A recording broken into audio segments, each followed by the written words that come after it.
Ambassador Zixtil of the Valorian Confederation paced nervously in the reception chamber of the diplomatic vessel, Harmonic Convergence. Today marked a historic moment, the official introduction of humans to the wider galactic community.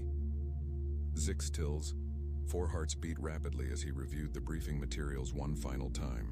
The gravity alone should have crushed them, he muttered to his assistant Kriva, who was arranging welcome refreshments that had been carefully tested for human compatibility. Their planet has active volcanoes, massive bodies of liquid water, and extreme temperature variations. How did they survive long enough to develop space travel? Kriva's skin flickered from pale blue to a worried purple. They evolved as prey animals that later became predators. The briefing says they still have instincts from both. She lowered her voice. Did you see the section about their endurance? They don't stop pursuing prey until it collapses from exhaustion. They call it persistence hunting. Let's not dwell on that aspect, Zixtil said quickly. Like most spacefaring species, Valorians evolved on a planet with stable climate, minimal geological activity, and few predators. Earth, classified as Death World 7, was among the most dangerous planets ever to produce sentient life. The ship's communication system chimed softly. Human shuttle requesting final docking clearance, announced the ship's AI in soothing tones. Grant clearance, Zixtil replied, straightening his ceremonial sash, and increase gravity in the reception area to Earth standard as discussed. The ship acknowledged the command. Immediately, Zixtil felt heavier, his movements becoming more difficult. The sensation was deeply unpleasant, but he reminded himself that humans lived their entire lives under such crushing force. The things they endured daily would qualify as torture for most galactic citizens. Final preparations, he told the assembled greeting party, all volunteers who had undergone special training for human interaction. Remember, they display teeth as a sign of friendliness, not aggression. Their skeletal structures contain calcium, deposits that make them much denser than they appear, and most importantly, they are accustomed to constant danger. What terrifies us is simply Tuesday for them. The airlock indicator shifted from red to green. With a soft hiss, the door slid open. 3 humans entered the chamber. Zixtil had studied images, but nothing prepared him for the reality. They moved with easy confidence despite the gravity. Their eyes, forward-facing predator eyes, scanned the room quickly, assessing everything. And when they smiled, they displayed rows of white, bone-hard teeth. The first human stepped forward. Commander Jack Miller, United Earth Space Force. He extended a hand, a limb packed with bones and powerful muscles. In the greeting gesture they had been briefed about, fighting every instinct telling him to flee. Zixtil extended his upper limb and allowed the human to grasp it. The strength in those fingers was alarming, though the human was clearly being gentle. On behalf of the Valorian Confederation and the Galactic Council, we welcome humanity to the wider community of spacefaring civilizations, Zixtil said, proud that his voice remained steady. The second human moved forward. Lieutenant Susan Wright, Science Division. Her grip was equally firm. Thank you for accommodating Earth normal gravity. We brought personal gravity compensators just in case, but it's nice not to need them. The third human completed the introductions. Greg Daniels, diplomatic advisor. This one's grip was slightly less crushing. We've been looking forward to this meeting since your probes first contacted us 18 months ago. The formal welcomes completed. Zixtil guided the humans to the prepared refreshment area. We have synthesized some Earth foods based on molecular patterns provided by your advanced team. I hope they are satisfactory. Jack picked up something approximating an apple and bit into it with those terrifying teeth. Not bad, a bit like a pear crossed with a cucumber, but definitely edible. Susan accepted a cup of coffee, a stimulant that would send most Valorians into cardiac arrest. This is really good, better than what we get on long deployments. As they settled into discussion, Zixtil found himself gradually relaxing. The humans were clearly making efforts to appear non-threatening. They spoke of peaceful exchange, scientific cooperation, and cultural understanding. But then the conversation turned to Earth. "What's your home planet like?" Greg asked politely. Kriva answered, "Valoria has stable weather patterns, minimal tectonic activity, and carefully managed wildlife preserves for the few predatory species that survived our early development." "Sounds peaceful," Jack said. "Earth's a bit more dynamic." "We understand your planet experiences extreme weather events?" Zixtil inquired cautiously. Susan laughed. "Oh yeah, I grew up in Oklahoma, Tornado Alley. We used to sit on the porch and watch them form before heading to the shelter. Dad called it nature's dinner theater." The Valorian delegation exchanged alarmed glances. They watched violent atmospheric disturbances for entertainment. "And your oceans cover most of your planet's surface?" Kriva asked, trying to keep her skin color stable. "About 71%, Greg confirmed. "My family has a beach house in Florida. Nothing better than swimming in the Atlantic at sunrise." Zixtil nearly choked on his drink. Humans willingly immerse themselves in uncontrolled masses of water? For pleasure? "We've prepared a cultural exchange presentation," Zixtil said, changing the subject. "This shows some of the most significant challenges Valorian civilization has faced." The display showed a minor earthquake that had damaged several cities centuries ago. The humans watched politely but seemed unimpressed. "That registers maybe 4.5 on our Richter scale," Jack commented. "We get those fairly regularly along the Pacific coast." The next footage showed a major storm that had been considered catastrophic on Valoria. "Looks like a Category 1 hurricane," Susan observed. "Pretty mild by Earth standards." By the end of the Valorian presentation, it was clear that what constituted historical disasters for the Confederation were routine events on Earth. "Would you like to see some images from Earth?" Greg offered, activating his data tablet. The first images showed massive mountains with jagged peaks covered in ice. "The Rocky Mountains," Greg explained. "Great hiking in the summer." "You climb those voluntarily?" Kriva asked, her skin now pale with shock. "Sure, the views are worth it," Susan said cheerfully. The next images showed massive waves crashing against cliffs while tiny human figures rode them on small boards. "My brother's a surfer," Jack explained. "He says there's nothing like riding a 20-foot wave to clear your mind." The final images showed a place called Yellowstone, with ground that actually vented superheated steam and pools of boiling acidic water in vibrant colors. "One of our national parks," Greg said proudly. "Over 4 million visitors each year." Two of the Valorian delegates had to excuse themselves by this point. Zixtil remained only through sheer diplomatic discipline. As the first meeting concluded, Jack shook Zixtil's hand again. "This has been great. Looking forward to showing you folks more about humanity as we move forward." After the humans departed for their temporary quarters, Kriva collapsed into her support chair. "They watch destructive weather events for entertainment," she whispered. "They swim in uncontrolled water masses. They climb frozen rock formations for pleasure. And they bring their young to visit active geological hot zones as a family activity." Zixtil's color had faded to a pale, shocked gray. The report was right. Earth isn't just a death world. It's a planet that should be impossible for sentient life. And humans don't just survive there. They enjoy it. Kriva finished.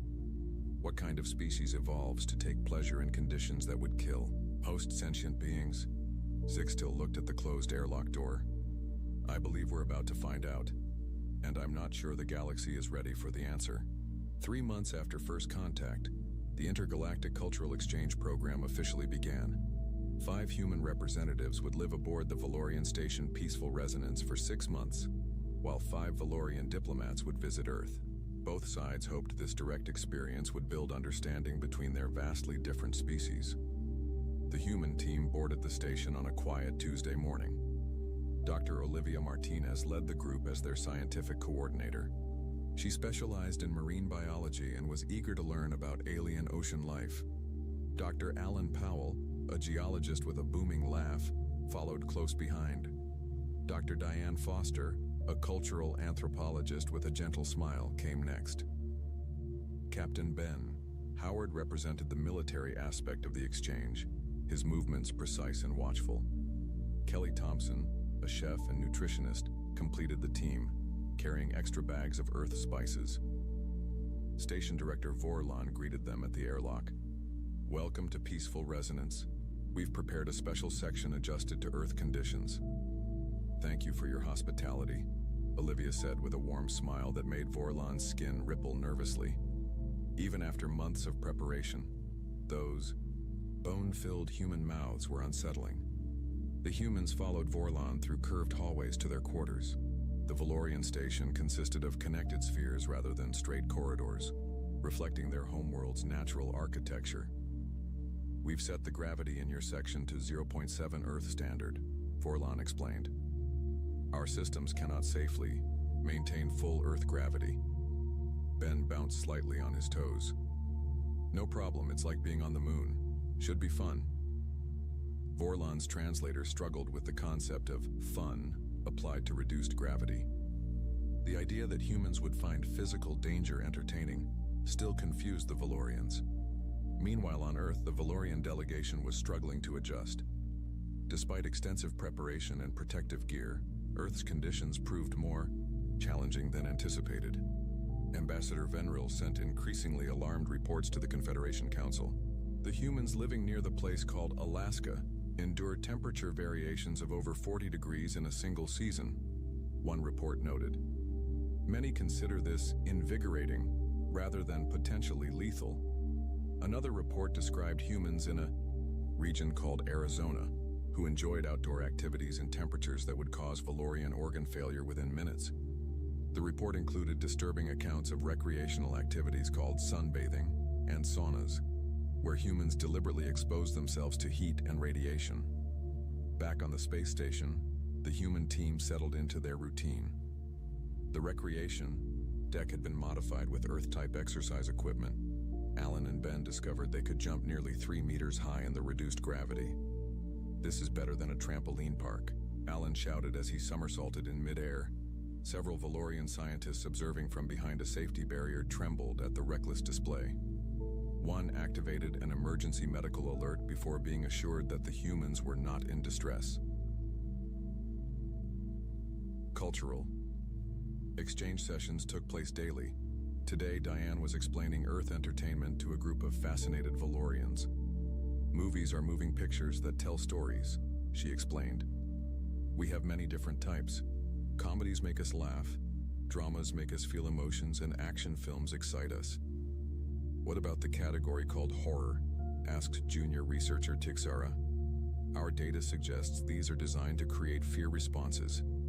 Diane nodded. "That's right. Horror movies scare us on purpose. People enjoy the feeling of being frightened in a safe environment." The Valorians exchanged troubled glances. One of them, Medical Officer Prelkan, raised a tentative limb. "You seek fear? Intentionally? For pleasure?" "Sure," Diane said. "It gives you an adrenaline rush, gets your heart pumping. Some people love roller coasters and haunted houses for the same reason." The station's cultural database struggled to translate these concepts. The closest Valorian equivalent to adrenaline rush translated roughly as near-death terror response. The idea that humans would seek this sensation voluntarily was deeply disturbing. That evening, a call came in from Earth. The Valorian delegation had experienced a serious incident during a diplomatic dinner. The humans had introduced entertainment in the form of what they called a mild action movie. The film, something about a human named Indiana Jones, contained scenes so distressing that 2 Valorian diplomats lost consciousness, and a third developed stress ripples across their skin that wouldn't fade for hours. Kriva, who was serving as chief liaison on Earth, appeared on the video screen looking distinctly pale. "The humans seemed confused by our reaction," she reported to Vorlon. "They claimed this was considered family entertainment suitable for their young." Vorlon turned to Olivia, who had joined the call. "Is this accurate? Your species shows such material to children?" Olivia looked embarrassed.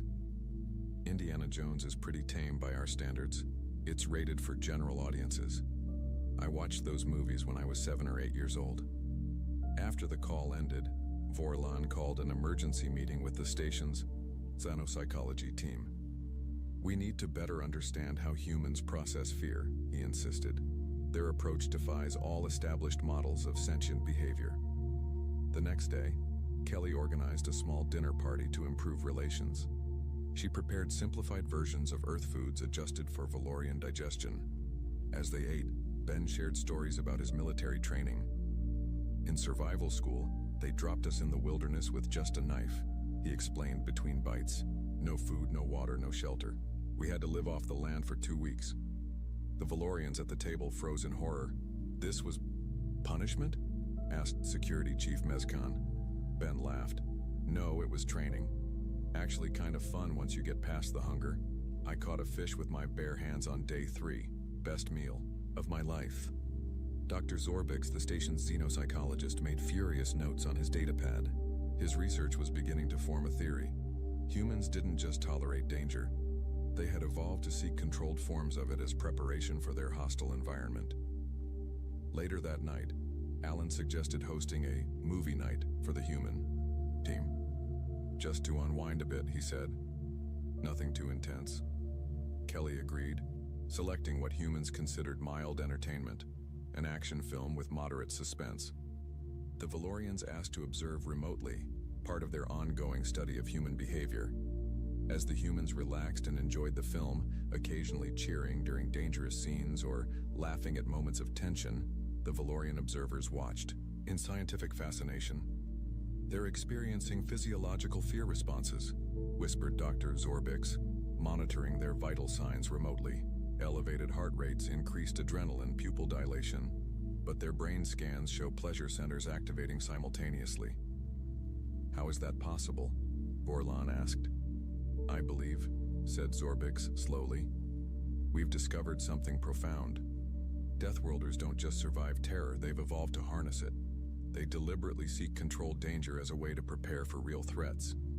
His voice dropped even lower. What terrifies us trains them. That night, Zorbix began drafting a classified report to the Valorian High Council titled Recreational Fear, the Evolutionary Advantage of Deathworlders. The implications would change galactic understanding of humans forever. 4 months into the exchange program, an incident nearly caused a serious diplomatic problem. Dr. Alan Powell was touring the engineering section of the Valorian station with Chief Engineer Trelxan. They approached a sealed door marked with Valorian warning symbols.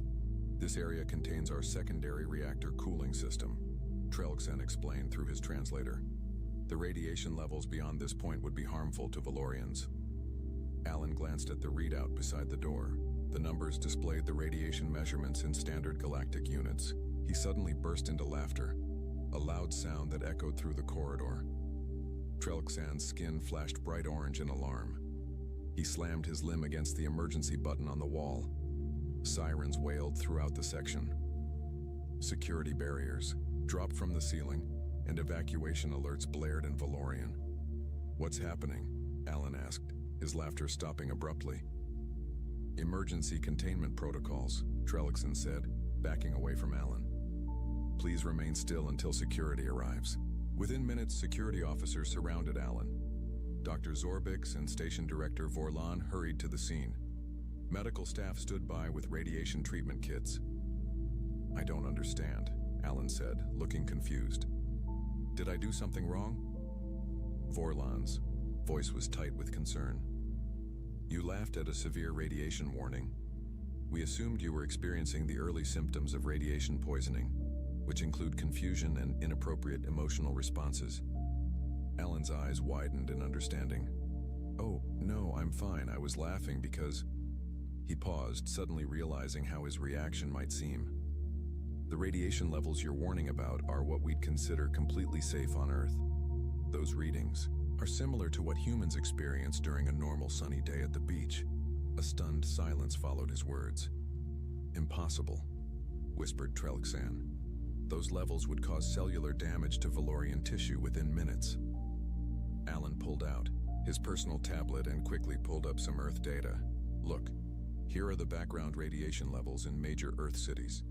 And here's what we consider the safety threshold for human exposure. The Valorians stared at the numbers in disbelief. What they considered extreme danger was baseline on Earth. I wasn't laughing at your caution, Alan explained gently. I was just surprised by the difference in our tolerances. I'm sorry for the misunderstanding. This incident led to a comprehensive review of safety standards between species. The humans were shocked to learn that standard Valorian living conditions would be considered eerily peaceful on Earth. No weather variations, no temperature shifts, no background radiation. The next day, Diane Foster organized a special presentation for the Valorian scientific team. After yesterday's misunderstanding, we thought it would help if we explained some fundamental differences between our species. She began. Captain Ben Howard joined her at the front of the room. Humans evolved on a planet with constant threats, he explained. Predators, weather, geological activity, disease. Our ancestors had to deal with all of these daily. Diane advanced to the next slide. This shaped not just our bodies, but our psychology. We developed something called the fight, flight, or freeze response to danger. But most galactic species have similar responses, interjected Dr. Zorbix. True, Ben nodded. But here's the difference. Humans also evolved to seek controlled exposure to threats. We call it stress inoculation or thrill seeking. The presentation showed images of humans engaging in various activities, climbing sheer rock faces, diving into deep water, riding small vehicles at high speeds, and watching frightening entertainment. We believe, Diane continued, that humans who practiced facing danger in controlled settings were better prepared when real threats appeared. This trait was selected for over thousands of generations. Dr. Zorbix's skin rippled with excitement. This confirmed his theories about recreational fear. So when humans watch these horror movies, they are actually training their fear responses. Exactly. Diane smiled.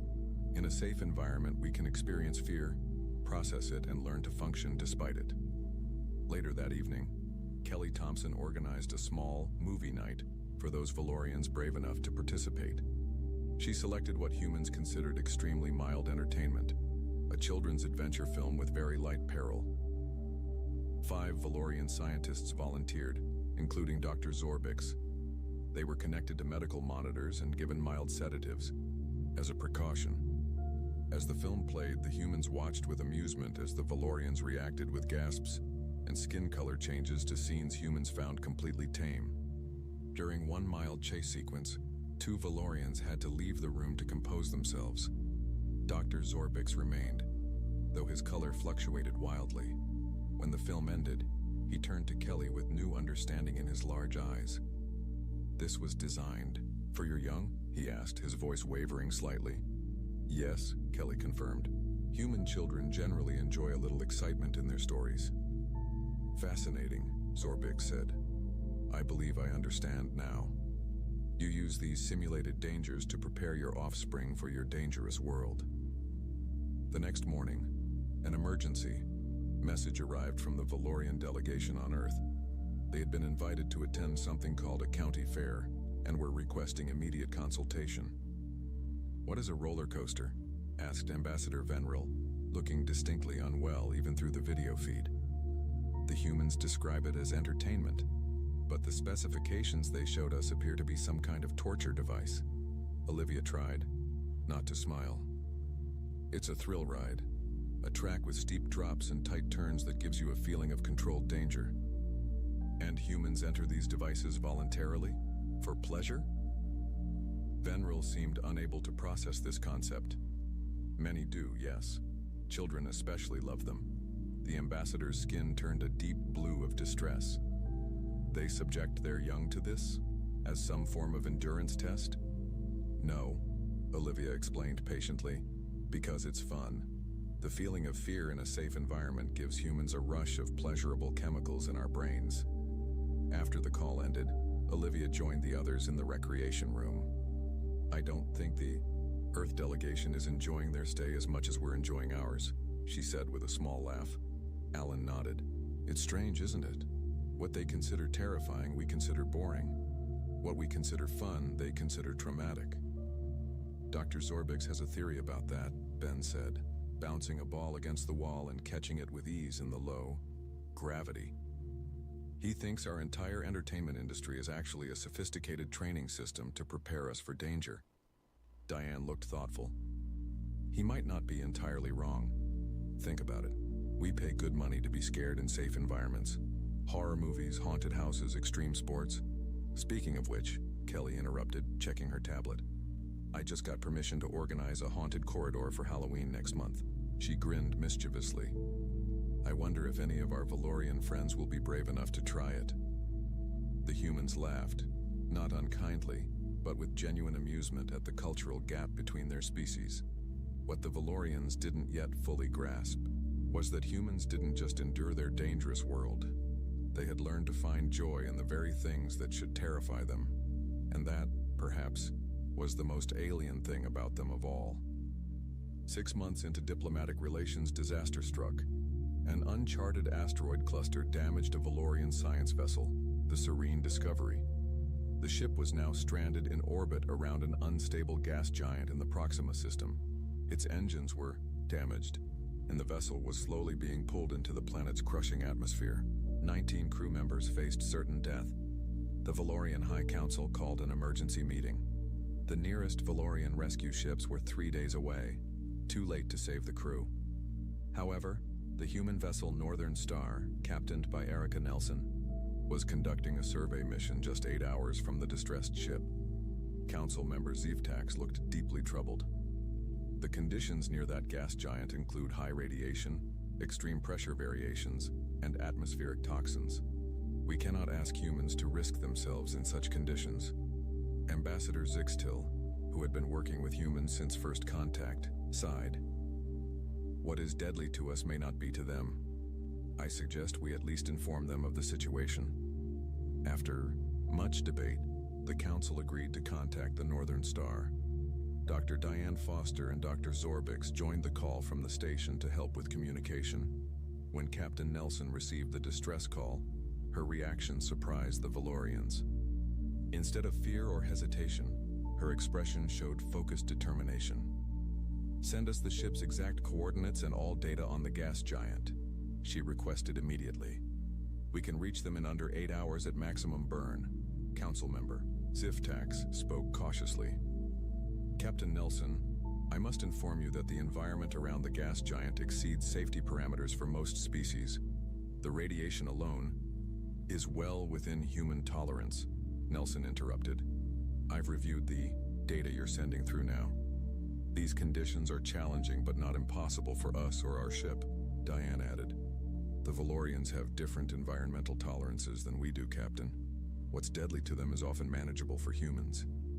Nelson nodded. My crew is already preparing for rescue operations. We'll establish direct communication once we're in range. After the call ended, the council members sat in stunned silence. They're not just willing to attempt a rescue, Zixtil observed. They seem almost eager. Dr. Zorbix's skin rippled with scientific excitement. This confirms my research on human psychology. They view crisis situations as challenges rather than threats. Notice how Captain Nelson immediately focused on solutions rather than dangers. On the Northern Star, Captain Nelson briefed her crew. The situation is difficult but not impossible. The Valorian ship is caught in the upper gravitational field of a gas giant. Their engines are damaged and they can't break orbit. We have approximately 12 hours before their ship is drawn too deep into the atmosphere for rescue. Lieutenant Ryan Price, the ship's pilot, studied the approach vectors. The asteroid field will be tricky to navigate, especially at speed. The ship's computer recommends we take a longer route around it. Time is critical, Nelson replied. Can you navigate it manually? Price grinned. Manually, sure. It'll be like threading needles while riding a bull, but I've practiced harder scenarios in simulation. Chief Engineer Sam Cooper outlined the rescue plan. Their docking systems are incompatible with ours, so we'll need to use the emergency airlocks. We've modified our atmosphere scrubbers to handle the gas giant's outer layers. The radiation shielding should hold if we don't linger too long. When the Northern Star approached the Proxima system, they established direct contact with the stranded Valorian vessel. This is Science Director Kelvor of the Serene Discovery, came the weak transmission. Our situation is deteriorating faster than expected. Hull integrity is at 62% and falling. Understood, Director, Nelson replied calmly. We're 8 minutes from your position. Prepare your crew for emergency evacuation. As they approached, the humans got their first visual of the situation. The sleek, oval Valorian ship was visibly damaged, caught in the swirling outer atmosphere of a massive gas giant streaked with purple and red storms. Debris from the asteroid collision floated dangerously around the ship. That's a mess, Lieutenant Price muttered, his hands moving rapidly over the manual controls. Switching to full manual navigation now. The Northern Star shuddered as it entered the gas giant's outer gravitational field. Warning lights flashed across control panels as radiation levels rose and pressure increased on the hull. All within acceptable parameters, Chief Cooper reported, though sweat beaded on his forehead. But I wouldn't want a vacation here.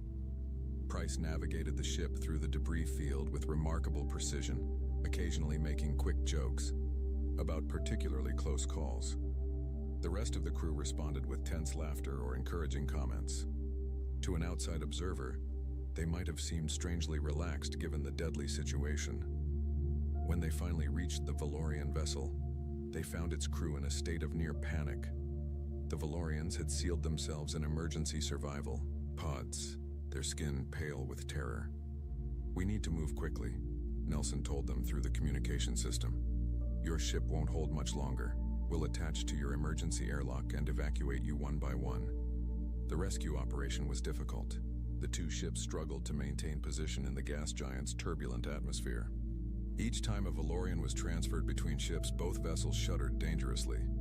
After 18 crew members had been evacuated, a violent storm surge from the gas giant slammed into both ships.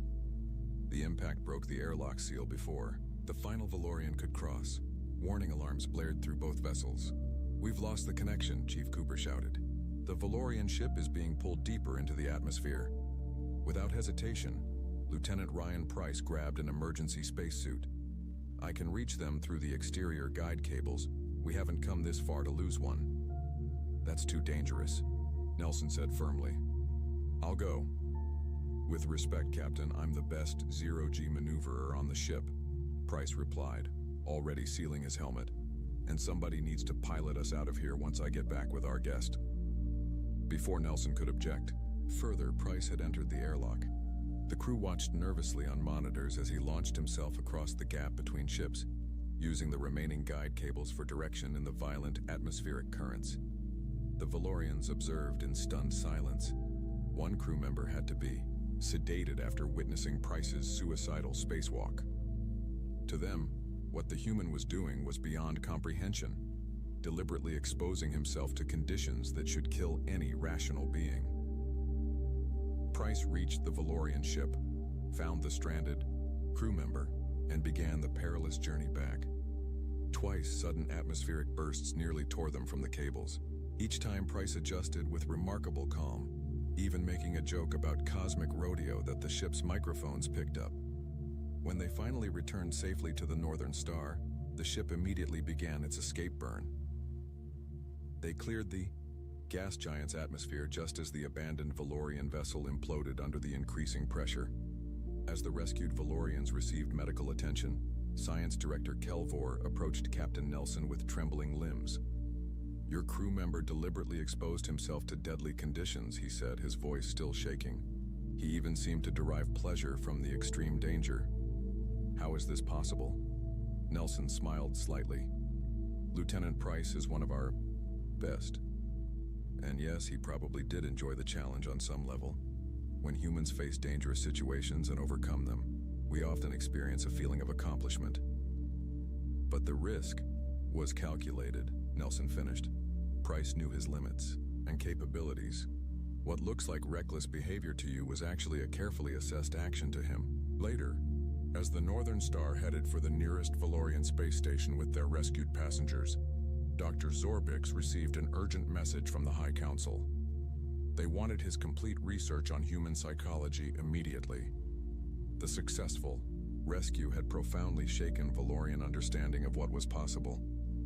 They don't just tolerate danger, Zorbix dictated into his recorder. They rise to meet it. What would paralyze us with fear instead focuses them. Perhaps this is the true meaning of the term death worlders. Not just that they can survive terrible conditions, but that such conditions somehow bring out their best qualities.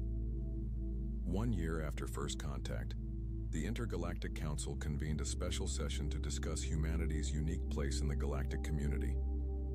Representatives from 12 spacefaring species gathered in the Great Hall on the neutral planet, Harmonious.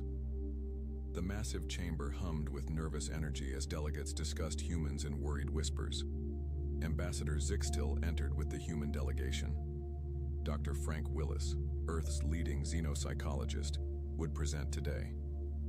Jack Miller and Susan Wright, the original First Contact team, accompanied him along with Professor Linda Ramirez, a neurobiologist specializing in fear responses. Council leader Voxanar called the session to order. We gather to better understand our newest members. Recent events, particularly the Proxima rescue mission, have raised important questions about human psychology and capabilities. Dr. Willis stepped forward. His presentation was titled, Comparative Fear Responses Across Sentient Species. The large display behind him showed brain scans from various species, including humans. Most spacefaring species evolved on planets with minimal threats, Willis began. Your ancestors survived by avoiding danger through caution and technology. Humans evolved differently. Earth presented constant dangers, predators, weather extremes, natural disasters. We couldn't avoid all threats, so we adapted to function, despite them. He showed images of Earth's many environments, frozen tundras, scorching deserts, storm-tossed oceans. Early humans who froze in fear died. Those who could think clearly during danger survived. Willis continued. Over thousands of generations, we developed unique neural pathways. Fear still triggers our fight-or-flight response, but we simultaneously activate problem-solving brain regions. Professor Ramirez stepped forward to explain the next slides. These scans compare brain activity in Valorians and humans experiencing identical fear stimuli. Notice the key difference. Valorian higher reasoning centers essentially shut down during fear, while human brains show increased activity in these regions. Dr. Zorbix, now serving as special advisor to the council, asked a question. This explains human functionality during crisis, but not why humans deliberately seek dangerous activities for entertainment. Willis nodded. That's our most unusual adaptation. Humans use controlled exposure to fear as a form of inoculation against real danger. What we call entertainment, most species would call nightmare simulation. He displayed examples of human recreational activities, rock climbing, skydiving, horror movies, roller coasters. These activities trigger fear responses in safe environments, Ramirez explained. This trains our brains to process fear signals without becoming incapacitated by them. We actually develop positive associations with overcoming these controlled fears. Jack Miller added a practical perspective. When I was training new military recruits, we intentionally put them in stressful situations. The ones who enjoyed the challenge usually became our best crisis responders. Council member Ziftax looked troubled. Are you suggesting that what terrifies us entertains you? Sometimes, Susan answered honestly. Not because we're insensitive to danger, but because we've evolved to find satisfaction in facing challenges. It's how we prepare for a world that constantly tries to kill us. After the presentation, the council opened the hall for a cultural exchange exhibition. The different species shared aspects of their entertainment and recreation. The human display drew the most attention and the most concern. Video screens showed humans enjoying roller coasters, bungee jumping, and haunted houses. A virtual reality setup allowed aliens to experience mild versions of these activities. Most declined after seeing other delegates' reactions. One young Valorian scientist named Zevrix approached the VR display with unusual curiosity. I have studied human psychology extensively, he told Linda Ramirez. I wish to try your roller coaster simulation. His colleagues warned against it, but Zevrix insisted. The humans helped him into the VR headset and started the mildest program, AID, or simple roller coaster with gentle hills and turns. Within seconds, Zevrix's skin rippled through all warning colors. The attendants prepared to shut down the simulation, but Zevrix held up a trembling limb, signaling to continue. When the brief ride ended, he removed the headset with shaking appendages.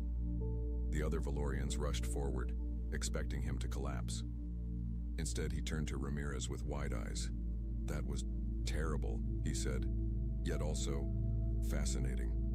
My fear response was extreme, but I also experienced something else, a chemical reaction I've never felt before." Ramirez smiled. "Probably adrenaline combined with dopamine, what we call a thrill. Your brain registered both danger and safety simultaneously, creating a novel experience." "I wish to try again," Zevrix said, surprising everyone. News of Zevrix's experience spread quickly through the exhibition hall. By day's end, 12 delegates from various species had attempted the human VR experiences. All found them terrifying, but a few, like Zevrix, also discovered something unexpected: a new kind of exhilaration. That evening, the council reconvened for final discussions. Council leader Voxnar addressed the assembly. "Today's presentations have provided valuable insights into human psychology. We now better understand how they function during crisis and why they engage in behaviors we find confusing or disturbing." Dr. Zorbix requested permission to speak. "Based on today's findings and my own research, I propose a new classification for Earth. Not just Death World, but Crucible World, a planet whose harsh conditions forged a species that transformed fear itself into strength." The council voted unanimously to adopt this new classification. Ambassador Zixtil rose next. "When we first encountered humans, we thought them reckless, perhaps even suicidal. The Proxima rescue mission changed my perspective. What looked like disregard for danger was actually confidence born from preparation. Humans don't ignore risks. They prepare for them in ways we never imagined." As the formal session ended, Jack Miller and Susan Wright watched the proceedings with satisfaction. "They're finally getting it," Jack observed. "We're not crazy for laughing at danger." Susan nodded. "We laugh because the alternative is to be paralyzed by it. And on Earth, paralysis means death." After the council session, an unexpected cultural shift began. Zevrix established the first human psychology study group among young Valorian scientists.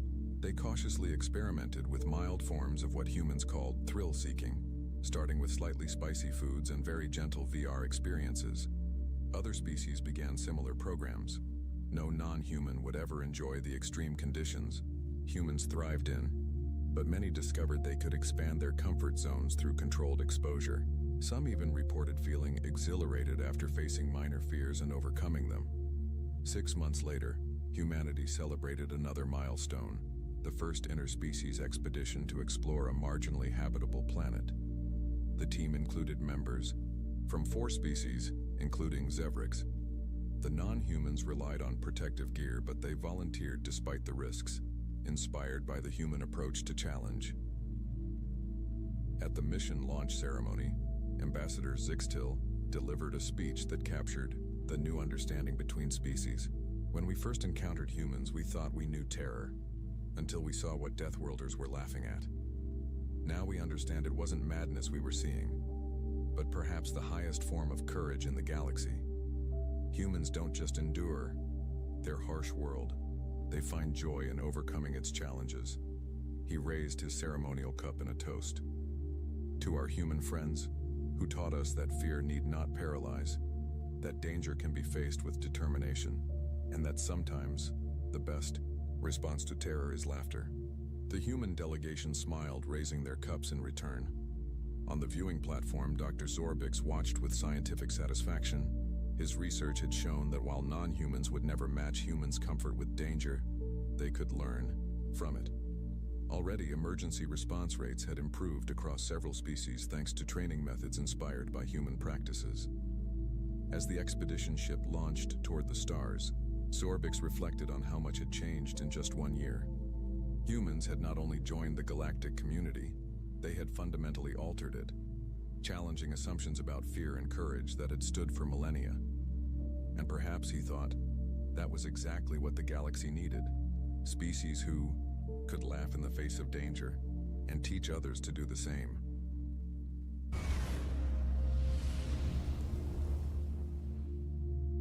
Prefect Theron had spent a lifetime designing the perfect predator, only to forget the one piece of biological code that overrode all others: loyalty. On the bridge of the Varnathi Syndicate flagship, the Crucible, silence was a commodity more valuable than the rare earth metals in its hull. It was a silence of absolute order, where the only sound was the subliminal hum of life support and the soft chime of a system reporting nominal status. Prefect Theron stood before the primary observation window, a sheet of flawless, transparent aluminum that looked out upon the star-dusted black. His people, the Varnathi, did not merely dislike chaos, they found it intellectually offensive. It was a failure of logic, a rounding error in the grand equation of the cosmos. And Theron's life's work was the ultimate expression of that philosophy. The creation of perfect, predictable order from the messy, contemptible chaos of biology. His reflection was a long, elegant silhouette against the starfield. Like all his kind, his skin was the color of slate, his form gracile, his eyes large, black, and pupilless, absorbing the light with an unnerving totality. His fingers, long and slender, were steepled before his face, a posture of serene contemplation that masked the immense pressure coiling in his gut. His superiors in the Syndicate Directorate were watching. The acquisition of the Solus Amber trade routes had been costly, and now upstart mining collectives and scavenger crews were beginning to nip at their profits, emboldened by the sheer size of the Outer Rim. They needed to be reminded of their place. They needed a demonstration of Varnathi superiority so profound it would crush the very idea of resistance before it could take root. Prefect, the ship's captain, a veteran whose face was a roadmap of a dozen campaigns, spoke with quiet deference. We are in position above the target designation Rustmouth. The asset is prepared for deployment. Theron did not turn. His gaze remained fixed on the scarred, pockmarked asteroid slowly rotating below. The target is not an asteroid, Captain. It is an infestation. A pocket of illogical, sentimental attachment to a worthless rock. These humans, they name the hovels. It is a symptom of their disease. He allowed himself a small, private sigh. Proceed with the initial bombardment. A show of force. Rattle their cage, but do not break it. The asset must have a proper stage for its debut. The captain gave a crisp nod. As you command. Theron's mind turned to his creation, Project Harrow, the culmination of a century of Varnathi genetic science. A creature born from a tantalizing mystery his people had uncovered decades ago. A derelict human probe, the UES Odyssey, found tumbling through the interstellar dark. Its databanks were mostly corrupted, but one file remained stubbornly intact. It was a biological survey containing incomplete genetic sequences for two of its homeworld's dominant life forms. The Varnathi, in their unassailable logic, interpreted the file's title, Terra's Apex Social Predators, and its paired entries as a literal blueprint for a single composite organism. They had taken the fragmented DNA of the human and the wolf, and believing them two halves of a whole, and filled in the gaps with their own biosynthetic scaffolding. The result was a weapon of terrifying power and, Theron believed, perfect obedience. He had promised the Directorate a predator that could pacify a continent. Today, he would prove it by breaking a single defiant asteroid settlement. The humans of Rustmouth were about to become a footnote in the grand logical history of the Vernathi Syndicate. The problem with industrial-grade thermal tape wasn't that it failed. It was that it held on with the desperate, all-consuming loyalty of a zealot, even when the alloy plating it was bonded to was screaming for a dignified death. Corbin Valentine, his welding torch spitting angry blue sparks, was trying to persuade a patch of it to let go. The station shuddered again, a deep metallic groan, and vibrated up through the soles of his boots. The half-welded barricade he was constructing protested with a shriek of stressed metal. An entire squadron of Vernathi Syndicate corvettes was using their front door for target practice, and the station's alloy did not appreciate the persuasion. JS, high ground. Watch our 6. Sergeant Barrosolin's voice was a low growl that cut through the cacophony of alarms and distant explosions. Corbin, weld faster. My grandmother knits faster. She's been dead for 50 years. Corbin didn't look up from his work. The sharp chemical scent of the superheated Durasteel and the acritic bite of burning insulation filled his helmet, a perfume he knew all too well. And your grandmother also didn't have to deal with 50 tons of condescending gray aliens trying to redecorate her living space with plasma cannons, Barra. He gave the weld another searing pass. Besides, this isn't welding. This is prayer with fire. A flicker of movement in the periphery. Jess, a slip of a girl who moved like a shadow with a grudge, was already halfway up a twisted gantry, her small frame disappearing into the superstructure above. She didn't reply. She rarely did. Her actions were her words, and they were always direct, economical, and final. Each movement was purposefully, line drawn from thought to action without a wasted gesture. Grizz racked the charging handle of a heavy repeater, the sound of a recursive declaration of intent.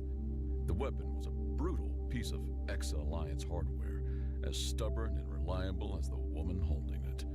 Her face, framed by a shock of graying hair, was set in a grim line. Syndicate's not trying to kill. Not yet. They're making a point. Yeah, I got the point, Corbin muttered, flipping his welding mask up. He squinted at the main plaza of Rustmouth, the hollowed-out asteroid they called home. Through the shimmering containment field at the main viewport, he could see the sleek, gunmetal gray shapes of the Vernathi ships.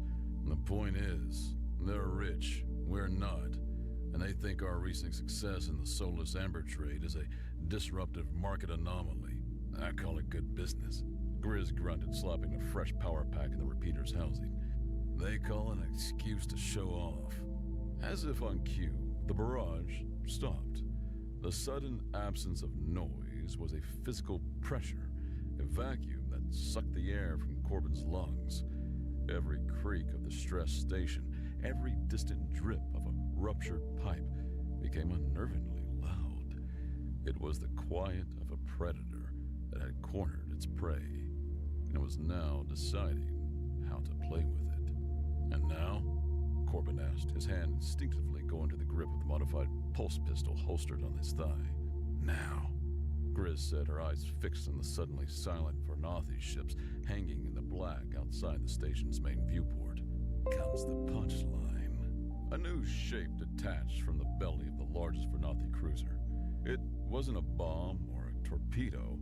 It was a drop pod, massive and black, shaped like a coffin for a giant. It plunged towards Rustmouth, its trajectory aimed squarely at the central plaza. Oh, hell, Corbin breathed. He knew what this was. A demonstration. The Vernathi didn't just want to crush Rustmouth. They wanted to make an example of it for every other upstart outpost in the Outer Rim. They wanted to film the execution. The pod hit with the force of a tectonic event. The entire asteroid station screamed, duracrete cracking and lights flickering violently. It didn't explode, it just arrived. A monument to overwhelming force, planted right in the heart of their home. The silence returned, thick with dust and dread. The drop pod sat in the center of the plaza, a silent, monolithic threat. Small drones, no bigger than a human fist, detached from the Varnathi's ships and swarmed in through the shattered viewports, their single, glowing red lenses focused on the pod. Broadcast drones. They were here to make sure the whole sector got a front row seat. "Whatever's in there," Corbin said, his voice low. "They want everyone to see it. And let's give them a good show." Grizz replied, her knuckles white on the grip of her repeater. With a long, drawn-out hiss of depressurizing gas, the front of the pod split open, unfolding like the petals of some monstrous metal flower. For a moment, there was only darkness within. Then, 2 points of light ignited deep inside, burning with a cold blue fire. A low growl rumbled out, a sound that felt less like hearing and more like a physical vibration in the bones. It emerged from the darkness, and Corbin felt his blood run cold. It was a nightmare given form, a quadrupedal beast of a size that defied old terrestrial biology, easily as large as a heavy armored personnel carrier. 10 tons of biosynthetic material, its hide a layered composite of black plating that seemed to drink the ambient light, shifting and resettling over a musculature that glowed with a soft light, internal luminescence like embers deep in a forge. Its armor was thick and overlapping, like tectonic plates of polished obsidian. Its form was canine, a predator of terrifying scale. Its head was long and woven, but its eyes, those 2 points of cold blue fire, held a terrifying, calculating intelligence. This was no dumb animal. This was a weapon. Project Harrow. It lifted its head and let out a roar that was not animalistic. It was a sonic shockwave, a declaration of dominance that shattered the remaining windows in the plaza and sent a fresh shower of dust and debris raining down. The broadcast drones repositioned, getting a perfect angle. The beast head swiveled, its glowing eyes locking onto the small, defiant figures huddled behind their pathetic tape-and-weld barricade. It saw Corbin. It saw Grizz. It saw Jess perched silently on the gantry above, a small, curious ghost in the chaos. "Well, Sparky," Corbin murmured to himself, raising his pistol, "this has been a suboptimal day." With a scream of tearing metal, the beast charged. It didn't run, it flowed. Each stride of its powerful armored legs devoured the distance, the ground shaking with every impact. It was an avalanche of muscle and steel, a tidal wave of engineered fury. Corbin braced himself. Grizz leveled her repeater, and even Jess drew the twin vibro knives she favored. This was it. The end of the line. Broadcast live to their enemies as a warning. The beast was 10 meters away. 5. A blur of black armor at terrifying speed. Corbin squeezed the trigger of his pistol, sending a bolt of blue plasma streaking toward. The shot hit the creature's shoulder plate and dissipated with a harmless sizzle, not even scratching the paint. Grizz's repeater unleashed a torrent of heavy kinetic slugs, each one ricocheting off the creature's armored hide with a series of percussive pings that sounded comically ineffective. This wasn't a fight. This was an execution. Then, something that defied all expectation occurred. The beast, a living engine of destruction, dug its massive claws into the Duracrete floor. It skidded to a halt, just 2 meters from the barricade. The shriek of metal on stone, deafening. It stood there, panting, its breath coming in hot, vaporous clouds. Its head lowered, its nostrils, flared and wide, twitched. It was processing something. A storm of sense was hitting it. The The sharp scent of discharged slugs from Griss's rifle, the hot metal air from Corbin's plasma shot, the dusty redolence of the station, the coppery scent of human sweat and fear. But beneath all that, carried on the recycled air, was something else. Something older, deeper, a scent pattern that resonated not in its memory, but in the very core of its genetically coded being. It was the scent of humanity, unfiltered, primal, the scent of its makers, the scent of its true alphas. The beast's glowing blue eyes, which had been burning with cold, predatory fire, flickered. A new light entered them. Not hate, not hunger. Confusion. Recognition. It looked at Corbin, whose heart was trying to hammer its way out of its ribcage. It looked at Grizz, whose finger was still frozen on the trigger of her weapon. It looked at Jess, who had not moved a muscle, her expression one of intense, unwavering curiosity. Then, with a movement that was shockingly slow and deliberate for a creature of such power, it bent its powerful forelegs. The joints hissed, the armor plate shifted, and to the utter, jaw-dropping shock of the three humans and the silent, abject horror of the Varnathi watching from their orbiting command ship, Project Harrow knelt. It lowered its massive head until its snout was nearly touching the floor, a posture of absolute instinctual submission. It had been unleashed as the ultimate predator to intimidate a galaxy. Instead, it found its pack. On the pristine, minimalist bridge of the Crucible, Prefect Theron watched the live feed on the main view screen.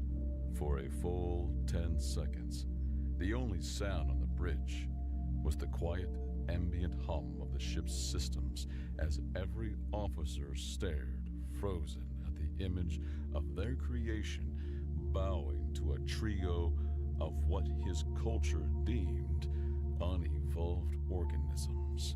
Theron's composure was a mask of ice, but a fissure of pure, undiluted fury was cracking it from within. This was not a malfunction. This was a humiliation. An illogical, emotional, biological catastrophe. His perfect weapon, the culmination of all his work, was acting like a misbehaving pet. "Terminate the broadcast," he said. His voice was dangerously calm, each word a chip of ice. "All channels, now." The comms officer scrambled to comply, his gray fingers flicking across the touch-sensitive surface, keying in the sequence to sever the broadcast feed. The red live indicators across the bridge flickered and died. Theron turned his head slowly, his gaze falling upon the ship's captain. "This demonstration," he stated, his voice dropping to a whisper that was more menacing than any shout, "is now a sterilization operation. I want my asset back, and I want the human contaminants purged." The captain, a veteran, hesitated for a fraction of a second. "Prefect, our orders were for a non-lethal demonstration." "Your orders have changed, Captain," Theron interrupted, rising from his command chair. He walked to the view screen, placing a hand on the cool glass right over the image of the kneeling beast. "This display of sentimentality is a flaw in the asset's programming, an unforeseen variable introduced by the source material. It cannot be allowed to propagate. No trace of his failure can be permitted to exist. Deploy the commando teams. Retrieve the asset. Eliminate all witnesses." He tapped the screen. "And bring me the humans, alive if possible. I wish to dissect the nature of this anomaly personally." His professional pride, the very core of his Varnathi identity, had been wounded. He would not just erase his failure, he would dissect it, understand it, and ensure it never happened again. The humans of Rustmouth were no longer a nuisance. They were a research project. Back in the plaza, the three humans stared, mouths agape. The silence was broken by Jess, who gracefully dropped from the gantry, landing as silently as a cat. She walked forward past the barricade, her steps slow but sure. Jess, get back here. Corbin hissed, his voice tight with disbelief and fear. She ignored him. She approached the colossal, kneeling beast, stopping just before its lowered head. She reached out a small, grimy hand and placed it on the creature's armored snout, right between its glowing eyes. The beast did not flinch. Instead, a low, guttural rumble vibrated from its chest. Not a growl, but a purr. A sound of contentment, so deep it shook the floor. It nudged its head gently into her palm, a gesture of profound affection. Grizz lowered her repeater, an expression of dawning incredulous awe on her face. Well, I'm B, she breathed. It's a giant armored space puppy. The tender moment was shattered by the hiss of rappelling lines and the clatter of armored boots. Vernathi commandos, clad in sleek black combat shells and armed with pulse carbines, began descending into the plaza from breaches in the ceiling. They moved with cold, synchronized purpose, each member of the fire team covering another's advance. Spoke too soon, Corbin gritted out. Company's here. Grizz snapped back into tactical mode. She pointed a decisive finger at the beast, which was now lifting its head, a low growl of rising anger directed at the newcomers. All right, big guy, she barked, her voice ringing with command authority. New name's Wrecker. You see those shiny black suits? They're not us. She jabbed her finger toward the commandos. Sick 'em. It was as if a switch had been flipped. The beast, Wrecker, surged to its feet with a deafening metallic roar. The sound was different from its first cry of dominance. This was a deep, guttural sound of protective fury. Its pack was being threatened. It launched itself at the nearest squad of Vernathi commandos. It was no longer a patient, stalking predator. It was a whirlwind of claws and armor plate. A commando raised his carbine, but Wrecker's armored forelegs smashed him into the wall with the force of a freight train. Another was snatched up in its immense jaws and tossed like a child's toy in a far bulkhead. Plasma fire sparked and deflected off its hide, and it tore through their ranks a living, breathing anti-infantry weapon system that had just chosen a side. Okay, Corbin said, shouldering his own pulse rifle. New plan. I'm starting to like the new plan. He glanced at Grizz. To the ship? Grizz grinned, a fierce, wolfish expression. To the ship. Their retreat became a storm of calculated violence. With Wrecker acting as a living, roaring battering ram, the path to the hangar bay was significantly clearer. Vernathi commandos, trained for lethal, logical combat, were utterly unprepared for a 10-ton bioweapon with a sudden and violent case of loyalty. They expected flanking maneuvers and covering fire, not a creature that could simply run through a reinforced bulkhead as if it were tissue paper. Heel, Wrecker! Grizz yelled as they sprinted down a wide maintenance corridor, Wrecker trotting obediently at her side, occasionally snapping at a Vernathi soldier who got too close. The beast had to turn sideways to fit, its armored flanks scraping sparks from the walls. You're telling me that thing fits in the rust bucket? Corbin panted, trying to keep up. Ship was built to haul dense irradiated salvage. Reinforced deck, oversized bay. It'll fit. It won't be comfortable. There is nothing comfortable about this. They burst into the hangar bay where the ship, the rust bucket, was docked. It wasn't pretty. It was a repurposed salvage tug, a patchwork of different manufacturers' parts held together by Corbin's mechanical genius and a worrying amount of hope. But it was tough, and its cargo bay was, as Grizz said, oversized and reinforced. Jess, prep the pre-flight. I'll lower the ramp. Corbin yelled, sprinting to the ship's external access panel. As the heavy ramp of the rust bucket slammed down, more commandos flooded the hangar, taking up positions and laying down suppressing fire. Bolts of red plasma sizzled past Corbin's head. Wrecker, cover us! Grizz commanded, providing her own covering fire with the repeater. Wrecker needed no encouragement. It charged into the open hangar, becoming the galaxy's largest and most distracting target. The commandos focused their fire on the beast, their plasma shots creating a brilliant but ineffective light show against its armor. This gave Corbin and the others the opening they needed. Everyone on! Corbin shouted, scrambling up the ramp. Jess was already in the cockpit, flicking physical switches and tracing patterns in the main screen to bring the old engines to life. Grizz followed, dragging a crate of spare power cells with her. Wrecker, on the boat, now! Grizz bellowed. The beast, seeing its pack was safely aboard, disengaged from the firefight with a final, contemptuous swipe that sent two commandos flying and bounded up the ramp. The entire ship groaned and listed to one side under the sudden shift in mass, but the reinforced structure held. Wrecker barely fit, his armored back scraping the ceiling of the cargo bay as Corbin slammed the activation switch. Hang on to something. Jess's voice, a rare and welcome sound, crackled over the ship's internal comm. The Rust Bucket's engine roared to life, not with the elegant hum of a Syndicate vessel, but with a coughing, gut-vibrating rumble of an overworked mule. The ship lurched forward, blasting free of its docking clamps. Corbin stumbled into the cargo bay just as the ramp sealed. Wrecker was standing there, its massive frame taking up most of the space, its head cocked curiously. "All right, big guy," Corbin said, panting and grabbing a set of heavy-duty magnetic clamps from the wall. "Let's get you strapped in before you decide to redecorate." The beast offered no resistance, allowing Corbin to secure its legs to the deck plating. As the Rust Bucket cleared the station and jumped to hyperspace, leaving a very confused and decimated Varnathi boarding party behind, Corbin leaned against the bulkhead, looking at the giant, armored wolf thing in his cargo bay, and allowed himself a single, exhausted laugh. The low, gut-vibrating hum of the hyperdrive was a comforting sound, a confirmation that they were, for the moment, safe. Corbin was running a systems diagnostic in the cockpit, the sharp chemical scent from the overworked drive still lingering in the recycled air.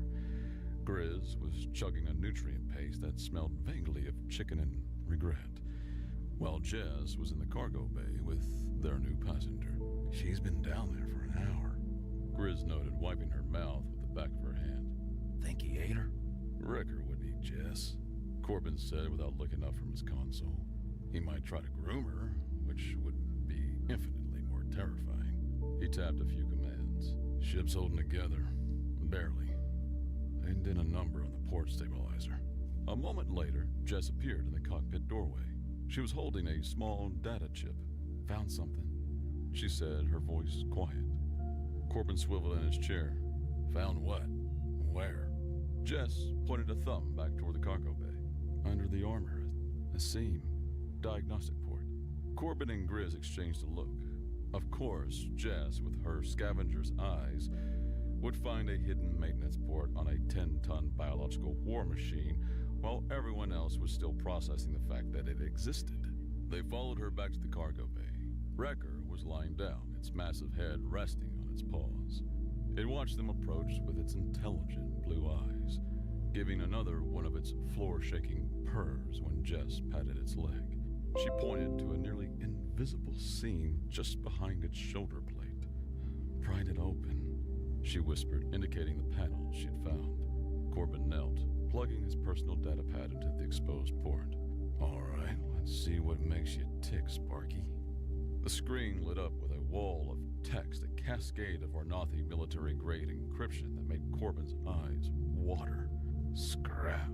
This is layered deeper than a core world politician's conscience. It'll take me weeks to crack this." As he spoke, Wrecker lifted his head.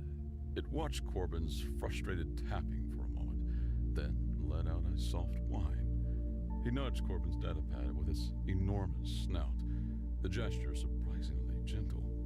Then it nudged a specific, unassuming maintenance console built into the cargo bay wall, a console used for calibrating the magnetic clamps. "What?" Corbin asked, looking from the beast to the console. You want me to use that?" Wrecker nudged the console again, more insistently, then looked back at the datapad. Grizz folded her arms. It's a pack animal, Corbin. It's trying to help.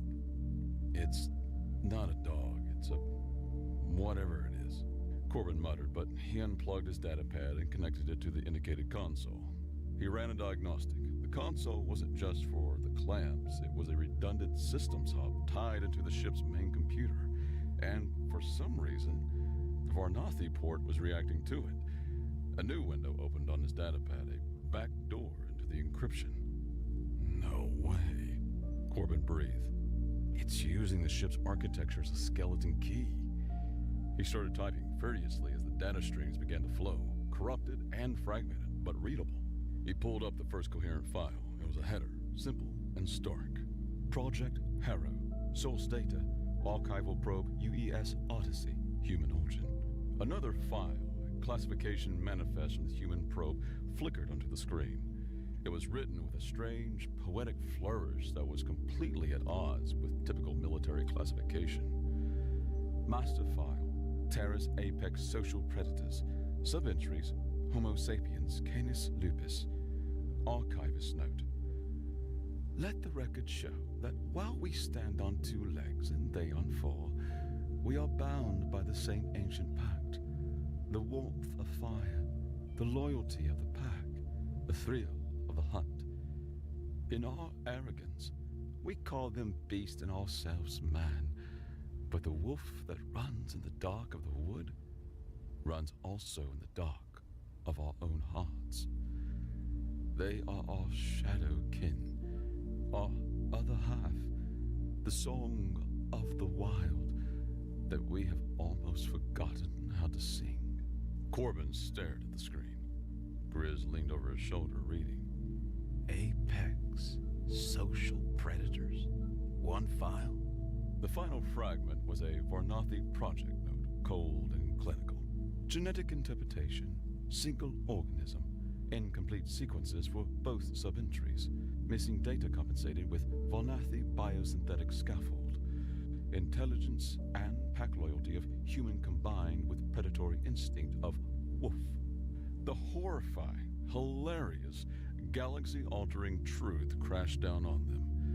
The Varnathi, in their cold, emotionless logic, had found a derelict human probe. They found a file created by some long-dead, overly dramatic archivist and taken it literally. They thought humans and wolves were two parts of the same creature. With incomplete DNA for both, they had simply filled in the blanks. They had built their ultimate weapon, using a human and a wolf as the blueprint, believing it was one organism. Corbin looked from the datapad to the giant, armored wolf creature that had knelt before them. The creature that was, genetically speaking, their weird, monstrous cousin. Oh, Corbin said, a slow grin spreading across his face. Oh, you magnificent, logical morons. The Hunter needed a tune-up first. The rust bucket was bleeding coolant from a plasma score along its port engine, and the stabilizer was still shot to hell. Pushing the hyperdrive in this condition was suicide. We need parts, Corbin announced, pulling up a regional map. And there's only one place in this sector that'll have what we need without asking questions a priest would blush at. He tapped the destination on the map, a small, pockmarked moon orbiting a dying gas giant. Its official designation was XT-734. Everyone in the rim just called it the Grinder. The Grinder was less a moon and more a scrapyard with its own gravity. The surface was a mountain range of wrecked starships, a graveyard of forgotten wars and failed business ventures. The only settlement was a shanty town built into the metallic husk of a derelict dreadnought, run by a syndicate of scavengers known as the Grinders. Landing the rust bucket was a delicate affair. Corbin found a relatively stable plateau of compressed freighter hulls and set them down. The air tasted of rust and lubricant.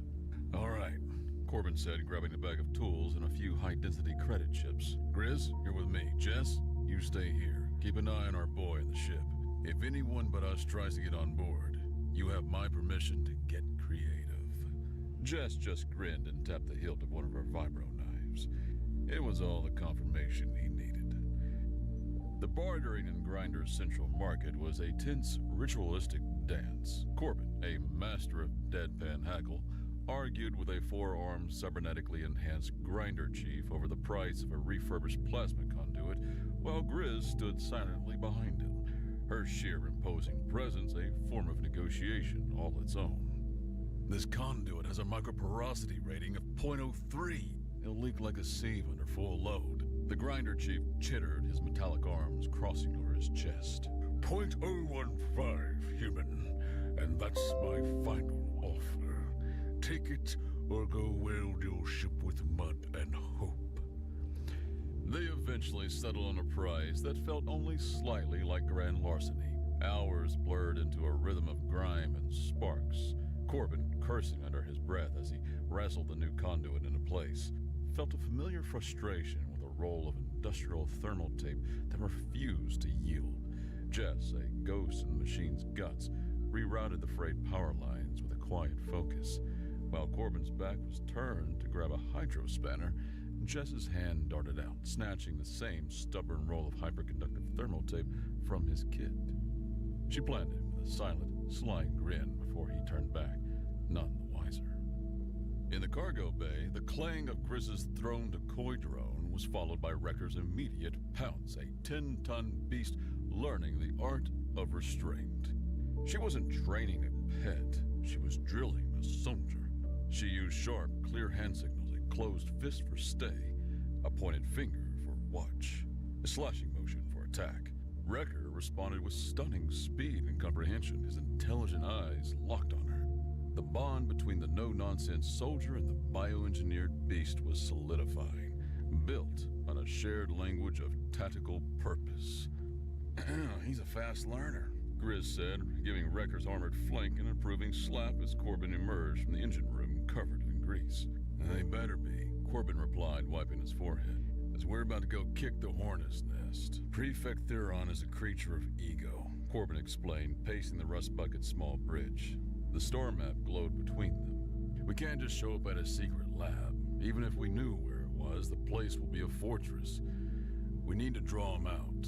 We need to insult him on a professional level. He pointed to a major trade route on the map, a pulsing green line. The Solus Amber lanes. The Varnathi control them. Solus Amber isn't just for getting high. It's a vital component in 90% of modern hyperdrives. If the Varnathi lose control of these lanes, their entire fleet becomes a collection of very expensive paperweights. Grizz nodded, catching on. So, we hit them where their pride and their profit margins intersect. Exactly, Corbin said. We're gonna hijack one of their high-value amber freighters. But we're not just going to steal the spice. He grinned. We're gonna steal their secrets. And we're gonna do it with Wrecker, making sure everyone sees it. Their target was a lumbering, heavily automated Varnathi freighter, the Gilded Hand. It was slow, arrogant, and flying with a skeleton crew. The rust bucket dropped out of hyperspace directly in its path. The attack was brutally direct. Grizz took out the freighter's engines with a precise volley, and Corbin brought them in close. Wrecker, you're up! Grizz shouted into the comm. The cargo bay doors slid open. Wrecker took a running leap across the void, a living, boarding torpedo that slammed onto the Gilded Hand's hull with a deafening screech. He tore his way to the bridge, and the terrified Varnathi crew surrendered instantly.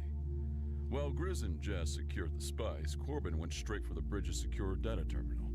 He plugged in his datapad and, using the exploit they discovered, downloaded a secure Varnathi fleet data slate. This was the real prize. Back on the rust bucket, Corbin went to work. The data slate was a treasure trove. It contained master encryption keys, fleet movements, and, most importantly, a list of coordinates for several deep space Varnathi black sites. One of these has to be Theron's lab, Corbin said, projecting the list onto the star map. There were 5 possible locations, all in uncharted hostile territory.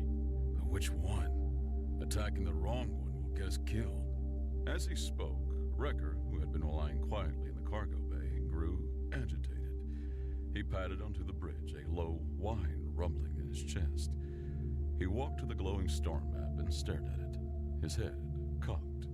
Then he lifted a claw and scratched at one specific blinking coordinate in a dark, nebular cluster. "Hey, easy on the console," Corbin started, but then he froze. Wrecker whined again, scratching the same point, more insistently this time. He looked at Corbin, then back at the coordinate. A look of profound recognition in his intelligent eyes. Corbin's eyes widened. "That's it," he breathed. "The slate gave us the possibilities. He's giving us the answer." He looked at the others, a wild, reckless sense of purpose igniting in his chest. They weren't guessing anymore. The hunter had the scent of its master. They leaked footage of their tamed monster and the hijacked spice to every newsbroker in the Outer Rim. The message was clear. The Varnathi's ultimate weapon was now working for a trio of human upstarts. Theron would be professionally and personally humiliated. He would have no choice but to come for them. Prefect Theron did not take the news well. The image of his creation, posing like a trophy hunter's prize next to a human soldier, was an insult of such magnitude that it transcended mere professional failure. It was a personal, visceral affront to his logic, his genius, and his species' perceived superiority. "He is mocking me," Theron whispered to his captain, his black eyes fixed on the image of Wrecker. "That human, Valentine, he has broadcast my failure to the entire sector. He is using my own creation to dismantle my reputation." He grew perfectly, terrifyingly still. "This is no longer about retrieval. This is about intellectual extermination." He turned, his face a mask of cold fury. "He has our black site coordinates. I know which one he will choose. The asset will lead him there. Prepare the Crucible for immediate departure. Plot a course for Thanatos Nebula." Sir, the captain said. "we'll be jumping into an unscouted sector." "The sector is not empty," Theron corrected him. "My primary research facility is there, and now so is my prey." He allowed himself a thin, cruel smile. "The human thinks he has set a trap. He has merely chosen the location of his own dissection." On the rust bucket, an alarm blared. "Massive energy signature dropping out of hyperspace," Grizz announced from the sensor station. "It's a big one, Corbin. Cruiser class. Varnathi." Corbin looked at the screen where friendly ships were marked as green icons and the enemy was a large, advancing red triangle. A single, enormous ship icon appeared, right where Wrecker had indicated. Right where Theron's mobile lab, the Crucible, would be. "He took the bait," Corbin said, a thrill running through him. "All hands, battle stations, full power to forward shields." Jess, already in the pilot seat, pushed the throttle forward. The rust bucket, patched up and battle-ready, accelerated, flying not away from the giant Varnathi warship, but straight towards it. "They're not changing course," the Varnathi tactical officer reported, his voice laced with confusion. They're accelerating on a direct collision course." Prefect Theron watched the tiny blip of the rust bucket on the main screen. Arrogance. A fatal human flaw. He turned to his weapons officer. "Target their engines. Disable them. I want that ship intact." On the rust bucket, the ride was getting bumpy as the first volley of warning shots from the Crucible bracketed them. "They're trying to cripple us," Grizz yelled over the noise. "I know." Corbin shouted back, his eyes glued to the schematics of the Crucible from the stolen slate. "Jess, see that dorsal heat vent? Sector 7. Jess's hands moved over her console, highlighting the area. She gave a short nod. "On my mark, I need you to hit it with a full burst from the forward cannons. It'll cause a feedback loop and temporarily disable the atmospheric shielding for the main hangar bay. For about 5 seconds. Grizz's eyes widened. "You want to fly into the hangar?" "I don't want to fly into it," Corbin said with a manic grin. "I want to park in it." He looked at Jess. "Ready?" She gave him a thumbs up. "Mark!" The rust bucket shuddered as its forward cannons fired. The plasma bolt struck the heat vent, and on the Vornathi bridge, an alarm blared. Atmospheric shield in the main hangar's flickering, Prefect! With a deafening shriek of protesting metal, the reinforced chassis of the salvaged tug slammed into the now vulnerable hangar bay opening. The impact shuddered through the crucible's frame, the force of the ramming action cracking primary support struts and severing main power conduits deep within the ship's structure near the reactor housing. The rust bucket slid halfway into the massive hangar before grinding to a halt, wedged tight. Corbin was already up, grabbing his pulse rifle. Welcome to the party, pal! He yelled, the ramp slammed down, and the three humans, followed by a roaring wrecker, charged into the pristine white hangar of the most advanced research vessel in the Outer Rim. The fight was on. Prefect Theron was waiting for them in the main genetics laboratory. He stood in the center of the vast circular chamber, calm and composed, flanked by his elite guard. He looked not at the humans, but at Wrecker. Fascinating, Theron said. The loyalty programming latched onto the most primitive, emotionally volatile subjects. A flaw, certainly, but an instructive one. He finally deigned to look at Corbin. You think you have exposed a weakness in my work, human. You have merely confirmed a hypothesis I predicted long ago. He gestured to a large, covered shape behind them. Biology is messy, unpredictable. That is why Project Harrow was always just one half of the equation. He pulled the covering away. Standing there was another predator, Harrow 2. Sleek, robotic, and utterly without life. Its chassis polished chrome and black carbon fiber, its eyes cold red optical sensors. My parallel program, Project Chimera, is the destination, Theron sneered. Pure, unfeeling, obedient logic. It possesses all of Harrow's strengths and none of his pathetic weaknesses. He tapped a command on his wrist-mounted controller. Harrow 2, activate. Decommission the biological contaminants. The robot activated. It was Wrecker's nightmare sibling. The battle was a symphony of instinct versus logic.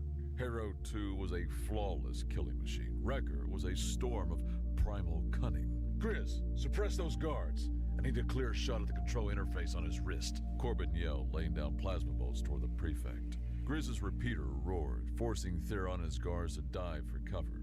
But the robot was relentless, its chrome claws scoring deep gashes in Wrecker's armor.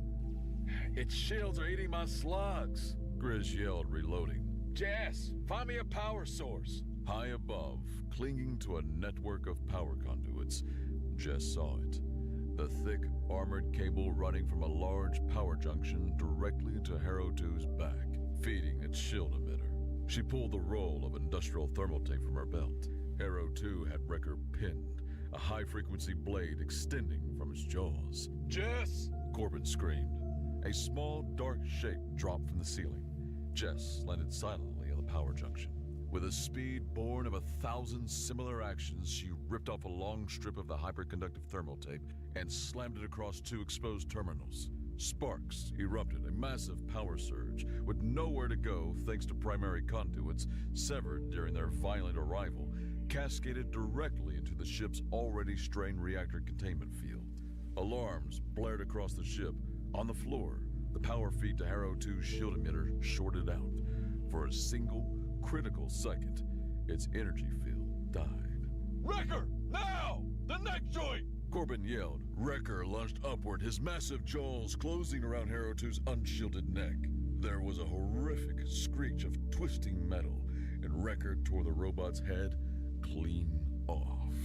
It clattered to the floor and rolled to a stop at Theron's feet. The headless body of Harrow 2 crumpled. Wrecker stood over it, panting and victorious. A high-pitched alarm screamed through the lab. The crucible was tearing itself apart. Theron stared at the severed head of his masterpiece. You primitive. took my toys! He never finished. Grizz strode forward and delivered a single economical punch to his jaw. The prefect crumpled in an unconscious heap. Less talking, more leaving, She grunted, scooping up his pulse rifle. Back to the ship! Corbin commanded. They raced through the shaking corridors, scrambled aboard the rust bucket, and jazzed through the engines into full reverse. With a groan of tortured metal, the salvage tug ripped itself free from the hangar. They blasted away just as the crucible imploded, its silent, graceful destruction a testament to their victory. The shockwave hit them, sending them tumbling through space, but the tough little hull held firm. Adrift, but alive, the crew took stock. The ship was a wreck, but they were victorious. In the cargo bay, Jess was patching up Wrecker with biofoam. On the bridge, Grizz was field-stripping her new rifle. Corbin stood before the navigation console, looking at the star map. They were no longer just scavengers. They were legends. Wrecker, patched up, padded onto the bridge. He walked over to Corbin and nudged his hand, a low purr rumbling in his chest. Corbin looked down at the bioengineered predator, the walking, breathing symbol of an empire's greatest mistake. A mistake that was now their greatest asset. He was family. Corbin grinned, a real, genuine grin, and patted Wrecker's armored head. All right, Wrecker, where to next?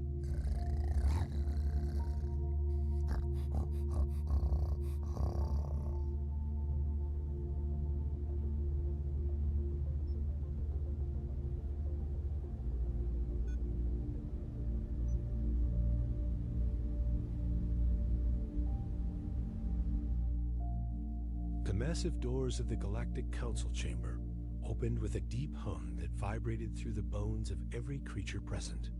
Kim Day stepped through the entrance, his black diplomatic robes flowing behind him as he walked toward the human. Delegation seats. Behind him, Yoon Hana followed quietly, her sharp eyes scanning the room as always. Around them, hundreds of beings from across the galaxy were taking their places. The chamber was enormous, with curved walls that stretched up into darkness above. Floating platforms held delegates from species that preferred different atmospheres, while the main floor accommodated those who breathed the standard mix. Kim. They had been coming to these meetings for 3 years now. He knew the routine well. Every species had to go through security checks before entering the sacred chamber. The Grexmore warriors had their deadly claws covered with special sheaths. The crystalline Velther had their natural spikes dulled to prevent them from being used as weapons. The gas-breathing Zephyrians had their toxic breath filtered. Even the peaceful Melody folk had their hypnotic voices dampened by special callers. But humans? They just walked through the scanners and took their seats. Today was different, though. Kin Day noticed a new face among the Velther delegation. The being's crystal body sparkled with nervous energy, and his multifaceted eyes kept turning toward the human section. This was clearly his first council meeting. The session began like any other. Supreme Elder Zerikano, ancient beyond measure, called the gathering to order. His voice echoed through the chamber without need for amplification. We gather today to discuss the trade disputes between Sectors 7 and 12, he announced. The new Velther delegate wasn't paying attention to trade talks. Kim Dae could see him whispering urgently to his companions, pointing at the human section. The other Velther were trying to quiet him, but their new colleague was growing more agitated by the moment. Finally, the crystal being stood up. Voice rang out clear and sharp, cutting through the elder's speech. I object to these proceedings. The chamber fell silent. Even Elder Zeraganol paused, his ancient eyes focusing on the speaker. Breaking protocol during a session was serious. Business. State your objection. Delegate Velther, the elder said carefully. The crystal being's name was Velther, just like his species. Kim Day made a mental note of that. I object to the clear violation of our most sacred security protocols. Velthur declared, every species in this chamber has been required to surrender their natural weapons or have them neutralized. Every species except one. All eyes in the chamber turned toward the human delegation. Kinday felt the weight of hundreds of gazes, but he remained calm. Yunhana shifted slightly beside him, ready for whatever might come next. The humans, Velthur continued, his crystal body flickering with indignation, walk into this chamber, completely unchanged. They undergo no security modifications. They surrender no weapons. They are given special treatment that violates the very principles this council was founded on. Murmurs started throughout the chamber. Some delegates nodded, in agreement, while others looked uncomfortable. Kinday noticed that the older delegates, those who had been here for decades, were exchanging worried glances. Elder Zerakanal raised one of his many hands for silence.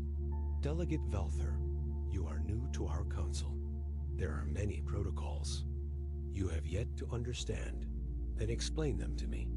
Velthur shot back. Explain why my spikes must be dulled while they keep their ... double quotes. He paused, looking at the humans more carefully. While they keep whatever weapons they have hidden. Kinday decided it was time to speak. He stood slowly, his movements careful and non-threatening. Elder Zerakanal, if I may address our colleagues' concerns? The ancient being nodded. You may speak, Ambassador Kinday. Kinday turned to face Velthur directly. I understand your confusion, Delegate. When humans first joined the Council 50 years ago, we followed the same security protocols as everyone else. We surrendered our weapons and underwent the same checks. Then why don't you now? Velthur demanded. Because, Kinday said quietly, the Council decided it was unnecessary. Unnecessary? Velthur's crystal body flared brighter. How can security be unnecessary? What makes humans so special that they don't need to follow the rules? Yunhana stood up beside Kinday. Her voice was calm, but carried an edge that made several nearby delegates shift nervously. Perhaps the question isn't why we don't surrender our weapons, Delegate Velthur. Perhaps the question is, what weapons? Do you think we have to surrender? The chamber grew even quieter. Velthur looked confused. I don't understand. All species have natural weapons. Claws, teeth, poison, strength. What are yours? Kinday and Yunhana exchanged a look. Around the chamber, the older delegates were looking increasingly uncomfortable. Some were whispering to their assistants. Others were making notes on their datapads. That, said Kinday carefully, is a more complicated question than you might think. Elder Zerakanal's voice cut through the tension. This discussion is beyond the scope of today's session. We will return to the matter of trade disputes. But Velthur wasn't finished. No, I demand an explanation. Why are humans treated differently? What are you all hiding from us? The Grexmore. Delegate next to Velthur, an old warrior named Grexmore, put a clawed hand on the crystal being's arm. Even through the protective sheath, his grip looked firm. Friend, he said in his buzzing voice, some questions are better left unasked. Why? Velthur turned to face him. Why should I not ask? We are all equals here. We all follow the same rules, don't we? Grexmore's compound eyes reflected sadness. We follow the rules that keep us safe, young one. All of us, Velthur looked. Around the chamber, seeing the expressions on hundreds of faces. Fear, worry, and something else. Something that looked almost like pity. Safe from what? No one answered. Elder Zerakanal spoke again, his voice carrying the weight of centuries. The trade dispute between Sectors 7 and 12 requires immediate attention. All other matters are tabled until the appropriate time. The session continued, but Velthur barely listened. His multifaceted eyes kept returning to the human delegation. Kim Dae and Yoon Hana sat calmly in their seats, looking perfectly ordinary. They had no visible weapons, no obvious threats. They looked almost fragile compared to many of the other species in the chamber. So why did everyone seem afraid of them? As the meeting progressed, Velther began to notice other things. The way delegates would change their seating if they got too close to the humans. The way security forces kept a respectful distance from the human section. The way even the most aggressive species became polite and careful when addressing human delegates. When the session finally ended, Velther watched the humans leave.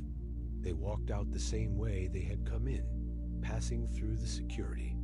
Scanners without any modifications, any checks, any surrendering of weapons. Elder Zeraganol approached him as the chamber emptied. Young Velther, a word of advice from one who has seen many cycles pass. Yes, Elder? Some protocols exist not because they are fair, but because they are necessary. Some questions should not be asked because the answers are too dangerous to. No. Velther's crystal body dimmed with confusion. But Elder, I still don't understand. What makes humans so different? What weapons could they possibly have that require such special treatment? Elder Zerakanol was quiet for a long moment. When he finally spoke, his ancient voice carried a weight that made Velther's crystal structure shiver. The most dangerous weapons, young one, are often the ones you cannot see. With that, the elder moved away, leaving Velther alone in the emptying chamber, more confused and curious than ever. 3 days after the council session, Velther stood outside the archive building, his crystal body reflecting the pale light of the station's artificial sun. The building was massive, housing thousands of years of galactic history and council. Records. If answers existed anywhere, they would be here. Inside, the archive was quiet, except for the soft humming of data storage units. Velther made his way to the main desk, where a human sat reading through holographic displays. The nameplate read, Park Jiho, Senior Archivist. Park Jiho looked up as Velther approached. He was middle-aged by human standards, with graying hair and kind eyes behind simple glasses. Good morning, Delegate Velther. How can I help you today? I need to access the Council security protocols, Velther said directly. Specifically, the records about weapon surrender requirements for different species. Park Jiho nodded and began typing on his console. That should be in the general access files. Let me pull those up for you. His fingers moved quickly across the holographic keyboard. After a moment, he frowned. That's odd. What's odd? The human-specific protocols appear to be classified. I've never seen that before. Park Jiho looked genuinely puzzled. I'm sorry, but I don't have the clearance to access those files. You'd need special permission from the Council Elders.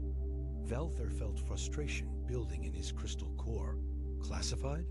Why would security protocols be classified? I don't know, Park Jiho admitted. In all my years here, I've never seen basic protocol information marked at that level. It's very unusual. Before Velther could respond, another voice spoke from behind him. Perhaps I can help with some context. Both beings turned to see Lee, Sora approaching. She was another human, younger than Park Jiho, with short black hair and intelligent eyes. Her badge identified her as a council psychologist, specializing in interspecies relations. Dr. Lei, Park Jiho said with a smile, this is Delegate Velther. He's trying to understand some of our security protocols. Lee Sora studied Velther carefully. You're the one who asked questions during the session 3 days ago. Yes, Velther replied. And no one will give me straight answers. What kind of answers are you looking for? I want to know why humans don't have to surrender their weapons like everyone else. I want to know why this information is classified. I want to know what everyone is so afraid of. Lee Sora was quiet for a moment, then gestured to a nearby seating area. Why don't we sit down? This might take a while. They moved to a corner of the archive, with comfortable chairs arranged around a low table. Lee Sora waited until they were all seated before speaking. I study how different species interact with each other, she began. It's my job to understand the psychological and social dynamics that keep the Council functioning peacefully. And what have you learned about humans? Velther asked. That's a complicated question, Lisara said carefully. But I can tell you what I've observed about how other species react to us. She activated a small holographic display on the table. Charts and graphs appeared, showing behavioral data from council sessions over the past 50 years. Look at this, she said, pointing to one chart. This shows stress hormone levels in various species during council sessions. Notice anything interesting? Velther studied the data. The levels spike whenever humans are speaking. Exactly. Not just when humans are being aggressive or threatening. Just when they're talking normally about routine matters. Park Jiho leaned forward, interested despite himself. I never knew that. There's more, Lee Sora continued, switching to another display. This shows seating patterns over time. Watch what happens when humans enter the chamber. The hologram showed a time-lapse view of delegates taking their seats. As the human section filled up, other species gradually moved their seats further away, creating an empty buffer zone around the human delegation. They don't even realize they're doing it, Lee Sora explained. It's completely unconscious behavior. Velther's crystal body flickered with confusion. But why? Humans don't look threatening. You're smaller than most species, weaker than many. Others. What causes this reaction? Lee Sora and Park Jiho exchanged a look. That, Lee Sora said slowly, is where things get complicated. I need to know, Velther insisted. Everyone keeps giving me hints and half answers. I want the truth. Park Jiho typed something into his console. There is someone who might be able to help. Koinara is one of the oldest members of the council. She was here when humans first joined. The Eternal Speaker? Velther had heard of Quinara, but never met her. Her species lived for thousands of years, and she had been on the council longer than almost anyone. She might be willing to talk to you, Lee Sora said. But I should warn you, there are some things that happened in the early days that people prefer not to discuss. What kind of things? Events that changed how the council operates. Events that led to new protocols being established. Velther stood up, his crystal body resonating with determination. Where can I find her? An hour later, Velther stood in the Garden of Memory, a peaceful area of the station where the oldest council members often came to think. Koinara was there, her ancient form resting beside a fountain that played soft, harmonious notes. Koinara as species looked somewhat like giant butterflies, but with multiple sets of wings and eyes that could see across several dimensions of space and time. When she spoke, her voice seemed to come from everywhere at once. Young crystal child, she said without looking at him. You seek dangerous knowledge. I seek truth, Elder Quinara. Sometimes they are the same thing. She turned several of her multi-dimensional eyes toward him. You want to know about the human protocols? Yes. And you believe you have the right to this knowledge simply because you ask for it? Velther hesitated. I believe all council members have the right to understand the rules that govern us. Quinara made a sound that might have been laughter. Ah, the innocence of youth. Very well, young one. I will tell you what I can, though I fear you will not thank me for it. She gestured with one wing toward a nearby bench. Velther sat down, his crystal body humming with nervous energy. 50 years ago, Quinara began, humans joined our council. They seemed pleasant enough, curious, adaptable, eager to learn. They followed all our protocols without complaint. They surrendered their primitive weapons and underwent the same security procedures as everyone else. What changed? An event. we call the Soul Incident. Quinara's wings flickered with what looked like remembered fear. There was a terrorist attack during a council session.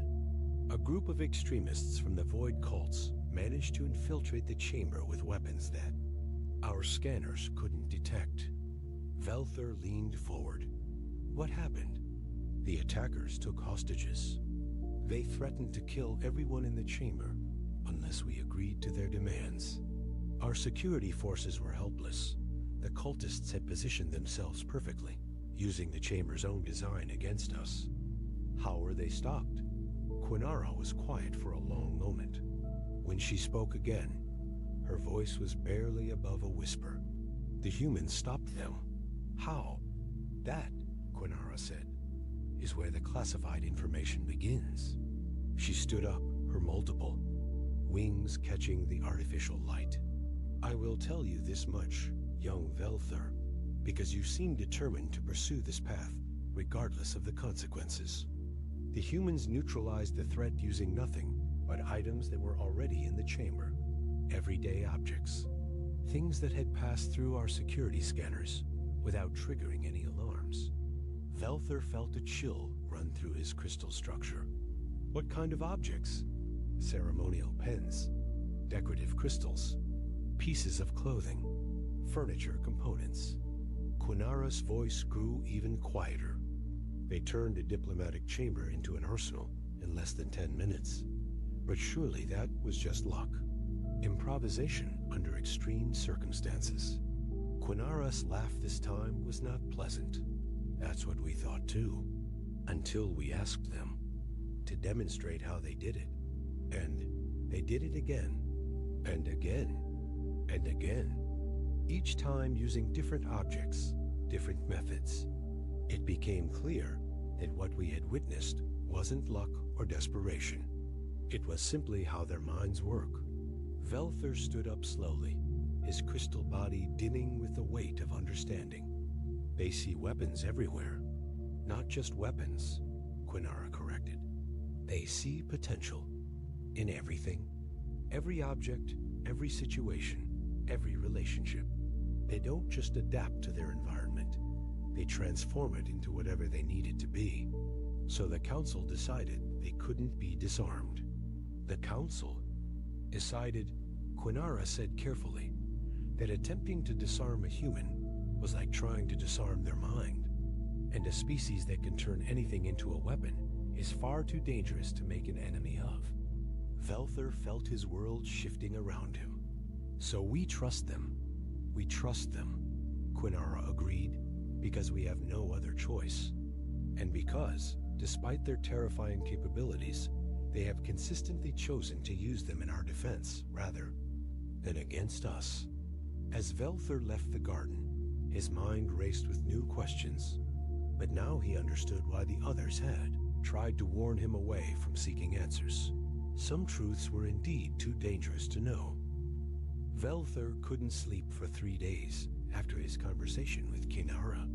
Every time he closed his optical sensors, he saw the same image. Humans walking calmly through the council chamber while unconsciously cataloging everything around them as potential weapons. On the 4th day, he made a decision that would change everything. He went to see Thrakvan, the council's security chief. Thrakvan was a massive being from a species known for their multiple arms and natural armor plating. His office was located deep within the station's security sector, surrounded by the most advanced defensive systems in the galaxy. Delegate Velther, Thrakvan said as he entered, I was wondering when you would come to see me. You were expecting. And me? After your questions in the council chamber, and your visits to the archive and the Garden of Memory, yes. Word travels fast in a closed environment like this. Thrakvan gestured to a chair with 2 of his 4 arms. Please, sit. I assume you want to know about the Soul Incident. Velther settled into the chair, his crystal body reflecting the harsh lights of the security office. Quinara told me some of it, but I need to understand more. I need to see what actually happened. Thrakvan was quiet for a long moment, his multiple arms moving in patterns that suggested deep thought. The security footage from that day is classified at the highest levels. Showing it to you would require special authorization. Then get the authorization. You don't understand the implications of what you're asking for. Then help me understand. Thrakvan stood up and moved to a secure terminal on the far wall. His fingers worked across multiple keypads simultaneously. Very well. But before I show you anything, you need to meet the humans who were there that day. Within an hour, 3 humans sat in Thrakvan's office alongside Velther. The first was Cho Min, now in his 70s, but still sharp-eyed and alert. He had been a junior engineer 50 years ago, attending his first council session. The second was Han Sol, who had served as a cultural attaché and was known for his dark sense of humor.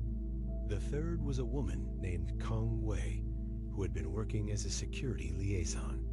So, Han Sol said with a slight smile, "You want to know why we're considered too dangerous to disarm?"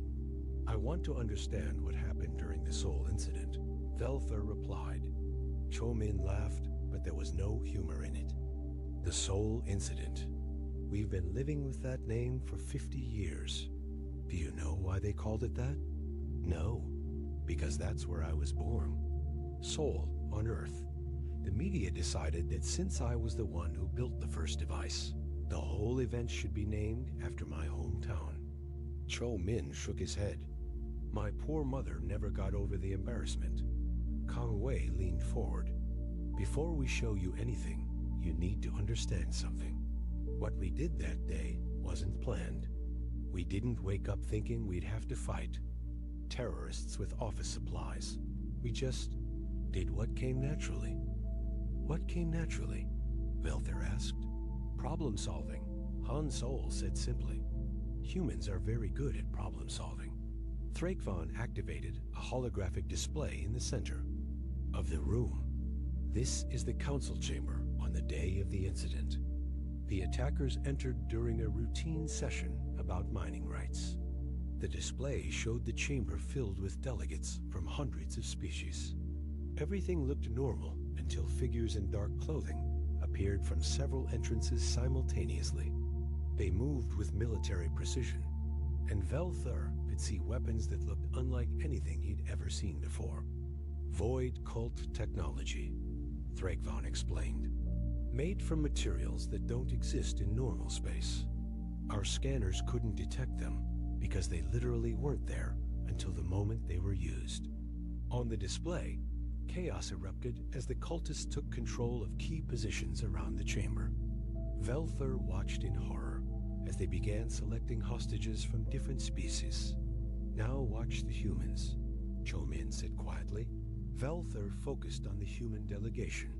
While other species were panicking or trying to hide, the humans were doing something different. They were looking around, not frantically, but with purpose. Their eyes moved systematically across the chamber, cataloging, analyzing, planning.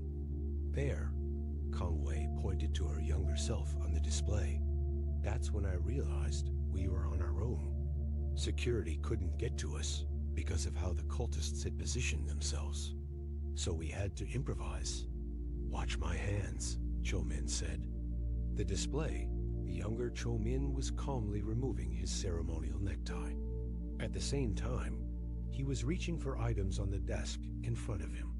A council pen, some decorative crystals that were part of the chamber's design, and what looked like a small piece of jewelry.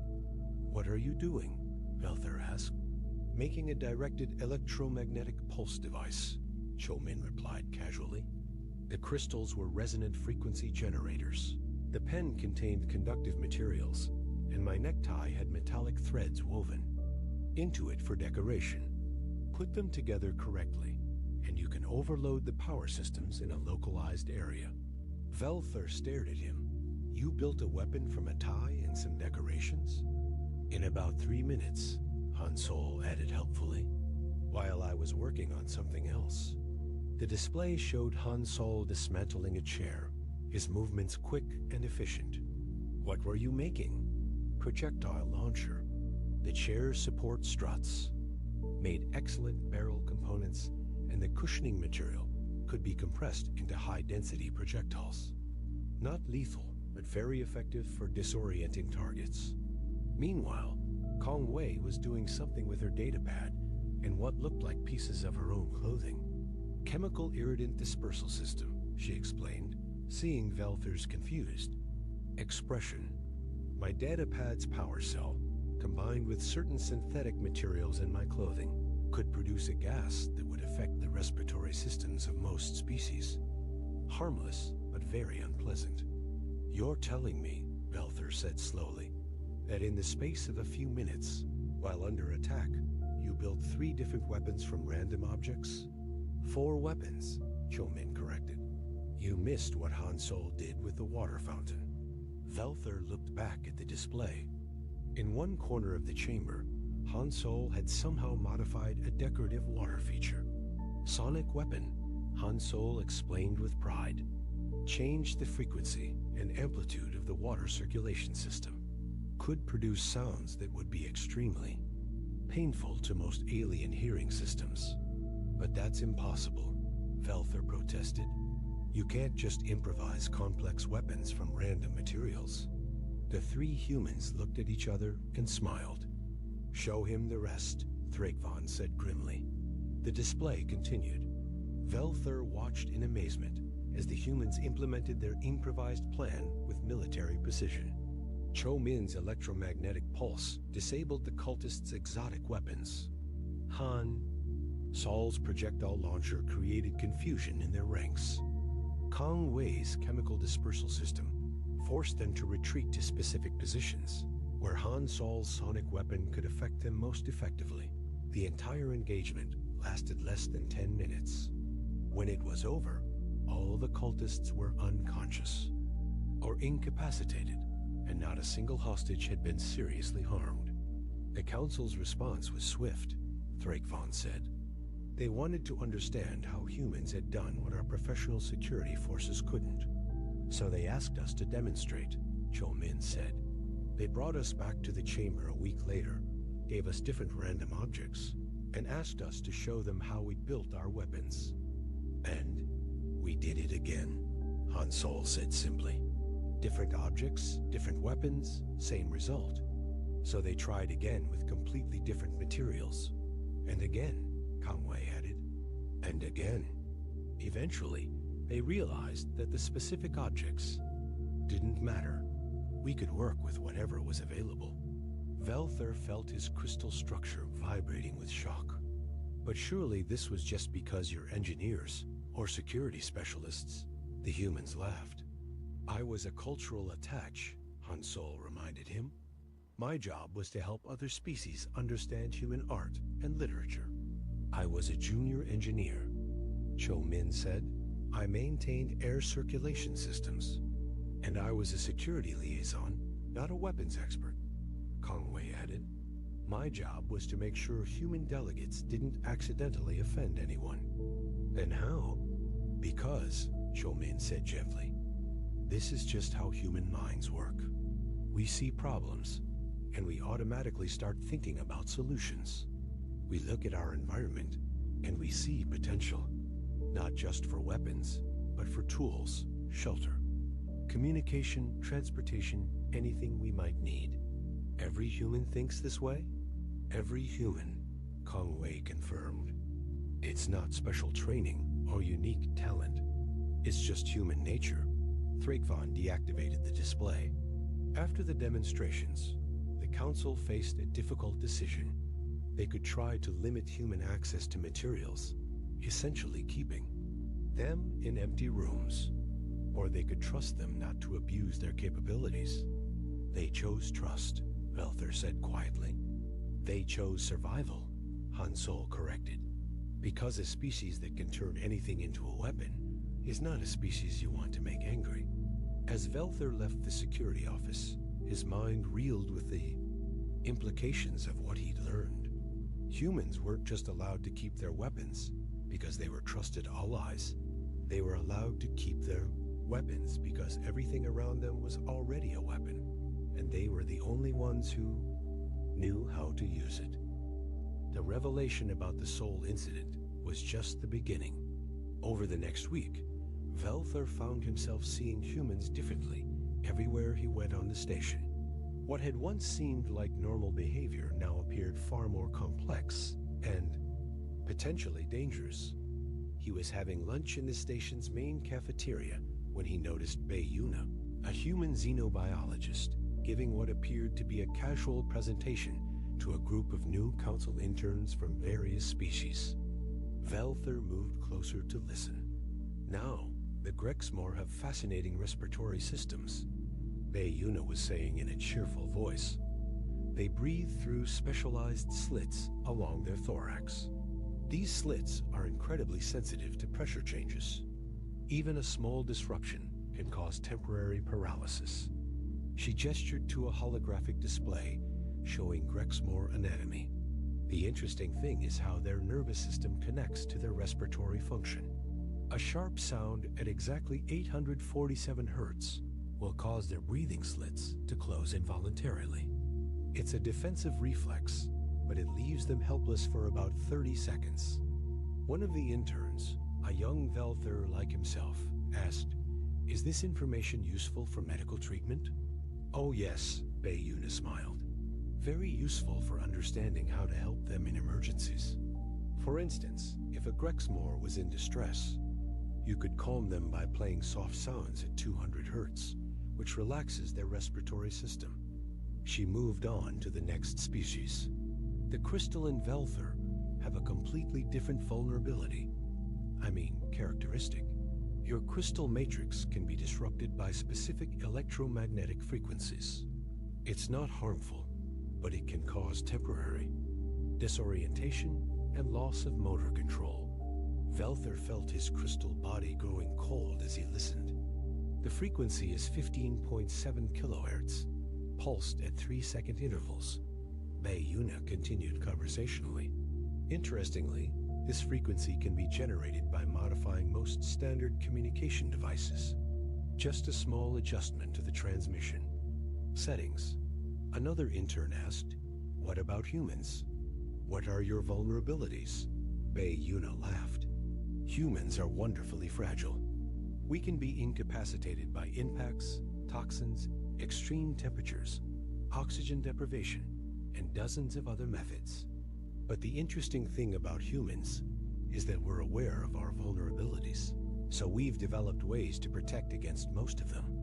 She continued through the presentation, cheerfully describing the pressure points, chemical sensitivities, and biological weaknesses of every major species in the Council. To most observers, it would have seemed like an educational lecture about alien biology. To Velther, it sounded like a comprehensive guide to incapacitating every species in the galaxy. After the presentation ended, Velther approached Bayuna. "That was a very informative lecture." "Thank you," she said brightly. "I love sharing knowledge about our wonderful diversity. Each species has such unique and fascinating characteristics. You seem to know a lot about how to affect these characteristics." Bayuna's smile never wavered, but something shifted in her eyes. "I study xenobiology, Delegate Velther. Understanding how different species function is essential for proper medical care and emergency response." "Of course," Velther said carefully. "I was just wondering, do all humans have this kind of detailed knowledge about other species?" "Most of us pick up quite a bit over time. We're naturally curious about how things work." She paused. "Is there something specific you wanted to know?" "I've been learning about human capabilities lately. The Soul incident, for instance." Bayuna's expression became more serious. "Ah, you're the one who's been asking questions. People keep telling me that humans are dangerous because you can make weapons from anything. But listening to your presentation, I'm starting to think the problem is bigger than that." "In what way?" Velther looked around the busy cafeteria, filled with dozens of species going about their daily lives. "You don't just see objects as potential weapons. You see other beings as potential targets. you unconsciously catalog our weaknesses. We catalog everything, Bayuna corrected gently. Strengths, weaknesses, preferences, behaviors. It's how we understand the world around us. But you focus on the weaknesses. We focus on survival, she said. It's a very human trait. We assess threats and advantages automatically, even when we don't intend to, even when we don't want to. That afternoon, Velther found himself in the archive again, this time requesting historical records about human integration into the council. Park Ji-ho was helpful as always, pulling up files that weren't classified. Here's something interesting, Park Ji-ho said, pointing to a document on his screen. This is a report from the first year after humans joined the council. It mentions several incidents where human delegates accidentally caused diplomatic problems. What kind of problems? Well, there was Ambassador Li Min, who nearly caused an interstellar incident by correctly predicting which member of the Zephyrian delegation was planning to betray their government. Turns out she had just been making casual conversation, but she'd unconsciously analyzed their behavior patterns and body language. Park Ji-ho scrolled through more files, and there was Dr. Song Ji, who caused panic at a medical conference by casually mentioning 17 different ways the station's life support systems could be sabotaged. He thought he was being helpful by pointing out security vulnerabilities. These were accidents? Completely unintentional. The humans involved had no idea they were causing problems. They were just ... being human. Park Ji-ho opened another file. Here's a fascinating one. A human cultural expert named Yang He was asked to help improve interspecies communication.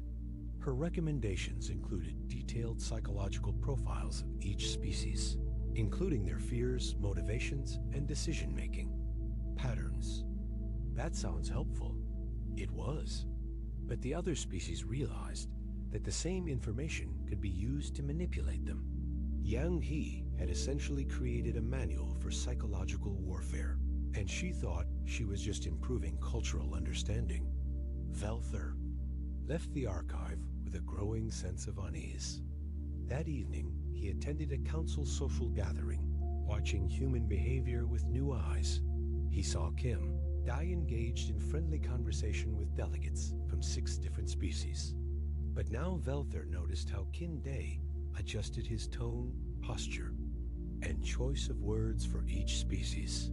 The Grexmore got firm, direct statements. The Melody folk received flowing, harmonious speech patterns. The gas-breathing Zephyrians were addressed with careful consideration of their atmospheric requirements. God, it looked like skillful diplomacy. But Velther realized it was also precise psychological manipulation, even if Kin Day didn't think of it that way. At another table, Yoon Hana was discussing station security with Thrakvon. Her suggestions for improving safety protocols were intelligent and well-reasoned. But Velther noticed that she somehow knew exactly where every security camera was located, which corridors had the best sight lines, and how long it would take security forces to respond to different areas of the station. The humans weren't trying to be threatening. They were just being themselves. But themselves included an unconscious tendency to analyze, categorize, and optimize everything around them, including other sentient beings.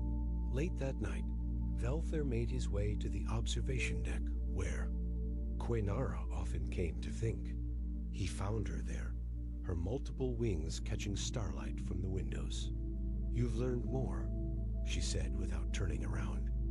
"I've learned that the Soul incident was just the beginning," Velther replied. "Humans don't just turn objects into weapons. They turn information into weapons. They turn relationships into weapons. They turn their own diplomatic status into weapons. Now you begin to understand. They're not even doing it on purpose." "No," Quinara agreed. "That's what makes them so terrifying and so valuable." "How do you mean?" Quinara finally turned to face him. "A species that weaponizes everything, by instinct, is incredibly dangerous. but a species that does so without malicious intent, and that consistently chooses not to use those weapons against their allies, is the most powerful defensive force imaginable. You mean they protect us? They protect us from threats we don't even know exist yet, because when danger comes, they'll find ways to fight it that the rest of us would never think of, using resources we didn't know we had, exploiting weaknesses in our enemies that we didn't know existed. Velthur looked out at the stars, so we keep them close. We keep them close, Quinara confirmed, because a species that can turn anything into a weapon is either your greatest enemy or your greatest protector, and we chose very carefully which one we wanted them to be. As Velthur made his way back to his quarters, he realized that his questions had led him to an uncomfortable truth. Humans weren't trusted despite being dangerous. They were trusted because they were dangerous.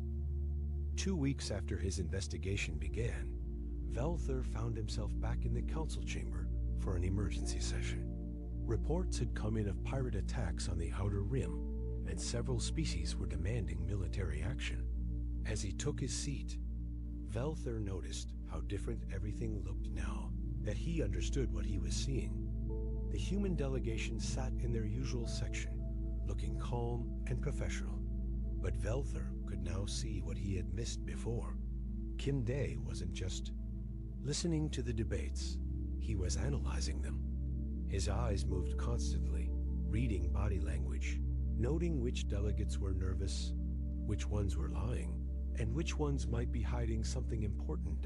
Yoon Hana appeared to be taking simple notes, but Velthur realized she was probably mapping out the power dynamics in the room, identifying potential allies and threats, and planning responses to various scenarios that might develop. The other humans were doing the same thing, each in their own way. They couldn't help it. It was just how their minds worked. The pirates are using new technology, announced Delegate Thorgrim from the warrior species known for their military prowess. Our traditional tactics are useless against them. We need to develop new weapons, new strategies. Several other delegates voiced agreement. The discussion quickly became heated as different species proposed different approaches. Some wanted to build bigger weapons. Others suggested defensive measures. A few recommended negotiation. Through it all, the humans remained quiet. Finally, Elder Zerikanal called for calm. Does anyone have practical suggestions for dealing with this threat? Kim Day stood up slowly. If I may, Elder, I'd like to ask a few questions about these pirates. Proceed. What kind of ships are they using? What are their attack patterns? How do they choose their targets? Kim Day's voice was calm and professional.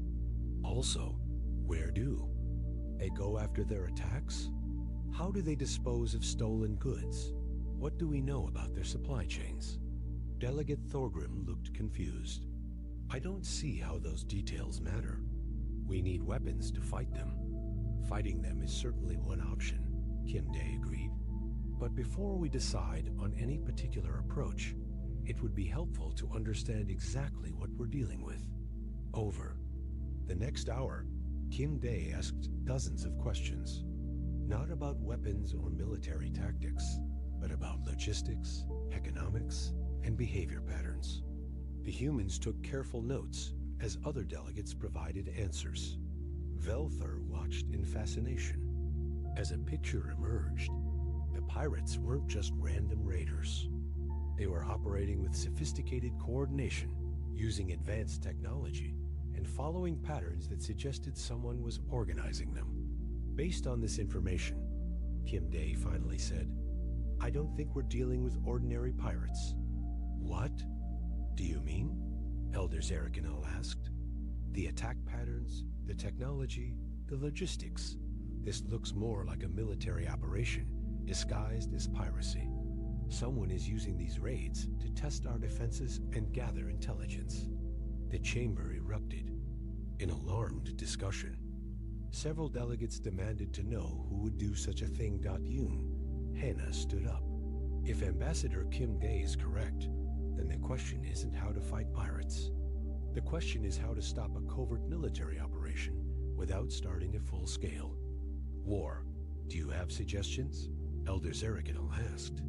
Several, Kim Day replied. But first, we need to verify our suspicions. I recommend we set up a monitoring operation to track the pirates' movements and identify their base of operations.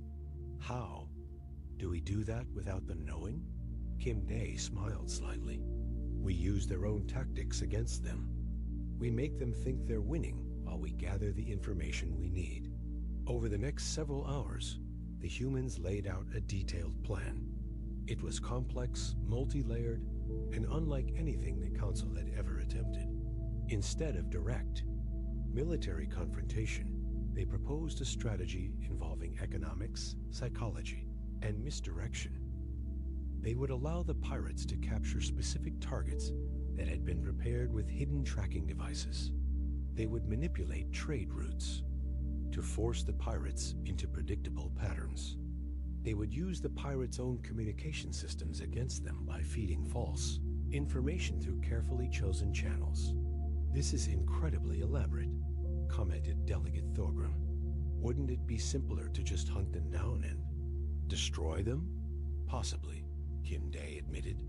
But our approach has several advantages. First, it will give us definitive proof of who's behind the attacks.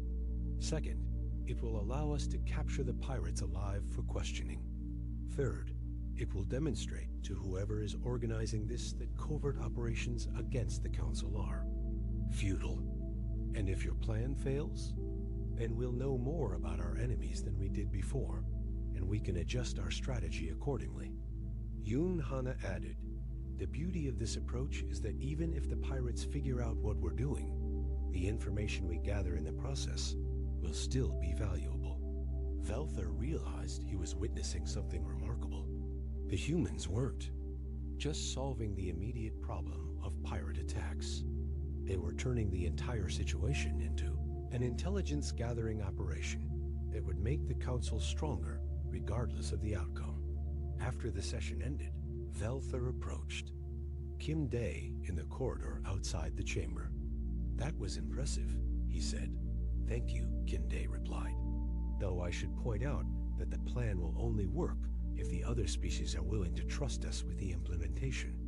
They'll trust you, Velther said with certainty. They have to. Kim Day gave him a curious look. You sound different than you did 2 weeks ago. I've learned some things about humans since then, such as... Velther was quiet for a moment, choosing his words carefully. I've learned that you can't help being what you are. You see everything as a potential tool, every situation as a puzzle to be solved, every problem as an opportunity to gather more information. And that bothers you? It terrified me at first, Velther admitted. The idea that every human is essentially a walking weapons laboratory, constantly analyzing threats and opportunities without even realizing it. But not anymore? Now I understand why the Council made the choice they did 50 years ago. Velther's crystal body flickered with what might have been amusement. You're not allowed to keep your weapons because you're trusted. You're allowed to keep your weapons because trying to take them away would be pointless. Kim Day nodded slowly. We are what we are, and what you are, Velther continued, is a species that automatically turns every challenge into an advantage, every threat into an opportunity, and every enemy's strength into their weakness. The Council realized that having you as allies was infinitely preferable to having you as enemies. Some might see that as a threat. Some might, Velther agreed. But I've seen how you use your capabilities. You had dozens of opportunities over the past 50 years to exploit your advantages for purely human benefit. Instead, you've consistently used them to protect the Council as a whole. Kim Day was quiet for a moment. We chose to be part of something larger than ourselves. And that choice, Velther said, is why everyone else can sleep peacefully at night. Later that evening, Velther found himself once again in the Garden of Memory with Kinara. The ancient being was resting beside the musical fountain, her, multiple wings reflecting the soft light.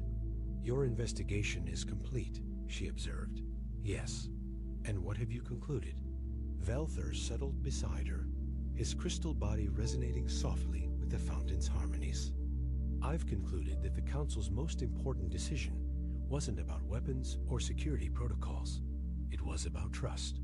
"Explain." "Every species in the galaxy has natural weapons or advantages, but most of us are limited by our biology, our technology, or our thinking patterns. Humans are limited only by their imagination and their moral choices." Quinara made a sound that might have been agreement. "And what does that mean for the Council?" "It means we have the most powerful defensive force in the galaxy, as long as we deserve their protection." Velthur paused. "And it means that our continued survival depends not on their inability to harm us, but on their decision not to. Are you comfortable with that arrangement?" Velthur considered the question carefully. "I'm comfortable with it, because I've seen the choices they make. Every day, humans choose cooperation over domination, protection over exploitation, and the good of the Council over their own immediate advantages. And if they ever chose differently, then we'd be in serious trouble," Velthur admitted. "But I don't think they will. Not because they can't, but because choosing differently would make them something they don't want to be." As he prepared to leave the garden, Quinara spoke one final time. "You asked why humans are the only species allowed to be weaponless in council chambers," she said. "Have you found your answer?" Velthur stopped at the garden's entrance and looked, back at the ancient being. "Yes," he said. "They're allowed to be weaponless because they're never actually weaponless. Every human carries the most dangerous weapon in the galaxy, an unrestricted imagination combined with the wisdom to use it responsibly. And that," Quinara said softly, "is why we sleep peacefully at night." As Velthur made his way back to his quarters, he reflected on everything he had learned. The Council's security protocols weren't really about preventing violence. They were about managing relationships and maintaining trust between species with vastly different capabilities. Admiral Kruntel stood at the observation deck of the Imperial flagship Eternal Glory, his four hands clasped behind his back as he gazed at the blue marble suspended in the vast darkness of space. The sight of Earth, so small and seemingly insignificant, brought a smirk to his face. His secondary eyes blinked in rhythm with the pulsing of the ship's quantum core, while his primary set remained fixed on humanity's homeworld. Another primitive species about to learn their place in the cosmos, he muttered to himself, running a hand through his ceremonial head crest. "Computer, display the Imperial fleet status." A holographic display materialized before him, showing thousands of warships arranged in perfect formation. The mighty vessels of the Galactic Empire stretched as far as his enhanced vision could see, each one a masterpiece of engineering capable of reducing entire continents to ash. The fleet had conquered 37 civilizations in the past solar cycle alone, and Earth would be number 38. Supreme Commander Zarakesh is requesting an update, Admiral announced Lieutenant Plex, his communication officer, whose tentacles were wrapped around multiple control interfaces simultaneously. "Tell her that everything proceeds according to plan," Kruntel responded, his voice carrying the weight of 10,000 successful conquests. "The humans remain oblivious to their impending surrender. Our stealth systems are performing perfectly." He allowed himself a moment of pride as he reviewed the tactical readouts. The Eternal Glory alone carried enough firepower to level every major city on the planet below. The humans, with their quaint nuclear weapons and primitive space stations, would have no choice but to accept Imperial rule. They would become another footnote in the Empire's glorious expansion. Sir Plex interrupted his thoughts. "Our cultural analysis team has completed their preliminary report on human civilization." "Summarize it for me, Lieutenant." "Though I doubt there will be any surprises." "They are unusual, sir. The report indicates they spend an inordinate amount of time engaging in something called entertainment. They appear to simulate conflicts and disasters for amusement.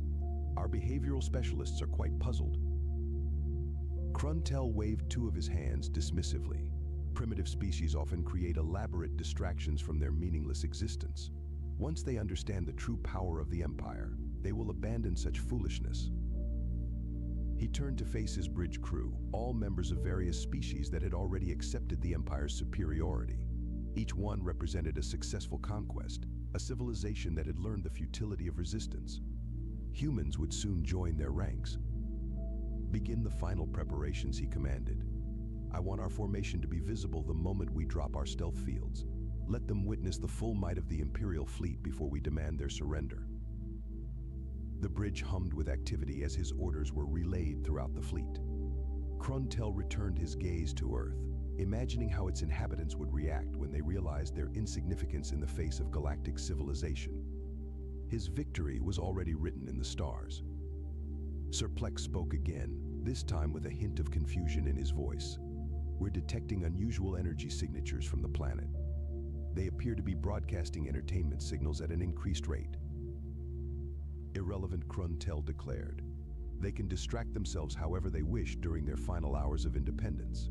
Soon they will learn the true meaning of galactic order. As the fleet made its final adjustments, Admiral Kruntel allowed himself to imagine his upcoming triumph. Perhaps Supreme Commander Zara Kesh would finally grant him governance of his own sector after this conquest. He had certainly earned it after centuries of loyal service. Little did Admiral Kruntel know that his carefully planned conquest was about to collide with humanity's most powerful weapon, their inexhaustible sense of humor. But for now, he stood confident and proud, fully assured that this would be just another routine addition to the Empire's ever-expanding borders. Deactivate stealth fields, Kruntel commanded, straightening his ceremonial armor. Begin transmission of the standard Imperial surrender demand on all frequencies. The massive fleet shimmed into visibility above Earth's atmosphere, thousands of ships appearing like stars against the darkness. Kruntel activated the broadcast system, his voice carrying the weight of countless conquered civilizations. People of Earth, he began, using the Empire's most intimidating diplomatic tone. Your planet has been chosen for integration into the Galactic Empire. Resistance is futile. You have one planetary rotation to surrender your governing bodies and submit to Imperial rule. Should you refuse?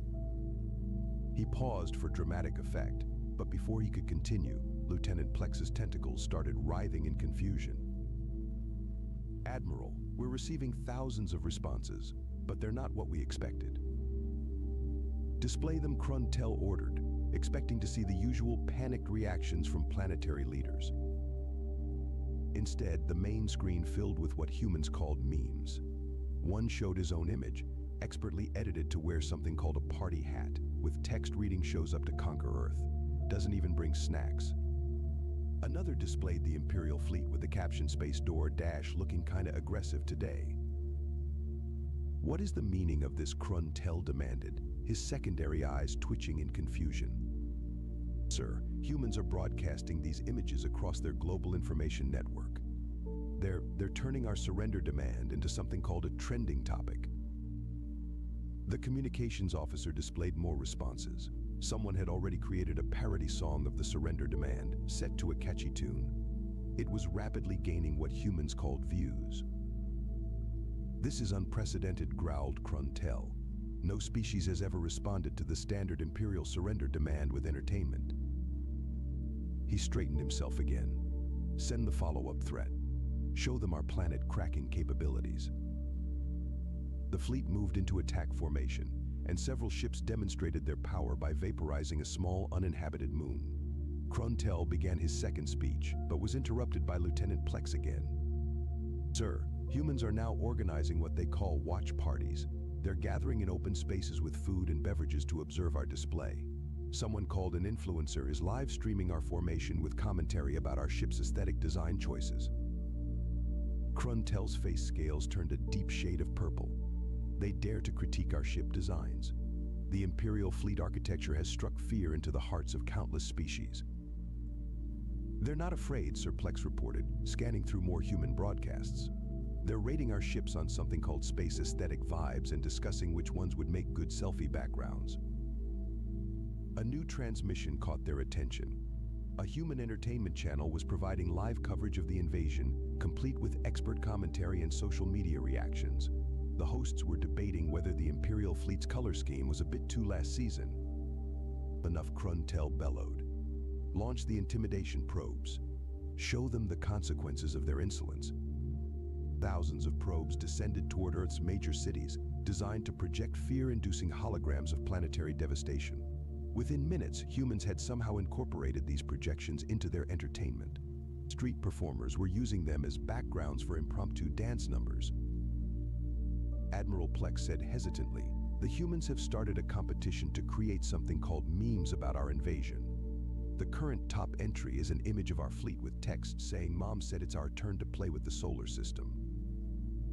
Kruntel slumped in his command chair, all four hands massaging his temples.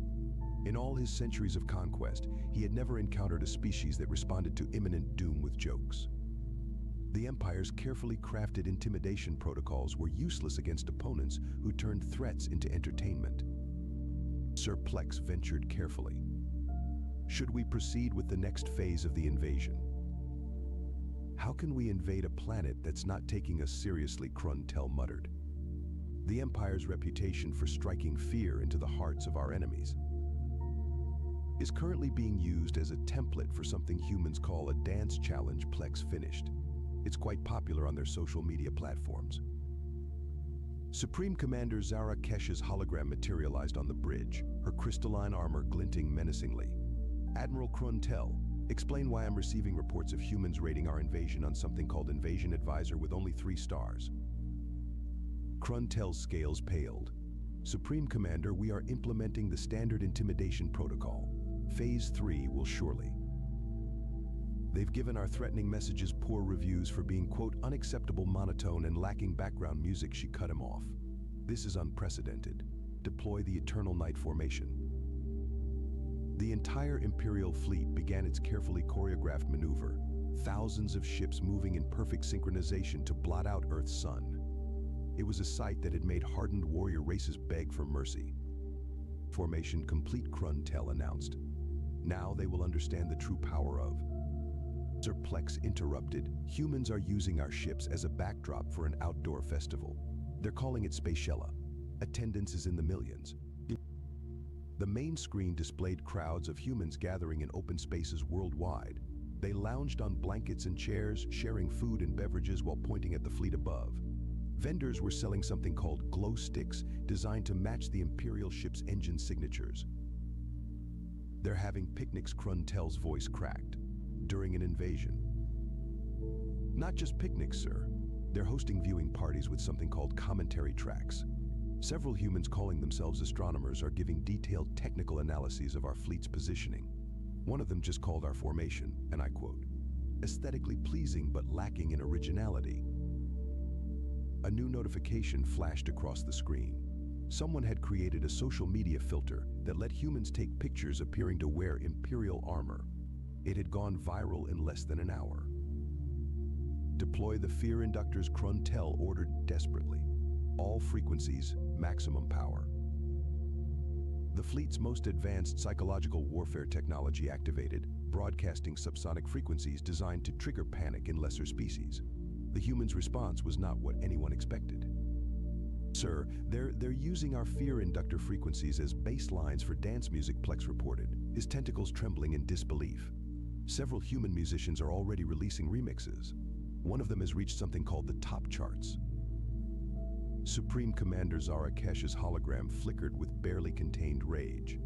"Admiral, explain why our invasion has its own entertainment category on their streaming platforms." Before Kruntel could respond, Lieutenant Plex's console erupted with new alerts. "Admiral, humans are now organizing something called a Fleet Watch competition. They're awarding prizes for the most creative ways to view our ships. The current leader is a group who rented a floating restaurant to have something called a space invasion-themed dinner." The main screen showed humans in various locations, all treating the invasion like an elaborate show. Families spread blankets in parks, young humans balanced devices called phones on selfie sticks, and something called food trucks lined up at every viewing location. "They've started raiding our individual ships," Sir Plex continued. The Eternal Glory is trending because someone said its design looks like, and I quote, a space Gothic cathedral had a baby with a disco ball. Kruntel slumped further in his chair. How many military vessels are in Earth's orbit?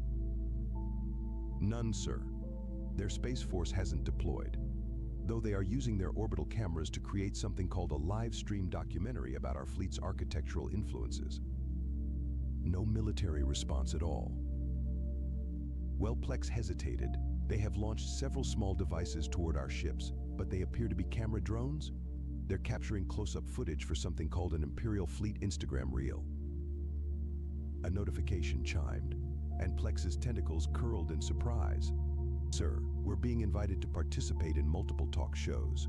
They want to interview you about, and I'm reading this directly, your inspiration for the invasion aesthetic and whether you'd consider doing a collaboration with their entertainment industry.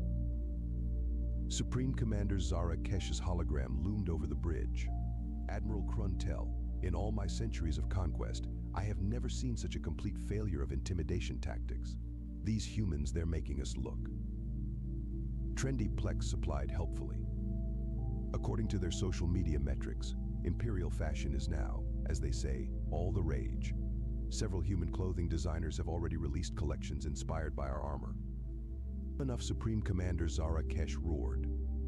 Admiral Kruntel, you will commence military operations immediately. I want this planet under Imperial control before they turn our entire invasion into an entertainment franchise. Kruntel straightened in his chair. Yes, Supreme Commander. All ships, battle formations. Launch the Seekers. Thousands of automated combat drones poured from the Imperial ships, their quantum weapons primed. They descended toward Earth's major cities in perfect attack formation, ready to demonstrate the Empire's overwhelming military superiority. Sir Plex reported, they're deploying something against our Seekers. Finally, show me their primitive defensive weapons. The main screen displayed the humans' response. Kruntel's jaw dropped. Thousands of small aerial devices rose to meet the Seekers, each one trailing a banner. Some carried messages like "Welcome to Earth," "Try our tacos." Others displayed corporate logos and something called promotional codes. Those are advertising drones, Plex explained. They're using them to sell products to our invasion force. The Seekers, programmed to engage hostile military targets, found themselves surrounded by decidedly non-military devices. Their combat algorithms struggled to process the situation. Sir, our Seekers are becoming entangled in something called sponsored content. 3 squadrons have already received promotional offers for local restaurants. Kruntel slammed all 4 hands on his command console. Launch the ground forces. Deploy the Devastator mechs. Massive war machines descended from the fleet, each one capable of leveling a city. They landed in strategic locations, ready to begin their unstoppable advance. But again, the humans had other ideas. Admiral Plex's voice quivered with disbelief. Humans are approaching our Devastator mechs with food trucks. The screen showed the massive war machines surrounded by vehicles selling various Earth cuisines. Crowds gathered around them, treating the invasion force like some sort of festival attraction. They're calling it Meals with Mechs, Plex continued. It's becoming a social media sensation. Several of our ground commanders are reporting that humans keep trying to take pictures with their troops. One of the Devastator mech pilots appeared on the command channel. Sir, they're offering us something called street tacos. Our xenobiologists have confirmed they're safe to eat, but is this allowed under Imperial protocol? Before Kruntel could respond, another crisis emerged. Admiral, our electronic warfare systems are being overwhelmed by something called Wi-Fi requests. Humans are trying to connect to our battlenet to post reviews of the invasion. The situation deteriorated further as reports flooded in from around the planet. Imperial shock troops found themselves being invited to neighborhood barbecues. Strategic command centers were being tagged on something called Google Maps as tourist attractions. A group of human children had started a game of hide and seek with a squad of elite Imperial assassins. Sir Plex announced, humans have started a betting pool. They're wagering on which of our weapons will turn out to be, quote, totally awesome but completely impractical. A Devastator mech commander's distressed voice came through command, requesting guidance. humans are organizing a block party around my unit. They're using my leg stabilizers as a backdrop for something called a DJ booth. Our psychological warfare specialists are reporting total system failure, another officer added. Humans are describing our fear-inducing battle cries as, and I quote, perfect podcast intro material. Supreme Commander Zara Kesh's hologram appeared again, radiating fury. Admiral, your invasion force is being turned into an entertainment venue. There are humans selling tickets to watch our troops march. We're trying, Supreme Commander Kruntel protested. But their weapons are hospitality and marketing. Sir Plex interrupted. You need to see this. Humans have started a social media challenge called Invader Makeover. They're offering fashion advice to our troops. Several platoons have already received complimentary skincare samples. The bridge crew watched in horror as their fearsome invasion force was systematically transformed into what humans called content creators. Elite Imperial warriors found themselves being coached on proper lighting for selfies. Battle droids were being used as backdrops for amateur music videos. And now Plex reported with a note of resignation, someone has created an app that lets humans rate their invasion experience. We're getting marked down for not providing enough vegetarian options at our landing zones. Admiral Kruntel paced the bridge, all four hands clasped behind his back, his scales shifting through various shades of frustration. The holoscreen before him displayed what the humans called trending topics. Every single one was about the invasion, but not in any way the Empire had intended. Tell me the status of Operation Eternal Terror, he demanded. Plex's tentacles drooped. Our elite terror squadrons have gone viral, sir. The squad leader, Commander Brix, has gained something called a following after humans noticed his, quote, adorably grumpy expression. The screen showed Commander Brix, one of their most decorated warriors, looking confused as humans crowded around him for something called group selfies. His signature terrifying snarl had been turned into what humans called an emoji. Our soldiers are becoming social media influencers, Plex continued. 3 different squadrons have received sponsorship offers from human companies. The 7th Nebula Corps is now sponsored by something called an energy drink. A new alert flashed across the screens. Supreme Commander Zara Kesh's voice boomed through the bridge. Admiral, explain why I'm seeing our troops participating in something called TikTok challenges. The main display showed Imperial soldiers, still in full battle armor, attempting to recreate human dance moves. Their combat training, designed for maximum battlefield efficiency, had apparently translated well into something humans called choreography. It gets worse, Sir Plex added. The planetary Devastator crews are competing for something called likes. They're using their thermal cannons to toast marshmallows for humans. The footage showed one of their most powerful weapons, capable of melting mountains, being used to create something called s'mores while humans cheered and recorded the event. Launch the Mind Shredders, Kruntel commanded, his voice cracking with desperation. Show them the true horror of Imperial psychic warfare. The Empire's most advanced psychic warriors deployed, ready to fill human minds with unspeakable terrors. Within hours, Plex had more disturbing news. Sir, the Mind Shredders are their becoming meditation guides. Humans are praising their ability to, quote, really help you disconnect from your daily stress. They're booking sessions. A Mind Shredder appeared on the command channel, looking thoroughly confused. Admiral, humans are asking us for something called mindfulness workshops. They say our psychic terror projections are perfect for achieving inner peace. What are we supposed to do? Our battle meditation chambers are being reviewed on wellness apps, Plex added. We're getting 5 stars for ambiance. The situation in orbit was no better. The Imperial fleet's most impressive formations, designed to instill despair in their enemies, had become backgrounds for human photography enthusiasts. Someone had organized a space photography contest called Shots Fired, featuring artistic images of their weapon systems. Sir, a junior officer reported, humans have started a betting pool on which Imperial ship has the best lighting for their social media content.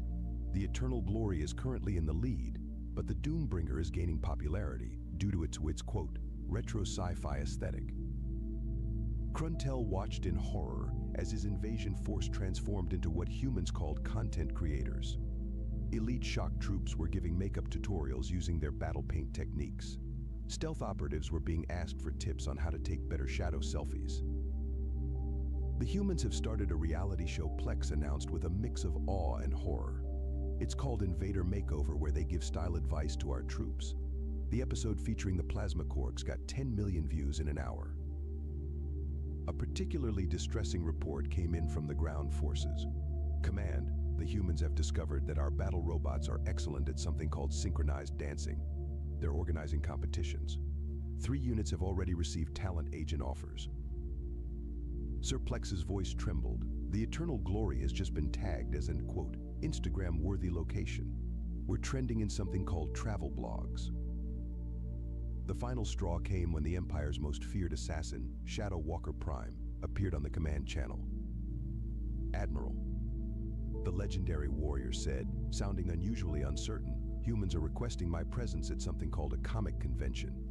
They want me to judge a costume contest of people dressed as me. Supreme Commander Zara Kesh materialized on the bridge, her hologram practically vibrating with rage. Admiral Kruntel, your invasion force has become an entertainment franchise. Our troops are getting verified on social media. The Galactic Empire is being tagged in human fashion blogs. But Supreme Commander Kruntel protested weakly. We've tried everything. Terror tactics, psychological warfare, shows of force. They've turned it all into content, Zara Kesh roared. Our fearsome reputation is being marketed as a brand. There are humans making tutorial videos on how to recreate our battle armor using something called craft supplies. Kruntel was about to respond when something extraordinary caught his attention. The humans were broadcasting a unified message from their global network. Rather than a surrender or a plea for mercy, it was an invitation. Greetings, Imperial Fleet. We've noticed you guys seem a bit stressed. How about we talk this over at our newly organized Galactic Food Festival? We're featuring dishes from every Earth culture, plus an open mic night for any Imperial troops who want to share their invasion stories. We promise great food, better company, and absolutely no military conflict whatsoever. The bridge fell silent. Even Supreme Commander Zara Kesh's hologram seemed at a loss for words. Sir Plex said quietly, our cultural analysis team has just completed a revised report on human psychology. They believe we've fundamentally misunderstood Earth's defense strategy. Explain, Kruntel demanded. Humans don't resist through force, sir. They absorb. They take what threatens them and transform it into something they can enjoy. Our invasion isn't failing because our weapons are ineffective. It's failing because they've turned us into entertainment. A new transmission appeared, showing scenes from around the planet. Imperial troops were sitting in human cafes, apparently engaged in something called stand-up comedy about their invasion experiences. Battle robots were teaching dance classes. A mind shredder was leading a meditation session called Finding Peace Through Cosmic Terror. Furthermore, Plex continued, our troops report unprecedented levels of job satisfaction. The 7th Nebula Corps is requesting permanent assignment to Earth as cultural ambassadors. Their commander says they've never felt more appreciated. Supreme Commander Zara Kesh's hologram flickered thoughtfully. In 30,000 years of Imperial expansion, we've never encountered a species that conquered us by simply refusing to be conquered. They've even started a scholarship program, Plex added. Humans want to study Imperial culture, but only the parts they find entertaining. They're calling it the Galactic Cultural Exchange Initiative. Kruntel watched as more reports flooded in. Imperial soldiers were learning human jokes. Battle strategists were being consulted for entertainment production. The Eternal Glory's engine signature had been turned into a popular music track. Perhaps, he said slowly, we should consider a different approach. Computer, analyze historical data. Has any species ever successfully invaded Earth? Negative, the computer responded. However, Earth shows the highest rate of cultural integration in the known galaxy. They don't defeat their opponents, they befriend them. The bridge crew watched as humans continued their relentless hospitality offensive.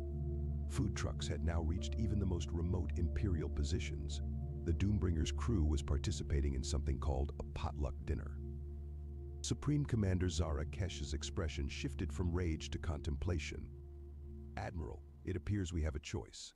We can either continue this increasingly ridiculous invasion attempt, or Krun-Tel finished.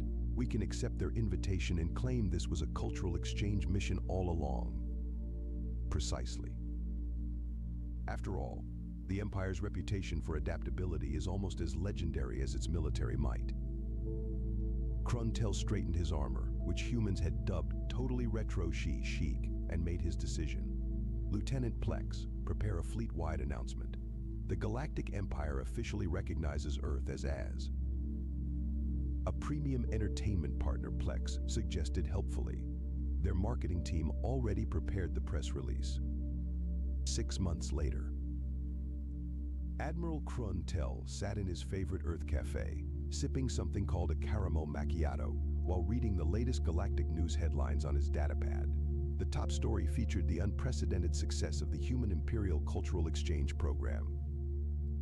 More refreshments? Admiral asked Sarah, the cafe owner who had somehow become his unofficial Earth cultural advisor. The new batch of Imperial officers just arrived for their orientation, and they look a bit nervous. Through the window, he watched as newly arrived Imperial troops were being welcomed with what humans called welcome bags, complete with social media starter guides and restaurant recommendations. Who would have thought, he mused, that our greatest military failure would become our most significant diplomatic success? The Empire's fearsome reputation had transformed. Now their ships were famous for hosting the best parties in 5 galaxies. Imperial diplomatic functions, once dreaded for their rigid formality, were now highly sought after for their entertainment value. Even Supreme Commander Zara Kesh had embraced the change, recently winning something called a TikTok challenge with her surprisingly good dance moves. Sir. Plex approached, his tentacles now adorned with what humans called friendship bracelets. The latest statistics are in. Imperial recruitment has increased 300% since we started including Earth postings, apparently. The chance to become a social media influencer is quite appealing to young officers. The Eternal Glory, still in Earth orbit, had become a popular tourist destination. Its war room was now a trendy restaurant called the Strategic Dining Initiative, where former battle planners created elaborate dinner presentations using their tactical holoprojectors. Krun-Tel smiled as he watched a group of Imperial cadets and human social media experts collaborating on something called a viral marketing campaign. The galaxy was changing, becoming less about conquest and more about connections, all because humans had refused to take an invasion seriously. You know, Plex, he said, finishing his coffee, I think we might be the first empire in history to accidentally conquer ourselves. As if to prove his point, a notification popped up on his datapad. His latest HoloTube video, reacting to Earth memes about my failed invasion, had just hit 10 million views. The galaxy, it seemed, had finally learned to laugh. Admiral Kekstar stood on the bridge of his flagship, the Crimson Dawn, his scaled hands clasped behind his back as he watched the holographic display of the Sol system. The massive warship led a fleet of 300 vessels, each one a testament to draconian engineering and military might. Their ships were virtually invisible to primitive scanning technology, and their weapons could reduce cities to ash in seconds. Status report, he commanded, his deep voice echoing across the bridge. The crew of reptilian warriors worked at their stations with practiced efficiency. All systems nominal, Admiral, his second-in-command reported. The fleet is maintaining perfect formation. We will reach the target planet in approximately 48 hours. Kekstar allowed himself a small smile. The Draconian Empire had conquered over 50 civilizations in the past 3,000 years, and none had ever successfully resisted them. These humans would be no different. Their surveillance showed a species still relying on chemical rockets and fossil fuels. They hadn't even established a proper colony on their own moon. Send the arrival beacon, he ordered. It was standard procedure, a simple signal back to the Empire announcing their successful arrival in the target system. The humans' primitive technology wouldn't even detect it.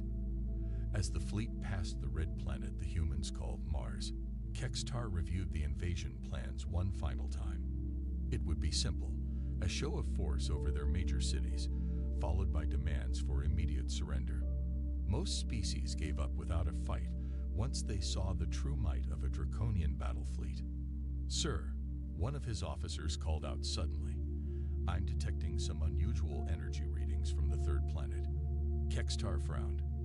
"Unusual how?" Before the officer could answer, a strange shimmer appeared in space ahead of them.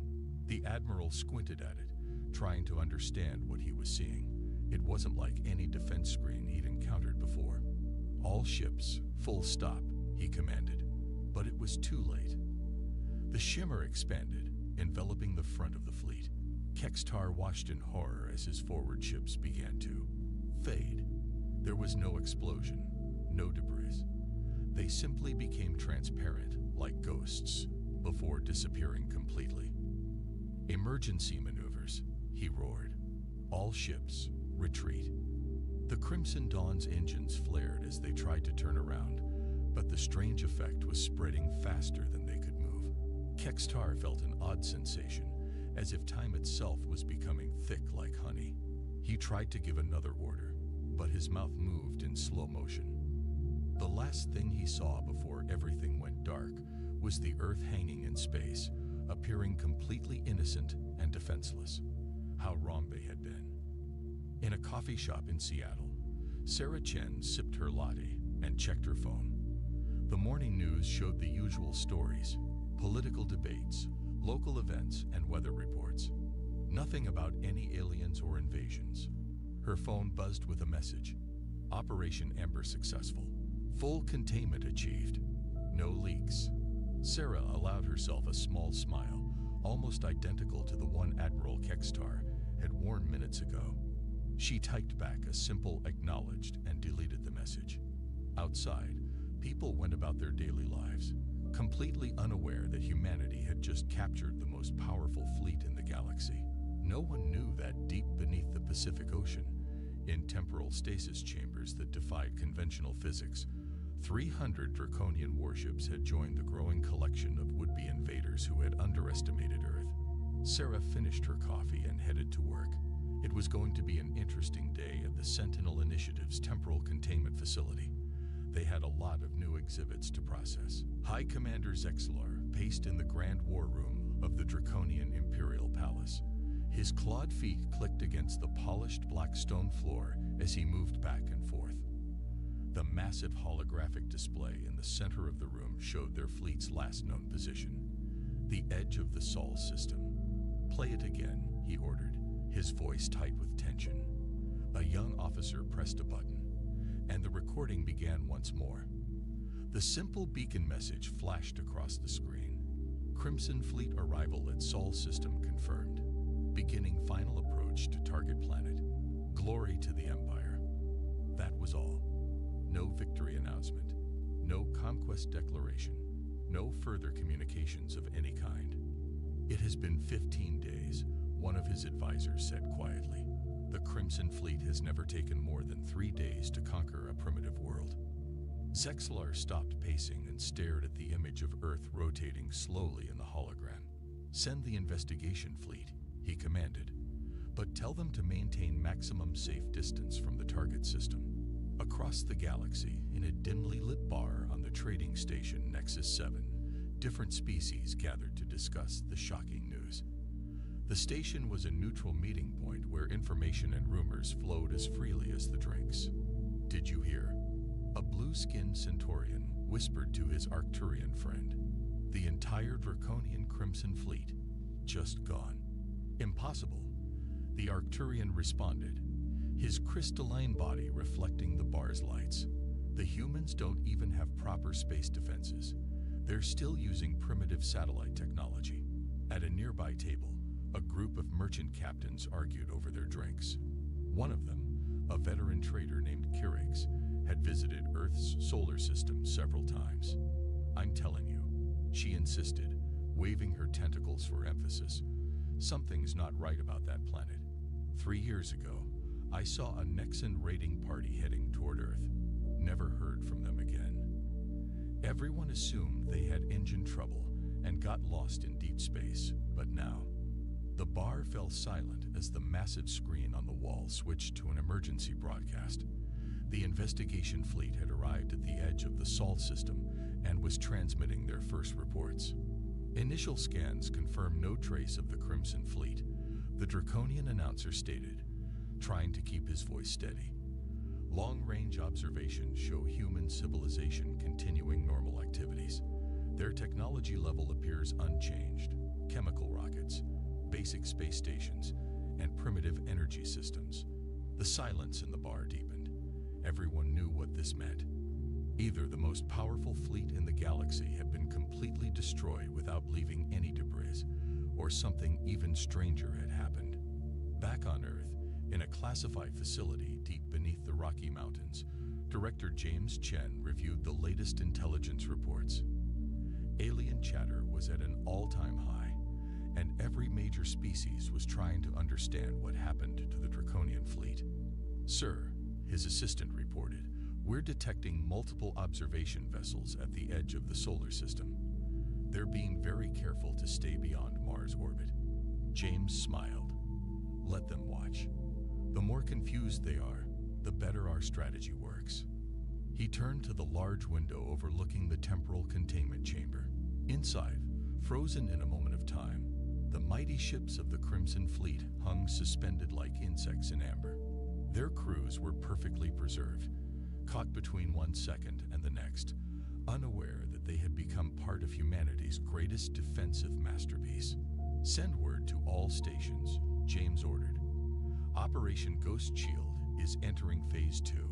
Let's see who tries to solve this mystery next." Dr. Emily Martinez walked through the endless rows of temporal stasis chambers in the underground facility known as the Museum. Each massive chamber contained a different alien invasion force that had tried to conquer Earth over the past 70 years.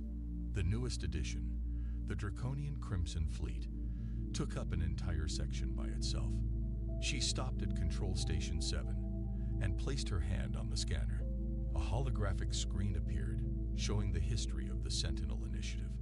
"Beginning orientation recording for new staff," she spoke clearly.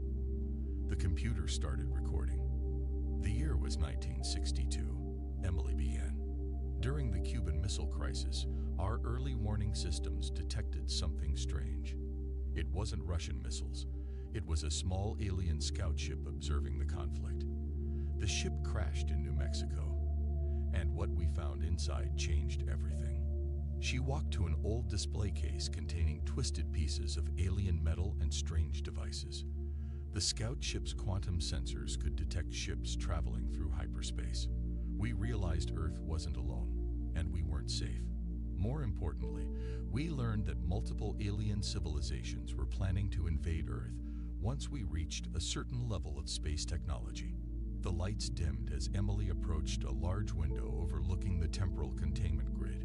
Instead of building weapons, President Kennedy secretly created the Sentinel Initiative. Our job wasn't to fight the aliens, it was to catch them. In another part of the facility, Technical Director Robert Wong studied the readings from the Draconian Fleet's containment field. The ships hung motionless in the golden light of the temporal stasis field, frozen between moments of time.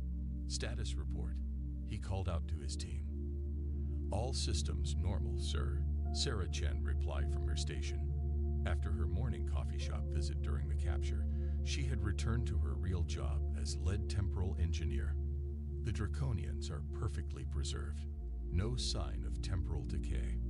Robert nodded with satisfaction. The technology they had developed using the crashed scout ship's secrets was working perfectly. It didn't destroy invading ships. It simply moved them sideways in time, trapping them in a moment that would never end. "Sir," one of the younger technicians called out, "you should see this. We're picking up some interesting data from the Draconian ship's computers." Robert walked over to look at the screen. As part of the containment process, their systems could safely scan the frozen ships. What they found made him smile. Well, he said. "Looks like the Draconians have detailed maps of every major alien civilization. This will be very useful for our defense planning." In the facility's command center, Director James Chen held an emergency meeting with his top staff. The room's walls showed live feeds from their quantum sensors, tracking alien observation ships at the edge of the solar system. The galaxy is watching us more closely than ever, he announced. But they still don't understand what they're seeing. Our surface technology remains deliberately primitive: old rockets, basic satellites, and fossil fuel power plants.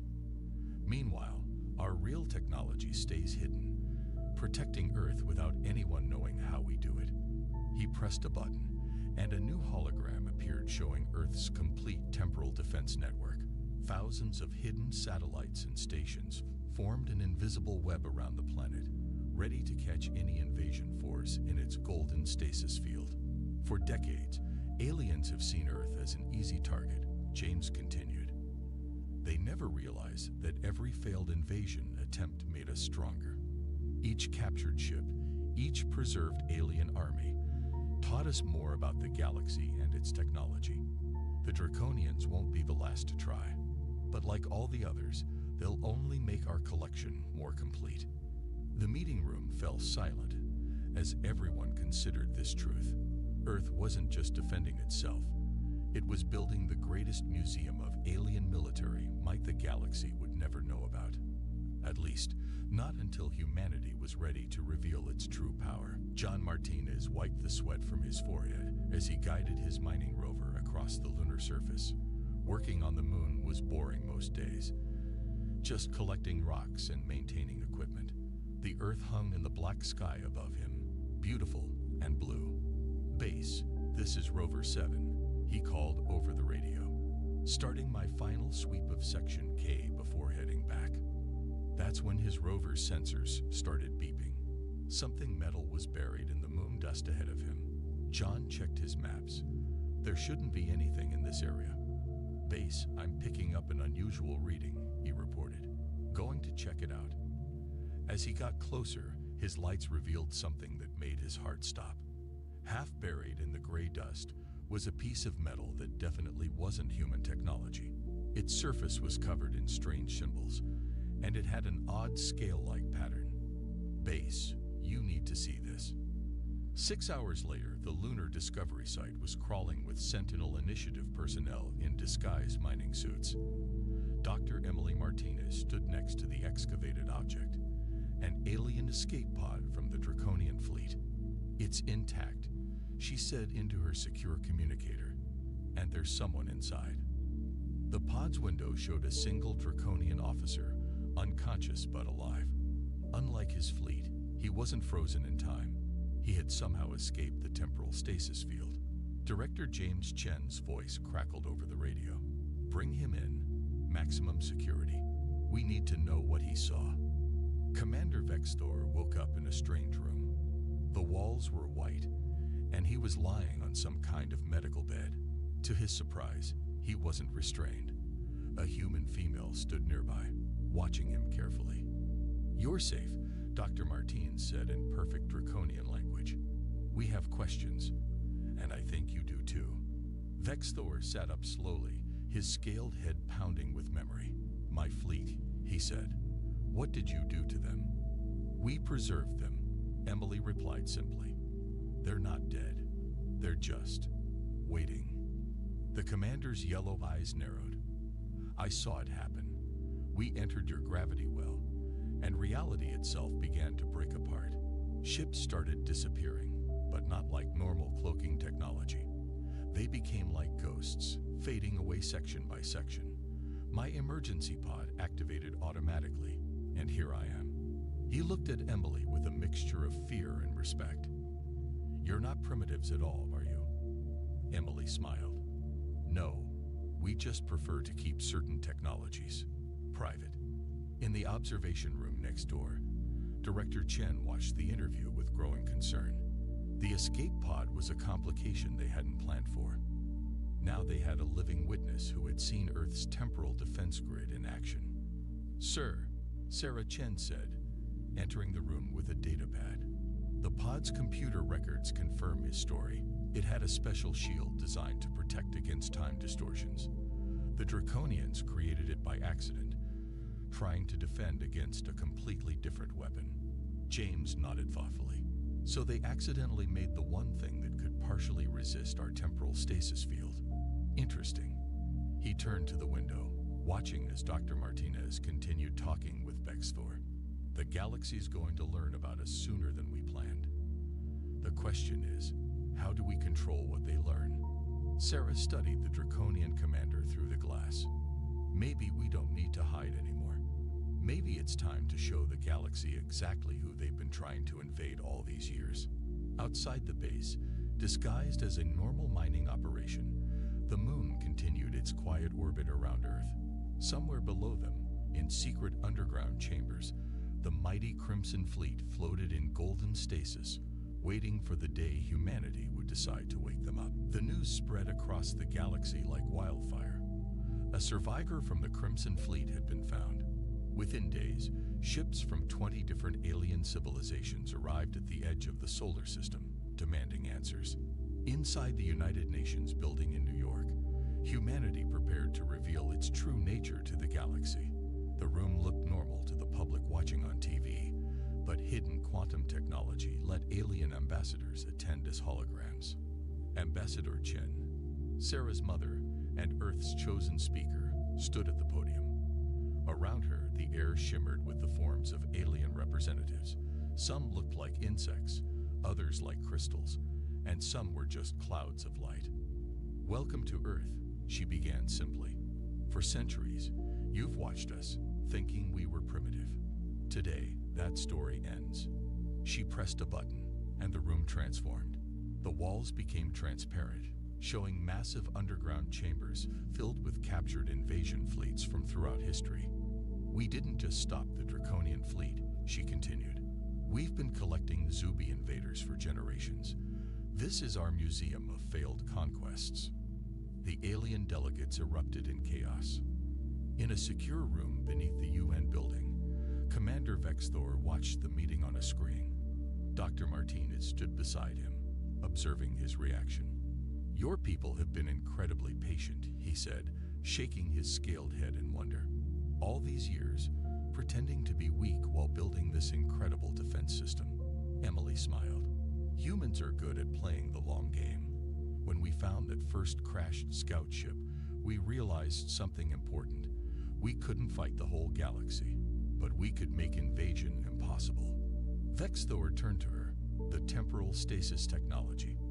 Other species will demand it." "We know," Emily replied. "That's why we're revealing everything now, on our terms." In orbit above Earth, the Sentinel Initiative's secret space station dropped its cloaking field for the first time.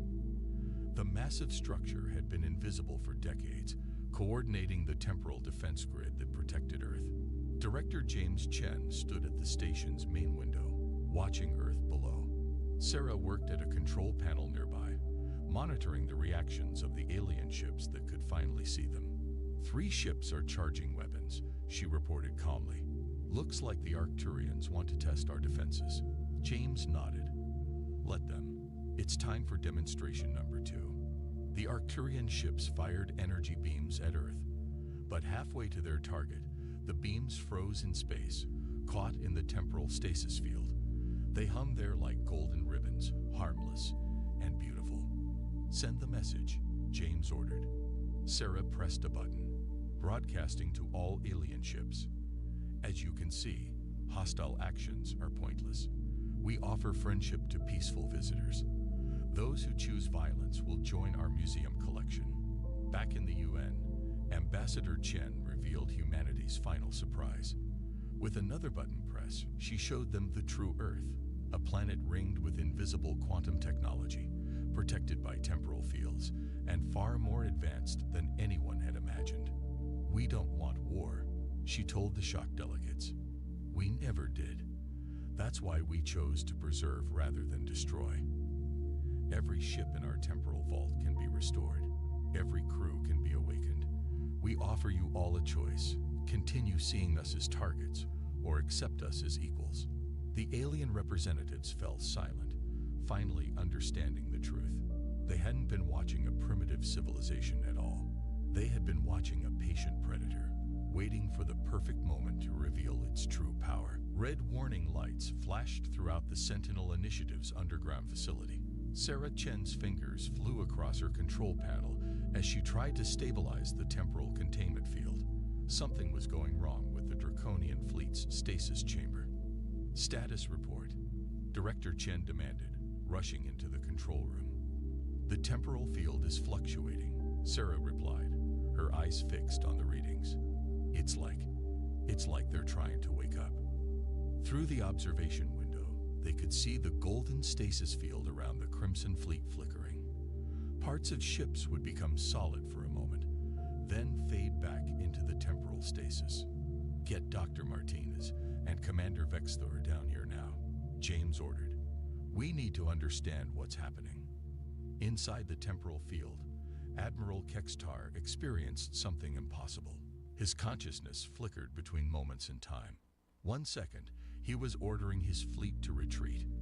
The next, he saw strange visions of Earth's true nature: advanced cities, quantum technology, temporal weapons. What is happening to us? He tried to speak, but his words came out distorted, stretched across time itself. Around him, his crew experienced the same thing. They saw glimpses of their fleet in the temporal vault, watched years pass in seconds, and realized how completely they had underestimated their target. Dr. Emily Martinez and Commander Vexthor arrived at the containment chamber running. The Draconian commander's eyes widened as he saw his fellow soldiers trapped between moments of time.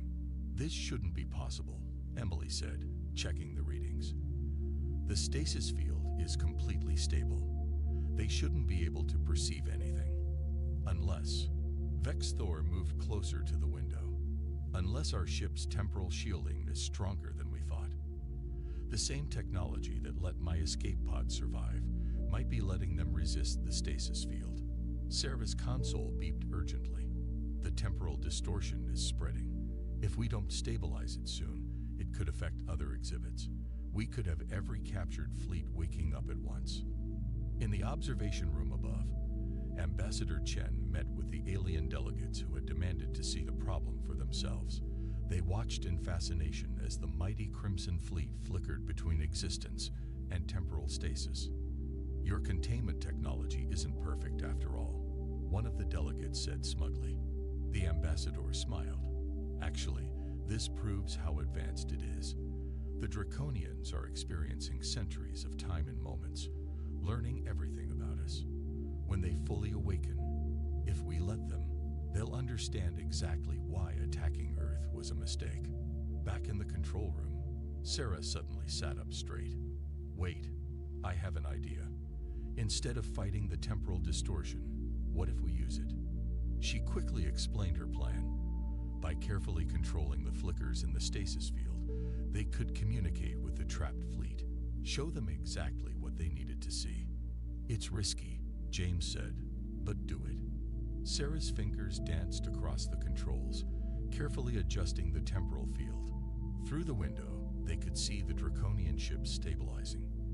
The crew inside were still caught between moments, but now they were seeing exactly what Earth wanted them to see: the truth about humanity's power, patience, and mercy. Admiral Kextar, frozen in his command chair, watched in awe as centuries of human advancement played before his eyes. His last thought, before the stasis field fully stabilized again, was a realization that would change the galaxy forever. Earth hadn't just defeated them. It had turned their own invasion into the greatest learning experience in Draconian history. High Commander Zexler stood before the Draconian Imperial Council, his scales dark with shame. The holographic displays around him showed Earth's revealed defenses and their trapped Crimson Fleet. We cannot accept this humiliation, one council member growled. Activate the planet killer. Zexler straightened up. Yes, they still had their secret weapon, a massive space station hidden in dark space, capable of destroying entire worlds from beyond the reach of Earth's temporal defense grid. Send the activation code, he commanded. But when his officer pressed the control panel, nothing happened. The planet killer didn't respond. Sir, the officer said, his voice shaking, someone's accessing our command systems. They're broadcasting a message. On Earth, in the Sentinel Initiative's command center. Sarah Chen allowed herself a small smile as she pressed the final button. On screens around the room, the faces of Draconian leaders showed growing horror as they realized the truth. Director James Chen stepped forward and spoke directly to the Alien Council through their own hijacked communication system. "Looking for this?" he asked, holding up a small device. The device projected a hologram of the Planet Killer space station, or rather, what was left of it. The massive weapon had been completely dismantled, its pieces floating harmlessly in space. "We found your secret weapon 3 years ago," James explained. "Rather than destroy it, we simply replaced certain parts. Everything you see when you look at it is just a hologram." In the underground facility, Dr. Martinez showed Commander Vexthor the truth. An entire section of their temporal vault contained the real pieces of the Planet Killer, carefully preserved and studied. "Impossible," Vexthor whispered. "The station was guarded by our best security systems." "Yes," Emily agreed, "but we've had decades to learn how your technology works. Every failed invasion taught us more. We didn't just defend against you. We were always 10 steps ahead." Ambassador Chen stood before the United Nations again, but this time she addressed both humanity and the watching galaxy. The screen showed the Draconian Empire's leadership in chaos as their last weapon was revealed to be useless. "For centuries," she said, "Earth has been seen as a target, but each attack made us stronger. When the Draconians hid their Planet Killer in dark space, they didn't realize we had already mapped every secret base in the galaxy, using data from previous captured fleets." She gestured to the temporal vault displays. "We could have destroyed these invading forces. Instead, we preserved them, because humanity's greatest strength isn't our technology or our defenses, it's our ability to learn from every challenge." Back in the Draconian Imperial Palace, Zexlar made the hardest decision of his life. He stepped forward and raised his hand for silence. "We have been outmaneuvered," he announced to the Council, "not just militarily, but strategically and morally. The humans could have destroyed us at any time. Instead, they chose to teach us a lesson we will never forget." He turned to the communication screen where Director Chen waited. "The Draconian Empire surrenders," he said formally. "Not because we must, but because we finally understand. You weren't prey pretending to be weak. You were a teacher pretending to be prey." In the Sentinel Initiative's command center, James nodded in acceptance. Beside him, Sarah initiated the process to begin waking up select members of the Crimson Fleet, those who, like Commander Vexthor, might help build a bridge between their civilizations. The galaxy was changing, and humanity, patient and clever, had orchestrated every step of that change. 1 year later, the Earth looked very different. The skies now openly showed the quantum defense grid, shimmering like a golden web around the planet. Ships from dozens of alien civilizations moved peacefully through designated travel lanes, coming to learn from the humans who had fooled the galaxy for so long. Sarah Chen stood in the newly opened Galactic Museum of Peace, which had once been the secret temporal vault. Beside her, Commander Vexthor helped guide a group of alien visitors through the exhibits. "This was the Crimson Fleet," he explained to the amazed visitors, pointing to where his ships now floated in a special display field. Most of the fleet remained in stasis, but a few ships had been awakened as a reminder of history. "We came to conquer Earth. Instead, we learned the true meaning of power." In another part of the museum, Dr. Emily Martinez worked with a team of alien scientists. They studied the temporal stasis technology, but with a new purpose, using it to preserve endangered species and protect worlds from natural disasters. Humanity's greatest invention, she told them, wasn't the temporal field itself. It was finding a way to use a weapon as a tool for peace. The alien scientists nodded in understanding. Many of their own worlds had already begun using modified versions of the technology, shared freely by Earth once peace was established. Director James Chen sat in his office in the new Galactic Defense Council building. The walls showed holographic displays of Earth's defense network, now expanded to protect other peaceful worlds. On his desk sat reports from across the galaxy, stories of former enemies becoming allies, of weapons turned into tools, of fear transformed into respect. Another report from the Arcturian sector. Sarah said, entering his office, "They've successfully adapted our temporal shields to protect their crystal cities from solar storms." James smiled. "And to think they tried to attack us just a year ago. How are the Draconians doing?" "Better than expected," Sarah replied. "Commander Vexthor's education program is working. Their entire military academy now teaches about Earth strategy as an example of superior thinking." Ambassador Chen stood on the moon, watching Earth rise over the horizon. The lunar surface now hosted a thriving alien diplomatic community. Representatives from across the galaxy came here to learn, trade, and work together. A small group of Draconian children played nearby, their scales glittering in the starlight. They were part of the first cultural exchange program, young aliens coming to learn Earth's philosophy of patience and preservation. "Tell us the story again," one of them called out to her, "about how Earth caught the mighty Crimson Fleet." The ambassador smiled. It had become their favorite tale, not because it showed Earth's victory, but because it taught an important lesson about true strength. In the museum's main hall, a special ceremony was taking place. The last group of Draconian crew members was being awakened from temporal stasis. As they stepped out of the golden field, they were greeted not as prisoners, but as honored guests. Commander Vexthor stepped forward to welcome his former comrades. "Welcome to the real Earth," he said. "The planet that could have destroyed us, but chose to teach us instead." The newly awakened Draconians looked around in wonder at the peaceful gathering of species their empire had once planned to conquer. Humans worked alongside aliens, sharing knowledge and building a better galaxy together. Earth had revealed its true power at last. But its greatest victory wasn't capturing fleets or outsmarting enemies. It was transforming the galaxy from a place of conquest into one of cooperation.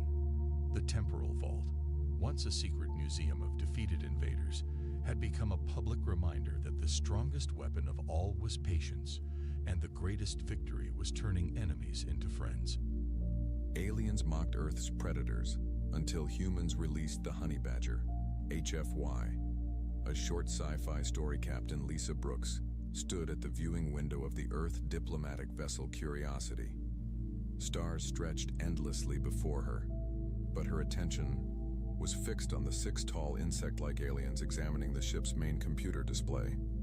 The Varlaxians had joined the tour 3 hours ago, and what had started as polite interest had turned into something that felt a lot like mockery. "Is this truly an apex predator of your world?" Ambassador Klizik asked, his translator converting his clicks and chirps into English. His long, segmented finger pointed at the image of an African lion on the screen. The other 5 Varlaxians behind him made chittering sounds that the humans had learned was their version of laughter. "Yes, Ambassador. The lion is considered the king of beasts in many Earth cultures," Dr. Alan Perry replied calmly. As the ship's xenobiologist, he had been tasked with showing Earth's biodiversity to their alien visitors. The 6-month-old diplomatic relations with the technologically superior galactic Concord had been filled with moments like this. Moments where humanity's achievements seemed small and unimpressive. "Fascinating," Klizik said, but his tone made it clear he found it anything but. "On our homeworld, even our young hunt creatures 3 times this size for their coming-of-age rituals." Lisa watched as Alan's smile became more forced. She understood his frustration. The Varlaxians stood nearly 8 feet tall, with hard exoskeletons that could repel bullets and strength that could bend steel. Their own world, from what they had shared, was a place of massive predators in constant danger. "Show us more of these Earth predators," one of the other Varlaxians requested. "The large ones." Alan nodded and moved to the next images. "These are polar bears, the largest land predators on Earth. They can weigh up to 1/500 pounds. The aliens' compound eyes reflected the blue light of the screen as they studied the white bears. "Primitive," Klizik concluded. Their claws are inefficient. On our world, the lesser spine ripper has 3-foot retractable blades that can cut through tree trunks. From her position near the communications station, Lisa noticed Jack Miller, her communications officer, typing something into his personal tablet. His face held the hint of a smile, which was unusual given the tense atmosphere in the room. "Something interesting, Officer Miller?" she asked quietly, moving closer to his station. Jack looked up, his eyes bright with an idea. "Just thinking about something, Captain. Have they seen the honey badger yet?" "The honey badger?" Lisa raised an eyebrow. "I don't think so. Why?" Jack shrugged, trying to appear casual. "No reason, just might give our friends something to think about." Before Lisa could question him further, Ambassador Klizik's voice rose in volume. "These are all your dangerous creatures?" The alien's mandibles clicked rapidly. "No wonder your species is so..." He paused, searching for the right word. "Soft. You evolved on a world with such meager threats." Lisa watched as the other crew, members in the room, tensed. 6 months of diplomatic relations had taught them to control their reactions, but the constant condescension was wearing thin. "Your planet must be a peaceful place," Klizik continued. "It explains much about your timid nature and your need for our protection." The word protection hung in the air. The Galactic Concord had offered Earth membership and protection, but the terms made it clear that humans would be junior partners at best, servants at worst. "We've survived our world quite well, Ambassador," Lisa said, stepping forward. "Each planet presents its own challenges." "Of course, Captain," Klzik replied. "We simply find it charming how your species has flourished, despite evolving alongside such unthreatening wildlife." The tour continued for another hour. The Varlaxians examined images of sharks, crocodiles, and Komodo dragons with the same dismissive attitude. When they finally left, promising to return the next day to discuss protection treaties, Lisa felt a headache forming behind her eyes. "Well, that was humbling," Alan said once the aliens were gone. "According to them, our fiercest predators would be considered pet material on their world." "They're trying to establish dominance," Lisa replied. "It's a negotiation tactic. Make us feel inferior so we'll accept whatever terms they offer." Jack approached them, still holding his tablet. "Captain, I've been doing some research on the honey badger. I think you might find it interesting." "This isn't the time for nature documentaries, Jack," Lisa said tiredly. "With respect, Captain, I think it might be exactly the time." Jack handed her the tablet. "The honey badger isn't our biggest predator or our strongest, but it might be exactly what we need right now." Lisa took the tablet and began to read. As she scrolled through the information and watched short video clips, her expression changed, from skepticism to interest. She saw footage of the small black and white animal fearlessly facing down lions, surviving venomous snake bites, and enduring attacks that would kill animals many times its size. "It's not about size with these creatures," Jack explained. "It's about attitude. They simply don't give up. They don't understand the concept of surrender." Alan peered over Lisa's shoulder at the tablet. "Fascinating. They have incredibly thick skin, partial immunity to venom, and a tenacity that borders on insanity." Lisa watched a clip of a honey badger taking on 6 hyenas, getting repeatedly bitten, yet refusing to back down. "They're like Earth's stubborn streak personified," she murmured. "Exactly," Jack said. "The Varlaxians keep showing us their strength and size. But what if we showed them something different? Something they don't understand?" Lisa handed the tablet back to Jack, a slow smile spreading across her face. "Jack, I want you to compile everything we have on honey badgers, and then I want you to prepare a presentation." "For the Varlaxians?" Alan asked, confused. "No," Lisa replied. "For Earth Command. I think it's time we stop trying to impress the Galactic Concord with size and strength they'll always outmatch. Instead, let's show them something uniquely Earth, our refusal to back down no matter the odds." Lisa walked back to the viewing window, looking out at the stars. The Varlaxians and the other alien species of the Galactic Concord had been dismissing humans since first contact. They saw a small, physically weak species from a planet with unimpressive predators, but they had never met the honey badger. and they had never truly understood humans. "Call a meeting of the senior staff," Lisa said. "I think we've been approaching this all wrong. We've been trying to show them we're worth respecting. Instead, let's show them what happens when they underestimate us." As she turned back to her crew, Lisa felt a new sense of purpose. The Varlaxians had mocked Earth's predators. Soon, they would learn why that was a mistake. Aliens mocked Earth's predators until humans released the Honey Badger, HFY, a short sci-fi story. 2 weeks passed quickly aboard the Earth diplomatic vessel Curiosity. Captain Lisa Brooks sat at the head of the conference table in the ship's main meeting room watching as her senior staff filed in.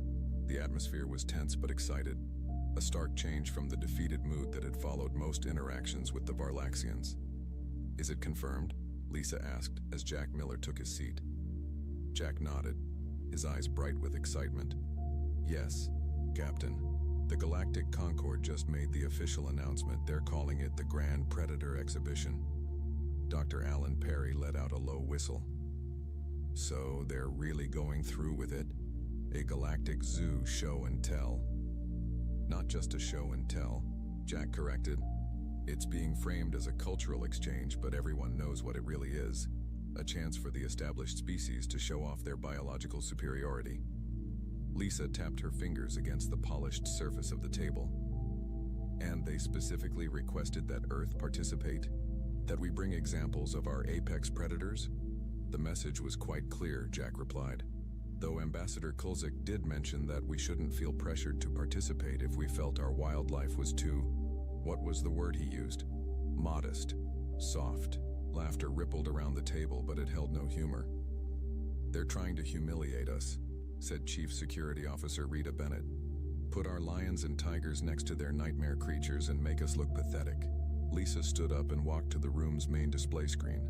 "That's exactly what they're doing, but we're not going to play their game, at least not the way they expect us to." She activated the screen, and images of honey badgers filled the display.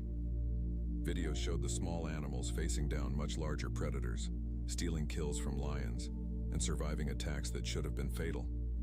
"For the past 2 weeks, we've been compiling everything we have on Mellivora capensis, the honey badger," Lisa said. "I've sent our findings to Earth Command and they've approved our plan." "Which is?" Rita asked, leaning forward. "We're going to participate in the exhibition," Lisa explained. "But we're not bringing lions or tigers. We're bringing a single honey badger." The room fell silent for a moment before Alan spoke up. "Captain, I understand the symbolism, but this is a risky move. The honey badger isn't visually impressive. The aliens will just see a small, unassuming mammal." "Exactly," Lisa said with a smile. "They'll underestimate it, just like they've underestimated us, and then we'll show them what it can do." She gestured to Jack, who stood and took over the presentation. "The Varlaxians and other species in the Galactic Concord value size, strength, and aggression," Jack explained. "They're expecting us to try to compete on those terms by bringing our biggest, most visually impressive predators. But Earth evolved differently." He changed the display to show a comparison between Earth and Varlax, the Varlaxian homeworld. Varlax has higher gravity, harsher weather patterns, and larger native fauna. Their evolutionary path rewarded size and armored defenses. Earth, by contrast, saw more diverse evolutionary strategies. The screen changed again, showing the honey badger facing a cobra. The honey badger evolved not to overpower through size, but through sheer tenacity and specialized adaptations. Its skin is remarkably thick and loose, allowing it to turn and fight even when caught. It has partial immunity to venom, incredible endurance, and problem-solving intelligence. Rita frowned. "So we're bringing a clever weasel to a monster fight?" "We're bringing Earth's most fearless predator," Lisa corrected. "A creature that doesn't understand surrender, that keeps fighting no matter the odds." She walked around the table, making eye contact with each member of her staff. "The Varlaxians and their allies see us as weak because we're smaller and physically less imposing. They think that means we'll be easy to control, that we'll accept whatever terms they offer because we're afraid." Lisa stopped, her voice growing more intense. "But that's where they're wrong. What humanity and the honey badger share isn't physical, Might, it's determination. The unwillingness to give up no matter how many times we get knocked down. So this is about sending a message? Alan said slowly. Exactly, Lisa nodded. We can't compete with their biological weapons or massive predators, but we can show them something they've never seen before, a creature that simply refuses to be intimidated, no matter the size of its opponent. When do we leave for the exhibition? Asked Rita. Tomorrow, Lisa replied. The exhibition is being held on the Concord station near the Varlaxian homeworld. We'll be transporting one specially trained honey badger, along with a habitat recreation unit and demonstration materials. As the meeting concluded, the crew filed out with renewed energy. Lisa remained behind with Jack and Alan. Do you really think this will work? Alan asked once they were alone. Change their perception of us? Lisa's expression was determined. I don't know. But I do know this. The Varlaxians think they've figured us out. They see us as weak because our planet didn't produce creatures with acid blood or foot-long claws. They're measuring us by their standards and finding us wanting. And the honey badger will change that, Jack asked. The honey badger will show them there's more than one kind of strength, Lisa replied. Size isn't everything. Sometimes the most dangerous opponent isn't the biggest one in the room. It's the one that keeps coming back no matter how many times you knock it down. She looked at the image of the small black and white animal on the screen. The honey badger doesn't know it's supposed to be afraid of lions or hyenas. It doesn't understand that it's supposed to lose those fights. Jack smiled. Just like humanity doesn't know we're supposed to cower before the mighty galactic Concord? Exactly, Lisa said with a nod. Earth has faced extinction-level events, ice ages, plagues, and our own destructive tendencies. Yet we're still here, still pushing forward.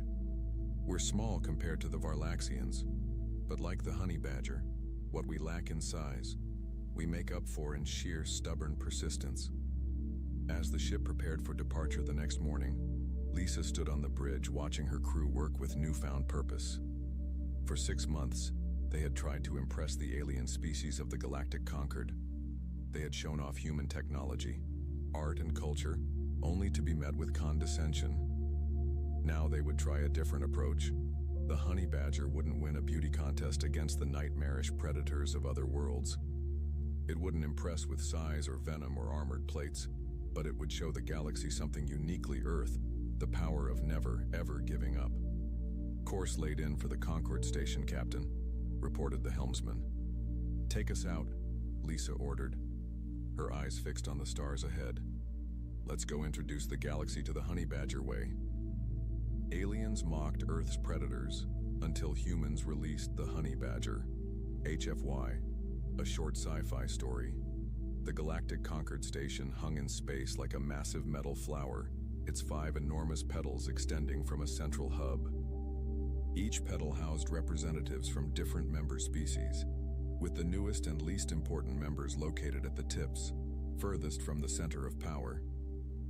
Captain Lisa Brooks stood with her small delegation at the docking port, watching as other species arrived for the Grand Predator exhibition. The Varlaxians moved with the confident stride of the station's dominant species. Behind them walked the reptilian Zoltans, the tentacled Marines, and a dozen other alien groups. They've set up the exhibition arena in the central hub, Jack Miller said, checking his tablet. Each species gets 30 minutes to showcase their predator. Lisa nodded, her eyes on the simple transport container that held Earth's entry.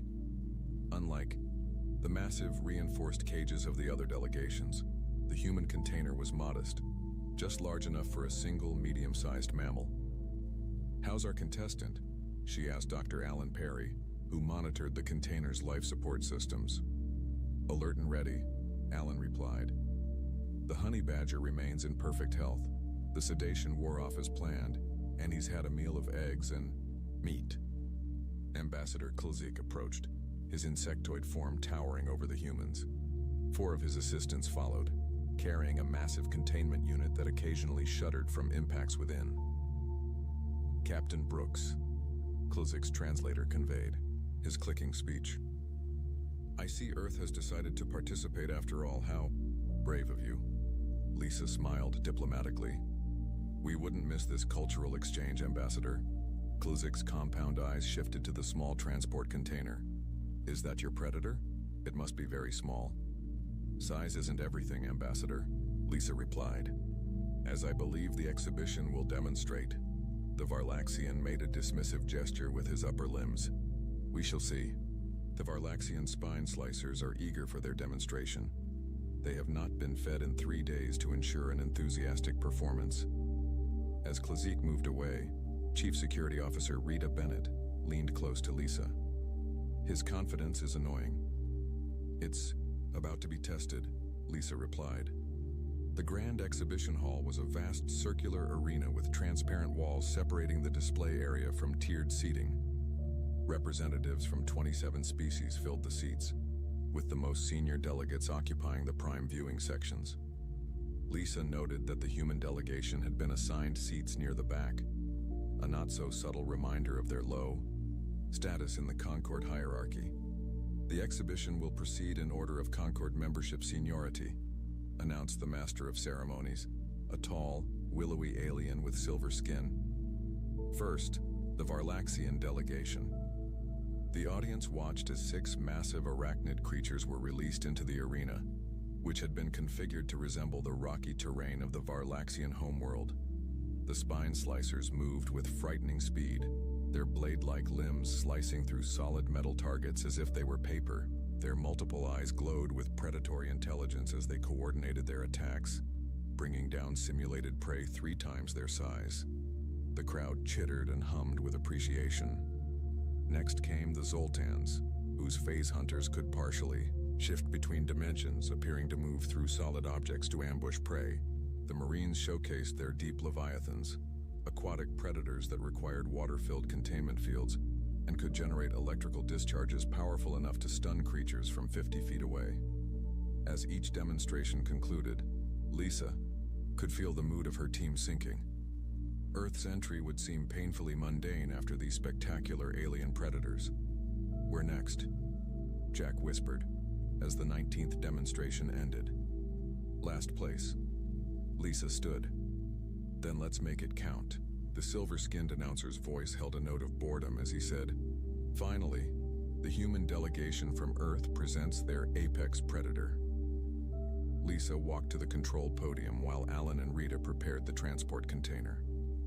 The arena, transformed into a simulated African savanna with tall grass, scattered trees, and a watering hole. Distinguished delegates, Lisa addressed the assembly, her voice calm and confident. Earth presents one of our planet's most determined hunters, the honey badger. The transport opened, and the small black and white animal trotted out into the arena.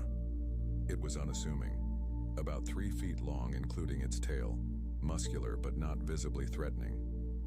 The honey badger immediately began sniffing around, exploring its new environment with apparent unconcern for the watching aliens. Ripple of what could only be described as alien laughter moved through the audience. This is your apex predator? The Zoltan delegate's voice was clearly amused. Size can be deceiving, Lisa replied, nodding to Alan, who activated the first demonstration sequence. A honeycomb appeared in a hollow tree trunk, guarded by what appeared to be an empty space around it. As the honey badger approached, curious about the honey smell, a swarm of African bees materialized, hundreds of them, filling the air with an angry buzz that was audible even in the seating area. The audience watched first with amusement, then with growing interest as the honey badger ignored the dozens of stings it received. It climbed the tree, enduring the full attack of the swarm, and casually ate the honeycomb, while still being stung repeatedly. The honey badger can tolerate hundreds of bee stings that would kill most mammals, Lisa explained. Its skin is nearly 6 millimeters thick and remarkably tough. She nodded to Alan again, and a new challenge appeared. A large cobra, hood flared, ready to strike. The audience leaned forward as the honey badger approached the venomous snake without hesitation. The cobra struck, its fangs connecting with the honey badger's shoulder. The small predator staggered, seemed disoriented, and collapsed. A murmur went through the crowd. This demonstration had apparently failed. Then, minutes later, the honey badger got back up. It shook itself, located the cobra again, and renewed its attack. This time it caught the snake behind the head and killed it with a powerful bite. Honey badgers have evolved partial immunity to many venoms, Lisa explained to the now attentive audience. Even when affected, they typically recover and return to the fight. For the final demonstration, a simulated pride of lions appeared near the watering hole. One of the lions approached the honey badger, which was now eating the cobra it had killed. The lion, towering over the small predator, roared and swatted at it. Instead of fleeing, the honey badger charged directly at the lion's face, its teeth bared in defiance. The much larger predator, startled by this unexpected response, backed away. The honey badger doesn't understand fear or surrender, Lisa stated as the demonstration concluded. It persists until it succeeds or dies trying. The observation dome had fallen silent. Lisa looked directly at Ambassador Klzik. On Earth we have a saying, it's not the size of the dog in the fight, it's the size of the fight in the dog. The honey badger may be small, but it survives in a world of much larger predators through sheer determination. She paused, letting her words sink in. Like the honey badger, humanity may be physically unimposing compared to many conquered species, but we have survived on a world where tenacity often matters more than size or strength. As the honey badger was returned to its container, Lisa could feel the mood in the room had shifted. The other species were looking at the humans with something new in their alien expressions. It wasn't fear or even respect exactly. It was uncertainty, the first crack in their confident dismissal of humanity. Aliens mocked Earth's predators until humans released the honey badger. HFY, a short sci-fi story. 3 months passed since the Grand Predator exhibition. Life aboard the Earth diplomatic vessel Curiosity had changed in subtle but important ways. The Varlaxians no longer spoke to the humans with open mockery. Other species actually sought out human opinions during conquered meetings. It wasn't respect exactly, but it was a start. Captain Lisa Brooks sat in her ready room reviewing reports when her communication panel chimed. Captain, incoming emergency transmission from Ambassador Klzik, Jack Miller's voice announced. Lisa raised an eyebrow. The Varlaxian ambassador rarely contacted her directly, and never with an emergency call. Put him through. The screen lit up, showing Klzik. The Varlaxian's normally immaculate exoskeleton looked dull, and his compound eyes moved rapidly, a sign of distress Lisa had learned to recognize. Captain Brooks, the translator conveyed his rapid clicks. I must speak with you urgently. The Concorde faces a threat unlike any we have encountered before. Lisa leaned forward. What kind of threat, Ambassador? They call themselves the Void. Swarm, Klzik replied. His upper limbs moved in agitated patterns. They emerged from deep space 3 weeks ago. At first we thought they were simply another spacefaring species seeking contact. The screen split, showing grainy footage of strange organic-looking ships. They resembled giant insects with elongated bodies and multiple appendages, but they moved with the precision of advanced machinery. They attacked without warning, Klzik continued. 3 outer colony worlds have already fallen. Their ships are different. They're partly organic, able to heal damage and adapt to our weapons. Lisa frowned. I'm sorry to hear this, Ambassador, but I'm not sure how Earth can help. Our military technology is centuries behind yours. It is not your technology we need, Klzik said. His mandibles clicked rapidly, a Varlaxian expression Lisa had learned indicated extreme stress. It is your perspective. My perspective? The honey badger approach, Klzik clarified. The Void Swarm adapts to every weapon we use against them. Our military doctrine is to develop the perfect countermeasure, the ideal weapon. But by the time we deploy it, the swarm has already evolved a defense. Lisa understood immediately. And you want us to think like the honey badger. Keep coming back with different approaches, never giving up. Yes. Klzik's translator couldn't fully convey the emotion in his clicks. But Lisa sensed something new in them. Respect, and perhaps fear. The Concord Council requests Earth's assistance. The swarm will reach your system within months if not stopped. Lisa thought quickly. I'll need to consult with Earth Command. Send all the data you have on these Void Swarm ships and their tactics. We'll get back to you within 24 hours. After the transmission ended, Lisa called an emergency meeting of her senior staff. Dr. Alan Perry and Chief Security Officer Rita Bennett listened intently as she explained the situation. So they're finally admitting they need us, Rita said with a hint of satisfaction. Not us specifically, Lisa corrected. Our way of thinking, the honey badger approach. Alan studied the data Kulzik had sent. These Void Swarm ships are fascinating. They appear to incorporate biological components into their technology. Look at these cellular structures. They can regenerate damaged sections and adapt their outer layers to resist whatever damaged them previously. Like an immune system, Lisa murmured. Exactly, Alan nodded. Once they've been exposed to a specific weapon, they develop resistance. The Varlaxians and other conquered species have been trying to create the perfect weapon, one powerful enough to destroy the swarm in a single attack. But each failed attempt just makes the swarm stronger. Rita leaned forward. So instead of one perfect weapon, we need many different approaches, Lisa finished. Like the honey badger. If one attack doesn't work, try something completely different. Keep coming until something succeeds. Jack Miller entered the room, his face grave. Captain, we've received additional data from the Concord. The Void Swarm has broken through the outer defense perimeter. They've destroyed 3 Varlaxian battlecruisers and 6 Zoltan interceptors. Lisa studied the tactical displays Jack brought up. The swarm ships moved in perfect coordination, adapting their formation to counter each Conquered tactic. Look at how they respond to energy weapons, Alan pointed out. They've developed some kind of reflective coating. And here, when the Zoltans tried kinetic weapons, the swarm ships grew additional armor plating. But they can't be resistant to everything simultaneously, Lisa said slowly, a plan forming in her mind. That would require too much energy, too many resources. There must be limits to how many adaptations they can maintain at once. She turned to her team. We need to test this theory. Jack, contact Earth Command. Tell them what we're dealing with. And request emergency authority to represent Earth in the Concord Defense Council. You have a plan? Rita asked. Lisa nodded. The beginning of one. On Earth we have another saying. If at first you don't succeed, try again. But with a twist. Don't try the same thing repeatedly.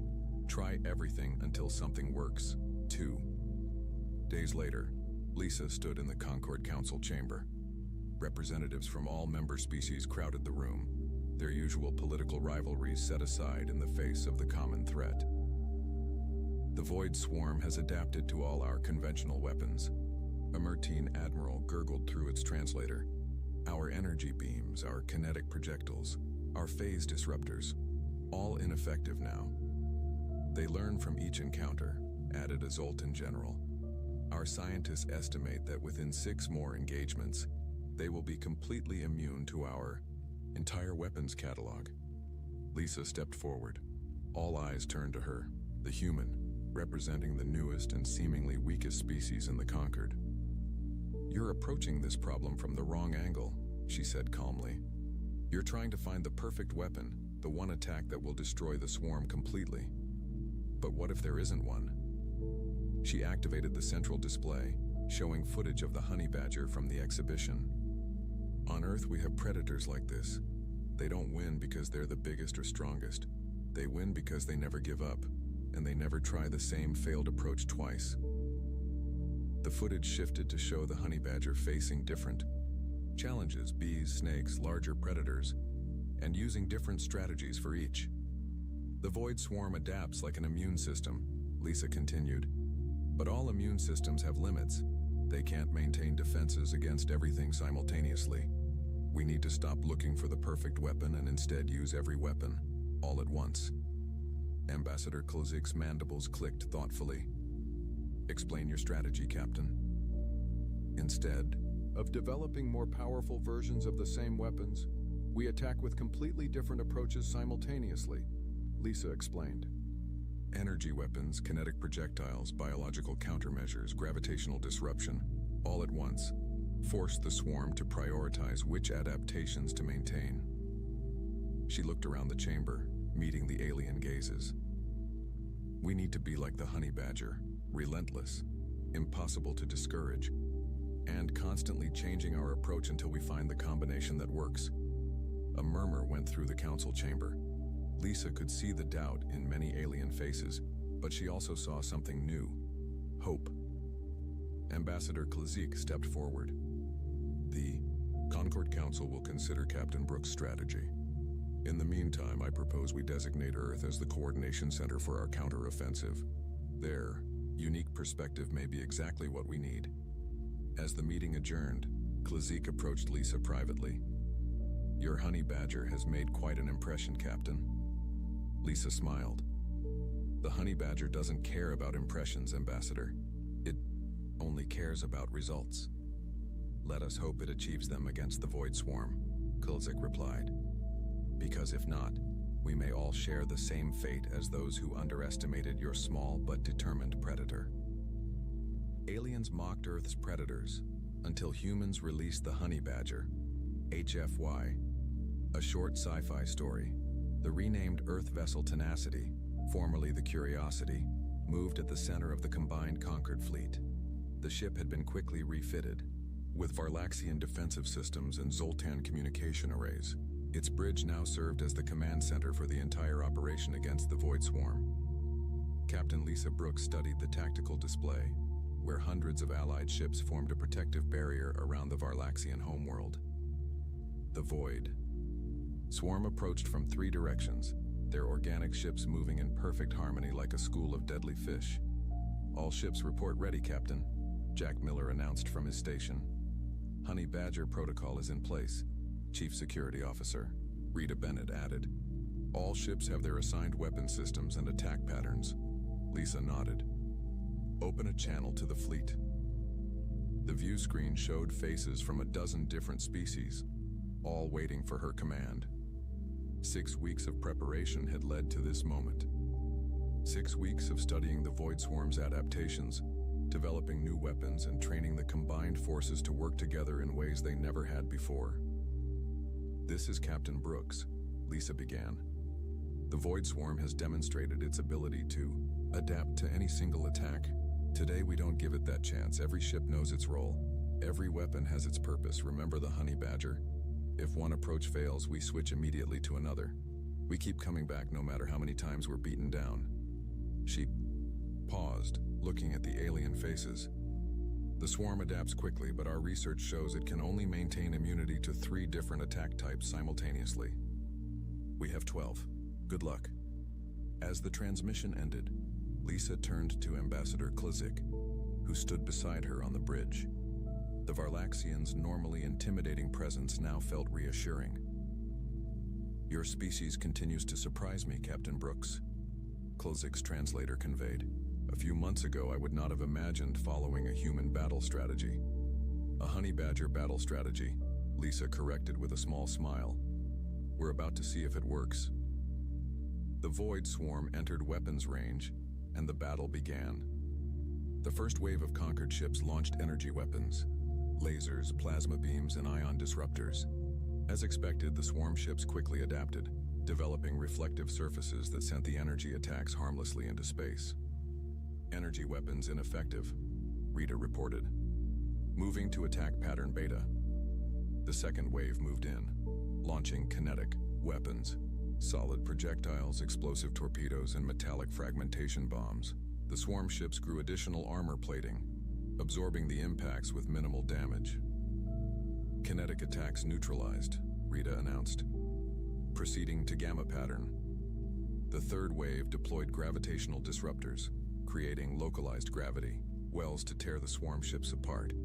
The enemy adapted again, generating counter-gravitational fields that stabilized their formations. As predicted, they've used their 3 adaptation slots, Dr. Alan Perry observed from his science station. Energy, Kinetic and gravitational defenses are all active. Lisa leaned forward. Now's our chance. All ships deploy biological countermeasures. Specially designed missiles released clouds of engineered microbes that attacked the organic components of the swarm ships. The enemy vessels began to show signs of distress, their movements becoming less coordinated as the microbes interfered with their biological systems. But the swarm was intelligent.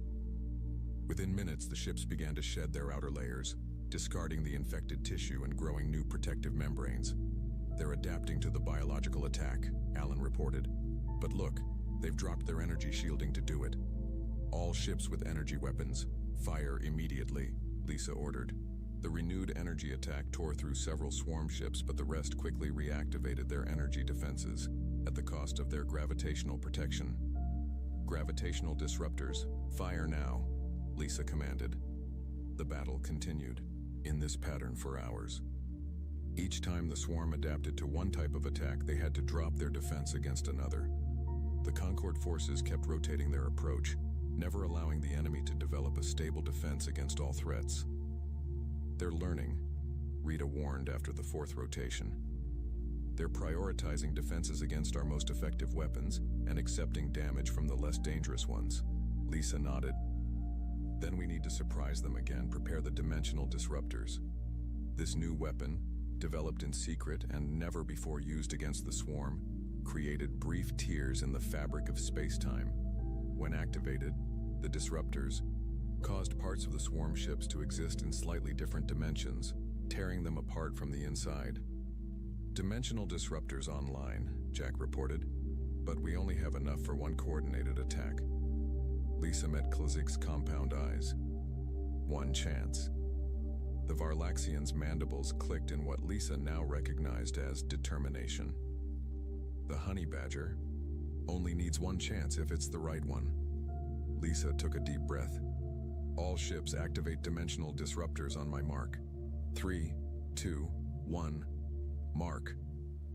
Across the battlefield, the hidden weapons activated simultaneously.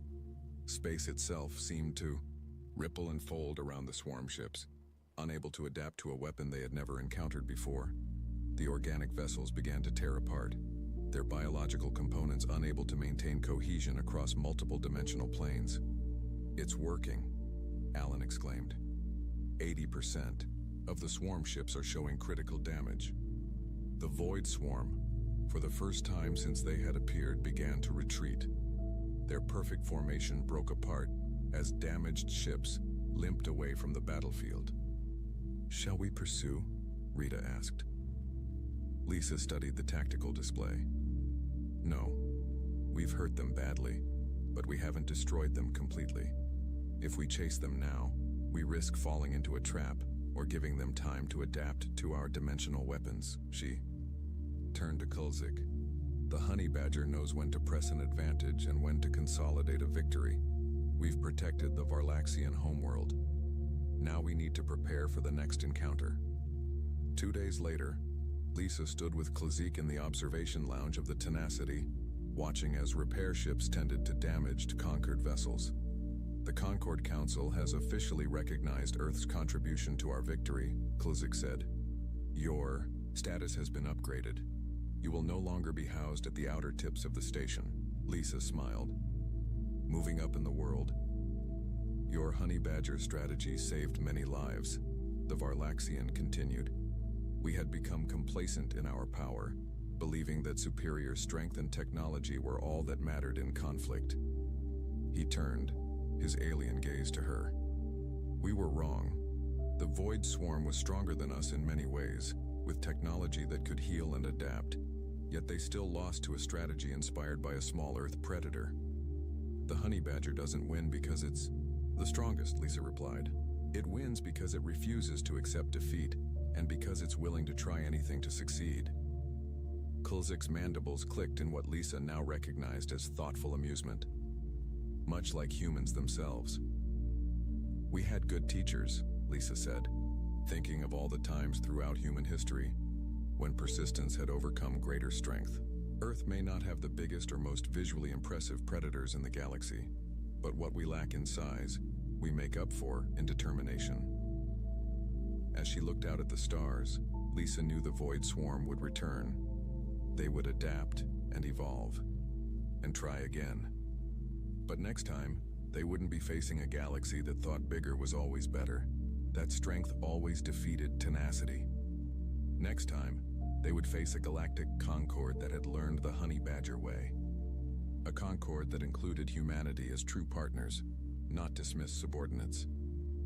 You know, Lisa said to Klazik, on Earth we have a saying, it's not the size of the dog in the fight, it's the size of the fight in the dog.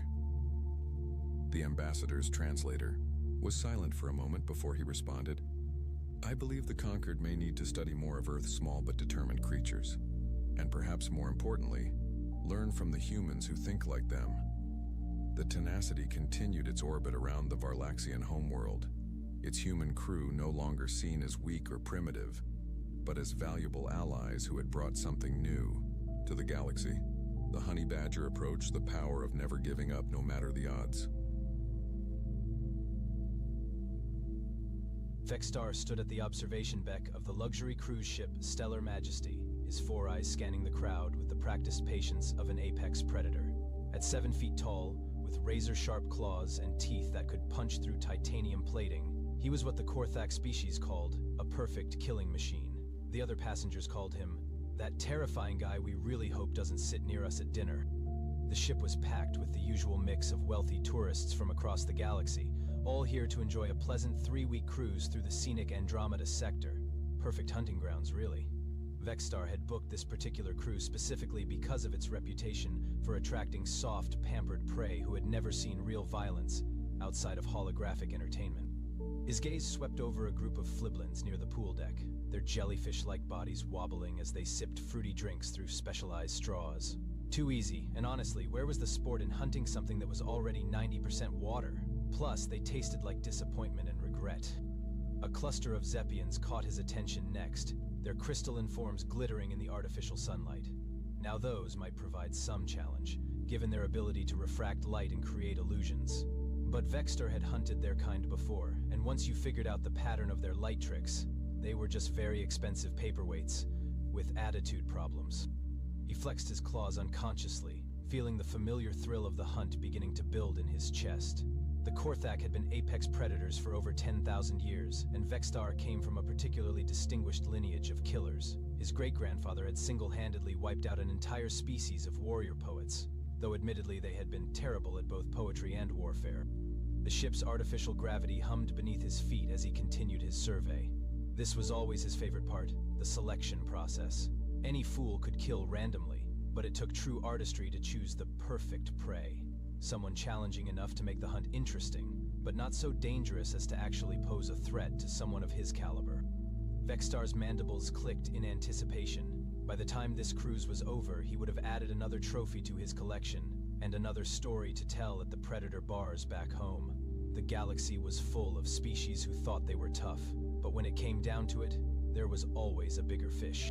And Vexstar was definitely the biggest fish on this particular ship. Or so he thought. That's when Vexstar spotted him. Sitting alone at a corner table on the promenade deck was what appeared to be the most pathetic excuse for a sentient being Vexstar had ever laid eyes on. The creature was small, maybe 5.5 feet tall, with no visible natural weapons. No claws, no fangs, no armored plating, no poisonous spines, just soft pink skin that looked like it would tear if you sneezed on it too hard. The being was calmly reading a book, completely oblivious to the deadly predator studying him from across the deck. Vexstar's 4 eyes focused on the book's title, and he had to suppress a laugh. 101 Ways to MacGyver Your Way Out of Alien Abduction. How adorable. This little creature was so weak and defenseless that it actually needed a self-help book to survive. Perfect. Vexstar began his approach, moving with the fluid grace of a natural hunter. This would be almost too easy, but sometimes you needed an appetizer before the main course. He'd take this pathetic little thing quickly and quietly, then move on to something more challenging. As he drew closer, Vexstar noticed the creature had what appeared to be a small patch of fur on its upper lip and chin. Some kind of primitive display feature, perhaps? The being was wearing simple clothing in blues and grays, nothing that suggested wealth or importance. Definitely a bottom feeder species. Well, hello there, big guy. Vexstar nearly jumped out of his exoskeleton. The creature was looking directly at him with bright, curious eyes, grinning like they were old friends. This was not how prey was supposed to behave. Prey was supposed to cower or run or at least have the common decency to look appropriately terrified. "I'm Jake," the creature continued cheerfully, marking his page with a finger. "You must be one of those Korthak folks I've heard about. Wow, you're even more impressive in person. Those claws are absolutely beautiful. Are they naturally that sharp, or do you have to maintain them?" Vexstar's brain stuttered. In all his years of hunting, no prey had ever complimented his claws. Most beings took one look at them and started planning their last will and testament. Vexstar began, then stopped. This was not going according to plan. "Oh, you've got to try these," Jake said, pulling out a small container from his bag. "They're called trail mix. Nuts, dried fruit, some chocolate bits. I brought way too much for the cruise. Want some?" And just like that, the apex predator found himself being offered snacks by his intended victim. This was either going to be the easiest hunt of his career, or something had gone terribly, terribly wrong. Before Vexstar could process what was happening, a gelatinous blob of anxiety rolled up to their table. Quirk, one of the fliblins from the pool deck, was practically vibrating with nervous energy, his translucent body rippling like disturbed water. "Vexstar, buddy, can I talk to you for a second?" Quirk's voice was high-pitched and shaky. "Privately?" Jake looked up from his trail mix. "Oh, don't mind me. I'll just be here reading about improvised weapons made from common household items. Chapter 7 is fascinating." Quirk's entire body went pale, which for a fliblin meant he was roughly the color of week-old milk. He grabbed Vexstar's arm with a tentacle and dragged him several feet away. "Are you completely insane?" Quirk whispered, his voice barely audible. "That's a human." "So?" Vexstar shrugged. "It's small and weak. Perfect prey." "Small and weak," Quirk's voice cracked. "Do you know what humans did in the Centauri conflicts? They turned a mining operation into a military fortress using nothing but spare parts and pure spite. They domesticated creatures that were literally designed to be undomesticatable. They took one look at the most dangerous predator in their home system and decided to keep it as a pet." "You're being ridiculous," Vexstar said, but his voice lacked its usual confidence. "Am I? Tell me, what's the first rule of galactic survival?" "Don't anger anything with more teeth than you have." "No, you moron. Never, ever mess with a species that invented nuclear weapons and then immediately used them on themselves. That's a level of crazy you don't want to engage with." Before Vexstar could respond, Lord Pumpus materialized beside them in a swirl of crystalline arrogance. The Zephyrian prismatic body caught the light and threw rainbows across the deck, like a very pretentious disco ball. "Are we discussing the human?" Lord Pompous asked in his insufferably cultured accent. "I do hope you're not planning anything foolish, dear Vexstar. Humans have a rather unfortunate reputation for weaponizing literally everything, including friendship." "Friendship?" Vexstar scoffed. "How is friendship a weapon?" "Well," Lord Pompous said with the air of someone about to deliver a particularly juicy piece of gossip, "there was that incident on Kepler Station where a human befriended a Vorthan war chief. By the end of the week, the human had somehow convinced the entire Vorthan fleet to switch sides in a galactic conflict. The human claimed it was just good conversation over drinks." Quirk nodded vigorously.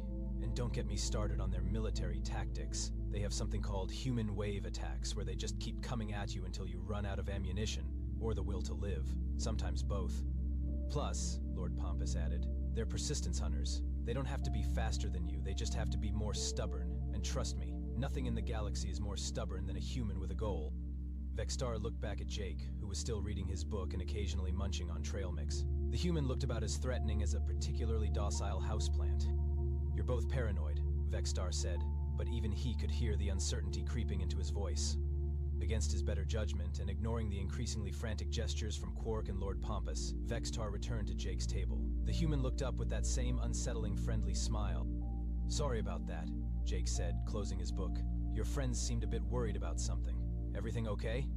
"They're not my friends," Vexstar replied, settling into the chair across from Jake. "They're just concerned about interspecies relations." "Oh, that's nice of them. I love meeting new people, or, well, new beings, I guess. This is actually my first big galactic cruise. I'm more of an outdoorsy type usually." "Outdoorsy?" Vexstar asked, despite himself.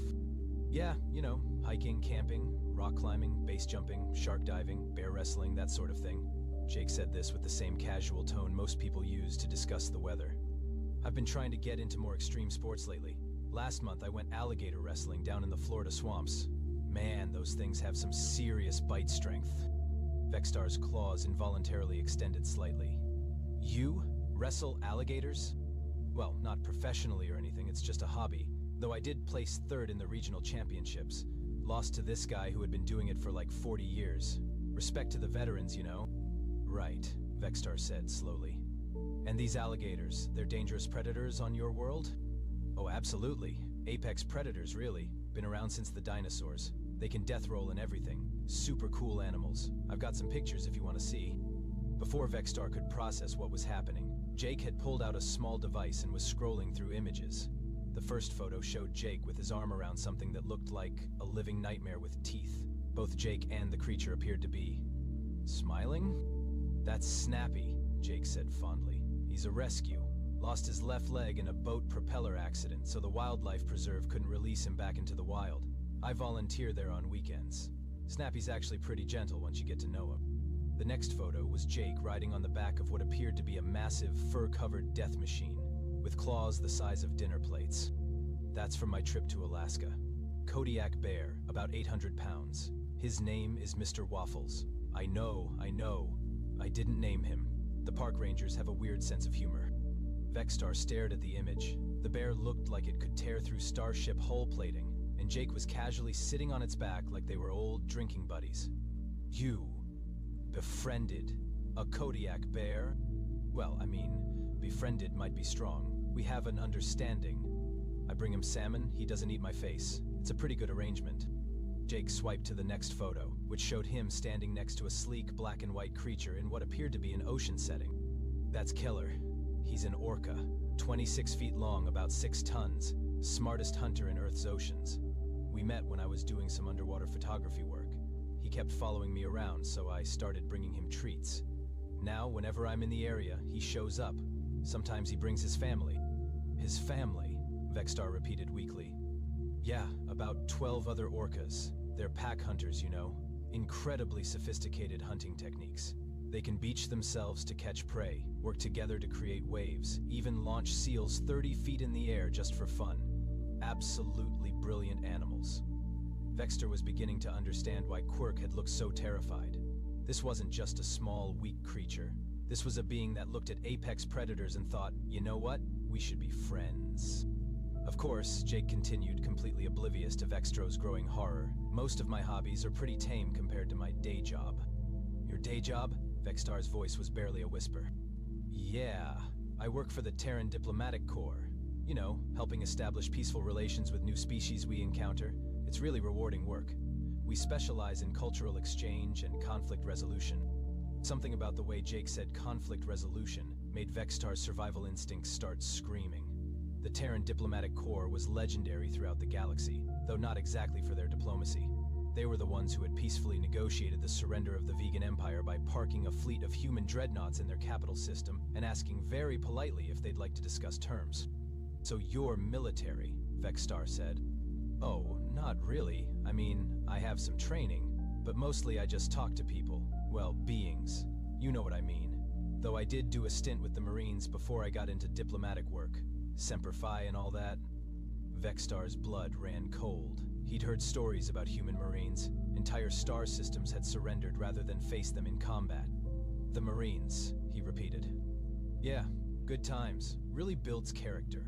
Plus you learn a lot of useful skills. How to make weapons out of anything, how to survive in hostile environments, how to turn everyday objects into tactical advantages. Actually, that's how I got interested in this book. Jake held up 101 ways to MacGyver your way out of alien abduction. Though honestly, most of this stuff is pretty basic. Like, who doesn't know how to make a plasma cutter out of a toothbrush and a power cell? At that moment, Vextar realized he had made a terrible, terrible mistake. He wasn't looking at prey. He was looking at the most dangerous predator in the galaxy, and it was offering him trail mix. You know what? Jake said, leaning back in his chair with an expression of genuine excitement. We should totally hang out more during this cruise. I've been looking for someone to do some activities with. Most of the other passengers seem kind of, I don't know, skittish? But you look like you'd be up for some fun. Vextar's throat made a sound that was supposed to be words but came out more like a deflating balloon. Fun?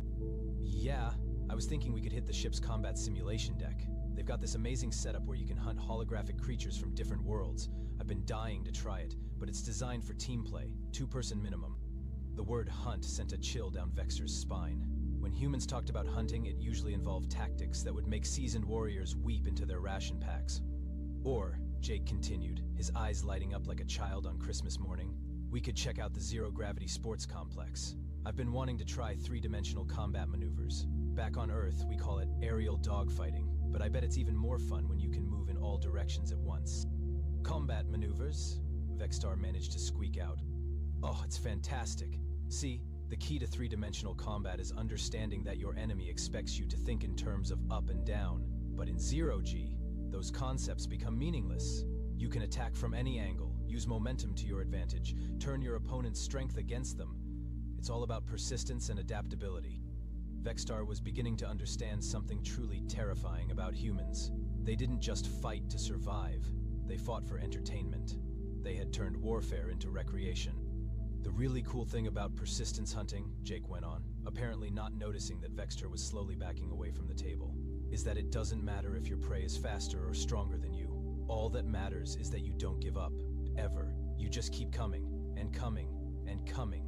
Eventually, your prey gets tired, makes a mistake, or just gives up entirely.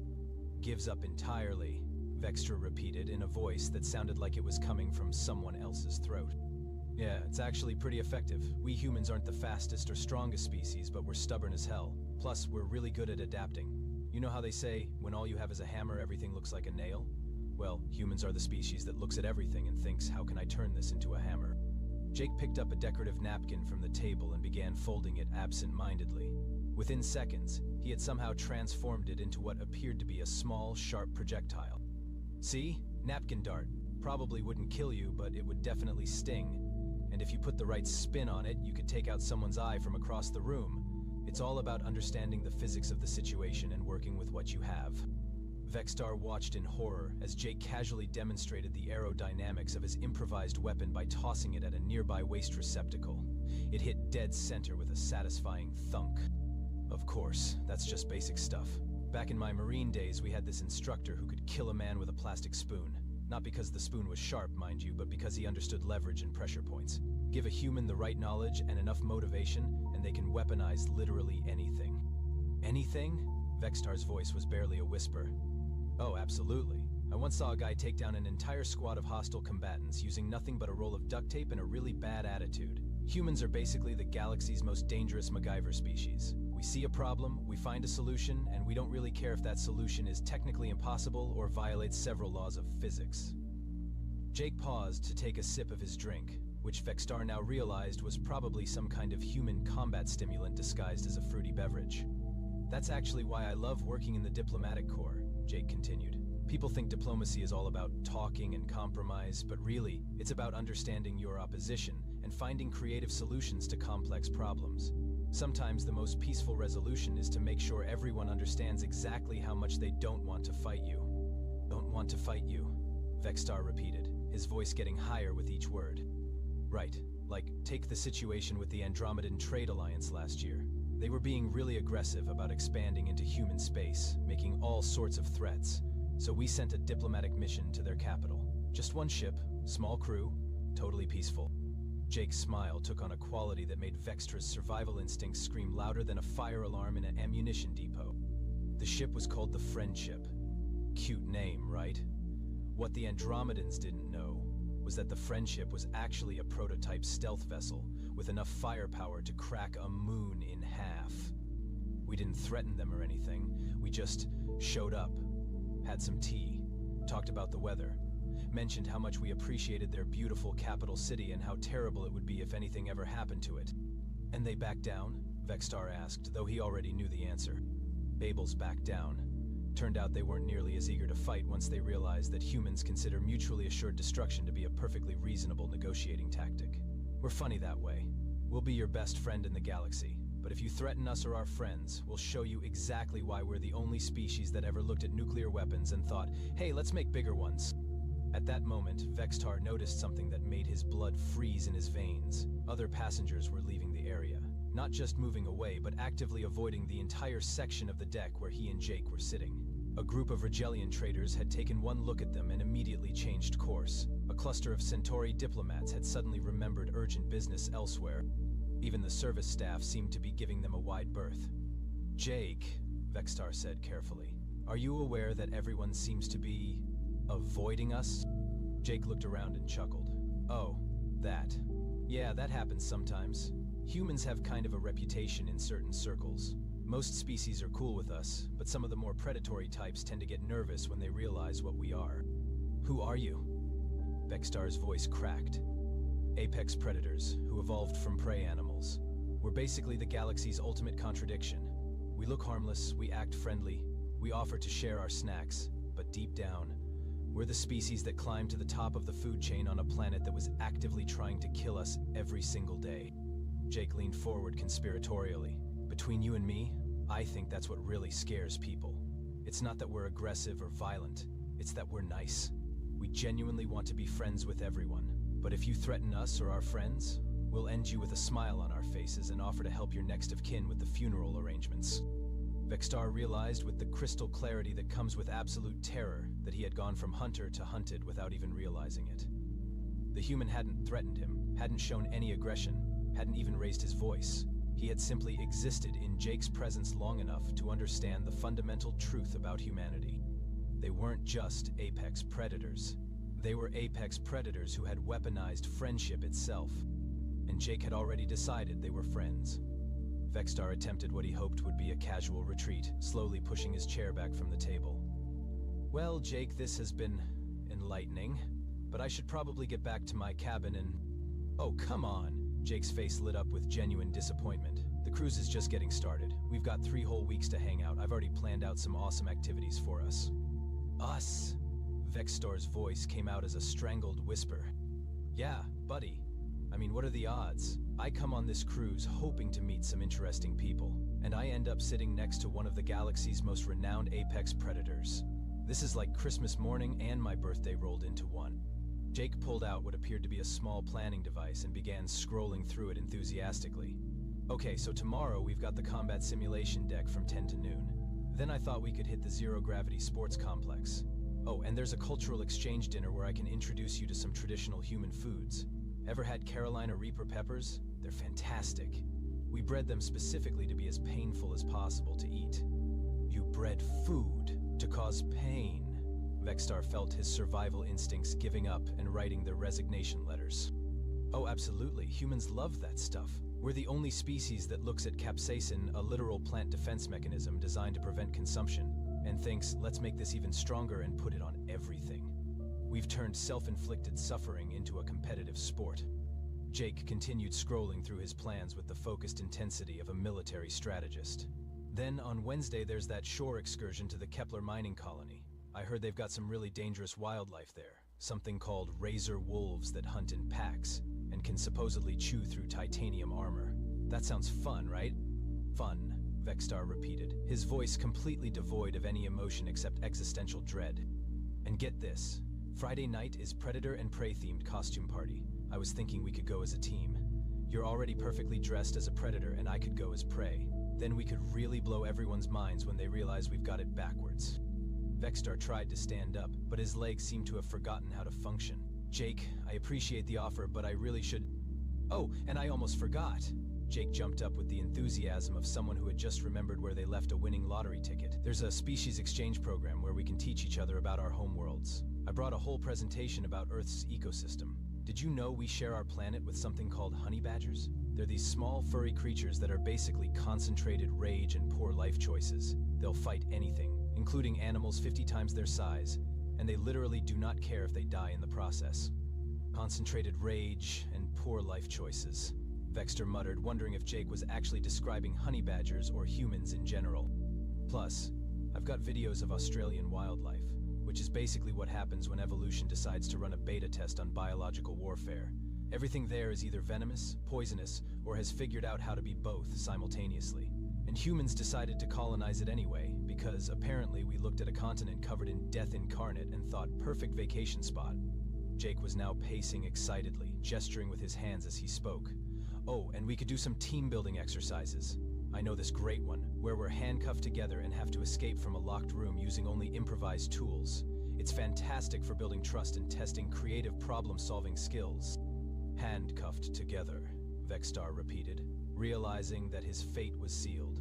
He was going to spend the next 3 weeks as the unwilling best friend of the most dangerous being in the galaxy. This is going to be the best cruise ever, Jake declared, clapping his hands together. I can already tell we're going to be great friends. You seem like the kind of guy who appreciates a good challenge. Vexstar managed to stand up on shaking legs. I need to send a message to my home world. Oh, sure thing. Family check-in, right? That's so sweet. Family is important. Hey, you should invite them to visit Earth sometime. We love having guests, and I bet they'd get a kick out of meeting some of our local wildlife. As Vexstar stumbled away from the table, he could hear Jake calling after him cheerfully. Don't forget, combat simulation deck tomorrow at 10. This is going to be so much fun. Back in his cabin, Vexstar sat down at his communication terminal with shaking claws and began composing a message to the Korthak High Command. To the Apex Predator Council of the Korthak Hegemony, he began, his voice barely steady. I am writing to provide an urgent update to our species threat assessment database regarding the beings known as humans. He paused, trying to figure out how to explain what he had just experienced. Previous intelligence reports have classified humans as a minor threat, rating them as diplomatically annoying but militarily manageable. This assessment is catastrophically incorrect. Humans are not just apex predators. They are apex predators who have evolved beyond the need for traditional, predatory behavior. Vexstar's claws clicked against the terminal keys as he continued typing. They do not hunt for food or territory. They hunt for entertainment. They do not kill for survival. They kill for peace. They have weaponized friendship, turned suffering into recreation, and somehow convinced the galaxy that they are the reasonable ones. He stopped typing and stared at the screen, trying to process everything that had just happened. Recommendation: avoid humans at all costs.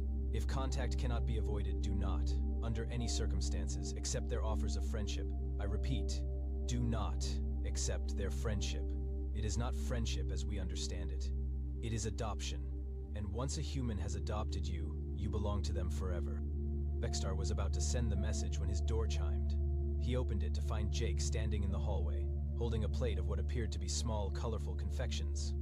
Hey buddy, I brought you some human cookies as a friendship gift. They're chocolate chip. Oh, and I talked to the activities director about getting us matching t-shirts for tomorrow's combat simulation.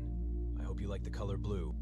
As Jake handed him the plate of cookies, Vexstar realized with horrible clarity that his message to the High Command was already too late. He had been adopted by a human, and his fate was sealed. Thanks, Jake, he said weakly, accepting the cookies. No problem, friend. See you tomorrow at 10. We're going to have such an adventure. As Jake walked away, humming what sounded like a human war chant, Vexstar closed his door and added one final line to his message. Send help. Or don't. I don't think it would matter at this point. And somewhere in the depths of space, the most feared predator in the Korthak hegemony sat in his luxury cabin, eating chocolate chip cookies and wondering how exactly he had become the pet of the most dangerous species in the galaxy.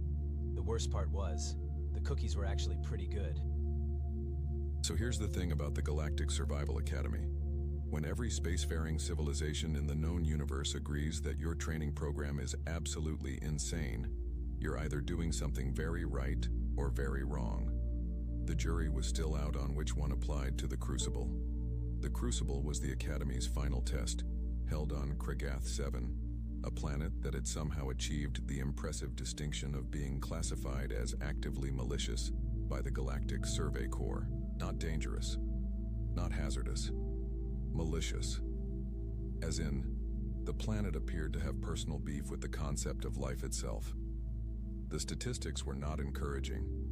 97% failure rate across all species.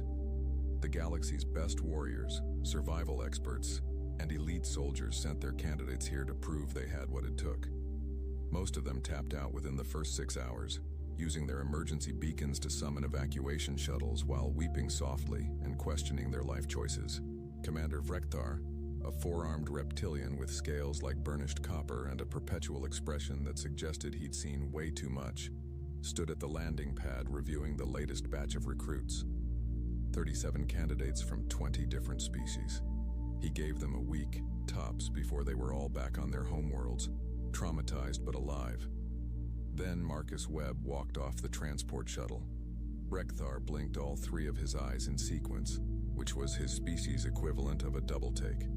He checked his datapad, then checked it again, then wondered if perhaps he'd been standing in Kragath 7's twin suns too long and was hallucinating. "You are human," Rekthar said, his translator rendering it as a statement that somehow also sounded like an accusation and a question. "Last time I checked, yeah," Marcus replied, adjusting his backpack with the casual air of someone arriving at summer camp. Not a death world that had killed candidates from species that could breathe methane and bench press small vehicles. Marcus Webb was distressingly average looking for someone about to attempt the impossible. Medium height, medium build, with brown hair that looked like he'd cut it himself without a mirror. He wore standard issue survival gear, but had somehow made it look rumpled. The only remarkable thing about him was the complete absence of fear in his eyes, replaced instead by what Rekthar could only describe as unfortunate enthusiasm. "Humans are not cleared for crucible testing," Rekthar said, scrolling through his files with increasing concern. "Your species only achieved interstellar travel 40 cycles ago. You are classified as pre-combat developmental stage." "Weird, because I definitely registered, paid the fee, and flew here on purpose," Marcus said, pulling out his datapad and showing the confirmation code. "That's my registration. See? Marcus Webb, Earth, human, all official and stuff." Rekthar's upper left arm made an involuntary gesture that in his culture meant, "The universe is personally pranking me." The human's paperwork was legitimate. Someone in the administrative department was getting demoted. "Do you understand what the crucible entails?" Rekthar asked, making one last attempt at sanity. "This is not a training exercise. This is a 10-day survival ordeal on a Class 12 hostile world. Candidates have died here. Recently." "I read the brochure," Marcus said cheerfully. "Acidic precipitation, extreme temperature fluctuations, megafauna that view everything as food, plants that are also predators, and gravity that does weird stuff randomly. Sounds intense. And you still wish to participate? I mean, I flew all this way. Would be ashamed to waste the trip."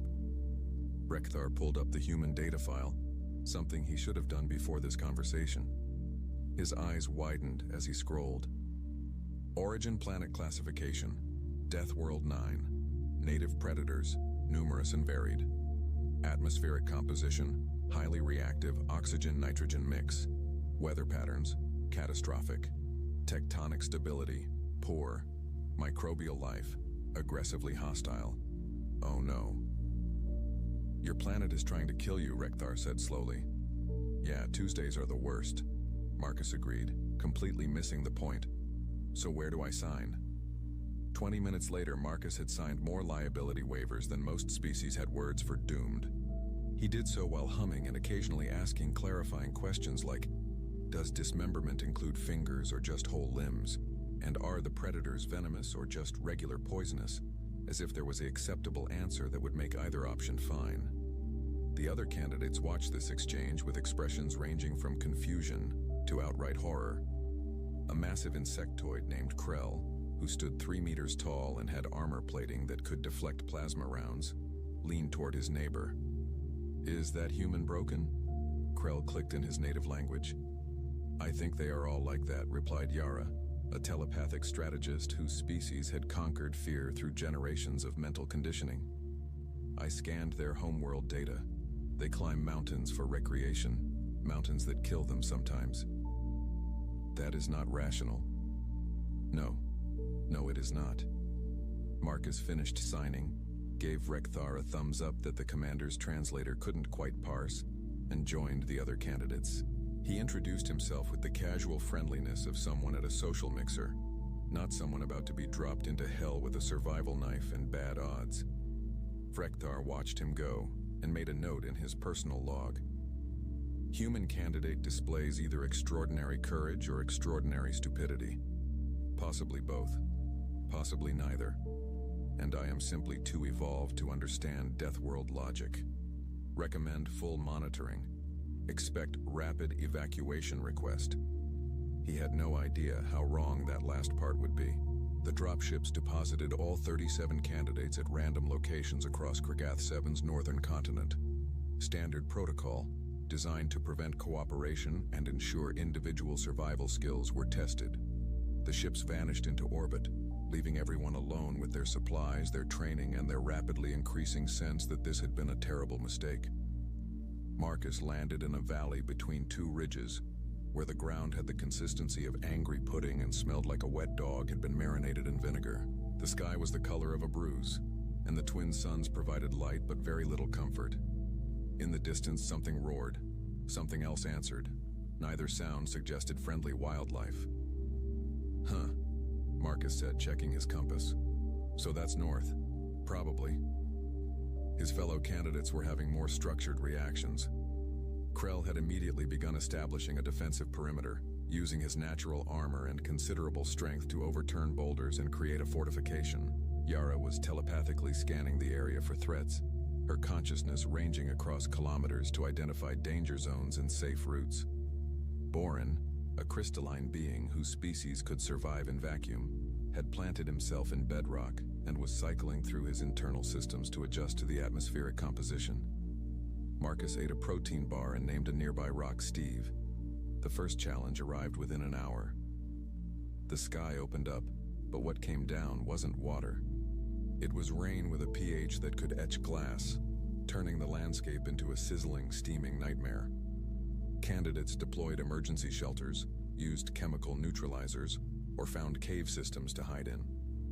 Marcus took off his jacket, wrapped it around his head like a very ineffective umbrella, and kept walking while muttering about how this was basically like Seattle but with commitment issues. Frekthar, monitoring the feeds from orbital surveillance, zoomed in on Marcus's location. "What is he doing?" the commander said flatly.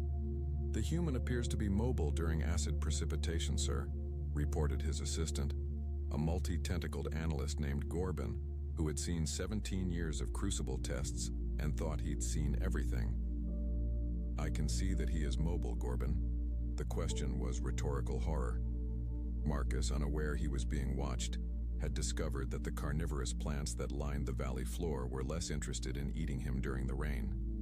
They'd retracted into bulbs, protecting themselves from the acid. He made a note of this, filed it under useful survival information, and continued his hike with the casual energy of someone who had gotten turned around on a nature trail, not someone being actively attacked by weather.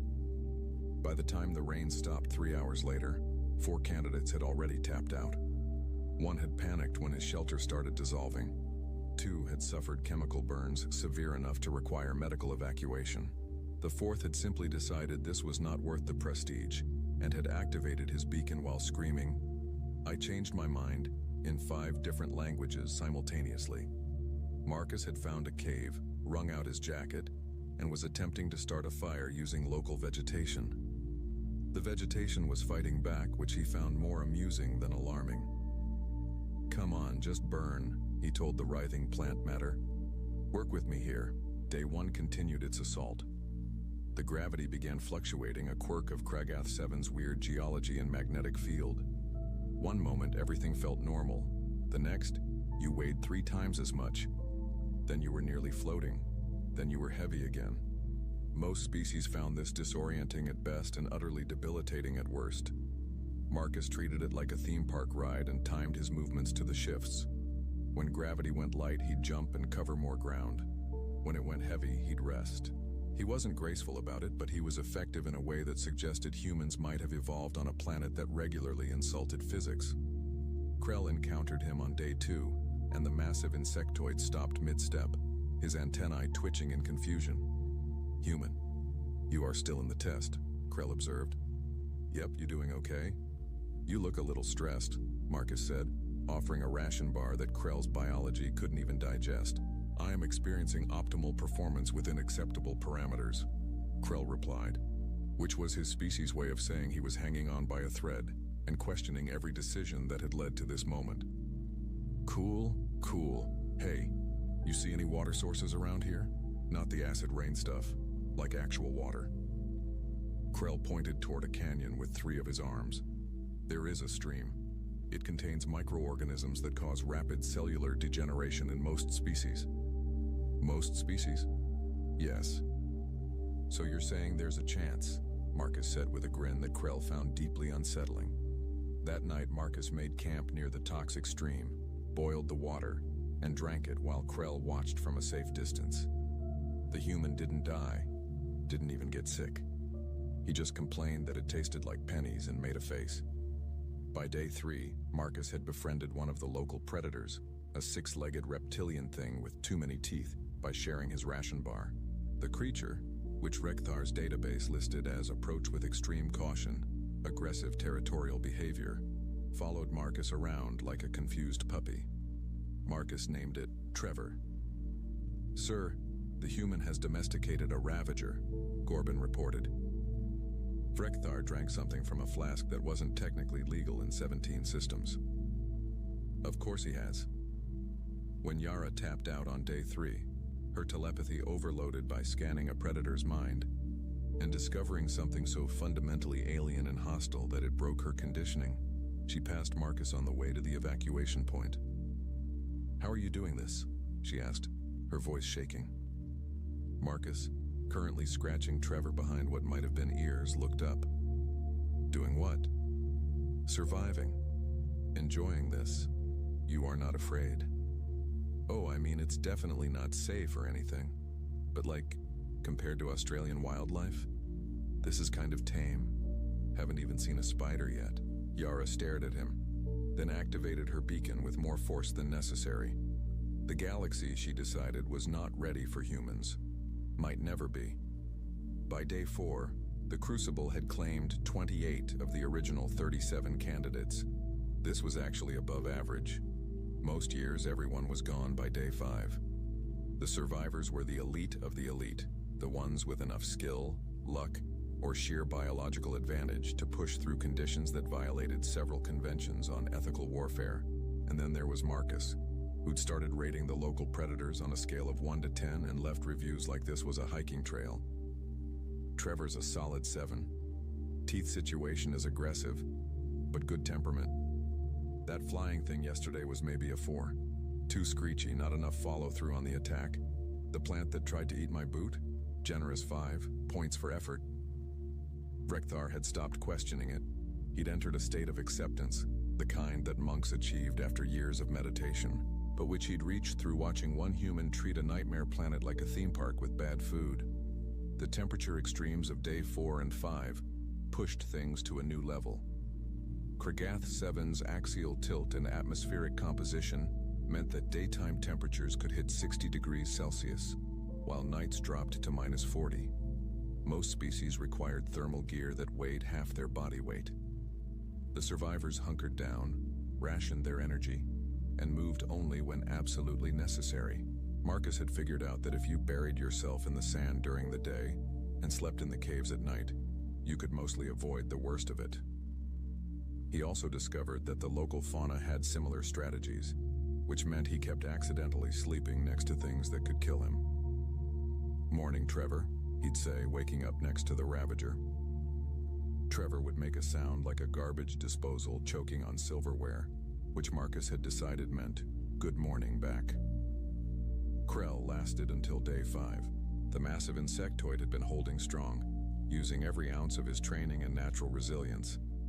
Then he encountered a rockworm, a serpentine predator that could burrow through stone and sense vibrations from kilometers away. The fight was brutal. Krell lost an arm which would regenerate given time, but the psychological damage was immediate. Marcus found him sitting against a boulder, 3 remaining arms wrapped around himself, his emergency beacon blinking. "Hey man, you okay?" "I am defeated," Krell said, his translator carrying the weight of shame in his species culture. "I cannot continue. That thing took your arm. Pretty sure that's a valid reason to tap out. You do not understand. I am Krell, 7th Ascendant. My hive sent me here to prove our worth. I have failed them." Marcus sat down next to him, uninvited and probably unwelcome. "Look, I don't know how your hive thing works, but you lasted 5 days on a planet that's basically trying to kill everything on it. That's not failure, that's pretty badass actually. You do not struggle as I struggle. Dude, I'm absolutely struggling. I've got blisters on my blisters. I'm pretty sure I sprained something. My jacket smells like death. This sucks. I'm just like too stubborn to quit, which isn't actually a virtue, it's more of a character flaw. Krell's antennae twitched, processing this. You are not enjoying this? I mean, parts of it are cool. Trevor's great. But mostly it's just really uncomfortable and occasionally terrifying. I'm just used to uncomfortable and terrifying, so my baseline is different. The evacuation shuttle arrived for Krell shortly after. As he boarded, he turned back to Marcus. Your species is going to confuse the galaxy greatly. Yeah, we get that a lot apparently. Boron cracked on day 6, literally. The crystalline being's structure couldn't handle the stress fractures from the temperature swings and gravity fluctuations. He didn't tap out so much as partially shatter, requiring immediate evacuation and extensive reconstruction. By day 7, Marcus was alone, the last candidate standing. This had happened exactly 3 times in the Crucible's 200-year history, and those 3 candidates had gone on to become legends. War heroes, planetary governors. One had founded a private military company that now protected entire systems. Marcus was eating a questionable-looking root vegetable he'd found and trying to teach Trevor to play fetch. See, you bring it back, then I throw it again. That's the game, buddy. Trevor ate the stick and made his garbage disposal noise. Vrekthar reviewed the human data files again, going deeper this time. He found documentation of human history, countless wars, survival through ice ages, adaptation to every climate and environment on their homeworld, persistence hunting, where humans just chased prey until it collapsed from exhaustion, endurance capabilities that bordered on the absurd. There was a note from a xenobiologist. Humans are possibly the galaxy's most efficient persistence predators. They cannot outrun or overpower most species, but they can outlast almost anything. Their psychology treats exhaustion as a temporary state, not a stopping point. Recommend caution in competitive scenarios. Gorban, Vrekthar said slowly. Retrieve all data on human recreational activities. 20 minutes later, both of them sat in silence, reading about ultramarathons, free climbing, cave diving, and something called Iron Man competitions that sounded like a creative suicide method. They do this for fun, Gorban said. Yes. They pay money to suffer. Apparently. Sir, I believe we may have miscalculated the difficulty of this test from a human perspective. Vrekthar watched Marcus on the monitor. The human was currently building a shelter that was objectively better than the one he'd started with, using materials he'd scavenged and techniques he'd apparently improvised. Trevor was helping by being in the way and occasionally knocking things over. I believe you are correct, Gorban. I believe we have created what humans would call a mild inconvenience. That night, Marcus slept in his improved shelter, warm and relatively comfortable. He'd even managed to catch some fish from the toxic stream, which he'd cooked over a fire and found only mildly horrible. Trevor curled up at the entrance, a 6-legged alarm system. In orbit, Vrekthar made a note in his log. Day 7. Human candidate remains stable. Psychological evaluation shows no stress indicators. Physical assessment shows expected wear, but no critical decline. Subject continues to name local fauna and rate experiences. Beginning to suspect human perception of danger fundamentally differs from galactic norm. Question, reality of situation. Day 8 would bring the final challenge, and Vrekthar found himself genuinely curious for the first time in years about what would happen next. He suspected it would be memorable. He suspected he might need more of that illegal flask liquor. He was right on both counts. The Apex Arena wasn't just the final challenge of the Crucible. It was a statement. A last test that separated the merely exceptional from the legendary. In the 200 years the Crucible had been running, only 16 candidates had even attempted it. 12 had failed, evacuated in critical condition. 4 had succeeded and walked out as living myths. The arena was a natural formation, a canyon with walls too smooth to climb and only one exit. Once you entered, you were committed. The test was simple and horrible. Survive 3 apex predators simultaneously for 1 standard hour. These weren't just any predators. These were the 3 most dangerous species on Kragath 7, each capable of taking down prey 5 times their size. Most years nobody made it to day 8. The arena sat empty, waiting. This year Marcus Webb stood at the entrance eating his last protein bar and looking at the canyon like someone checking out a new gym. Vrekthar's transport touched down 50 meters away. The commander had made the trip from Orbital Command personally, something he'd never done before. He had to see this with his own eyes. Marcus Webb, Vrekhtar called out, approaching with 2 of his arms raised in a gesture of peaceful intent. "Hey, Commander. Nice of you to visit. Trevor, be cool," Marcus added as the Ravager growled protectively. Trevor had apparently decided Marcus was part of his pack now, which was going to be a whole problem when this ended. "You have exceeded all expectations," Vrekhtar said formally. "You have survived 7 days on Kragath 7 without significant injury. You have demonstrated skills, adaptability, and resilience that honor your species. You have already passed the Crucible. You need not enter the Apex arena." Marcus tilted his head. "I thought the arena was part of the test." "It is the final challenge, yes, but it is not required. 3 candidates in our history have achieved what you have achieved by reaching this point. All of them chose to withdraw. It is not considered cowardice. It is considered wisdom." "What's the record?" Vrekhtar blinked. "I do not understand the question." "Like for completing it, what's the fastest time anyone's done it in?" The commander consulted his datapad. 1 hour, 12 minutes, 37 seconds, achieved by War Chief Threndak of the Korthan Dominion. She went on to unite 3 systems under her rule. "So like, anything under an hour would be a new record?" "That is not the point of this conversation," Vrekhtar said, experiencing an emotion his species didn't have a word for, but which humans would recognize as dealing with a teenager who thinks they're invincible. Right, but hypothetically. Marcus Webb, I strongly advise against this action. Can I ask you something? This is gonna sound weird, but can I try for style points? Like, is there a bonus for creativity, or is it just about survival time? Vrekhtar's translator made a sound like it was trying to process something that broke several linguistic rules. Style points. Yeah, like, if I'm gonna do this anyway, might as well make it interesting, right?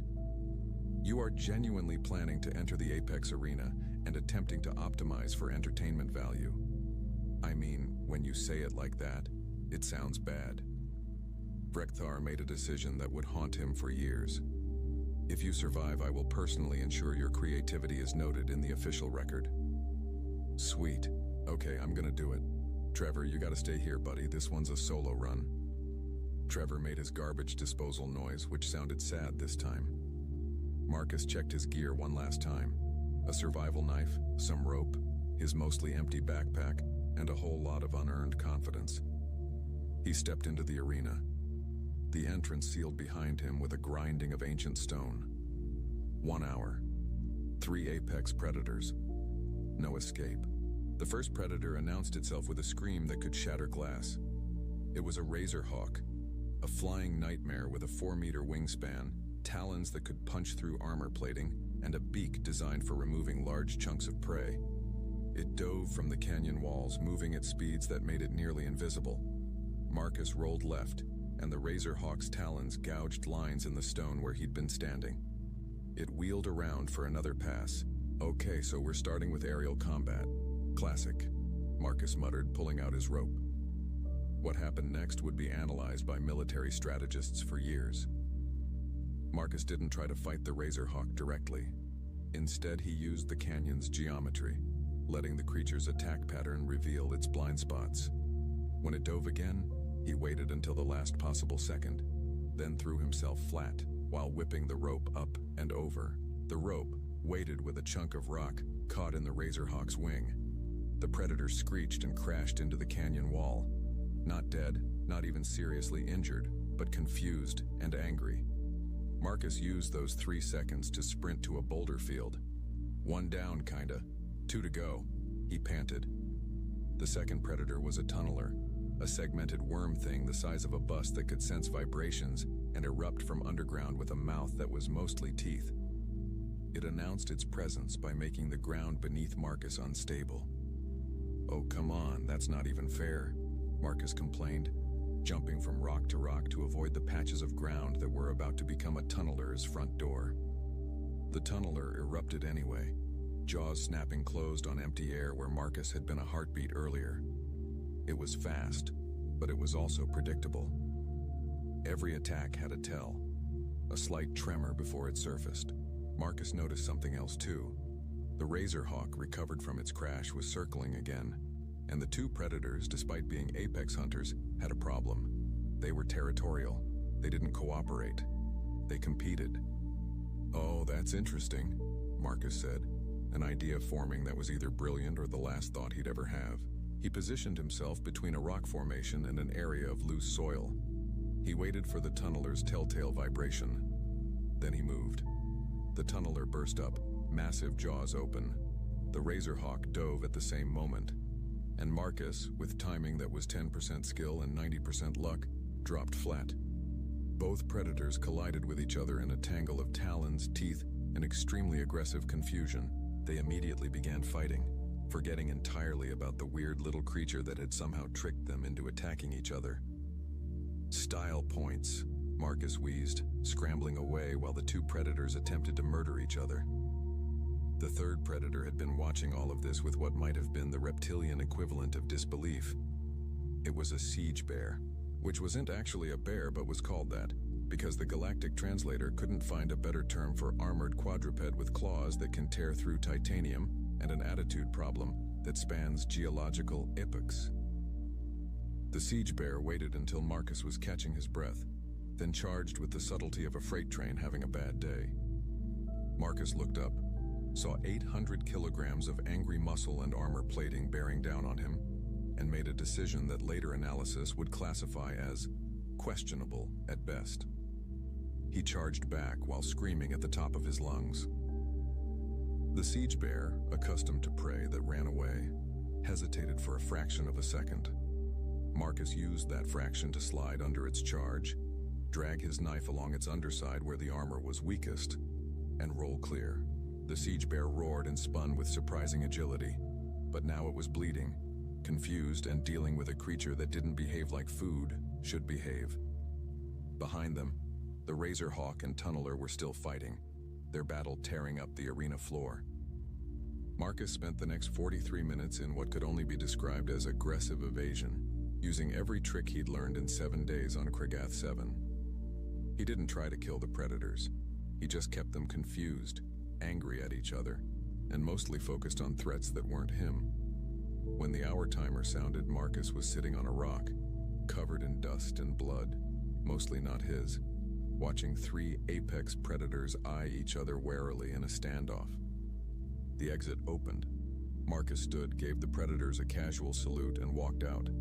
Brekthar was waiting along with Trevor, who tackled Marcus with enthusiastic garbage disposal noises. 57 minutes, 12 seconds, Brekthar said quietly. New record. Cool, Marcus said, sitting down heavily. That was actually pretty intense. Great workout. Workout. Yeah. So that's the whole test, right? 10 days. Survived all the challenges, did the arena thing. Am I officially done? Brekthar stared at this human who'd just set a record that would stand for generations and was treating it like completing a difficult jog. Yes, Marcus Webb, you are done. Awesome. Marcus paused. Actually, can I ask you something? And Brekthar, who'd been through wars and crises and 2 centuries of the galaxy's toughest candidates, felt a chill run down his spine at those words. What is your question? Has anyone ever done the test twice? Like immediately after finishing it? The universe, Brekthar decided, was absolutely pranking him. The celebration was supposed to be dignified. The Galactic Survival Academy had a whole ceremony prepared for Crucible completers, complete with formal speeches, ancient rituals, and the presentation of the Sigil of Perseverance, a medal that was recognized across 1,000 systems as proof you'd achieved something genuinely remarkable. Marcus received his with appropriate solemnity, wearing cleaned clothes that still somehow looked rumpled.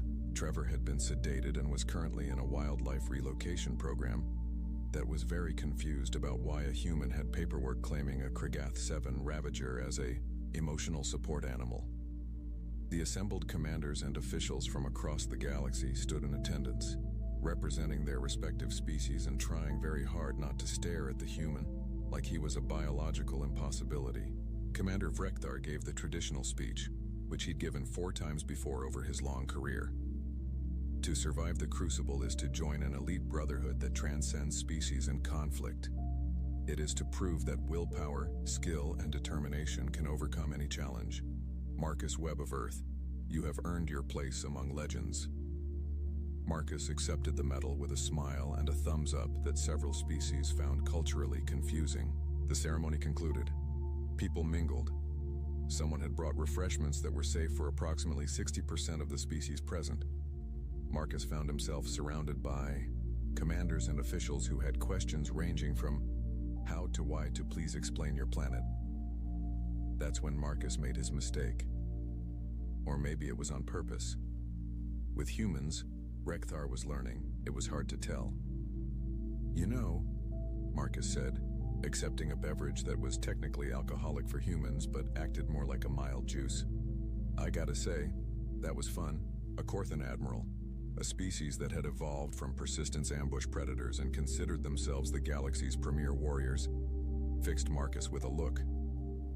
You found the Crucible enjoyable? Yeah, I mean, definitely challenging, don't get me wrong. But I kind of feel like I didn't even get to use my good ideas. Silence spread through the gathering like ice forming on water. Your good ideas, repeated a crystalline ambassador whose species communicated through resonance frequencies. Yeah, I had this whole plan for dealing with the acid rain using the carnivorous plant bulbs as shields, but the rain stopped too fast.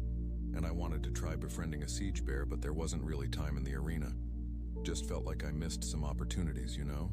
Rekthar made a note to increase his illegal flask liquor supply. Marcus Webb, Rekthar said carefully. You exceeded all expectations. You set records. You achieved something only 3 others in 200 years have achieved. What more could you possibly want? Well, Marcus said, and Rekthar knew before the words came that they would haunt him. Has anyone ever run the Crucible twice? Twice. Yeah, go through, finish, and then immediately do it again. Has that ever happened? No, Rekthar said flatly. Because survivors require extensive psychological therapy, medical treatment, and years of recovery. Many never fully overcome the trauma. Huh. So I'd be the first? Marcus, no. That sounds like Marcus, yes. A Dreknor Commodore, a species that had conquered their death world through military precision and generational sacrifice, stepped forward. You cannot be serious. This is a joke from your species' humor traditions, yes? I mean, I'm being serious. I had a blast, well, not a blast, that makes it sound easy. It was hard, but good hard, you know? Like a really tough workout that makes you feel accomplished after. The Commodore's translator stuttered, trying to process good hard. Let me clarify, said a Velkari ambassador whose species were renowned for their logic and diplomacy. You wish to immediately subject yourself to the exact same ordeal that claimed 36 other candidates, traumatized multiple species elite warriors, and nearly killed you several times. Well, when you say it like that, it sounds crazy. Because it is crazy. Okay, but counterpoint, Marcus said, warming to his argument in a way that made everyone instinctively step back. I know the terrain now. I know the predator's behavior patterns. I've got strategies I didn't get to test. And honestly, I feel like I could do better. Not competitively, just personally. Room for improvement and all that. Vrekthar pulled the ambassador aside. We need to deny this request immediately. If we allow it and he dies, it will be a diplomatic incident with the humans. And if we deny it? The ambassador asked. They both looked at Marcus, who was explaining to a horrified Korthan admiral how humans had a thing called obstacle course racing, that they did voluntarily. If we deny it, he will likely return next year anyway, Vrekthar admitted, and by then more humans will know about the Crucible. We could have dozens of them. The ambassador's crystalline structure flickered with distress. That is unacceptable. The galaxy is not prepared for multiple humans treating Death World survival as recreation. An idea formed in Rekthar's mind. It was not a good idea. But standing in a room full of the galaxy's leadership, watching them slowly realize that humanity might be their collective problem, he found himself without better options. What if we designed a custom course, Rekthar said slowly, more difficult than the standard crucible, specifically calibrated to challenge a human's particular adaptation strategies. You want to make it harder, the ambassador said. I want to make it so hard that he fails, realizes he is not invincible and we never have to deal with this again. That seems vindictive. Yes, Rekthar agreed. Your point? Official channels moved quickly when motivated by collective horror. Within 2 hours, Marcus had official approval for a second attempt, pending custom course modifications for enhanced difficulty assessment. Marcus signed more waivers. He seemed excited about them. The galactic officials convened an emergency session to discuss the human problem. Representatives from 40 systems attended via holoconference, all asking variations of the same question. What do we do when a species considers our worst challenge to be acceptable difficulty? We make it worse, Rekthar told them. We design a course so brutal that even a human cannot treat it as recreation. We combine every lethal element of Kragath 7 into a concentrated gauntlet. We remove all margins for error. And if he dies? Asked a concerned Velkari senator. Then we have learned important limitations about human durability, Rekthar said, and we will have extensive documentation proving we warned him repeatedly.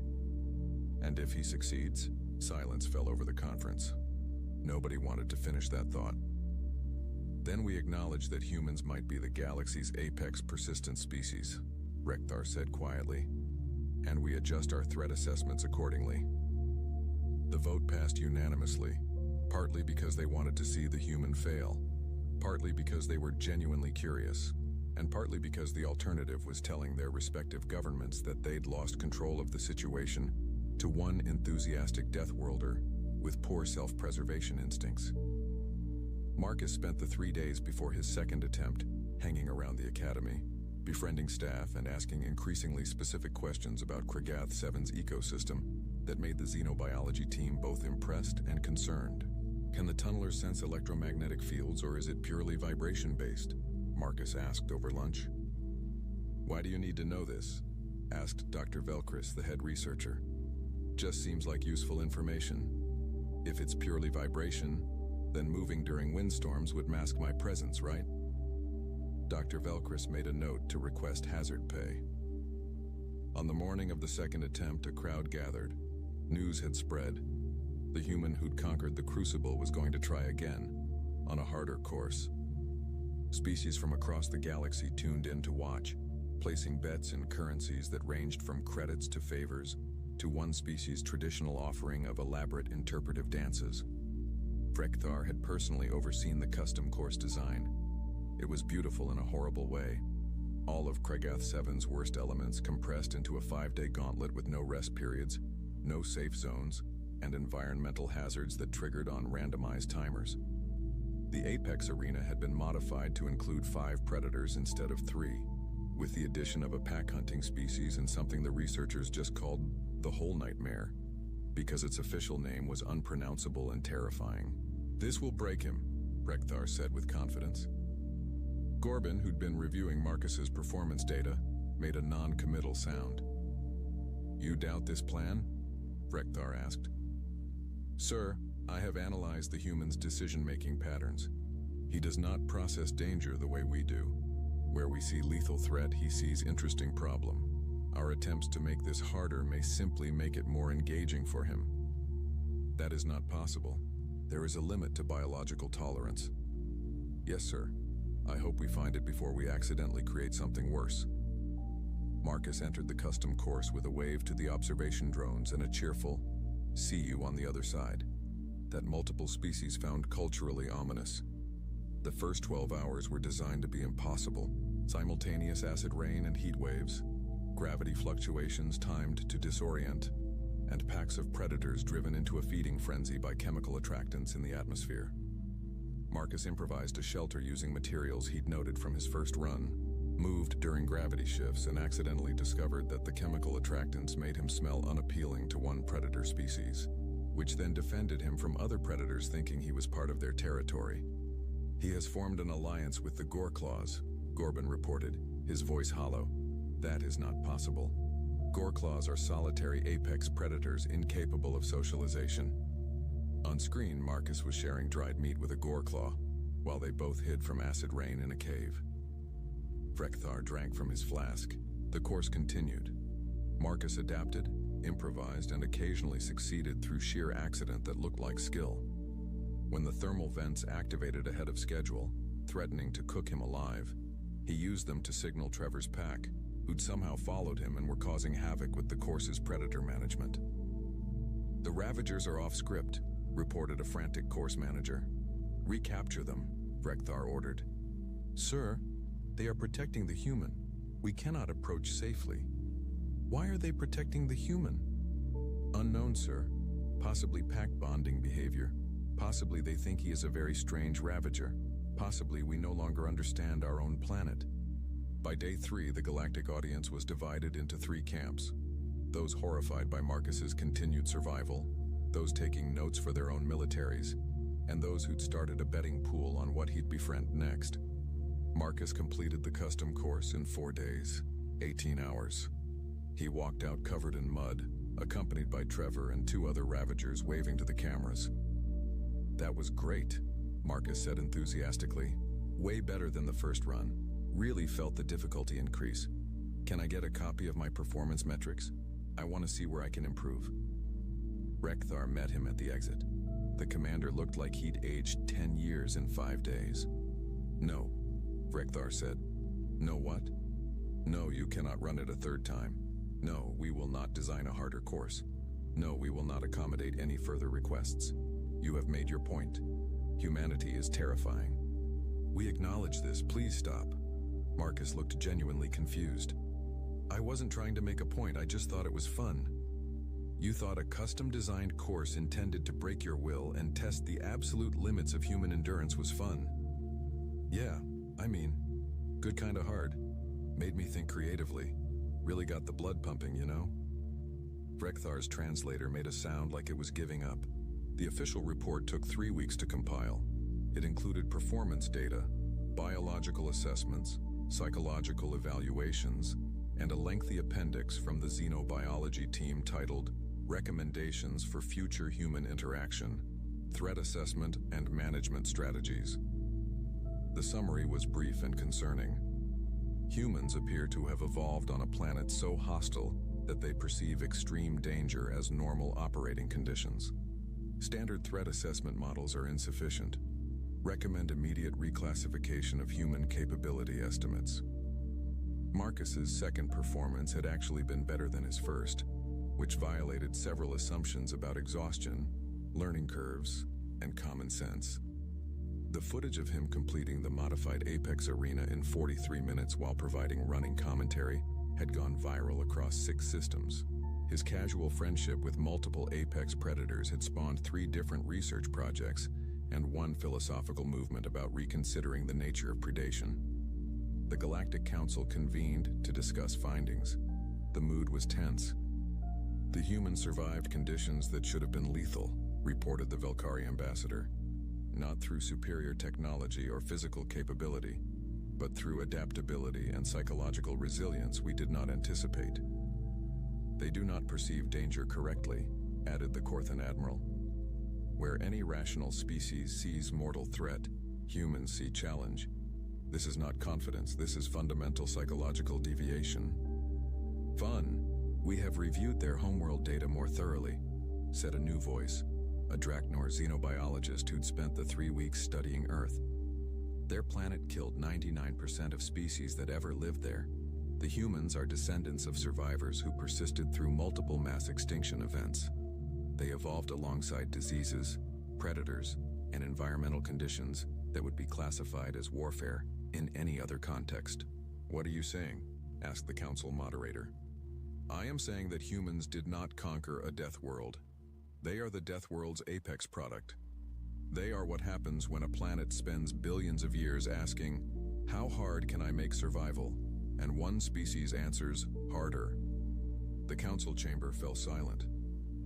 So what do we do? Someone finally asked. We adjust our models, Rekthar said, rising to address the assembly. We accept that humans will continue to surprise us, and we make a decision about what role they play in the galactic community. Explain. Rekthar pulled up Marcus's footage, freezing on an image of the human grinning while covered in mud and monster blood. This is Marcus Webb. He is by human standards average, not military elite, not enhanced, not exceptional, just a standard human who wanted a challenge. Now imagine a galaxy where humans serve as survival trainers, emergency responders, and persistence specialists. Imagine what they could teach us about endurance, adaptation, and creative problem solving. Or imagine what they could do if they decided we were the challenge, the Korthan Admiral said darkly. We are not enemies, Rekthar countered. We are allies who did not understand our allies' capabilities. That is correctable. After extensive debate, the council reached a decision. Humans would be welcomed into galactic society with appropriate acknowledgement of their unique capabilities. The Crucible would receive a human difficulty setting, which multiple species found insulting until they remembered Marcus's performance, and Marcus Webb would be offered a position at the Galactic Survival Academy as a consultant and instructor, pending his acceptance. Rekthar delivered the news personally, finding Marcus at the Academy's recreation facility, teaching Trevor and the other Ravagers to play an Earth game he called Fetch but with rules. Marcus Webb, the Galactic Council has extended an offer of employment. Marcus looked up, interested. Yeah? Doing what? Teaching survival techniques, course design, helping us understand human capabilities so we can better integrate your species into galactic operations. That sounds cool. Can I make some changes to the Crucible? Rekthar felt that familiar chill. What changes? Well, I had some ideas about making it more challenging. Not like dangerous challenging, just more problem solving, more variety. Maybe some team elements could be really educational. Marcus, the Crucible is already considered the galaxy's most difficult survival test. For non-humans, sure. But what if you want to really push people? Help them find their limits? I think we could do something special. Rekthar realized in that moment that he'd made a terrible mistake. By offering Marcus a position, they'd given him official sanction to make his improvements. The galaxy was about to discover what humans considered proper training. Let me be clear, Rekthar said carefully. Any modifications must be approved by multiple committees, tested extensively, and deemed non-lethal. Oh yeah, definitely. Safety first. I'm thinking we call it Webb's Wilderness, as a nice ring to it. 1 year later, the new course opened. It had been tested, approved, and rated as appropriate difficulty for advanced candidates seeking enhanced challenge. 30 candidates from 20 systems signed up for the inaugural run. 29 tapped out within the first week. The 30th, a Korthan warrior named Shrike, completed the course and immediately requested to never do anything like it again. She also submitted a formal report stating that humans were a valuable ally and a terrifying people who should be recruited, not fought. Marcus considered this a successful first year. Rekthar stood at the landing pad, welcoming the second year's candidates, reading from a datapad that Marcus had prepared. Welcome to Webb's Wilderness, the Galactic Survival Academy's advanced course for species seeking to test themselves against enhanced scenarios. This course was designed by a human. If at any point you question this decision, you may evacuate freely. We will not judge you. We are questioning this decision ourselves. In his private log, Rekthar made a final entry. Note to Galactic Council. Never ask humans if something is too dangerous. They consider that a challenge, not a warning. We have created a course that makes the Crucible look gentle.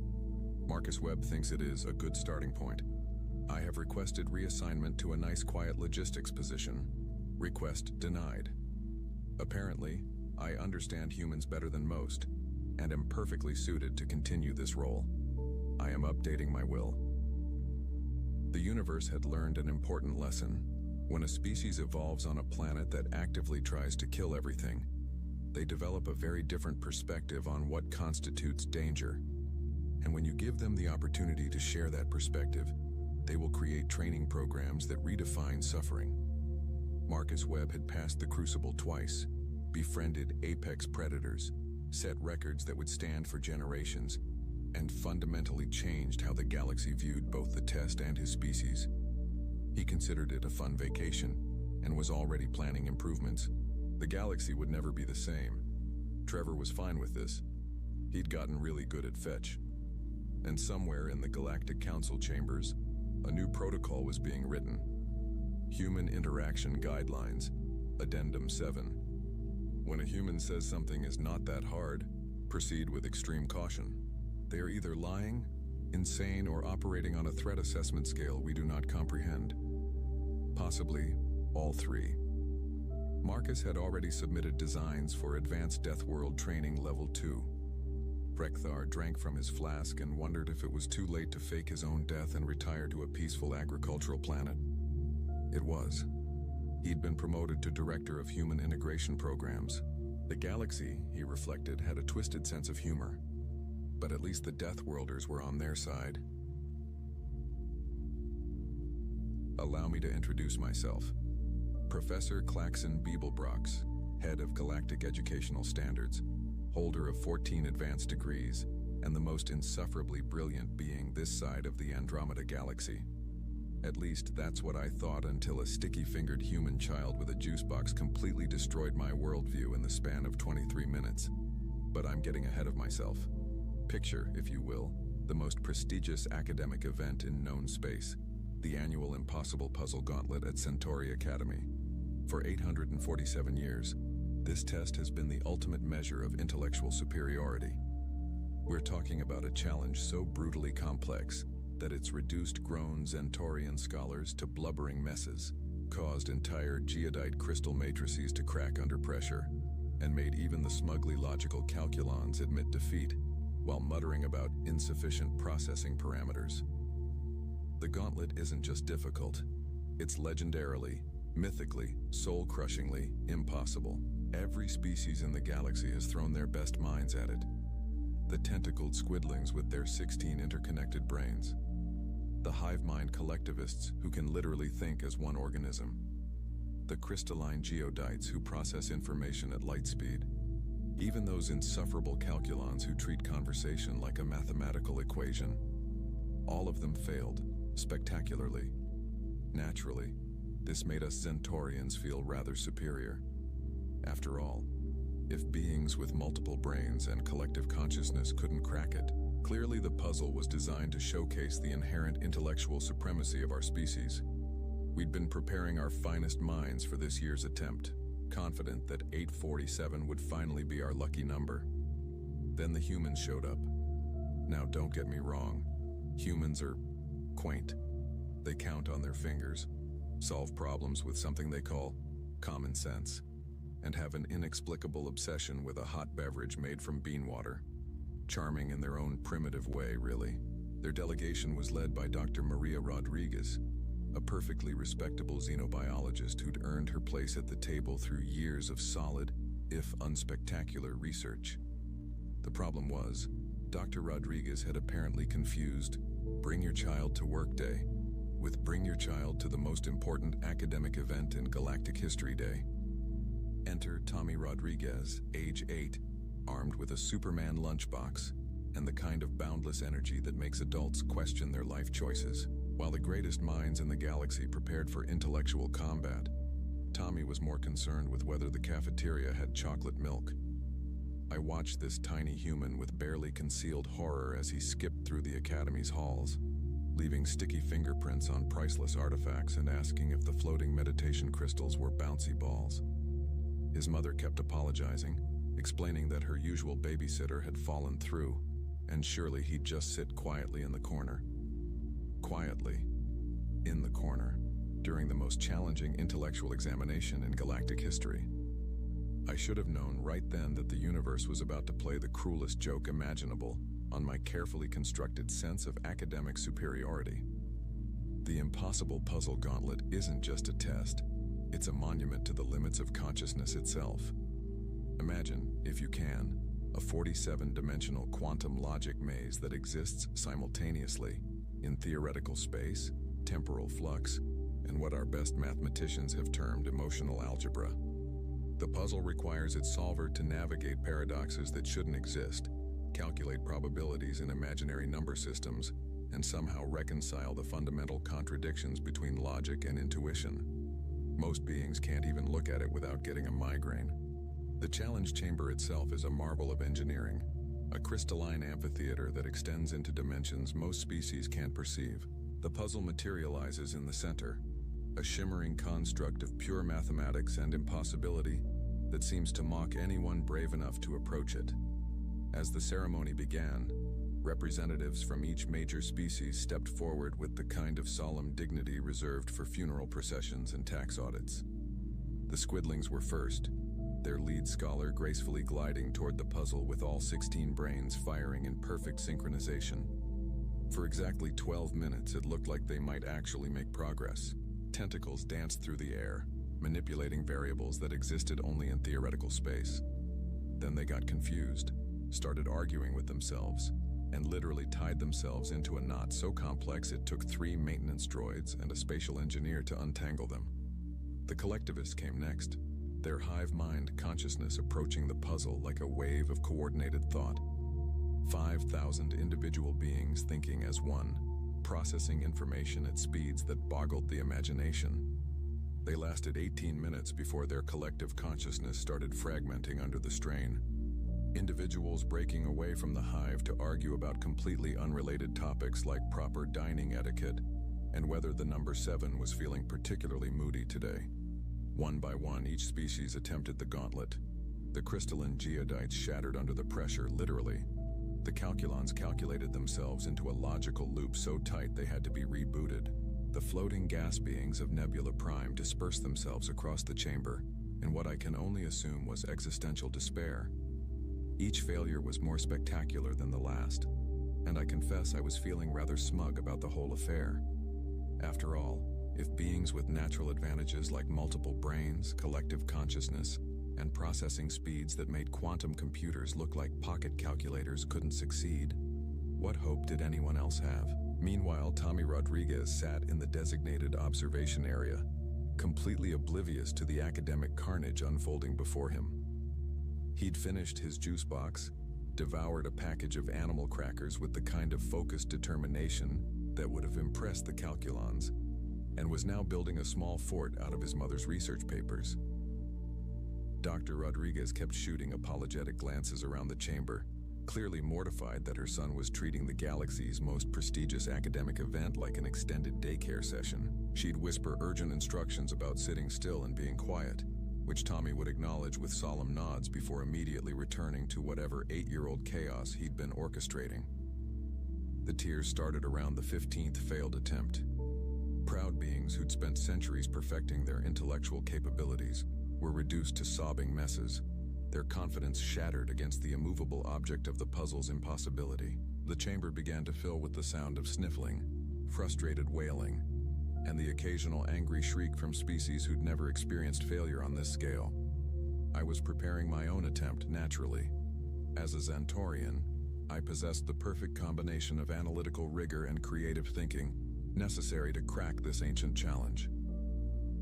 I'd spent months preparing, studying every previous attempt, analyzing the puzzle's structure from 17 different theoretical frameworks. I was going to make history. I was going to prove once and for all the intellectual supremacy of my species. I should have been paying more attention to the small human who'd just finished his snacks. The moment that changed everything was so mundane I almost missed it entirely. Tommy Rodriguez, having exhausted his supply of animal crackers and grown bored with his paper fort, simply stood up and wandered toward the puzzle display. Not with any grand purpose or dramatic intention, mind you. He approached the most challenging intellectual construct in galactic history with the same casual interest he might show a particularly colorful bug. My horror was immediate and complete. Dr. Rodriguez, I hissed, my voice climbing several octaves higher than dignity would normally allow. Your offspring is approaching the gauntlet. Maria Rodriguez looked up from her tablet, saw her son standing at the edge of the challenge platform, and went through what I can only describe as the 5 stages of parental panic in approximately 2 seconds. Tommy, sweetie, please step away from the scary space puzzle. But Tommy wasn't listening. He was studying the puzzle with the kind of intense concentration that 8-year-olds reserve for things like bug behavior and the optimal strategy for trading lunch items. He tilted his head to one side, then the other, making small humming sounds that seemed to follow some internal melody. Fascinating, murmured one of the geodite observers, their crystalline structure flickering with interest. The human larva appears to be processing the puzzle through auditory pattern recognition. It's not processing anything, I snapped, my academic pride stinging at the suggestion that a primitive human child might succeed where our greatest minds had failed. It's probably trying to figure out if it's edible. But something was happening. Tommy had started moving his hands, not in the precise gestures of advanced mathematics, but in the loose flowing motions of a child drawing invisible pictures in the air. He was humming louder now, a simple tune that sounded suspiciously like a nursery rhyme. "Is that Twinkle, Twinkle, Little Star?" asked Dr. Rodriguez, her scientific curiosity overriding her maternal panic. The puzzle began to respond. I don't mean it solved itself or suddenly became easier. I mean it started to shimmer. The mathematical constructs that had remained rigidly fixed for 8 centuries began shifting, rearranging themselves in patterns that followed Tommy's humming. Sections that had never shown any correlation suddenly aligned with his hand movements. "This is impossible," I muttered, watching in growing horror as a human child treated our most sacred intellectual challenge like a playground activity. He's not even using proper analytical frameworks, he's making it up as he goes along. Tommy paused in his humming, looked directly at the most complex section of the puzzle and said, "Oh, you're playing hide and seek." Then he giggled and started a new game, one that involved pointing at different parts of the construct while reciting what sounded like a counting rhyme. Other beings began to gather around, drawn by the unprecedented sight of the puzzle actually responding to someone's efforts. Not just responding, but seeming to enjoy the interaction. Mathematical equations that had stood immutable for centuries began dancing along with Tommy's rhythm, rearranging themselves into configurations that somehow made sense within the context of his childish games. "Rock, paper, scissors," Tommy announced solemnly, making the appropriate hand gestures at 3 different sections of the puzzle. Rock beats scissors, scissors beat paper, paper beats rock, but what beats everything? He paused dramatically, as if waiting for the puzzle to answer. "Lizard," he declared triumphantly, and an entire dimensional layer of the construct suddenly snapped into perfect alignment. I felt my worldview cracking like poorly maintained crystal. The other alien children who'd been dismissed to the observation areas began creeping closer, drawn by Tommy's obvious success where their parents and teachers had failed. A young squidling, barely old enough to coordinate 2 tentacles, started mimicking Tommy's hand movements. A geodite offspring began harmonizing with his humming, their crystalline structure creating musical tones that complemented his simple melody. "No," I whispered, watching in absolute horror as the most advanced academic challenge in galactic history turned into an impromptu playground session. "No, no, no. This isn't how intelligence works. This isn't how any of this works."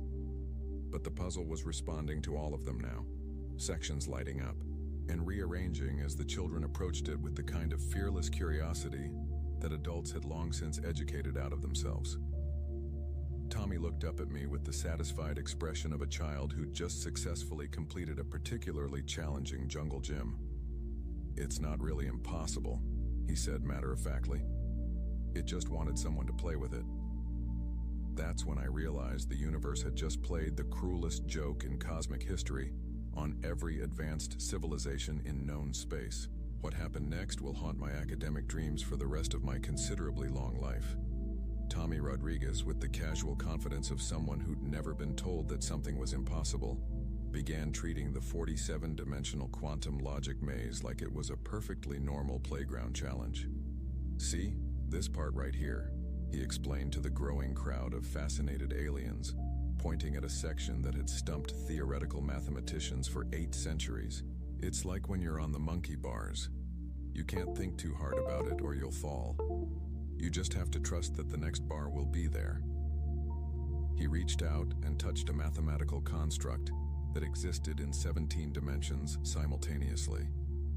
Instead of the spectacular failure we all expected, the construct giggled. I swear on my multiple advanced degrees, a piece of pure mathematics actually giggled like a delighted child. The young squidling who'd been mimicking Tommy's movements suddenly exclaimed, "It's not trying to trick us, it's trying to teach us." With newfound confidence, she began manipulating variables that had confounded her elders, approaching each challenge like it was a new game to master. "Preposterous," I muttered, watching my entire understanding of intelligence crumble before my eyes. Mathematical constructs don't have personalities. Equations don't want to play. This is all completely against the fundamental principles of logical analysis. Tommy overheard me and turned with the patient expression children reserve for particularly slow adults. "Mr. Grumpy Professor, have you ever tried asking the puzzle what it wants instead of trying to force it to do stuff? You can't ask a mathematical equation what it wants," I spluttered. "Mathematics doesn't have desires or preferences. It's pure logic. Everything wants something," Tommy replied with the kind of simple wisdom that made me want to reevaluate my entire educational philosophy. Maybe it's lonely. Maybe it's been waiting for someone to play with it nicely instead of trying to beat it up with big words. As if to prove his point, Tommy began having what could only be described as a conversation with the puzzle. Not a scholarly discourse or analytical examination, but an actual conversation. He'd pose questions like, "Do you like blue or red better?" And sections of the construct would shift colors in response. He'd ask, "Are you tired of being so complicated?" And portions would simplify themselves into forms that suddenly made perfect sense. The other alien children followed his example, approaching different aspects of the puzzle with the kind of openness that adults had trained out of themselves through years of proper education. A young calculon began playing number games with the temporal mathematics section. A geodite child started singing harmony with the resonance frequencies. Even a tiny collectivist, barely old enough to maintain individual consciousness, began sharing playground rhymes that somehow corresponded perfectly to the puzzle's underlying patterns. "This is impossible," I repeated, my voice getting higher with each word. Children don't solve century-old mathematical paradoxes by being nice to them. But they were solving them. One by one, sections that had remained locked for 847 years were opening up, not through brute force analytical power, but through the simple application of curiosity, kindness, and the kind of creative thinking that education systems across the galaxy had been systematically discouraging for generations. Tommy reached the puzzle's central core, a construct so complex that previous attempts to analyze it had resulted in temporary insanity among several prominent scholars. He studied it for exactly 3 seconds, then broke into a wide grin. "Oh, I know this game," he announced. "It's like red light, green light, but with math. You have to move really carefully and only when it says it's okay." He began a careful dance around the core construct, moving only when certain variables aligned, stopping whenever the mathematical tensions shifted. The other children joined in, following his lead in what looked like the most sophisticated game of Simon Says in galactic history. "Green light," Tommy called out, and every child stepped forward in perfect synchronization. "Red light." And they all froze as the mathematical tensions recalibrated. I watched in growing horror as these children, these supposedly primitive young beings, navigated complexity that had defeated the greatest minds of multiple civilizations. They weren't solving the puzzle through superior intelligence or advanced analytical capabilities. They were playing with it, and it was working. The core construct began to sing, a harmony of mathematical precision and childlike joy that filled the entire chamber. Patterns that had seemed impossibly chaotic suddenly revealed themselves as an elaborate game, designed not to be conquered, but to be enjoyed. Tommy looked up at the singing mathematics, clapped his hands in delight, and said the words that would change galactic education forever. Your turn, puzzle. What game do you want to play now? The moment the puzzle responded to Tommy's invitation, reality as I understood it underwent a fundamental restructuring. The ancient construct, this monument to impossibility that had humbled civilizations, began rearranging itself into something that could only be described as joyful. Mathematical equations danced through the air, quantum variables played tag with temporal constants, and dimensional boundaries became as fluid as playground rules. It's working, whispered Dr. Rodriguez, her scientific training warring with the evidence of her own eyes. He's actually solving it, but Tommy wasn't solving the puzzle in any traditional sense. He was collaborating with it, treating each challenge as a cooperative game rather than an adversarial test. When the construct presented him with a paradox that had broken minds for centuries, he simply asked, "Would you like help with that? It looks really hard to hold all by yourself." The paradox, apparently tired of being paradoxical for 847 years, gratefully resolved itself into an elegant solution that made perfect sense to everyone watching. "This is not how mathematics works," I protested weakly, my voice barely audible over the sound of my worldview collapsing. "Equations don't get lonely. Problems don't want help. This is all completely contrary to established academic principles." Tommy paused in his collaboration with a particularly stubborn dimensional matrix and looked at me with the kind of patient sympathy usually reserved for the deeply confused. "Maybe that's why nobody could solve it before," he said gently. "Maybe it didn't want to be solved. Maybe it wanted to be understood." As if to emphasize his point, the puzzle's final section began presenting itself not as a challenge to be conquered, but as a story to be understood. Complex mathematical relationships revealed themselves as characters in an elaborate narrative, with variables playing distinct roles and equations describing the relationships between them. Tommy read the mathematical story aloud, translating incomprehensible theoretical constructs into simple terms that somehow captured their essential meaning. Once upon a time, there was a very lonely number that lived all by itself in the seventh dimension. It wanted friends, but every time someone tried to visit, they got scared by how big and complicated its house was. The other children gathered around, adding their own interpretations to the mathematical narrative. The young squidling identified subplot patterns with her multiple brains working in harmony. The geodite child provided musical accompaniment that somehow made the temporal mathematics dance. Even the tiny calculon contributed by calculating the emotional algorithms that governed the relationships between variables. Together they guided the puzzle through its own story, helping it transform from an impossible test into what it had apparently always wanted to be. A teaching tool designed to help beings understand the joy and wonder inherent in mathematical relationships. As the last section resolved itself, Tommy turned to address the assembled academics with the satisfied expression of someone who'd just finished a particularly enjoyable game. "See? It wasn't impossible at all. It was just sad and needed some friends." The chamber filled with a harmonious chord as every section of the puzzle aligned perfectly, creating a solution so elegant and beautiful that several of the adult observers began weeping. Not tears of frustration this time, but tears of recognition as they finally understood what they'd been missing for centuries. "How?" I managed to croak, my voice barely functional after the complete destruction of everything I'd believed about intelligence and education. "How did you know what to do?" Tommy shrugged with the casual modesty of childhood. "I didn't know. I just listened to what it was trying to say.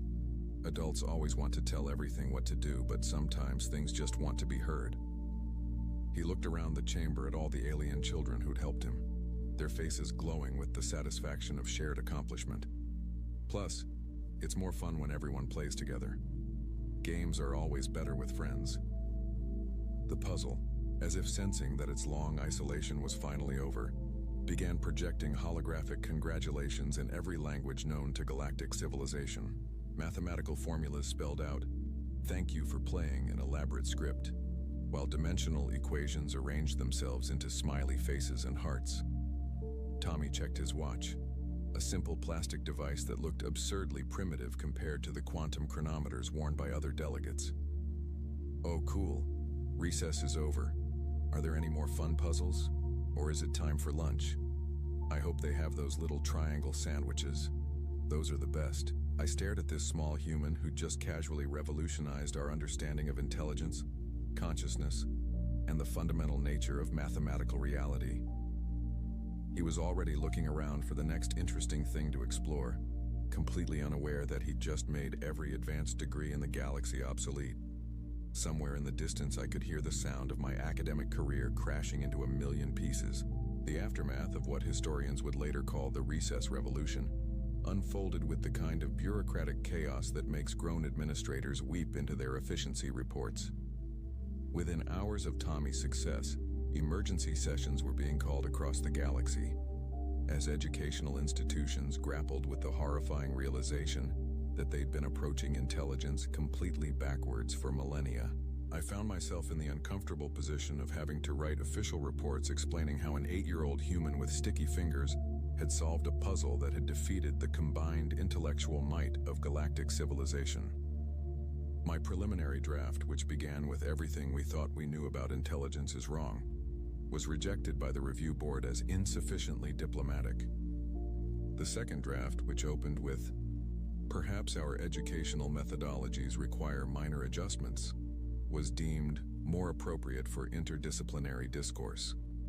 Tommy, meanwhile, remained blissfully unaware of the academic revolution he'd sparked. When reporters from the Galactic Science Network arrived to interview him, he spent most of the session asking if they had any interesting games on their recording equipment. His most quotable response to questions about his problem-solving methodology was, "I don't know, I just tried to be nice to it." That single sentence became the foundation for an entirely new field of study, empathetic mathematics. Dr. Rodriguez, faced with the sudden elevation of her son to galactic celebrity status, handled the situation with the kind of practical parenting wisdom that made me respect humans even more. When the Academy offered to enroll Tommy in their advanced graduate program, she politely declined, explaining that he still needed to finish second grade and learn his multiplication tables. "But he just solved the most complex mathematical puzzle in known space," protested the Academy's Director of Advanced Studies. "And he still can't remember to put his lunchbox back in his backpack," she replied. "Intelligence isn't just about solving puzzles. It's about growing up to be a decent person." The changes to galactic education were swift and dramatic. The rigid hierarchical systems that had dominated learning for centuries were replaced with collaborative approaches that emphasized curiosity over competition.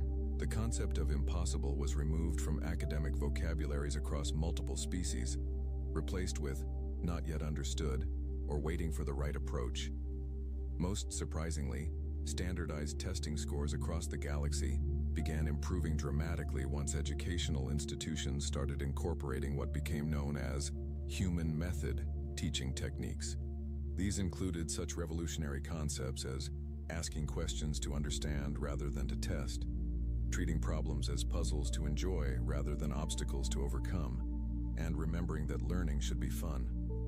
I found myself reluctantly appointed to head the new Department of Alternative Intelligence Studies, a position that required me to spend significant time observing and learning from beings I'd previously dismissed as intellectually inferior. It was humbling in ways that my extensive education had never prepared me for. The most difficult adjustment wasn't accepting that humans had something valuable to teach us. It was accepting that the characteristics we'd dismissed as primitive, curiosity, empathy, playfulness, and the willingness to approach problems without preconceived notions, were actually forms of intelligence we'd educated out of ourselves. Tommy's success led to the establishment of human method learning centers throughout the galaxy, where beings of all ages could learn to approach challenges with the kind of openness and creativity that had made the impossible puzzle possible. The waiting lists were astronomical. 6 months after the incident, I received a message from Dr. Rodriguez with a video attachment. It showed Tommy at his human school, helping a classmate understand long division by turning it into a story about sharing cookies among imaginary space aliens. His teaching methods were remarkably similar to how he'd approached the gauntlet, with patience, creativity, and an absolute faith that understanding was possible if you just found the right way to explain things. At the bottom of the message, she'd added a note. He says to tell the grumpy professor that he hopes the puzzle is making lots of friends now. I checked the Academy's latest reports on the former Impossible Puzzle Gauntlet. It had been reprogrammed as an interactive teaching tool that adapted its challenges to each user's learning style and emotional needs. Success rates had improved by approximately 3,000%, and user satisfaction surveys consistently described the experience as fun and encouraging. The puzzle, it seemed, was indeed making friends. As I prepared for another day of learning that everything I thought I knew about intelligence was wrong, I found myself oddly grateful for the small human who'd turned my academic world upside down. Tommy Rodriguez had taught the galaxy's most advanced civilizations the most important lesson of all. Sometimes the best way to solve an impossible problem is to remember that intelligence without kindness is just cleverness, and cleverness without curiosity is just showing off. And sometimes the wisest thing you can do is ask a problem what it needs, instead of trying to force it into submission, even if that problem is 47-dimensional quantum mathematics, and even if you're only 8 years old and mainly concerned about whether lunch includes chocolate milk. The universe, as it turns out, has quite a sense of humor. The morning sun cast long shadows across the crystal gardens of Verdun Prime as students made their way to the Galactic Academy. The Academy stood like a jewel among the peaceful hills, its white towers reaching toward the sky. For 300 years, only the most gentle species in the galaxy had walked these halls, Lisa. Chen adjusted her flower crown as she hurried across the courtyard. The Corvin student's petals shimmered with morning dew, and her leaf-like hair rustled in the breeze. She was excited about the new term, but also nervous. Word had spread that something unusual was happening today. "Did you hear the news?" whispered Marcus, a tall Thalorian whose bark-like skin gleamed with silver streaks. His branch arms swayed as he walked beside Lisa. Professor Velthus called an emergency meeting. "They say we're getting new students." Lisa's flower petals dimmed slightly. New students? But the term started 2 weeks ago. It's very strange. Around them, other students gathered in small groups, their voices mixing like wind chimes. The Zephyrian's crystalline bodies caught the light, creating rainbow patterns on the ground. The Aquan students moved like flowing water, they're translucent, forms rippling with each step. All of them were plantators, creatures of peace, who had never known violence. Professor Velthus stood at the front of the main classroom, her crystal horns gleaming. She was old, even by Zephyrian standards, and had taught at the Academy for over 2 centuries. Her usually calm demeanor seemed strained today. "Students, please take your seats," she said, her voice carrying the musical tone of her species. "We have important matters to discuss before our new classmates arrive." The students settled into their biochairs, which adjusted to fit each species perfectly. Lisa sat near the window, where she could feel the warm sunlight on her petals. Marcus took the seat beside her, his roots extending into the floor's nutrient channels. "As you know," Professor Velthus began, "the Galactic Academy has always been a place of peace and learning. We have welcomed students from across the galaxy, united in our commitment to harmony and understanding." She paused, and Lisa noticed her crystal form flickering slightly. This was a sign of stress in Zephyrians. However, the Galactic Council has issued new guidelines. They believe our academy should represent all species, not just those who share our dietary preferences. A murmur ran through the classroom.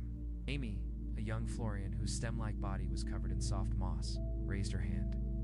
"Professor, what do you mean by dietary preferences?"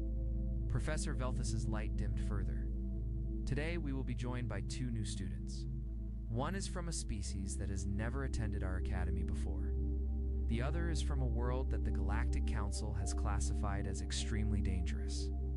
The students exchanged worried glances. Lisa felt her petals close slightly, a natural response to stress.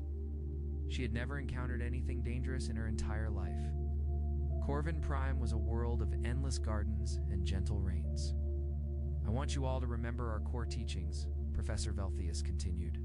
"We believe in the power of understanding and compassion. Today we'll test those beliefs." Before anyone could ask more questions, the classroom door slid open. Lisa turned to look and immediately felt her entire body freeze in terror. The creature that entered was like nothing she had ever seen. It stood nearly 8 feet tall, with midnight black scales that seemed to absorb light. Its arms were longer than its legs, ending in hands that bore claws as long as Lisa's fingers. When it opened its mouth to speak, she could see rows upon rows of razor-sharp teeth. "Greetings," the creature said, its voice a low rumble that seemed to vibrate through the floor. "I am Krax of the Vorthok Empire. I am here to learn your ways of peace." Several students gasped. Amy actually fainted, her moss-covered form toppling from her chair. Marcus's branches trembled so violently that leaves fell to the floor. Lisa had heard stories of the Vorthok, whispered tales that parents used to frighten children into good behavior.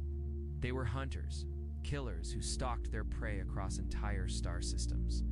Their ships were black as space itself, and they took what they wanted by force, and now one of them was standing in their classroom. "Please, take a seat, Professor," Velthus said, though her voice shook slightly. She gestured to a reinforced chair that had been placed at the back of the room. Krax moved with surprising grace for such a large creature. Each step was deliberate and silent, like a predator stalking prey. Lisa noticed that his eyes never stopped moving, scanning the room and cataloging every student's position as Krax settled into his chair, which creaked under his weight. The door opened again. This time a much smaller figure entered.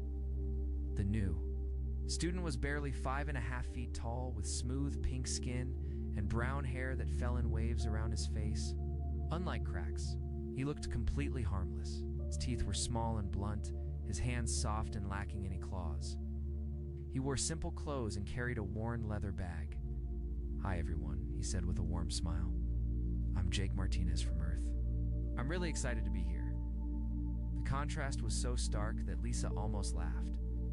After the terrifying entrance of Krax, this human seemed like a gentle breeze after a storm. His voice was soft and friendly, and his eyes crinkled at the corners when he smiled. "Jake, please take a seat," Professor Velthus said, sounding relieved. She gestured to a normal chair near the front of the room. Jake walked to his seat with an easy, relaxed gait. Unlike Krax, he seemed to pay little attention to his surroundings, nodding politely to students as he passed. When he sat down, he pulled out a small notebook and pen, ready to take notes like any other student. "Now then," Professor Velthus said, trying to regain her composure. "Perhaps our new students would like to introduce themselves properly." Krax stood first, his massive form casting a shadow across half the classroom. "I am Krax, son of Vorthok Prime. My people are warriors and hunters. We have never known defeat in battle." His voice carried pride and barely contained violence. "I come here because the Council of Elders believes we must learn new ways. The galaxy is changing, and we must change with it." He sat down with a thud. That shook the floor. Several students whimpered quietly. Jake stood next, seeming even smaller after Krax's imposing presence.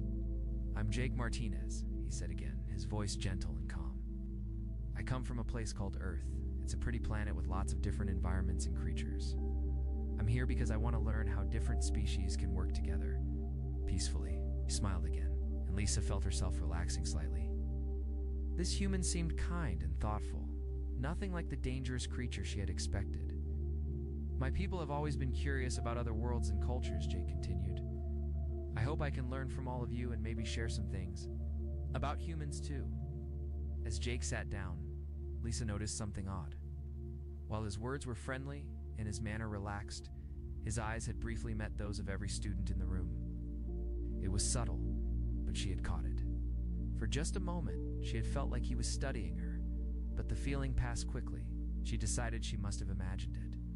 Professor Velthus cleared her throat.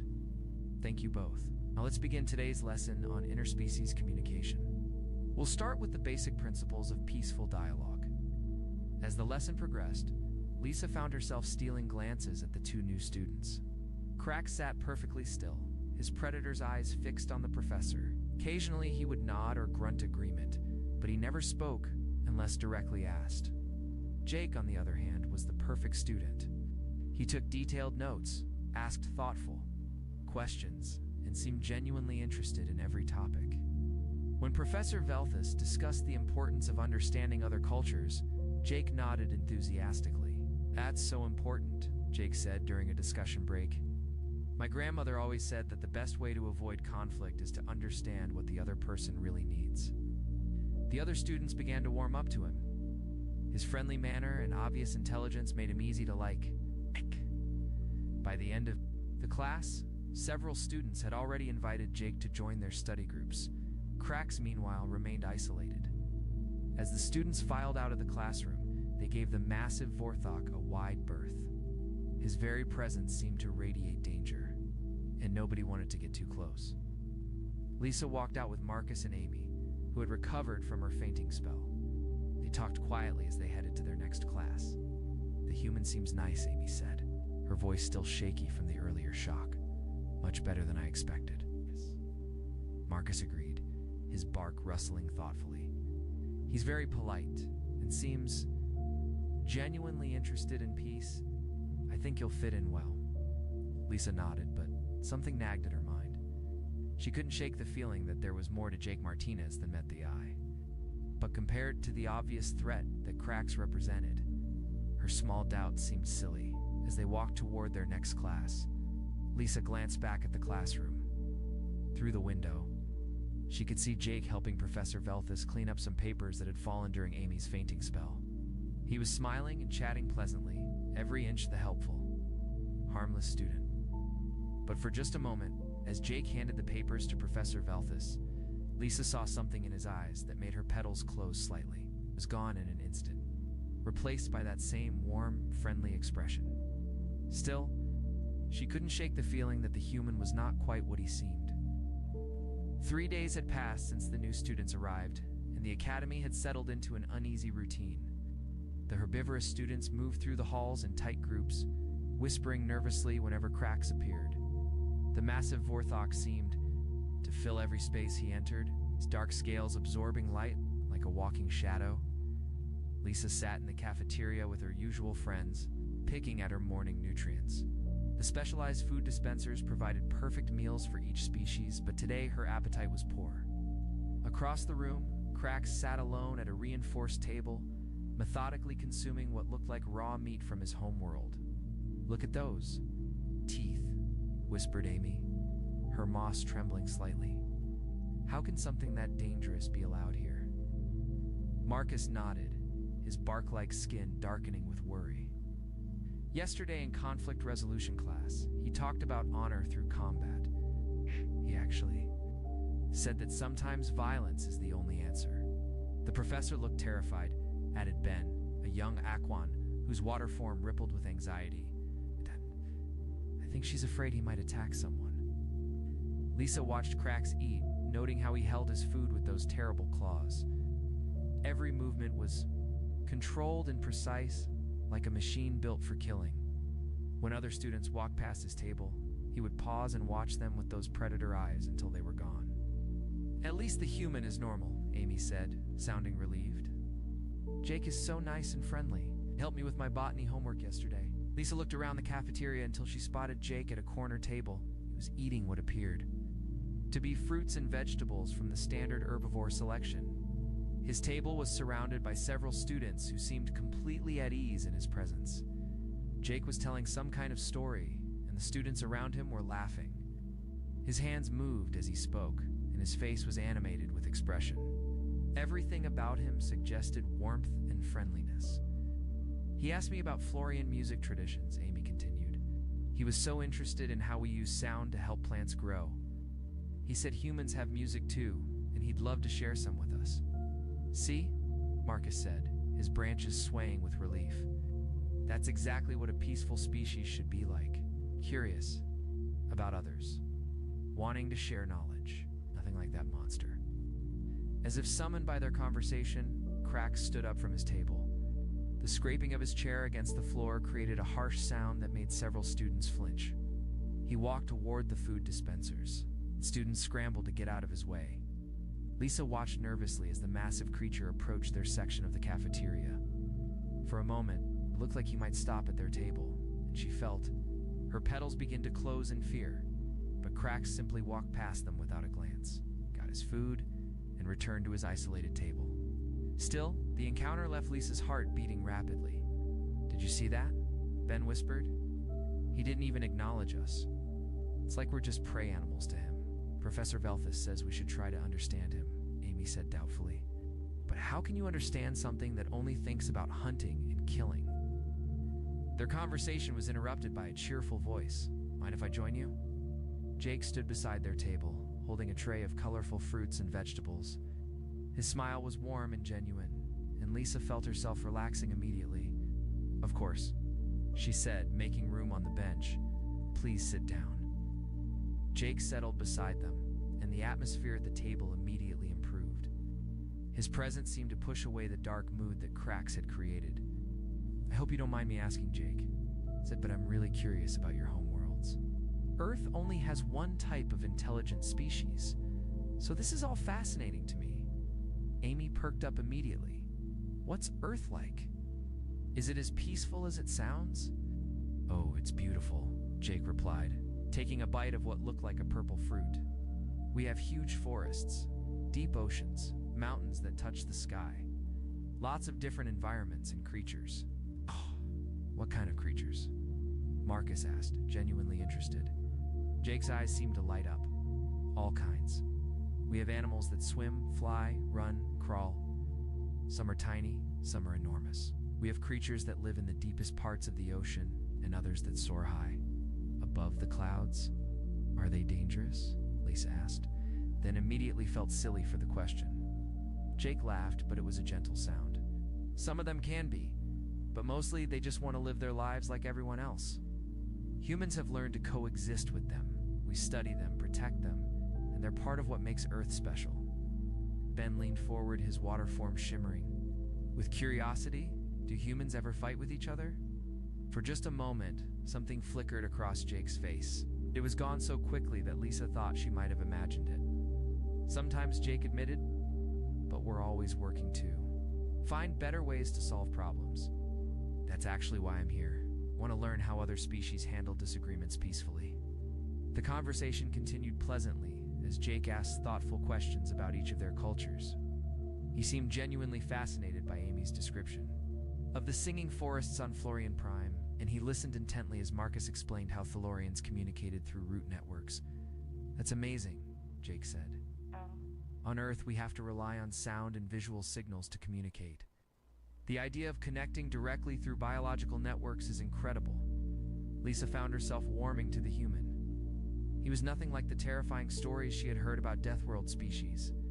Jake seemed curious, intelligent, and genuinely interested in learning about peaceful coexistence. Their pleasant conversation was interrupted by a commotion across the cafeteria. Krax had stood up again, but this time he was facing another student. Carl, a Zephyrian with particularly bright crystal formations, had apparently said something that offended the Vorthok. The two were standing face to face, with Carl's crystalline body flickering nervously while Krax loomed over him like a dark storm cloud. "Your people are weak," Krax was saying, his voice carrying clearly across the suddenly quiet cafeteria. "You hide behind your pretty crystals and speak of peace, but you have never faced real danger. You do not understand what strength means." Carl's light was flickering rapidly now, a sign of extreme distress in Zephyrians. "We believe that true strength comes from understanding and cooperation, not violence." Krax made a sound that might have been laughter, but it was more like the growl of a hunting beast. "Understanding? Cooperation?" These are the words of prey animals who have forgotten how to survive. The entire cafeteria had gone silent. Students pressed themselves against walls and behind tables, trying to stay as far away from the confrontation as possible. Even the floating food dispensers seemed to hover more quietly than usual. "That's enough," Professor Velthus's voice rang out as she entered the cafeteria. Her crystal form was blazing with authority, but Lisa could see the stress. Fractures in her light. Krax turned to face the professor, and for a moment, Lisa thought he might challenge her too. But instead, he simply nodded once and returned to his seat. "Carl, please come with me," Professor Velthus said gently. The young Zephyrian was still flickering with distress as he followed her out of the cafeteria as soon as they were gone. The normal sounds of the cafeteria slowly returned. Students began whispering nervously about what they had witnessed. "See what I mean?" Amy said, her voice shaking. "He's dangerous. Doesn't belong here." Jake had been quiet during the entire confrontation, but now he spoke thoughtfully. "He's probably just scared." Everyone at the table turned to stare at him. "Scared?" Ben's water form rippled with disbelief. "That thing isn't afraid of anything." "Think about it," Jake said calmly. "He's completely alone here, surrounded by beings who are nothing like him. Everyone fears him. Nobody wants to talk to him. It's probably defensive because he feels isolated." Lisa considered this. She hadn't thought about how Krax might be. But he threatened Carl, did he?" Jake asked. "I heard him say Carl's people were weak, but I didn't hear any actual threats. It sounded more like he was trying to prove himself, to show that his way of thinking has value too." Amy shook her head. "You're too kind, Jake. That creature is a predator. They don't have feelings like we do." Jake was quiet for a moment, staring across the cafeteria at Krax's isolated table. "Maybe you're right," he said finally. "I just think everyone deserves a chance to be understood." The rest of lunch passed quietly. Students remained nervous and jumpy, glancing frequently at Krax's table. The Vorthok continued eating in silence, apparently unbothered by the tension he had created. Jake, meanwhile, continued to be the perfect student. He asked more questions about their cultures, shared interesting facts about Earth and generally, helped everyone feel more relaxed.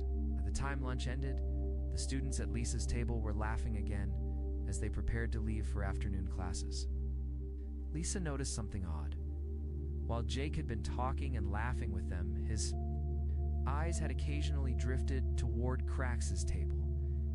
But it wasn't the fearful glances that other students were giving the predator.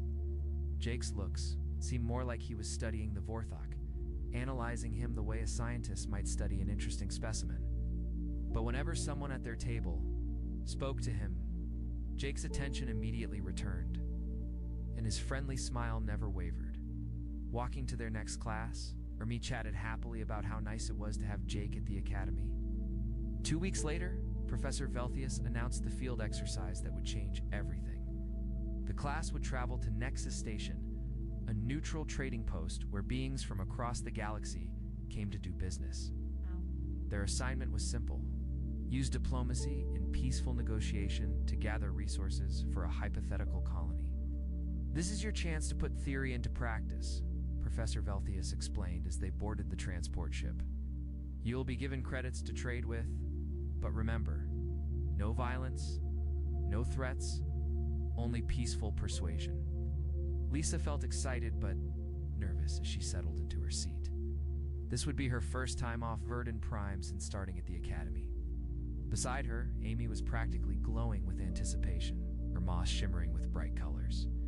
Jake sat across the aisle looking relaxed and friendly as always. He had struck up a conversation with Ben about water recycling systems, asking detailed questions about Aquan technology with genuine interest. Krax occupied 2 seats at the back of the transport, his massive form barely fitting in the space. Other students had clustered as far away from him as possible, leaving him isolated once again. The flight to Nexus Station took several hours. During the journey, Jake entertained several students with stories about Earth, music, and art. He described concerts where thousands of humans would gather to listen to songs and museums filled with beautiful paintings and sculptures. "It sounds wonderful," Amy said dreamily, "so peaceful and creative." "Humans have always found ways to express themselves," Jake replied with that warm smile. "Art helps us understand each other and find common ground." When they arrived at Nexus Station, Lisa was amazed by the size and complexity of the structure. The station was enormous, with multiple levels and sections dedicated to different types of trade. Beings from dozens of species moved through the corridors, creating a maze of colors, sounds, and smells.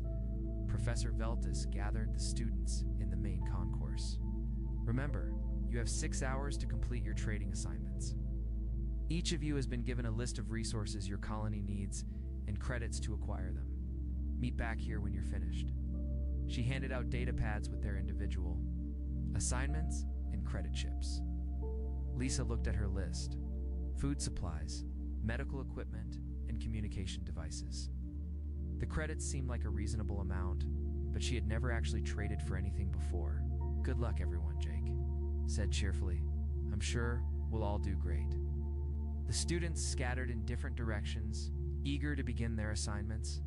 Lisa decided to start with food supplies and headed toward a section that seemed to specialize in agricultural products.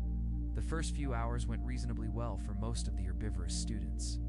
They approached vendors politely, explained their needs clearly, and managed to make several successful trades. Their natural, gentle manner and obvious innocence made many traders willing to help them. Lisa had managed to acquire most of her food supplies and was feeling confident as she searched for medical equipment. The vendors seemed to find her flower-like, appearance charming. Several had given her better deals than she had expected. But things were not going well for everyone. Krax was having serious problems. Despite his best efforts to be polite, his appearance terrified most of the traders.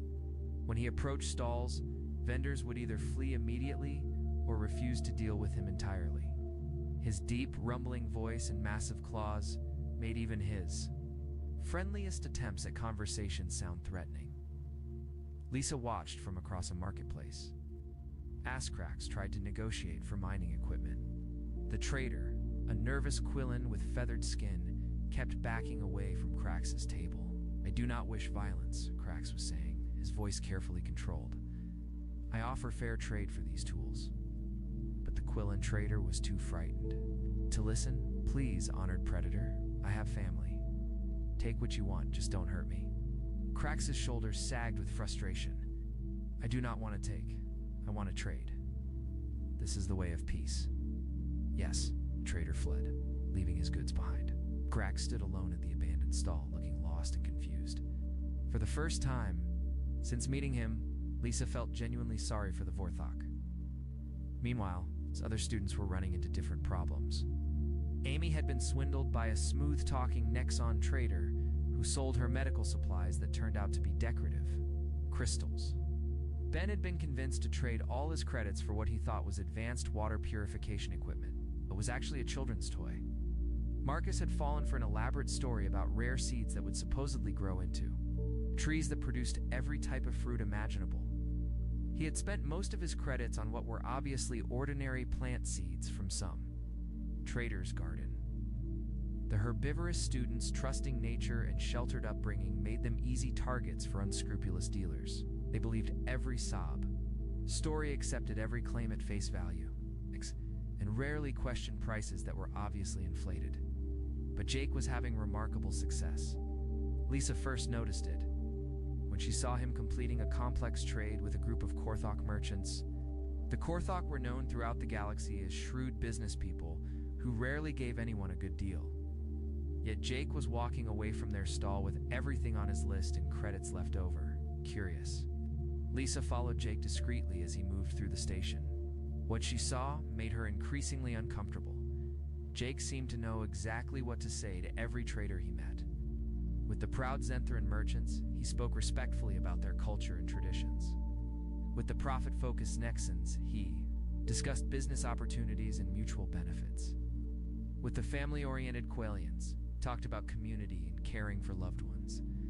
But it wasn't just what he said, it was how he knew what to say. Jake seemed to understand each species, psychology, their cultural values, their weaknesses and desires. He negotiated like someone who had studied these beings for years. At one stall, Lisa watched Jake convince a Repthan trader to sell him expensive communication equipment for half the asking price. The Repthan, known for being cold and logical, was actually smiling by the end of their conversation. "How did you know about the mining rights dispute on Repthan 7? Trader asked Jake as they completed their deal. "I make it my business to stay informed about galactic affairs," Jake replied casually. "Information is valuable in any negotiation." The Repthan nodded approvingly. "Wise words, human. Your species shows promise." Lisa felt a chill run through her petals. How did Jake know about obscure mining disputes on distant worlds? When did he have time to learn about galactic politics in such detail? Her unease grew as she continued watching Jake work. He moved through the station with confidence, never seeming lost or confused like the other students. He knew which sections sold which goods, which traders were reputable, and which deals were worth pursuing. Most disturbing of all, Jake seemed to know personal information about the traders he dealt with. He asked about their families, their homeworlds, their business concerns. The traders responded as if they were talking to an old friend, never questioning how this human student knew so much about their lives. Your daughter must be excited about starting at the Academy of Sciences, Jake said to a Florian trader who was selling medical supplies. The trader's stem brightened with pleasure. You know about Petal? How wonderful? Yes, she's very excited. It's been her dream since she was a seedling. Jake smiled warmly. I'm sure she'll do wonderfully. Florian students are known for their dedication to healing arts. As Jake completed another successful trade, Lisa realized something that made her flower petals close tight with fear. Jake wasn't just a good negotiator. He was operating with information that no ordinary student should have. He knew personal details about traders, political situations on distant worlds, and cultural practices of dozens of species. It was as if he had access to detailed intelligence, files on everyone he met. The revelation became undeniable when the pirates attacked. Lisa was in the communication equipment section, trying to recover from a bad trade, when the lights suddenly dimmed and alarms began blaring throughout the station. Emergency announcements echoed through the corridors in multiple languages. Attention, all beings. This station is now under the control of the Red Nova pirate fleet. Remain calm and comply with all instructions. Lisa's petals went completely pale with terror. She had never experienced anything like this in her sheltered life. Around her, other traders and customers were panicking, some running for exits that were already being sealed. A group of armed pirates entered the section, their weapons drawn and ready. They were a mixed crew of different species, all looking dangerous and experienced. Their leader was a scarred Vorthok, who seemed even more intimidating than Krax. Everyone on the ground, the leader shouted. Nobody moves. Nobody gets hurt. Lisa dropped to her knees, trembling with fear. Beside her, Amy was so terrified that her moss had turned completely gray. Ben's water form was rippling uncontrollably with panic. The other herbivorous students were equally terrified. They had never faced violence before, never been threatened or endangered. Their peaceful upbringing had left them completely unprepared for this situation. Even Marcus, despite his tree-like strength, was frozen with fear. Ark had darkened to almost black, and his branches were pulled tight against his body. What happened next would be burned into Lisa's memory for the rest of her life. The pirate leader raised his weapon, clearly intending to force Jake to the ground. But Jake moved first, and his movement was nothing like the gentle human the students had come to know. Jake's transformation was instant and terrifying. The friendly student disappeared, replaced by something that moved like liquid death. He ducked under the pirate's weapon, grabbed a metal tool from the nearby stall, and drove it into the pirate's knee with surgical precision. The pirate leader screamed and fell, but Jake was already moving to the next target. He rolled behind. A counter as the other pirates opened fire, their energy weapons scorching the air where he had been standing. "Kill the human," one of the pirates shouted. "Take the others alive." But Jake had vanished into the maze of market stalls like a ghost. The pirates spread out, trying to find him, but they were no longer the hunters. They had become the prey. Lisa pressed herself against the floor, too terrified to move. Around her, the other herbivorous students were sobbing with fear. This was beyond anything they had ever imagined. Violence was supposed to be something that happened to other people, far away from their peaceful lives. The first pirate died quietly. Lisa didn't see it happen, but she heard the soft thud of a body hitting the ground. The remaining pirates began calling to each other nervously, realizing that one of their team was no longer responding. "Where is he?" a pirate voice called out. "Report in." Silence. Jake's voice came from somewhere in the darkness between the stalls. "There are 8 of you left. The Galactic Peacekeepers pay 5,000 credits per Red Nova pirate, dead or alive. That's 40,000 credits total." His voice seemed to come from everywhere and nowhere. Lisa couldn't tell where he was hiding. "Surrender now, and I'll let you leave the station alive, Jake continued. Keep fighting, and I'll collect the bounty on all of you. One of the pirates laughed nervously. Big talk for one little human. You're right, Jake's voice replied. Let me show you what a little human can do. What followed was not a battle. It was a demonstration. Jake moved through the market stalls like a force of nature. He used everything as a weapon. Tools, furniture, even the stalls themselves. He turned the pirates' own environment against them, creating traps and ambushes. That they never saw coming? Lisa caught glimpses of him as he worked. This was not the Jake she knew. This Jake moved with deadly grace, his every action calculated and precise. He fought like someone who had been trained for war, not peace. More disturbing than his skill was his attitude. Jake wasn't angry or frightened. He was calm, almost businesslike, as he systematically eliminated the pirates. He spoke to them as he fought, his voice never losing its polite tone. You should have taken the offer, he said as another pirate went down. The peacekeepers really do pay well for your kind. The pirates began to panic. These were hardened criminals who had raided dozens of systems, but they were being hunted by something they didn't understand. Jake wasn't just beating them, he was getting inside their heads, making them afraid. What are you? One of the pirates screamed as Jake appeared behind him like a shadow. I'm a human, Jake replied calmly. Right before the pirate joined his fallen comrades from her hiding spot, Lisa watched in horror as Jake methodically took apart the pirate crew.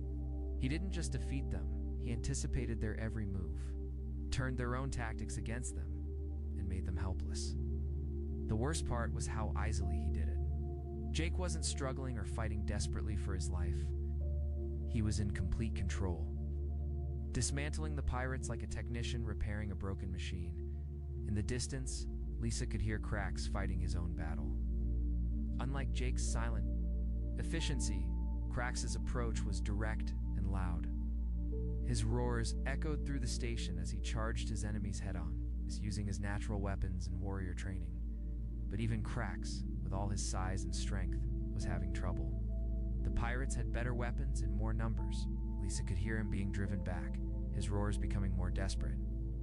Jake, however, was winning his battle with almost casual ease. The last three pirates tried to regroup near the main entrance, hoping to escape. But Jake was already there, waiting for them. He stood in the doorway, no longer bothering to hide. Going somewhere? He asked politely. The pirates raised their weapons, but Jake was already moving.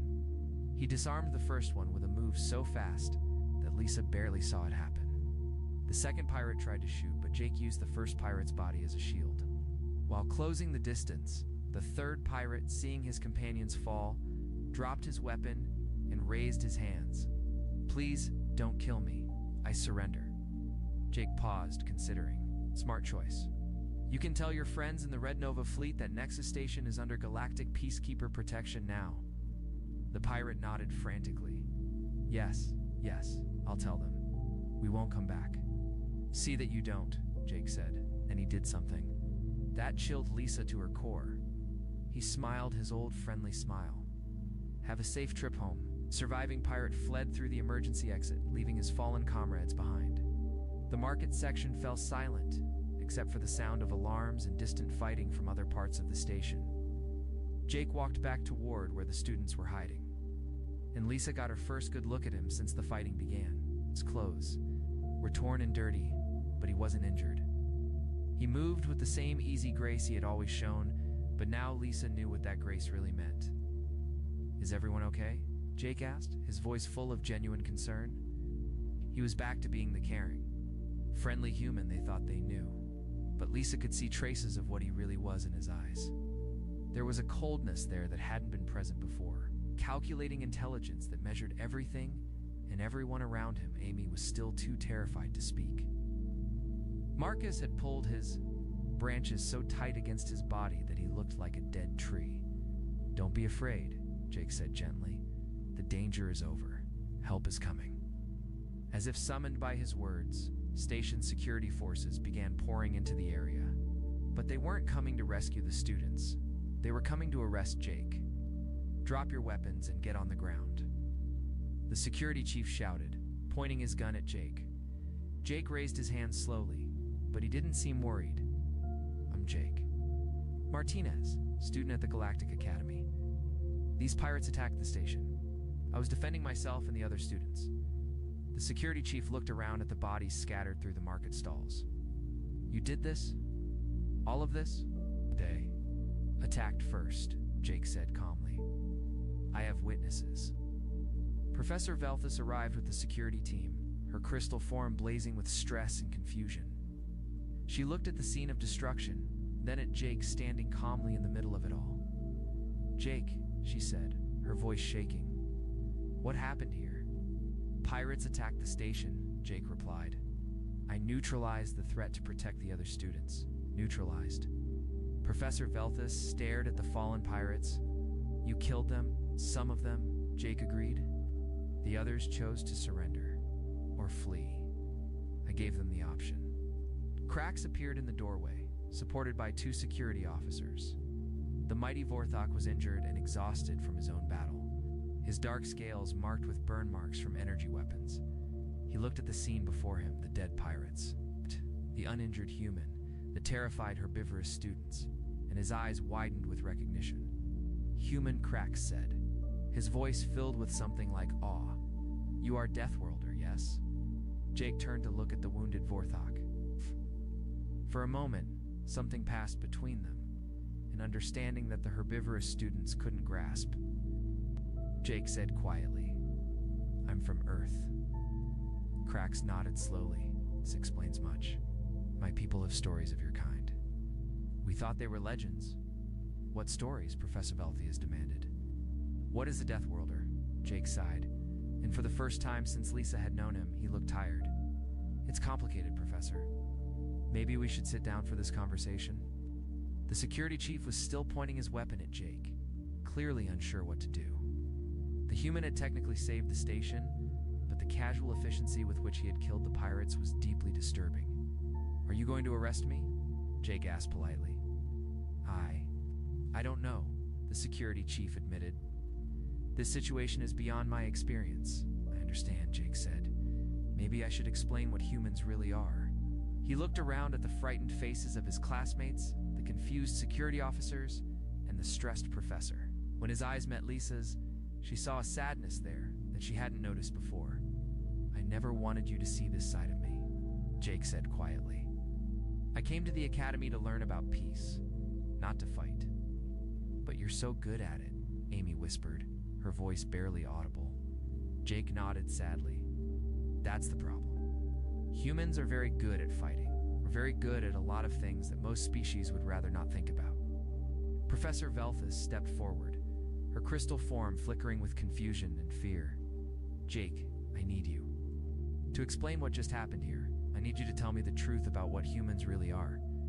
Jake looked around the destroyed marketplace one more time, then sat down heavily on a nearby crate. Okay, Professor, but you're not going to like what I have to tell you? Cracks limped over and sat down near Jake. The journey back to Verdun Prime was quiet and tense. The students sat in small groups, whispering among themselves and stealing nervous glances at Jake. He had returned to his usual seat, reading quietly from a datapad, but everything about him seemed different now. Lisa watched him from across the transport cabin. Jake looked exactly the same as he had before. Same brown hair, same soft features, same gentle expression. But now she knew what those hands were capable of. She had seen what those calm eyes could calculate in seconds. Amy sat pressed against the window, as far from Jake as she could get. I can't believe we ate lunch with him, she whispered. We invited him to our study groups. He saved our lives, Marcus pointed out, though his bark was still dark with stress. If he hadn't stopped those pirates, we might all be dead. But the way he did it, Ben said, his water form rippling with unease. He killed them like it was nothing, like stepping on insects. Professor Velthus had been quiet for most of the journey, her crystal form dim with deep thought. Finally, she stood and walked to where Jake was sitting. May I join you? She asked. Jake looked up from his reading and smiled. It was the same warm, friendly smile he had always given, but now it carried new meaning. Of course, Professor. She sat down carefully, choosing her words with care. I need to understand something, Jake.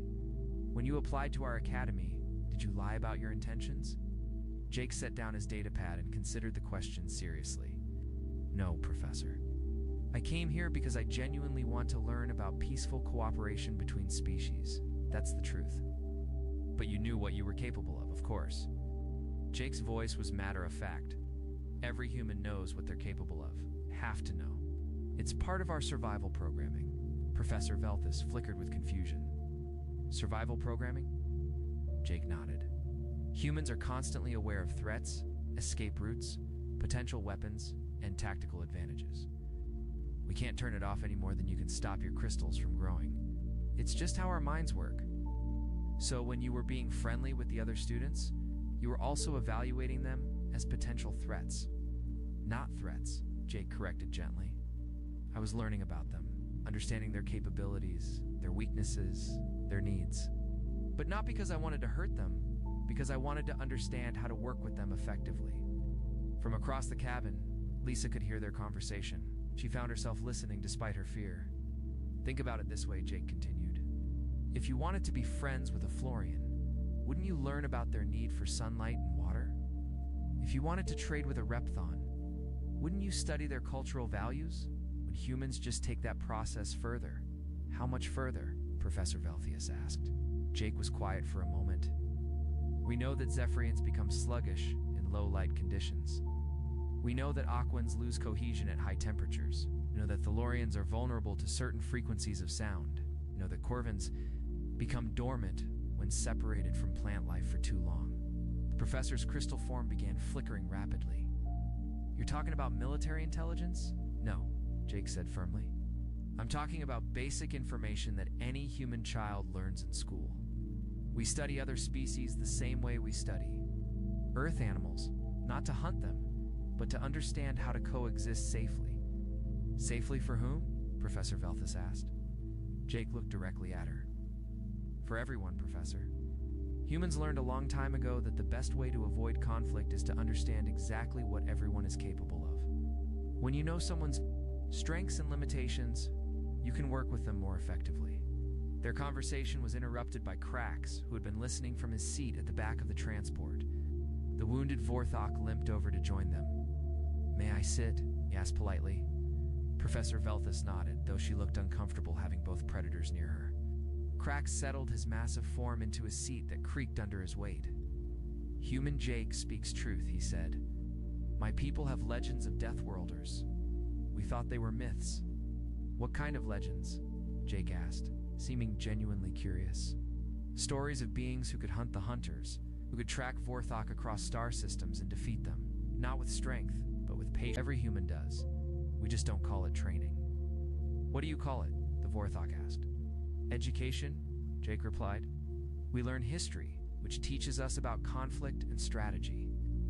We learn biology, which teaches us about different species and their capabilities. We learn engineering, which teaches us how things work and how they can be broken. We learn psychology, which teaches us how minds work and how they can be influenced. Professor Velthus was beginning to understand. So human education is actually comprehensive preparation for conflict. Human education is preparation for survival, Jake corrected. Conflict is just one aspect of survival. Amy had been listening from across the cabin, and now she spoke up, her voice shaking. But why? Why do you need to be so prepared for violence? Jake turned to look at her, his expression sad but patient. Because violence exists in the universe, Amy. We didn't create it, but we can't ignore it either. The pirates who attacked the station today, they exist. They prey on peaceful species because peaceful species are easy targets. But if everyone was peaceful like us, there wouldn't be any violence, Amy insisted. That's a beautiful dream, Jake said gently, but it's not realistic, even on Earth. Before humans became the dominant species, there were predators and prey. The prey animals that survived weren't the ones that ignored the predators. They were the ones that learned to detect and avoid them. Krax nodded agreement. Humans became apex predators, not through strength, but through intelligence. This is why they are dangerous. They think like prey and hunt like predators. I don't think of myself as a predator, Jake said. I think of myself as a protector. I use my abilities to keep others safe. Like you did on the station, Marcus said quietly. He'd been listening to the conversation with growing interest. You protected us. I did what I had to do, Jake replied. But I would have preferred to resolve the situation peacefully. Could you have?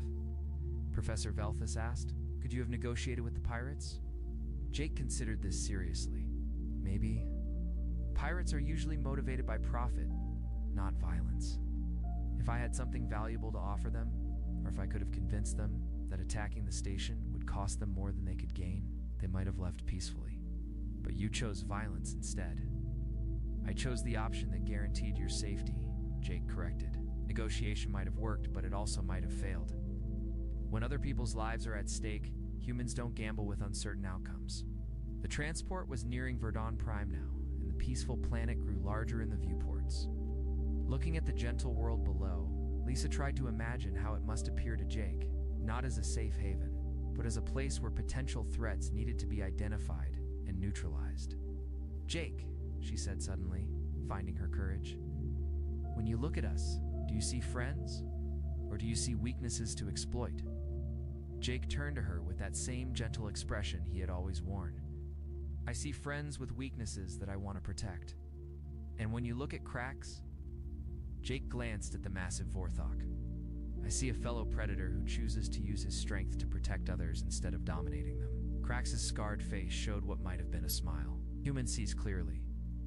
On Vorthok Prime, we are taught that strength without honor is worthless. It's better to be weak and honorable than strong and corrupt.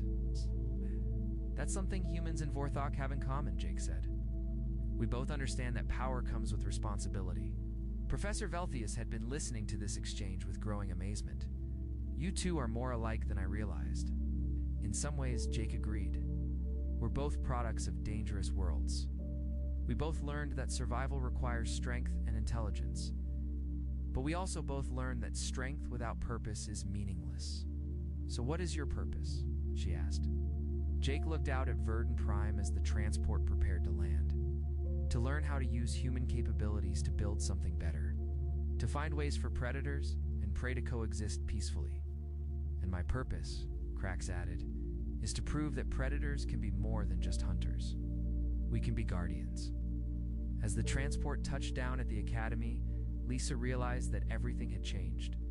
She was still afraid of Jake, but it was a different kind of fear now. She wasn't afraid he would hurt her. She was afraid of what his existence meant for the galaxy. If humans were as intelligent and capable as Jake had demonstrated, what did that mean for species like hers? Would they become obsolete? Protected pets in a universe dominated by apex predators? But as they gathered their belongings and prepared to leave the transport, Jake approached her. Lisa, he said quietly, I know you're afraid of me now. I understand why. The holographic projection flickered to life, bathing the room in an eerie blue glow. Across the table, the leaders of Earth's newly unified council sat in silence, their faces reflecting a mix of defiance and unease. At the center of the display loomed the towering figure of Supreme Chancellor Vector, his crimson robes shimmering with threads of alien metals. His gaze, cold and imperious, scanned the room as if weighing each individual's worth and finding it lacking. Humans, he began, his voice a resonant growl that seemed to vibrate the very air. Your existence within the galactic fold has been tolerated, but your impudence has grown unbearable. Submit now, or we shall extinguish your primitive flame. The declaration sent a chill through the room. Elena Price, Earth's appointed representative, straightened in her chair, her fingers tightening on the edge of the polished table. A career diplomat, she had weathered tense negotiations before, but this was different. This wasn't a negotiation, it was an ultimatum. Chancellor Vector, she said, her voice calm but firm. Earth is not a planet of cowards. We will not yield to threats. Vector's lips curled into a sneer. Such arrogance. Your species clings to outdated notions of independence, blind to your insignificance in the grand tapestry of the cosmos. Behind Elena, Dr. Marcus Jane shifted uncomfortably in his seat. Known for his eccentric brilliance, Marcus was the architect of Earth's last-ditch defense project, a system codenamed Empyrean Protocol. While the Council debated politics, he was already calculating odds and variables in his mind, his fingers twitching as if they couldn't wait to return to his lab. "Can't help but notice they've yet to actually fire at us," Marcus muttered under his breath, earning a sharp look from Elena. "Doctor," she said quietly. "Not the time." Marcus raised an eyebrow, his expression a mix of curiosity and impatience. "If we're going to play chicken with an intergalactic armada, I'd like to know how much fuel we've got in the tank." Elena returned her attention to Vectar, who seemed to relish the tension in the room. "Your defiance is amusing," he said, "but futile. You have 72 hours to accept our terms. If you do not, Earth will face eradication." The hologram blinked out, leaving the room in heavy silence. For a moment, no one spoke. The weight of the ultimatum pressed on them like a physical force. Finally, General Tobias Grant, a grizzled veteran with a demeanor as unyielding as steel, broke the silence. "We should consider their terms," he said. His voice was low, but it carried the gravity of someone accustomed to hard decisions. "Earth's defenses aren't ready for an assault of this scale. Even with the Empyrean Protocol, our odds are slim." Marcus snorted. "Slim doesn't mean zero, General. And if you think surrendering will earn us mercy, you haven't been paying attention to galactic history." Elena raised a hand, silencing the growing argument. "The question isn't whether we can win," she said, her voice steady. "It's whether we can afford to lose." Her words hung in the air, a quiet challenge. One by one, the council members nodded, their resolve hardening. "We have 72 hours," she continued. "Marcus, how close is the protocol to being operational?" The scientist leaned back in his chair, running a hand through his perpetually messy hair. "Close enough to make a hell of a light show," he said. "Not close enough to guarantee it'll work." "Define work," Elena pressed. "Best case scenario? The protocol repels their first wave, maybe even disables a few ships. Worst case? It backfires and we fry our own satellites." Elena didn't flinch. "And if we don't use it?" Marcus's face grew uncharacteristically serious. "Then we're sitting ducks." The room fell silent again, the weight of the decision pressing down on everyone. Finally, Elena stood, her expression resolute. "We activate the protocol. General Grant, I want our conventional defenses on full alert. Marcus, you'll oversee the final preparations." "And you?" Marcus asked, his tone laced with curiosity. "I'll deliver our response," Elena said. "They need to understand that humanity won't be intimidated." Later that evening, Elena sat alone in her quarters, staring out the window at Earth's glittering cities. The weight of the impending conflict pressed against her chest, but she refused to let it break her. Humanity had faced extinction before, wars, plagues, environmental collapse, and yet they had always found a way to endure. Her communicator beeped, breaking her reverie. She activated it, and Marcus's face appeared, his usual flippancy replaced by a rare seriousness. "I've been thinking," he said, "about what happens if this doesn't work." "We don't have the luxury of thinking that way," Elena replied. "I know," Marcus said, his voice soft. "But if it does work, if we survive this, do you think they'll ever see us as equals?" Elena didn't answer immediately. She stared at Marcus's image, the tired lines of his face mirroring her own weariness. "I don't know," she admitted. "But I do know this. We can't let fear decide who we are." Marcus nodded, his usual smirk returning. "Good answer. I'll get back to tinkering. Let's hope I don't blow up half the planet in the process." When the call ended, Elena allowed herself a brief smile. The weight of leadership was heavy, but she knew she wasn't carrying it alone. The next morning, Elena stood in the holographic projection chamber, her reflection dwarfed by the towering figures of the Galactic Council. Vectar's sneer was the first thing she saw as the connection stabilized. "You've had time to reconsider," he said, his tone dripping with mockery. "Do you see reason now?" Elena's gaze didn't waver. Earth's answer is simple, she said. We will not bow. If you come for us, know that we will fight. And when the dust settles, it won't be humanity that's left humbled. For the first time, Vektar's smirk faltered, a flicker of uncertainty crossing his face. But it was gone as quickly as it came, replaced by cold disdain. So be it, he said. You've sealed your fate. As the hologram faded, Elena allowed herself a deep breath. The stage was set. Humanity's stand had begun. The control room buzzed with frenetic energy. Technicians rushed between holographic consoles, their hands dancing across glowing panels. The air was thick with tension, a palpable undercurrent that hummed alongside the low drone of machinery. In the center of it all stood Commander Elena Price, her arms crossed, gaze fixed on the central display. The Galactic Council's fleet hung in the void like a swarm of predatory shadows, their sleek ships ominously still. We've got movement, a junior officer called, her voice tight with nerves. On the screen, a smaller cluster of ships detached from the main fleet, creeping toward Earth's orbital perimeter. They're testing us, General Grant grunted, stepping up beside Elena.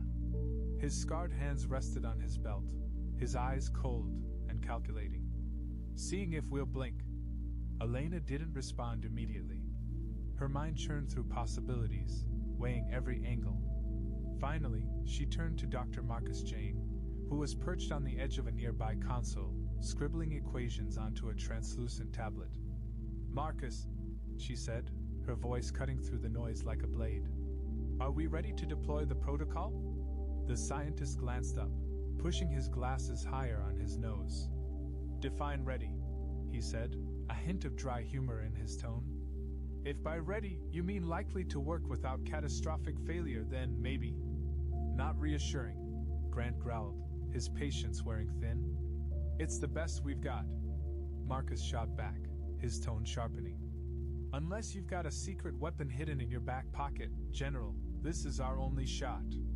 Elena raised a hand, silencing the brewing argument. Marcus, how long until activation? Marcus hesitated, his eyes darting back to his calculations. I need another 2 hours to stabilize the network. If we launch now, the system could overload. We don't have 2 hours, Elena said firmly. She turned back to the display, where the enemy ships continued their slow advance. We need a diversion.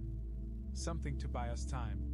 Grant straightened, his military instincts kicking in. We could send out a decoy fleet. Make it look like we're preparing for a counterattack. They'd see through it, Marcus countered. The Council's not stupid. They know our capabilities, or lack thereof. Then we'll give them something unexpected, Elena said, her voice steely.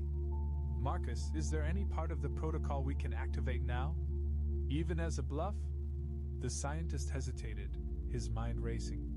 The orbital reflectors, he said after a moment. They're not fully integrated into the system yet, but I could rig them to emit a low-frequency energy pulse. It wouldn't do any real damage, but it might look threatening enough to make them pause. Do it, Elena ordered. General, position our defense satellites to back up the bluff.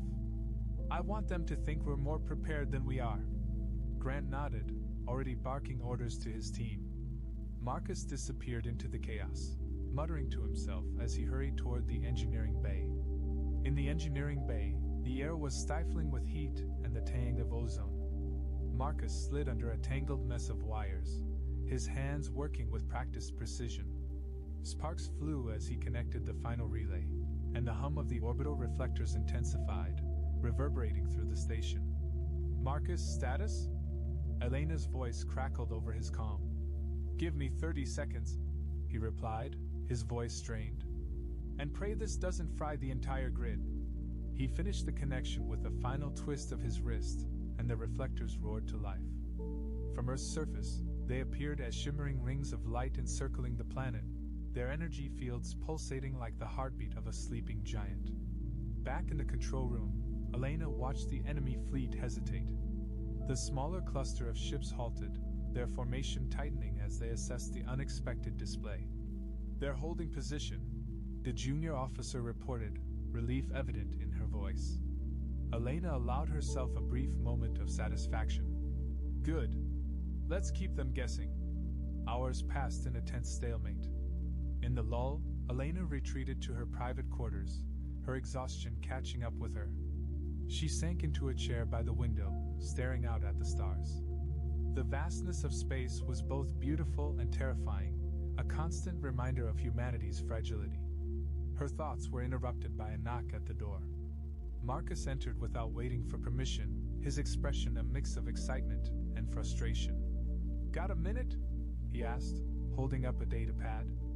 "Not really," Elena replied, though she gestured for him to sit. Marcus plopped into the chair opposite her, shoving the datapad across the table. "The protocol's holding steady, but it's not enough. We need to activate the core systems if we want a real chance at holding them off." "And what's stopping us?" Elena asked. Marcus hesitated. "The core systems require manual calibration.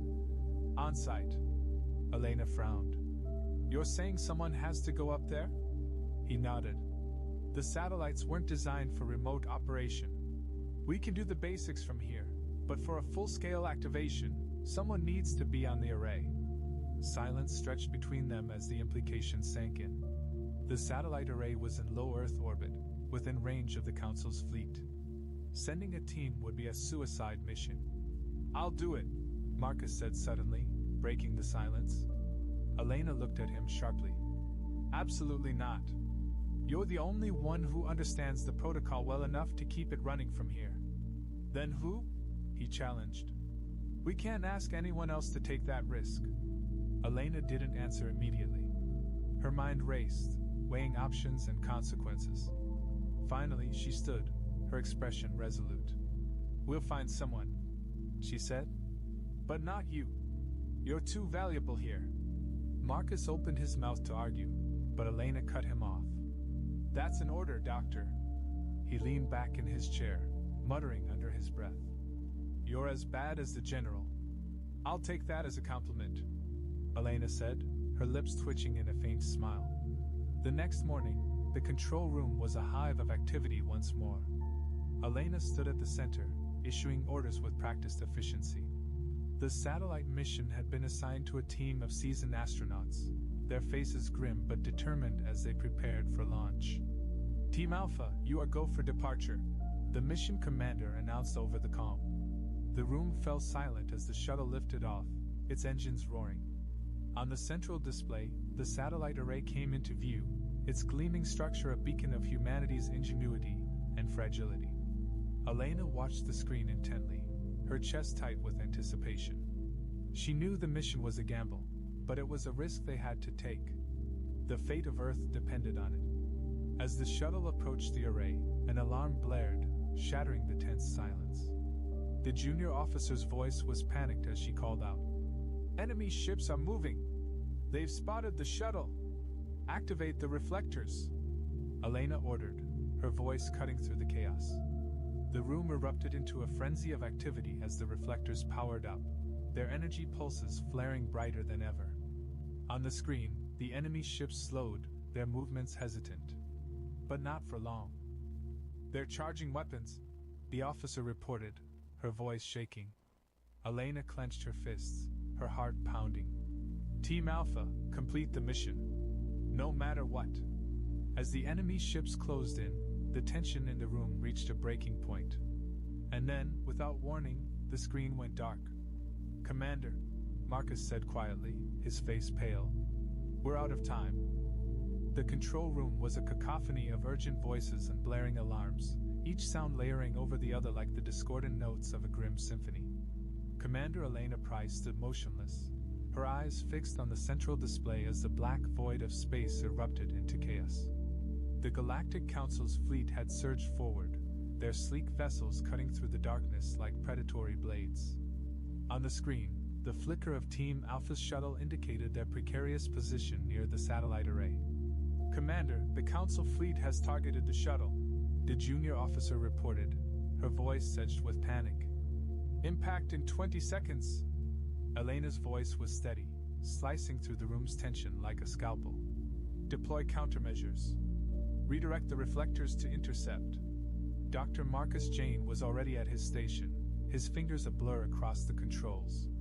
Reflectors engaged, he called out, his voice tight with concentration. Let's hope they buy us a few seconds. On the display, the reflectors flared to life, their energy beams slicing through the void. The enemy's plasma bolts collided with the shielded energy fields, dissipating into harmless sparks. But the brief victory did little to calm the room. They're adjusting trajectories, General Grant observed grimly, his weathered face illuminated by the pulsing red warning lights. We can't keep this up forever.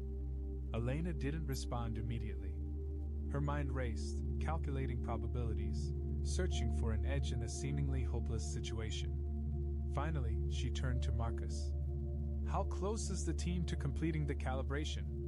Marcus glanced at the data feed. They're almost there, but the array's power output is unstable. If they don't finish soon, the entire system could overload. A deep breath steadied Elena. Patch me through to Team Alpha. Inside the shuttle, Captain Rain Keller gripped the controls with white-knuckled intensity. The vessel jolted under the shockwave of a near miss, alarms screeching in protest. Her crew worked in frantic unison, their voices a chorus of urgency as they coordinated the delicate calibration process. Keller, Elena's voice crackled through the calm but commanding. What's your status? We're almost there, Keller replied, her voice strained. But these ships are breathing down our necks. One more hit and we're toast. You need to hold on, Elena said firmly. The protocol is our only chance. Keller hesitated, her gaze flicking to the approaching fleet on the shuttle's small display. Understood, she said finally. We'll finish the job. Back in the control room, the tension was suffocating. The Galactic Council's fleet closed the distance with unrelenting precision, their weapons glowing ominously in the darkness. The reflectors continued to deflect the worst of the assault, but cracks were beginning to show, both in the energy fields and in the nerves of the people watching. Commander, Marcus said, breaking the silence, if the calibration fails, we might have another option. Elena turned to him sharply. What option? Marcus hesitated, his usual flippancy replaced by a rare seriousness. We could overload the array. Turn it into one massive EMP. It would take out the Council's fleet, but it would also fry everything we've got in orbit. Satellites, communications, defense systems, gone. Elena's jaw tightened. The prospect was unthinkable, but the alternative, Earth falling to the Council, was worse. That's a last resort, she said. Team Alpha finishes the calibration. No exceptions. Grant stepped forward, his voice low. And if they don't? Elena met his gaze, her own unyielding. Then we'll cross that bridge when we come to it. The first ship broke through the defensive perimeter. In the control room, gasps rippled through the crew as the alien vessel loomed large on the display. Its hull was smooth and obsidian, pulsing with an eerie crimson light. Weapon ports glowed like coiled embers, ready to strike. Commander, the lead ship is charging weapons, the junior officer reported, her voice barely above a whisper. Elena's heart hammered in her chest, but her expression remained stone cold. Marcus, redirect all reflector energy to that ship. We need to hold them off until Team Alpha completes their task.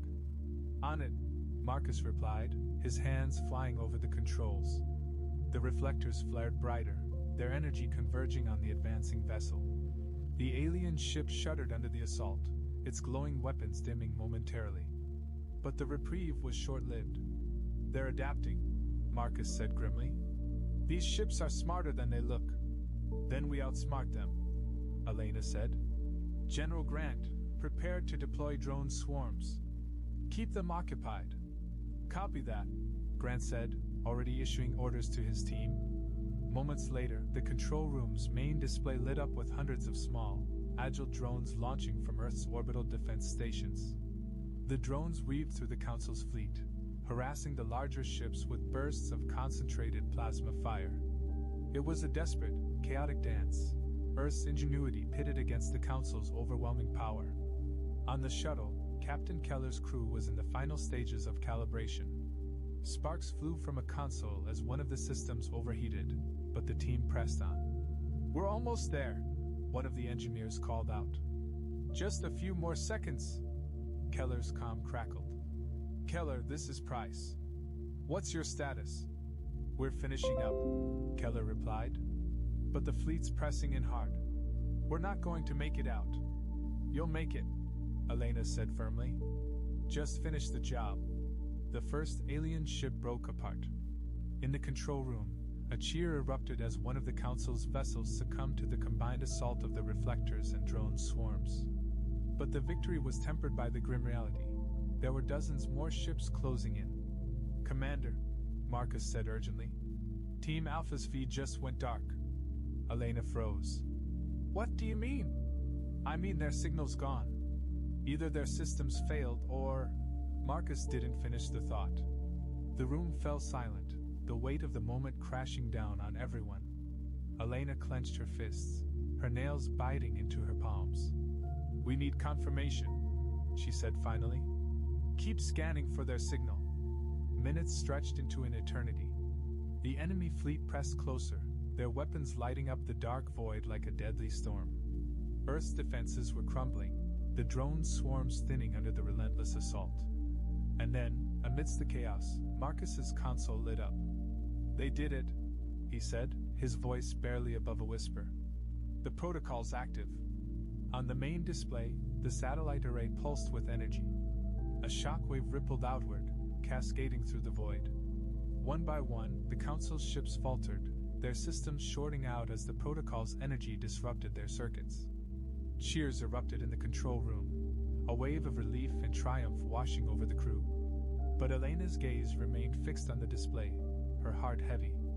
"Team Alpha?" she asked quietly. Marcus shook his head. "No signal." Elena closed her eyes, a mix of grief and gratitude coursing through her. The mission was a success, but it had come at a cost. "Prepare a message to the Galactic Council," she said finally. "Let them know Earth stands unbroken." As the control room settled into a tense calm, the display shifted to show the retreating remnants of the Council's fleet. Earth had won the battle, but Elena knew the war was far from over. The control room was silent now, the earlier cheers replaced by a somber reverence. The Galactic Council's fleet had retreated, their once imposing ships reduced to powerless hulks drifting aimlessly through space. On the central display, Earth's satellite array glowed faintly, its energy dissipating as the protocol's activation subsided. Yet for all its triumph, the air was thick with unspoken grief. Commander Elena Price stood at the helm, her hands gripping the edge of the console. Her eyes were fixed on the screen, where no signal from Team Alpha had returned. The victory felt hollow, the cost too great to celebrate. Around her, the exhausted crew exchanged weary glances, their faces etched with a mix of relief and sorrow. "Marcus," Elena said quietly, her voice barely cutting through the stillness. "Are you absolutely sure there's no chance of recovery?" Dr. Marcus Jane hesitated, his usual flippancy absent. He tapped a few keys on his console, running another scan. The system responded with a flat line, confirming what they already knew. He shook his head slowly. "The protocol worked, but the shuttle systems were fried in the process. They're gone, Elena." The words hung heavy in the room. General Tobias Grant cleared his throat, his gruff voice breaking the silence. "They knew the risks. Keller and her team gave us this win, and we owe it to them to make it count," Elena replied, her voice firm despite the knot in her throat. She straightened, forcing herself to focus. "Status on the Council fleet? They're in full retreat," the junior officer reported. "Their ships are drifting, systems offline. We're not detecting any immediate regrouping." Elena nodded. "Good. Let's use this time wisely. I want full diagnostics on our systems, and someone get me a comms link with the United Earth Assembly. They'll want a debrief." The crew sprang into action, grateful for the distraction. Marcus lingered by his console, his brow furrowed in thought. Elena noticed and approached him. "What's on your mind, Doctor?" she asked, keeping her tone neutral. He glanced up, hesitating before speaking. This isn't over. The council will regroup, rebuild. And next time, they won't underestimate us. I know, Elena said. That's why we need to be ready. Hours later, Elena stood before the assembly via holographic link.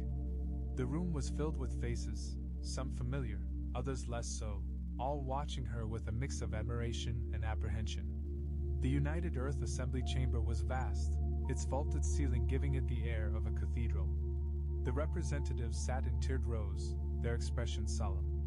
Commander Price, the assembly speaker began, his voice echoing through the chamber. You and your team have delivered humanity's greatest victory, but this victory has come at a cost. What is your assessment of our readiness for future encounters? Elena took a deep breath. Speaker, the Galactic Council underestimated us today, but that won't happen again. The protocol proved effective, but it's a reactive measure, not a sustainable defense. We need to invest in offensive capabilities, strengthen our alliances, and develop technologies that can match, or surpass, those of the Council. And what of Team Alpha? Another representative asked, his tone heavy with the weight of the question. Elena's jaw tightened. They gave their lives to ensure the protocol's success. Their sacrifice won us this day. We owe it to them to ensure it wasn't in vain. The chamber fell silent, the weight of her words sinking in. Finally, the speaker spoke. Your recommendations will be taken under advisement. For now, Earth owes you and your team its gratitude. The holographic link blinked out, leaving Elena alone in the dimly lit conference room. She closed her eyes, exhaling slowly. The weight of leadership pressed heavily on her shoulders, but there was no time to dwell. The work was just beginning. Back in the control room, Marcus and Grant were locked in a quiet debate. The general's arms were crossed, his stern expression unyielding. Marcus gestured animatedly, his frustration clear. Look, I'm not saying we turn the protocol into a weapon, Marcus said, his voice rising slightly. But we need to explore its potential. It's the only thing that worked against their fleet. And I'm saying we don't rely on a system that nearly took out half our infrastructure. Grant countered. We need redundancy, something that doesn't leave us crippled if it fails. Elena entered, her presence immediately silencing the argument. Gentlemen, she said, her tone sharp, we're on the same side here. Let's focus on solutions, not problems. Marcus and Grant exchanged a glance before nodding. We'll keep refining the protocol, Marcus said grudgingly. But we need resources, more staff, better equipment. You'll have it, Elena promised. Grant, coordinate with the Assembly's Defense Committee. We need a comprehensive strategy, and we need it fast. The general nodded, his respect for Elena evident. Consider it done. That evening, Elena found herself alone in her quarters, staring out at the stars. The faint hum of the station's systems was the only sound, a constant reminder of the fragility of their existence. She thought of Team Alpha, of Keller's determination and the crew's courage. Their faces lingered in her mind, a painful reminder of the cost of leadership. A soft knock at the door pulled her from her thoughts. Marcus stepped inside, a steaming cup of coffee in each hand. Thought you could use this, he said, offering her one. She accepted it with a small smile. Thanks. They sat in silence for a moment, the weight of the day settling between them. Finally, Marcus spoke. You think we'll make it? Elena took a sip of coffee, her gaze distant. We have to. Marcus chuckled softly, though there was little humor in it. That's not an answer. It's the only one I have, she admitted. We've proven we can stand up to them. Now we need to prove we can survive. He nodded, his expression thoughtful. You're a good leader, Elena. Keller and her team, they believed in you. So do I. She met his gaze, her eyes resolute. Then let's make sure we're ready for what comes next. The next day, Earth's defenses began their rebuild. Engineers worked around the clock to repair and upgrade the satellite array, while scientists delved into the protocol's data, searching for ways to improve its efficiency. Across the planet, humanity rallied, united by the shared knowledge that they had faced the galaxy's strongest force and emerged victorious. But in the far reaches of space, the remnants of the Galactic Council's fleet gathered. Within the shadows of a massive dreadnought, Supreme Chancellor Vector stood before his advisors, his expression dark. "Earth has proven troublesome," he said, his voice a low growl. "But they are not invincible. Prepare the Armada. Next time, we will not underestimate them." The dreadnought's engines roared to life, its crimson glow cutting through the void. The war was far from over, but humanity was ready to face whatever came next. The Academy called it the Trial of Fear. A machine older than some empires, flawless in its judgment, designed to map the terror coiled in every living mind. No cadet graduated without facing it. One by one, they stepped forward. A scaled warrior trembled as the screen bloomed with images of firestorms consuming her nest. A tusked predator roared in defiance, but the machine showed his dread anyway, the dishonor of being chained. Laughter, whispers, mockery rippled through the hall as each chart appeared. The system never lied, and humiliation was part of the lesson. In the back row, the human waited. Soft-skinned, weaponless, fragile, the one species everyone expected to crumble the fastest. Some cadets had already begun to grin, waiting to see what pathetic nightmare the machine would dig out of him. He rose without a word and sat in the chair. Electrodes hummed against his skin. The machine stirred, lights chasing across its surface as it dove into his mind. And then it faltered. Data spiked, collapsed, rebooted. The screen hissed with static.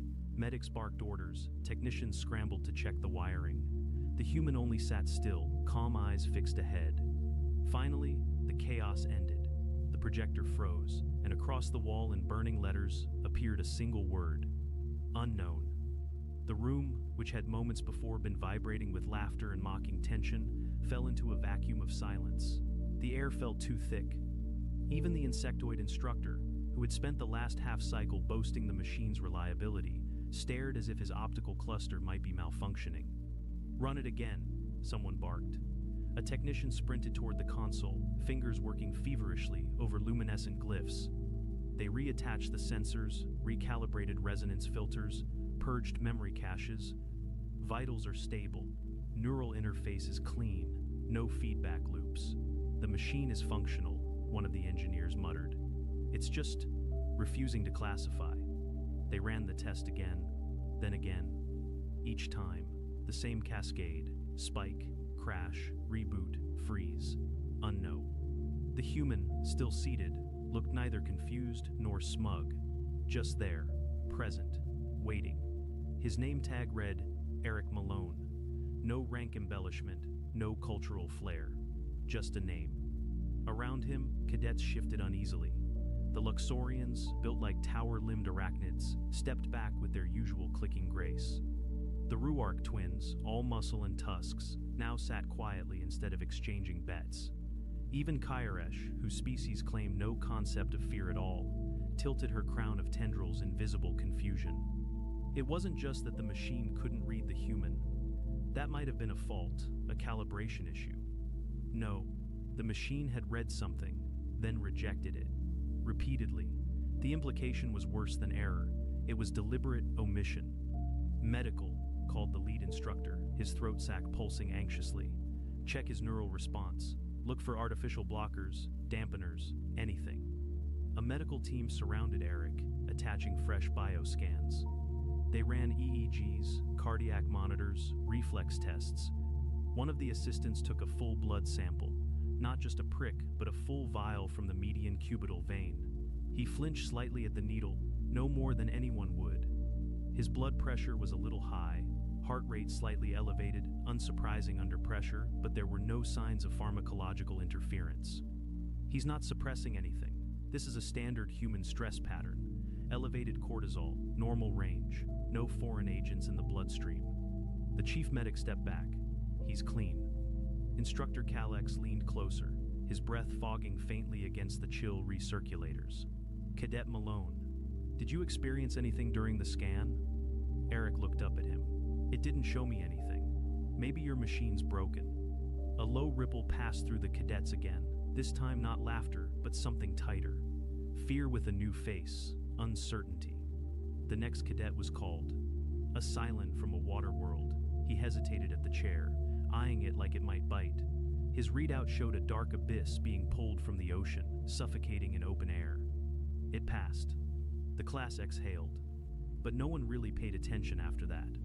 Even when one cadet's fear was displayed as the annihilation of his family's bloodline in front of his ancestral crypt, the tension didn't fully return because the room kept stealing glances back at the human.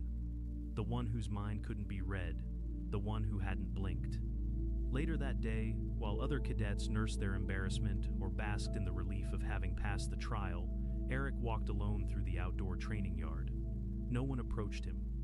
Not even Karesh, who normally sparred with every species at least once to test herself. She passed him with a slight bow of her head and did not make eye contact. He sat by himself on a bench near the kinetic field, watched the solar filter dim as evening approached. One of the medics, a Centauri assistant, approached cautiously, holding a tablet. "I ran a full diagnostic on the machine's logs," she said, awkwardly folding her forearms. "You know what's strange? It didn't crash. It completed its cycle and recorded the result." Eric looked at her, genuinely interested now. "And?" She hesitated. "It flagged your neural response as non-classifiable, not error, not data corrupted. It used the internal code for legacy encounters." "Legacy?" She nodded. "Ancient contacts, the kinds we haven't seen since before the Archive Wars. Beings whose fear patterns broke the framework, the only recorded classification that fits Island. Unquantifiable." Eric frowned. "So, what does that mean?" The medic stared at him. "It means you might be the most terrifying thing in this academy." By the next cycle, word had spread. In the dining bay, the whisper followed every tray. The human cadet. The trial of fear. The verdict. Unknown. A term spoken in hushed tones, as if saying it aloud might attract its meaning. Instructors tried to downplay it. Official bulletins labeled it under review. But no one missed the tension in the hallways, or the sudden way instructors paused when Eric entered a room. Even the training AI now asked him for manual override, more often than not, as if uncertain what his biometric tags meant. And yet, Eric kept showing up. To tactics class, field training, zero-grav maneuver drills. He laughed at jokes, laughed at himself, argued over protein rations, and handed out chewing gum during breaks. But nothing he did, no smile, no casual shrug ever quite reached the walls others now built around him. In the fear chamber, the machine sat untouched for 3 days. Then, without ceremony, it was brought online again. "This is not a retest," Instructor Chillax said, addressing a new class of observers. "This is a diagnostic verification. The system must prove it was not compromised." Eric stood nearby, arms folded, saying nothing. No one had ordered him to participate again. He just showed up when he heard. A cadet from the Jura stepped up. Her body was armored in crystal chitin, her blood said to carry trace minerals from supernovae. She was proud, undefeated in sparring matches, and known to laugh in simulations of battlefield collapse. She sat. The machine hummed. Her chart painted the projection wall in stunning color. It showed a black void, not empty space, but a complete loss of connection, a death not of body, but of mind. A void where the Jura hive mind no longer reached her. Alone, in a universe where she could not feel the song of her kind. She collapsed, weeping the moment it ended. Chillax gave no comfort. That was not the machine's purpose. Another cadet stepped forward, and another. One by one, the system displayed their most private, paralyzing nightmares. Each exposure was like a psychic wound turned public. Eric watched them all, silent, still. After the last cadet's vision ended, a cascade of withering vines choking out his life forest, Chillax turned toward him. "You remain an anomaly, Cadet Malone." Eric raised an eyebrow. "Still no readout?" "No change," the instructor said. "Would you submit again?" There was no law that said he had to. He'd already passed the trial, however anomalously. But in a moment that stretched just a little too long, Eric nodded. "I'm not afraid of machines," he said, and sat back in the chair. No one exhaled. electrodes connected, the lights dimmed. This time, the hum began sharply. The machine reacted even faster than before, reading, parsing, decoding. Then came the stutter. A flicker, a pulse, a sound like grinding metal beneath glass. Data spilled upward in jagged spikes on the monitor, impossible amplitudes, nonsensical ratios. Heat levels in the machine core spiked. Cables began to shimmer red. A safety alarm chirped softly, then louder. Then, a bright hiss of static. And again, unknown. Only this time, the screen didn't freeze immediately. It began to show something. A shape, a shadow, almost. Abstract and massive. Not a beast, not a storm, not a memory. Something like absence given form. Then it crashed. The wall projection blinked out. The diagnostic console popped, sparks arcing briefly across its casing. Techs swarmed. Medics checked vitals, but not Eric's this time. The machine's internal regulator had overheated. A pump unit was failing. Several fuses would need manual replacement. Eric sat perfectly still in the chair, staring ahead. "Eric," Chillax said carefully, "did you see anything?" He didn't answer right away. Then he said, "I think your machine doesn't like what I think about." "You were shown an image," Chillax said, briefly. "What was it?" Eric stood slowly. "I didn't see anything new. It's like it tried to pull something from me, then gave up." "Do you remember the shape?" "No," he said. "It's like trying to remember a noise that made you uncomfortable, but you don't know why." "Then, how do you know it gave up?"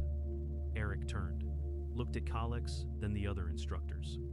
"Because whatever it was trying to find," he said, "I already learned how to live with it."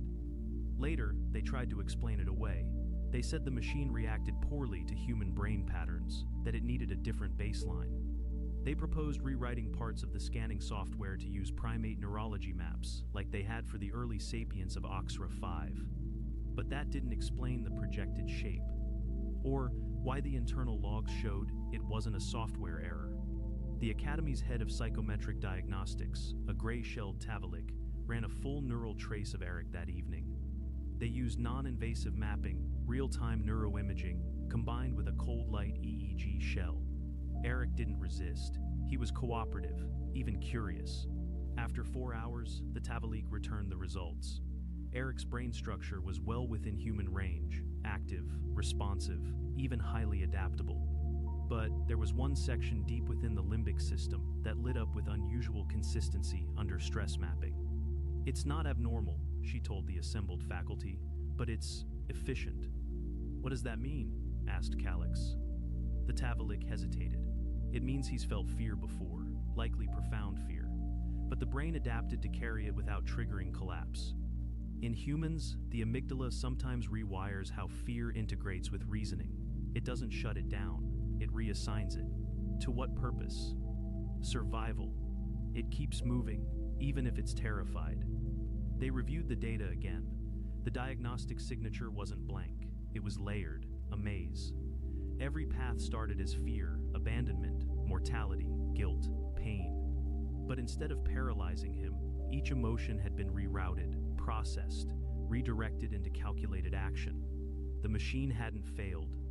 It had simply found no single dominant terror, no image strong enough to isolate. Because for Eric, fear was not a wall. It was part of the floor beneath him. The instructors debated whether to inform command. In the end, they agreed on silence. But the cadets weren't bound by protocol. By the end of that week, none dared to sit at his table. By the end of the next, some left offerings on his bunk, little tokens of wary respect. And by the third week, someone carved a single word onto the door of the simulation deck. Unknown. It was no longer a classification. It was a warning. The Academy stopped calling it a trial.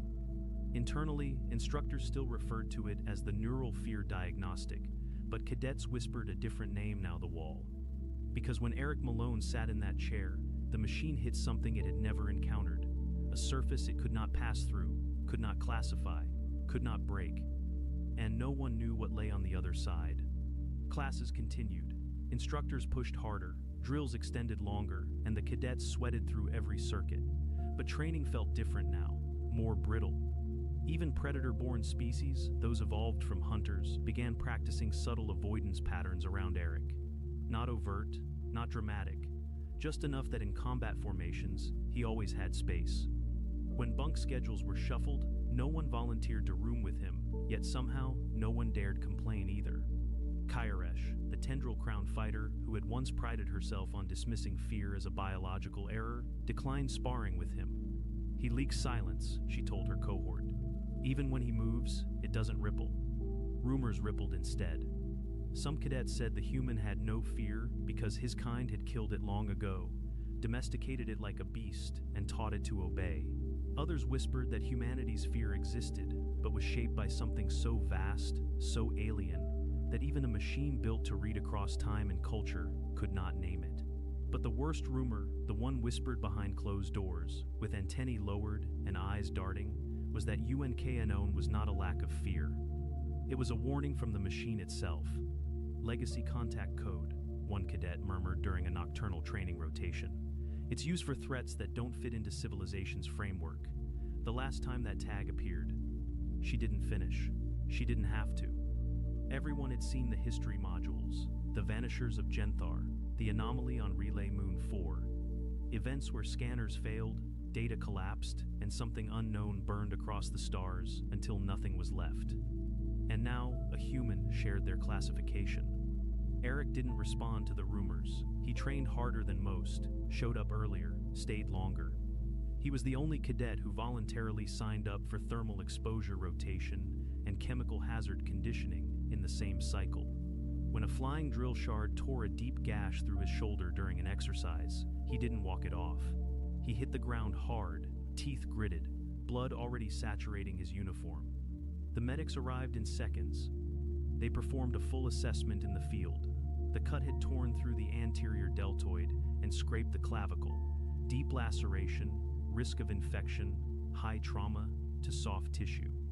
Eric didn't try to stand. He didn't joke. He did exactly what he was told, breathing through the pain. The medic cleaned the wound with iodine substitute, used hemostatic foam to slow the bleeding, and immobilized the arm before transporting him to recovery. He was out of physical drills for 12 days. During those 12 days, the academy held breath. Because weakness would have made him familiar again, understandable, mortal. Instead, the human used the downtime to attend every theory class, analyze every war simulation, and recite verbatim the entire battle doctrine of the Galvathian campaign without notes. On day 13, his sling came off. He returned to the track and completed the 4.3 Kelvin's obstacle run without pause, left arm still aching, favoring the motion slightly but finishing anyway. The instructors took notice, especially Instructor Mark, an old veteran of the Sothar insurgency, who had once fought in 0G with one lung collapsed and a dislocated hip. He was not prone to praise, but during tactical review, when cadets were asked who best embodied adaptive combat resilience, Mark tapped the screen. Malone, he said flatly. He never wins by force, but he always gets up. It wasn't a compliment, it was a warning. Later that week, the head administrator of the academy, the four-eyed Varellan, known as Overseer Tatch, held a closed-door meeting. It included the machine's engineers, the senior medics, the psychometric lead, and 3 representatives from Central Command. Records of that meeting were encrypted and sealed. But 2 things leaked from it. The first, a single internal memo circulated only among instructors. It read, "Continue observation of Cadet Malone. Do not provoke. Do not engage in psychological escalation. Classification remains unknown." The second, someone quietly decommissioned the Trial of Fear machine. It was placed into indefinite recalibration. No replacement was scheduled. No cadet ever sat in that chair again. Weeks passed. A strange peace returned, but it was a peace laced with caution. Eric still joked, still traded rations, still helped a winged cadet from the Slaven climb the tower after a flight injury grounded him mid-drill. He still lost sparring matches, still missed questions, still grumbled when the protein bars tasted like chalk. But everyone watched for the cracks, and found none. The Ruark twins tried to bait him once. One bumped his shoulder in the mess line, muttered something about, "Machines don't show what doesn't exist." The other added, Maybe your species just doesn't get fear, or anything at all. Eric turned, met their eyes, and smiled. Not wide, not threatening, just enough. Then he walked away. That night, both twins filed voluntary reassignments to different sleep blocks. Karish said it best, during a seminar on pre-combat psychology. The rest of us know what we fear. We saw it, faced it. We are stronger now because we know the shape of our limits. She gestured toward Eric, who sat in the back, quiet. But he walks without that shape. That's not strength. That's not weakness. That's a door without a lock. One of the instructors asked what she meant. She stared at them. Would you sleep easy next to a door that never tells you what's behind it? The summons came without a reason. No citation, no disciplinary tag. Just an official call code ping on Eric Malone's comms tablet, blinking amber. Report to Evaluation Bay Theta. 19th cycle. Internal clearance required. He showed up 10 minutes early. Evaluation Bay Theta wasn't part of the main campus. It lived beneath it 3 levels down, past the regular dormitories, under the secure tech archives. Cadets weren't sent there often. Most didn't even know it existed. Those who did called it the glass room. The door slid open with a hiss, revealing a chamber colder than it needed to be. Transparent walls, sterile lighting, and a table that looked more like it belonged in a medical exam suite than a classroom. 3 figures waited inside. Commander Nils Human, gray-bearded, uniform immaculate, a rare sight at the academy, where instructors from Earth were posted sparingly. Inquisitor Tail, a Corellan whose skin flickered in subtle pulses of biolight. Their species had no visible mouth, but spoke with impeccable Terran standard through an implanted synthesizer. And lastly, Overseer Tatch himself. Cadet Malone, said Nils, gesturing to the chair opposite them. Please sit. Eric did, not casually, just quietly, alert. Tail placed a data cube onto the table. It illuminated automatically. Images scrolled across its surface scans of Eric's trial, logs from the machine, timestamps, core temperatures, power spikes, and finally, the word again, unknown. We are not here to reprimand you, said Tail softly. We are here to understand. Is this a formal psych eval? Eric asked. No, said Tatch, his 4 eyes blinking independently. This island, clarification. We've reviewed the machine logs, Nils said. They show that your neurological responses weren't abnormal.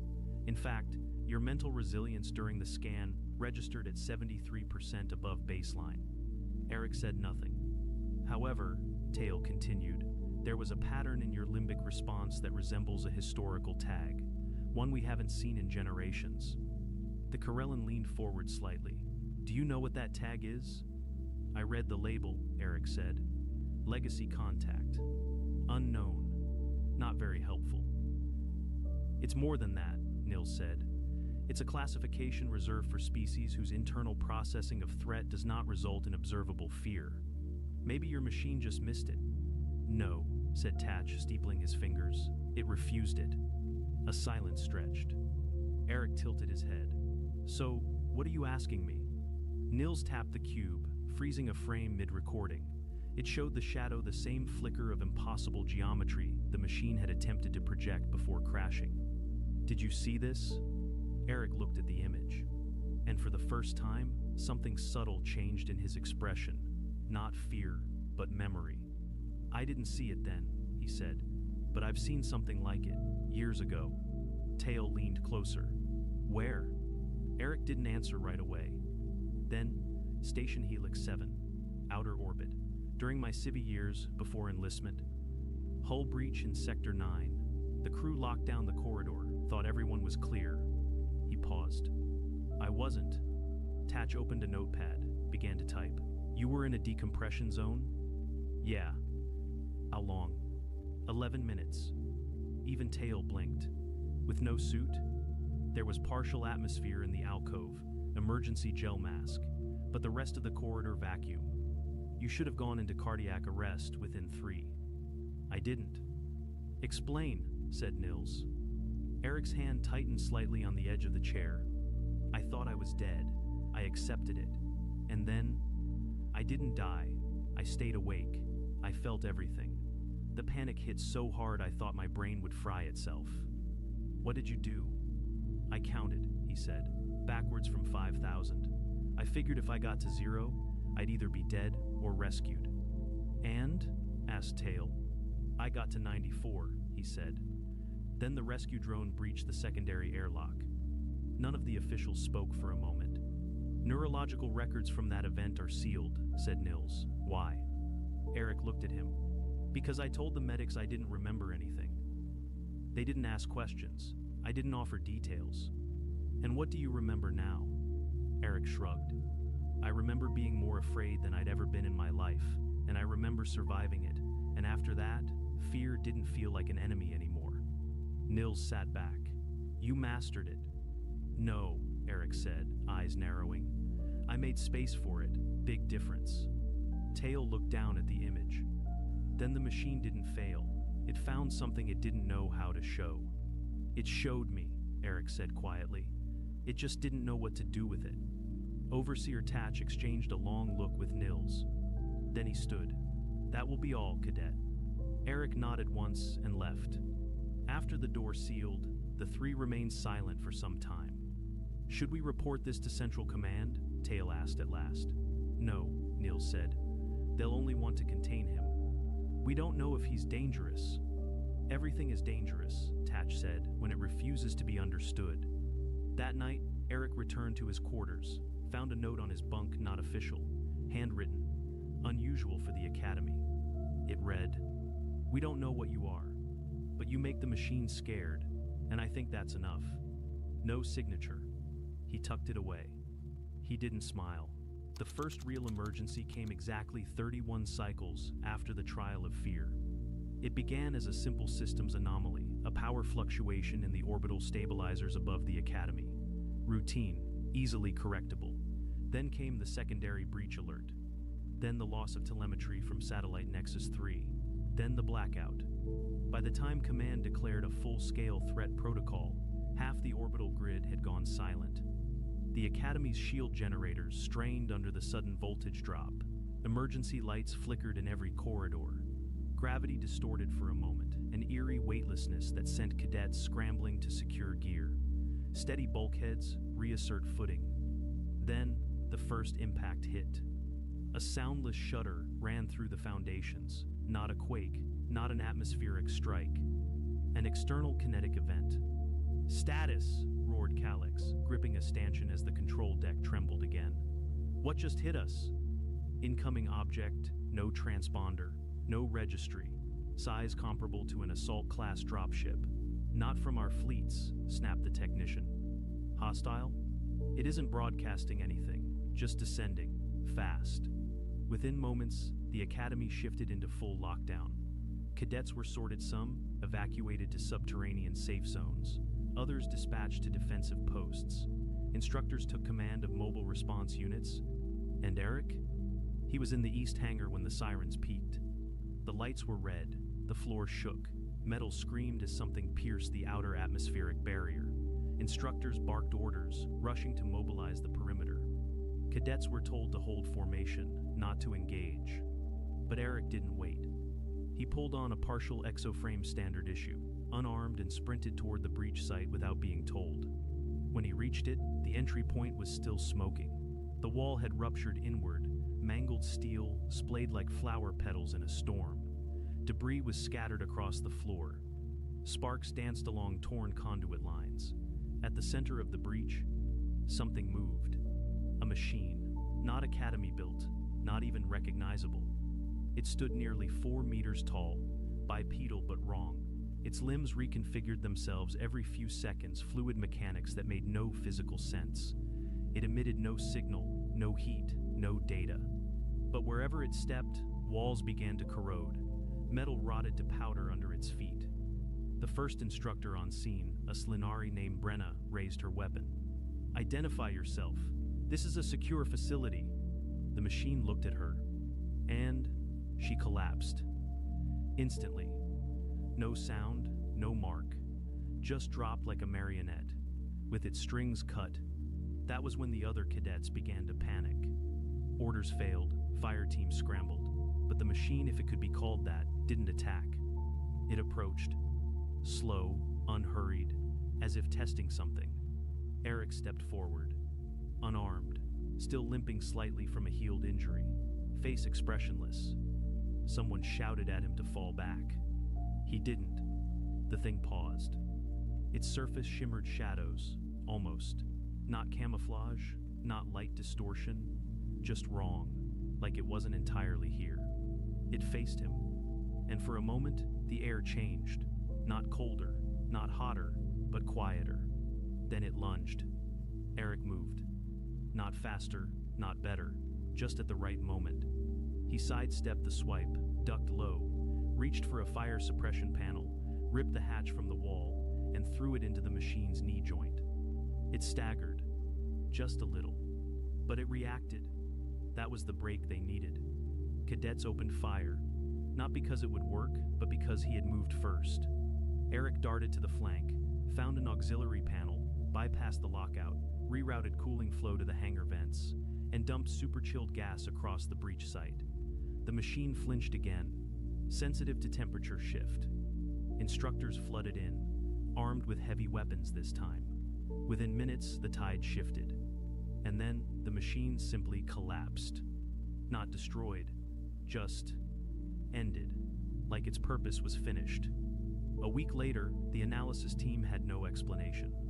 The device hadn't transmitted anything before, during, or after its incursion. It left no power signature, no origin trace. Its inner architecture didn't match any known technology. The official report called it an anomalous test drone, but no one believed that, because Brennan never woke up, and because everyone saw who had acted first. Eric Malone. The one cadet who hadn't frozen, who hadn't waited for orders, who'd stood in front of something alien, unclassifiable, and uninvited and moved. Just like he had in the trial. The word came back. Unknown. Same designation, same classification, the same silence in the report margins. By the time graduation arrived, the academy had made certain adjustments. There were no more trials. The machine was quietly dismantled, its components archived under top clearance code. No reason given. Eric received no special honors, no speech, no extra stripe, just a file noting extreme situational response effectiveness under anomalous conditions. He didn't need the recognition, because everyone had seen. Even the alien cadets who once mocked humanity's softness now stepped aside when he passed. Not out of reverence, not out of fear, but out of respect. He was still human, still joked about the food, still favored his right arm a bit when it rained, still helped carry packs when the newer cadets staggered under weight. But they never forgot. Not the machine, not the verdict. Because the worst kind of fear isn't the one you can see. It's the kind that doesn't stop you, that walks beside you, calm, quiet, and ready. And if there was one thing the galaxy learned from Cadet Eric Malone, it was that the most terrifying force in the universe might not be claws, fangs, or firestorms. It might be a soft-skinned mammal who had looked at death, counted backward from 5,000, and decided, not today. The mining colony's warning systems flashed red across every screen in the control room. Blue Song's four hands moved quickly over the holographic controls, his crystalline body reflecting the emergency lights.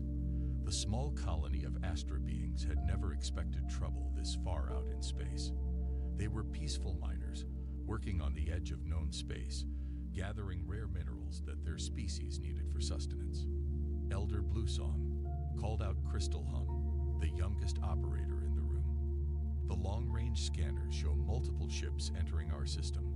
They're not sending any friendly signals. Bluesong floated closer to the main screen, his transparent body clouding with worry. A natural reaction among the Astra. The ships on the screen were arranged in an attack formation. Anyone with even basic knowledge of space combat would recognize it. But the Astra weren't warriors. They had never needed to be. How many? Bluesong asked, his voice resonating like wind through crystal. 27 large vessels, Elder, and they matched the description of the Dark Swarm fleet. The control room fell silent. Everyone had heard stories of the Dark Swarm, the terror fleet that appeared from nowhere, stripped colonies bare, and disappeared with all resources and survivors. No one who encountered them ever returned to tell their tale. The only reason anyone knew about them was because of the evidence they left behind. Empty, broken colonies. "We must contact the Galactic Council," said Crystal Hum, his young voice shaking. Blue Song's body dimmed slightly, their equivalent of shaking their head. The Council's nearest fleet is 3 weeks away at maximum speed.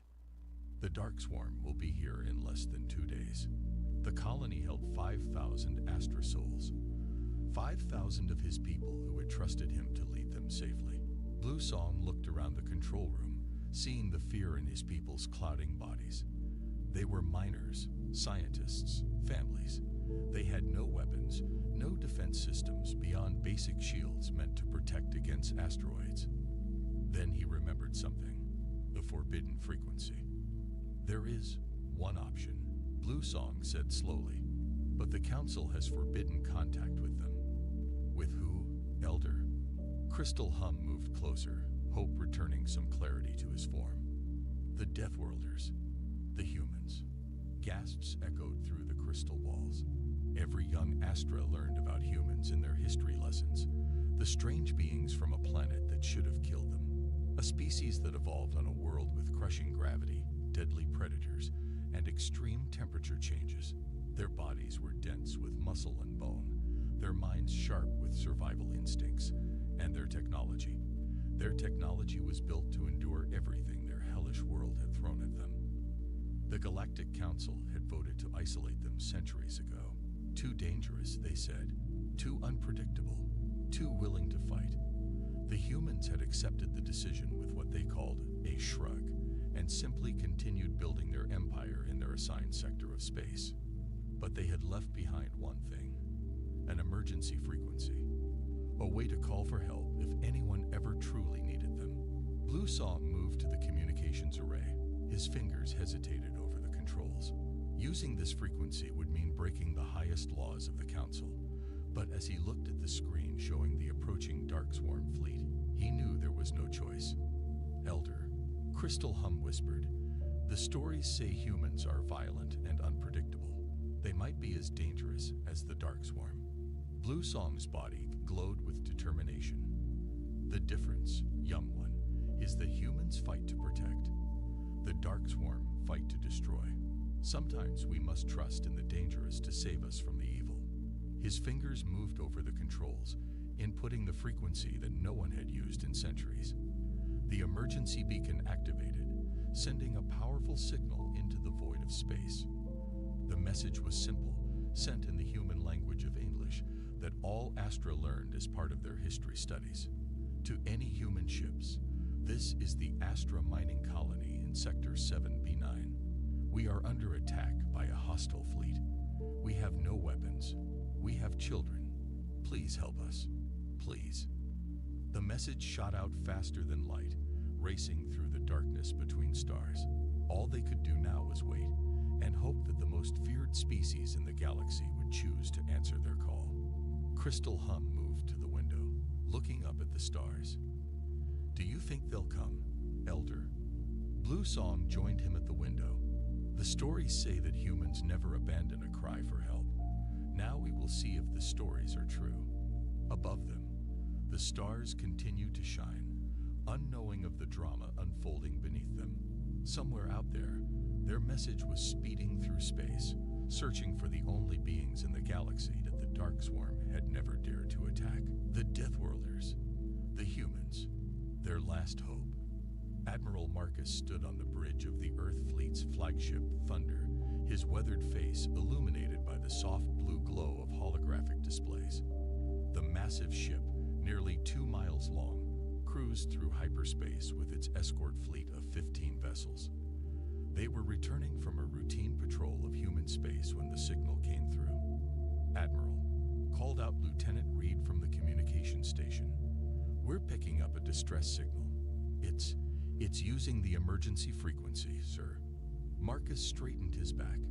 The emergency frequency hadn't been used in over 200 years, not since the Galactic Council had decided that humanity was too dangerous to interact with. They'd left the frequency as a final lifeline, knowing that someday someone might need the very thing that made humans so feared: their ability to fight. "Play it," Marcus ordered, his voice deep and calm. The message echoed through the bridge, the alien voice speaking careful English, begging for help. The crew fell silent as they listened to the desperation in those words. "Sir," the ship's eye, Atlas, appeared as a blue hologram.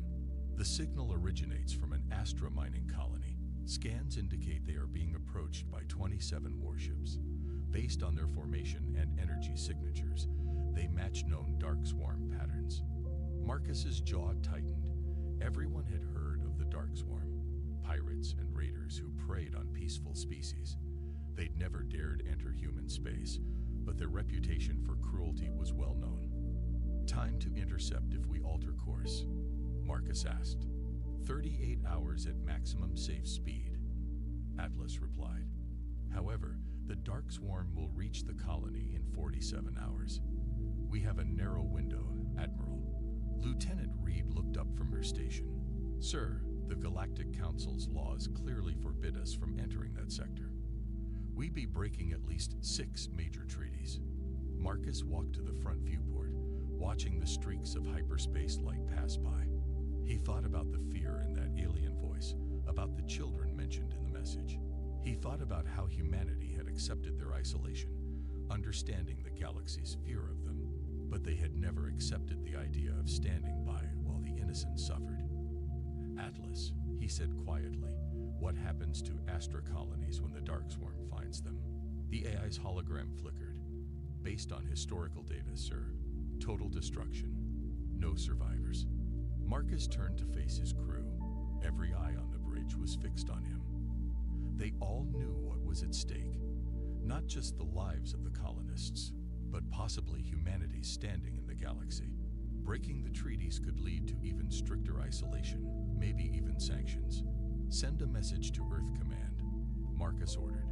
"Inform them that we received an emergency signal and are responding as per Article 7 of the Human Emergency Response Protocol." A small smile crossed Lieutenant Reed's face. Article 7 was an old Earth law predating their contact with aliens. Any ship captain who ignores a distress signal is guilty of failing to render assistance under maritime law. "Atlas, plot an intercept course. Push the engines to maximum. Lieutenant Reed, send a message to the colony. Tell them," he paused, choosing his words carefully, "tell them help is coming." "Sir," Atlas's hologram flickered with calculations. "Even at maximum speed, we have only a 9% chance of arriving before the Dark Swarm begins their attack." Marcus smiled, and there was something in that smile that reminded everyone on the bridge why humanity had earned their fearsome reputation. "Then we'll just have to be quick about the rescue, won't we?" "All hands," his voice echoed through the ship's communications, battle stations. "We're about to remind the galaxy why you don't hunt the innocent in our universe." The massive engines of the Thunder roared to life, pushing the ship faster through hyperspace. Behind it, 15 other human warships followed, their crews preparing for battle. They had trained all their lives for this, carrying the hope that someday someone would need protectors more than they feared humanity's strength. In the command chair, Marcus watched as his crew worked with practiced efficiency. They had been called monsters, dangers, deathworlders. But now, they would show the galaxy the truth about humanity, that the same strength that made them dangerous also made them the best possible allies. "Hold on," he whispered to the distant colony. "The monsters are coming to save you." The Dark Swarm fleet dropped out of hyperspace like a swarm of metal locusts, their black ships blocking out the stars above the colony. Blue Song watched from the underground command center as the first shots lit up the morning sky, tearing through the colony's weak shields as if they were made of paper. "Everyone is in the shelters," Crystal Hum reported, his crystalline form dimming with fear. "All 5,000 colonists are below ground level. The underground chambers had been built to protect against solar radiation and meteor strikes, not warships. But they were better than nothing. Blue Song watched the main screen as the first Dark Swarm landing craft touched down near the main mining facilities. "They're not destroying everything," noticed one of the operators. "They're being careful with the equipment." Blue Song's form clouded with understanding. "Because they want our mining machinery. They don't just destroy. They steal what they can use." The first images of the Dark Swarm. Troops came through the security cameras. They moved like oil across water, their black armor making them look like walking shadows. Each one carried weapons that hummed with deadly energy. The Astra had always thought of themselves as tall, but these creatures towered over their normal height by at least 2 feet. "Elder," Crystal Hum's voice shook. "We received a response from the humans before the Dark Swarm arrived. They're coming. Should we try to hold out?" Blue Song watched as the Dark Swarm methodically began searching the colony's buildings. Their movements were practiced, efficient. They'd done this many times before. "We have no choice but to hold out," he said. "But we must be smart. Atlas, seal all data cores. Activate the emergency deletion protocols." The colony's maintenance AI responded with a soft chime. "Data cores sealed, Elder. All mining records in colonial databases are now locked behind quantum encryption." The Dark Swarm had reached the main administration building. Through the cameras, Blue Song could see them placing small devices on walls and doors. Seconds later, those devices pulsed with energy, and the locks melted away. "They're going to find us," whispered one of the younger operators, her crystal form almost transparent with fear. "Yes," Blue Song agreed, "but they won't find us easily, and they won't find what they're looking for." The colonists had spent the last 2 days preparing. They'd hidden their most valuable mining data, scattered their food supplies across multiple storage rooms, and set up false leads that would take time to investigate, time they desperately needed. A loud boom echoed through the underground chambers. The Dark Swarm had found one of the main entrance points to the underground complex. "All security doors, close and lock," Blue Song ordered. "Activate the emergency maze protocol." The underground complex had been built with a clever design feature. In emergencies, the internal walls could move, turning the straight corridors into a complex maze. It wouldn't stop the Dark Swarm forever, but it would slow them down. "Elder," Crystal Hum called out. "They're broadcasting a message." The message played through the colony's speakers, the voice deep and artificial sounding. "Attention Astra Colony. Your resources are now property of the Dark Swarm. Surrender and provide access to your data cores, and your deaths will be quick. Resist, and we will ensure your suffering serves as a lesson to others." Blue Song's crystal form glowed with a fierce light. "Send them our response." Crystal Hum looked uncertain. "What response?" "Elder, send them nothing. Let them waste time waiting for an answer that will never come. Every minute they spend waiting is another minute closer to our rescue." Through the cameras, they watched as the Dark Swarm forces grew frustrated with the silence. They began using heavier weapons on the doors, but each sealed door they melted through only led them to more corridors, more choices, more delays. In the shelter areas, 5,000 Astra huddled together, their crystal bodies glowing softly in the darkness. They could hear the sounds of the Dark Swarm above them, searching, breaking, destroying. But they held on to hope, the hope carried in the message they'd received. "Hold on. The Deathworlders are coming." Blue Song looked at the countdown timer he'd started when they received the humans' response. 36 hours until their estimated arrival.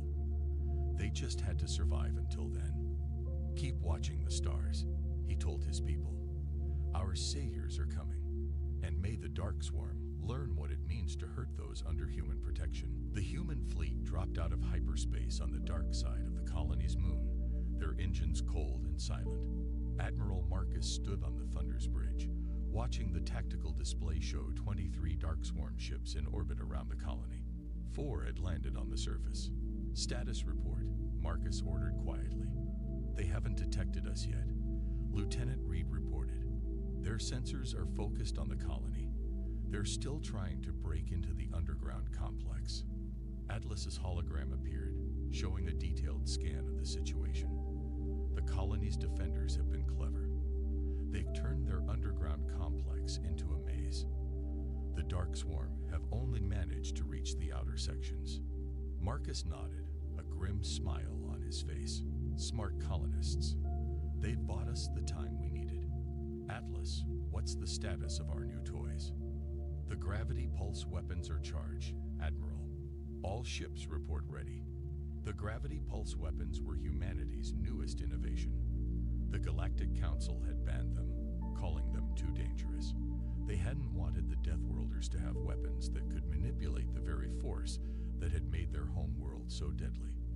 Send the signal to all ships, Marcus ordered. Operation Thunderstrike begins in 3 minutes. Remember, we want prisoners.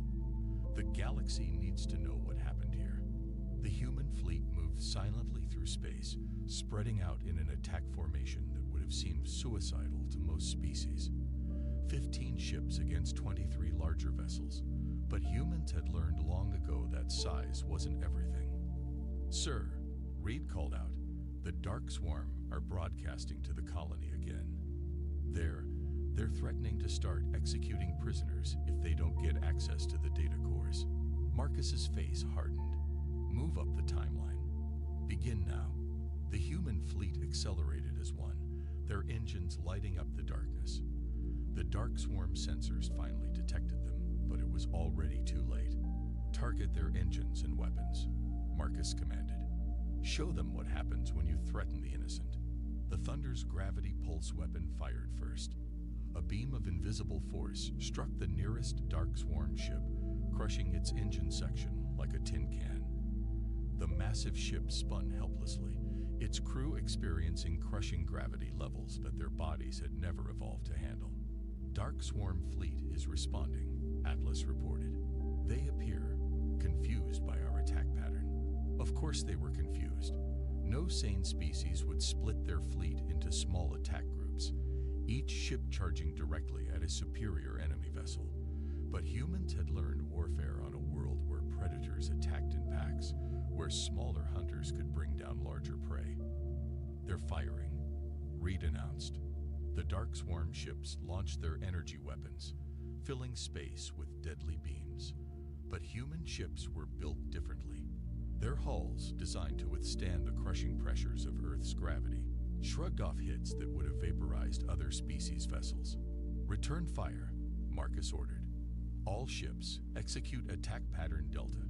The human fleet moved like a pack of wolves, each ship supporting the others. Where the Dark Swarm expected them to retreat after taking damage, they pressed forward. Where they expected the humans to break formation under fire, they held together. Sir, Atlas reported, the enemy is attempting to regroup. Their commander appears to be realizing we're not a normal opponent. Marcus watched as his ships tore through the Dark Swarm formation. The gravity pulse weapons were doing their work, crushing engines, weapons, and power systems. The Dark Swarm's technological advantage meant nothing against weapons designed by beings who had evolved under crushing gravity. Message from the colony, Reed called out. The Dark Swarm ground forces are retreating to their ships. They're running from us, sir. Not today, Marcus said firmly. Send to all ships. Block their escape. I want those ground forces captured. The galaxy needs to see what these creatures really are. The battle had lasted less than 15 minutes, and already half the Dark Swarm fleet was disabled or destroyed. Their remaining ships were trying to retreat, but found themselves trapped by the very force that had shaped humanity's evolution, gravity itself. Send a message to the Dark Swarm commander, Marcus ordered. Tell them, this is what happens when you prey on the innocent. Surrender now, or learn why the galaxy fears the Deathworlders. Bluesong and the colony's leadership watched in amazement through their few remaining external cameras as the battle unfolded above their world. The human ships moved in ways that defied conventional space combat wisdom, taking hits that should have destroyed them, pushing forward when any sane species would retreat. Their ships are damaged, Crystal Hum observed, watching the Thunder take another direct hit. But they're not stopping. How can they keep fighting with such damage? Because, Blue Song replied softly, they evolved on a world that tried to kill them every day. Everything about them is built to endure. On the Thunder's bridge, Admiral Marcus stood calmly as his ship shuddered under another impact. Warning lights flashed across multiple systems, but he knew his ship could take it. They had built their vessels like they built everything else, to survive whatever the universe threw at them. Port side armor is down to 40%. Atlas reported. 2 decks are exposed to space. Emergency force fields are holding. Crew status. Marcus asked, watching as another Darkswarm ship succumbed to the gravity weapons. 3 injured, no casualties, Reed reported. Damage control teams are already repairing the breaches. They say they've done harder repairs during training. Sir, the Darkswarm commander, Lord Hunter, watched from his flagship with growing horror as his fleet was systematically torn apart by ships that should have been destroyed 3 times over. His species had ruled the dark spaces between stars through superior technology and tactical doctrine. But these humans ignored everything they knew about warfare. My lord, his second reported, the human vessels are still advancing. Their hulls are heavily damaged, but their weapons remain at full power. They're not retreating. Why aren't they retreating? Because they're insane, Lord Hunter hissed. No species fights like this. No one advances into superior firepower. No one. His words cut off as his flagship shuddered. The humans had fired another gravity pulse, and he felt his own body growing heavy as artificial gravity crushed down on his bridge. In the colony below, the Darkswarm ground forces were experiencing their own revelation about human nature. They had tried to return to their landing ships, only to find them crushed by invisible forces, their hulls crumpled like dying insects. Look, Crystal Hum pointed at one of the camera feeds. The humans are landing their own troops now. The human Marines emerged from their dropships wearing powered armor that made them even larger than the Darkswarm. Where the raiders had moved like shadows, the humans moved like thunderstorms, each step leaving imprints in the metal deck plating. Surrender. The human Marine commander's voice boomed through external speakers. You have 10 seconds to comply. The Darkswarm troops, for the first time in their history, dropped their weapons. They had never encountered a force that could not be broken, could not be scared, could not be defeated through superior technology. On the Thunder's bridge, Marcus received the report of the ground forces' surrender with satisfaction. Status of the enemy fleet: 17 ships disabled. Atlas reported, 6 attempting to retreat. No ships remain combat effective. Marcus opened a channel to all vessels, friend and foe alike. This is Admiral Marcus of the Human Third Fleet. To all Darkswarm ships, your ground forces have surrendered. Your fleet is in ruins. This is your final chance. Surrender now, or we will show you why our homeworld is called a death world. Blue Song watched the remaining Darkswarm ships power down their weapons. In just 30 minutes, the most feared raiders in known space had been completely defeated by the species that the galaxy had tried to isolate. I understand now, he said quietly to Crystal Hum. The Council feared them because they are strong, but they never understood. The humans are strong because their world taught them to protect themselves, and now they protect others.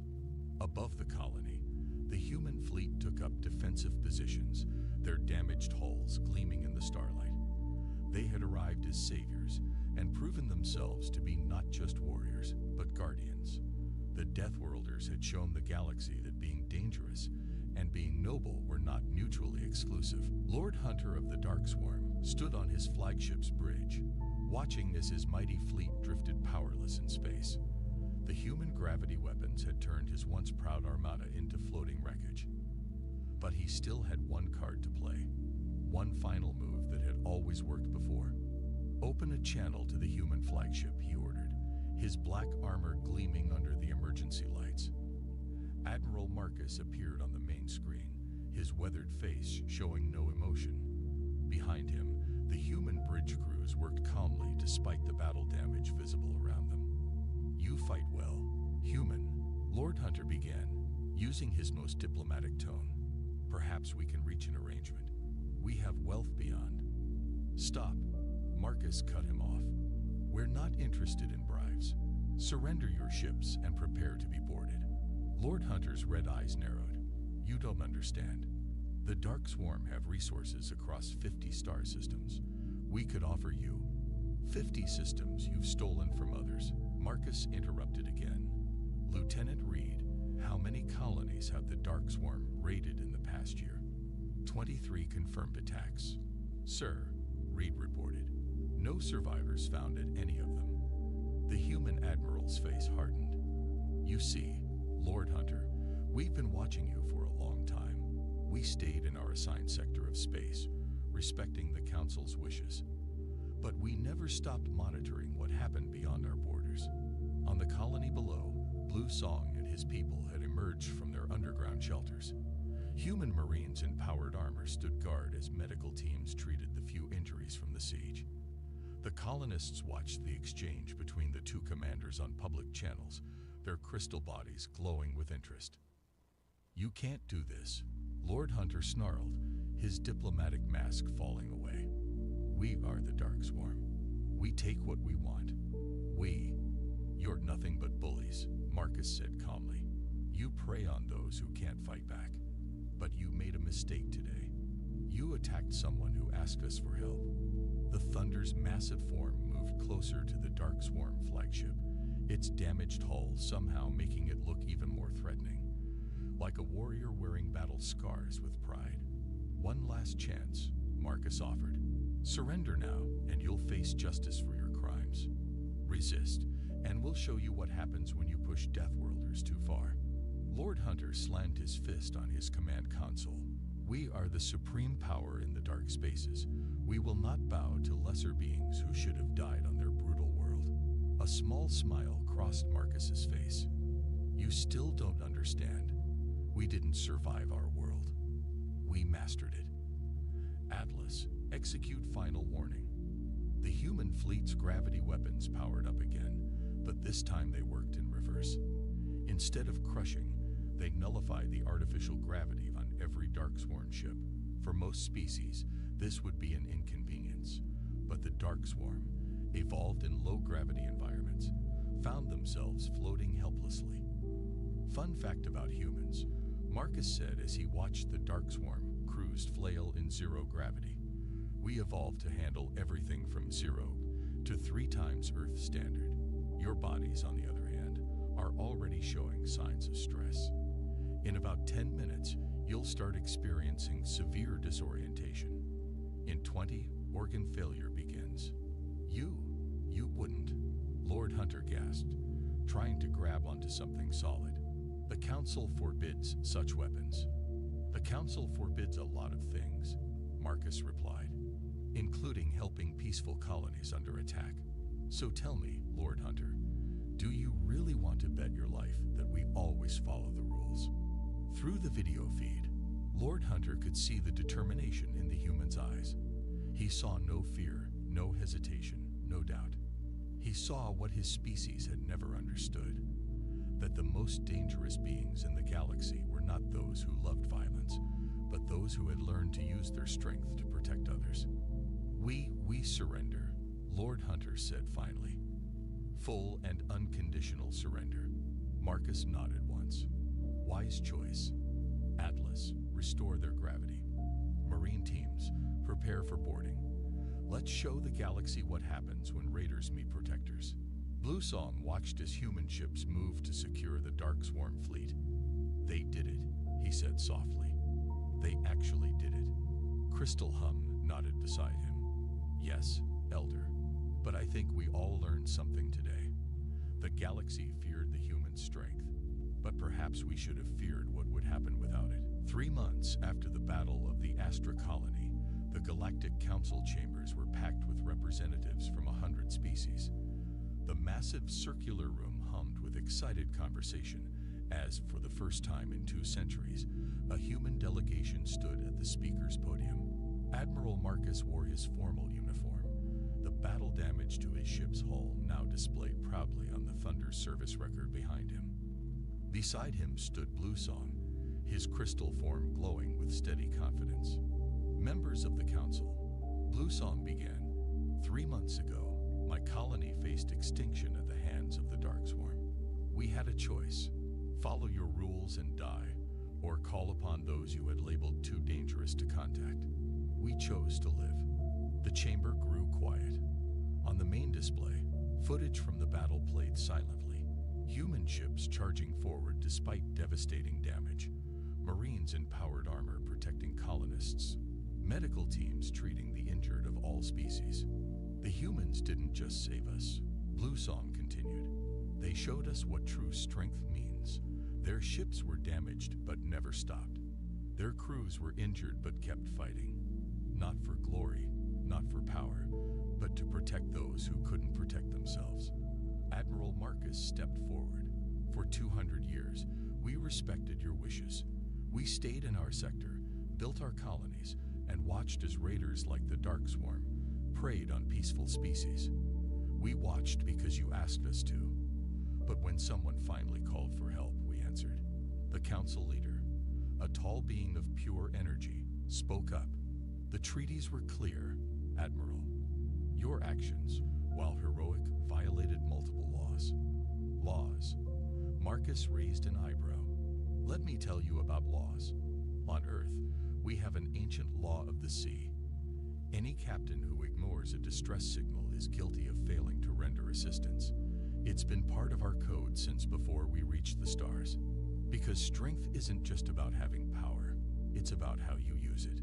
Bluesong activated a new display, showing the Darkswarm prison ships now under human guard.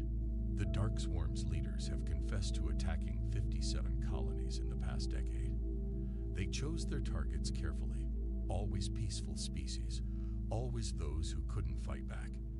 They assumed no one would come to help. But someone did come, Marcus added. And now we're here to propose a new arrangement. The chamber buzzed with interest. On the upper levels, representatives from a dozen mining colonies watched intently. They had all heard about how one distress call had brought humanity's finest to the rescue. We don't want to rule, Marcus explained. We don't want to conquer, but we're offering something the galaxy desperately needs: protection. Any peaceful colony that wants human protection can request it. We'll respond to any distress call, defend against any aggressor, and ensure that what happened to those 57 colonies never happens again. And why should we trust you with such power? The council leader asked. Bluesong's form glowed brighter. Because they already have the power. They've always had it. But instead of using it to conquer, they use it to protect.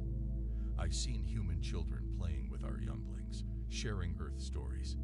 I've seen their engineers helping us improve our defenses, asking nothing in return.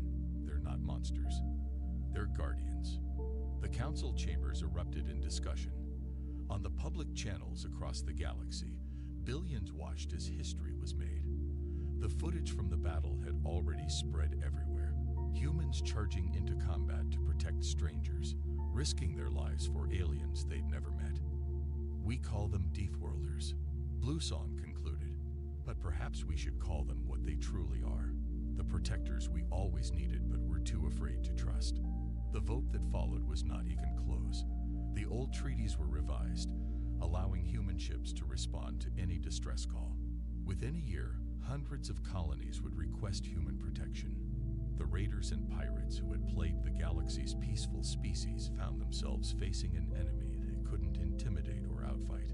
As Marcus and Bluesong left the council chambers, the Admiral smiled. You know, he said, back on Earth, there's an old saying, the only thing necessary for the triumph of evil is for good men to do nothing. Bluesong's crystal form sparkled. Then it's fortunate that when we called, the good men of Earth chose to do something. Above them, the Thunder waited in orbit, its battle scars now a badge of honor. The ship that had answered a desperate call and changed the galaxy forever. The Deathworlders had finally found their true purpose, not to be feared. lives of those who needed them most.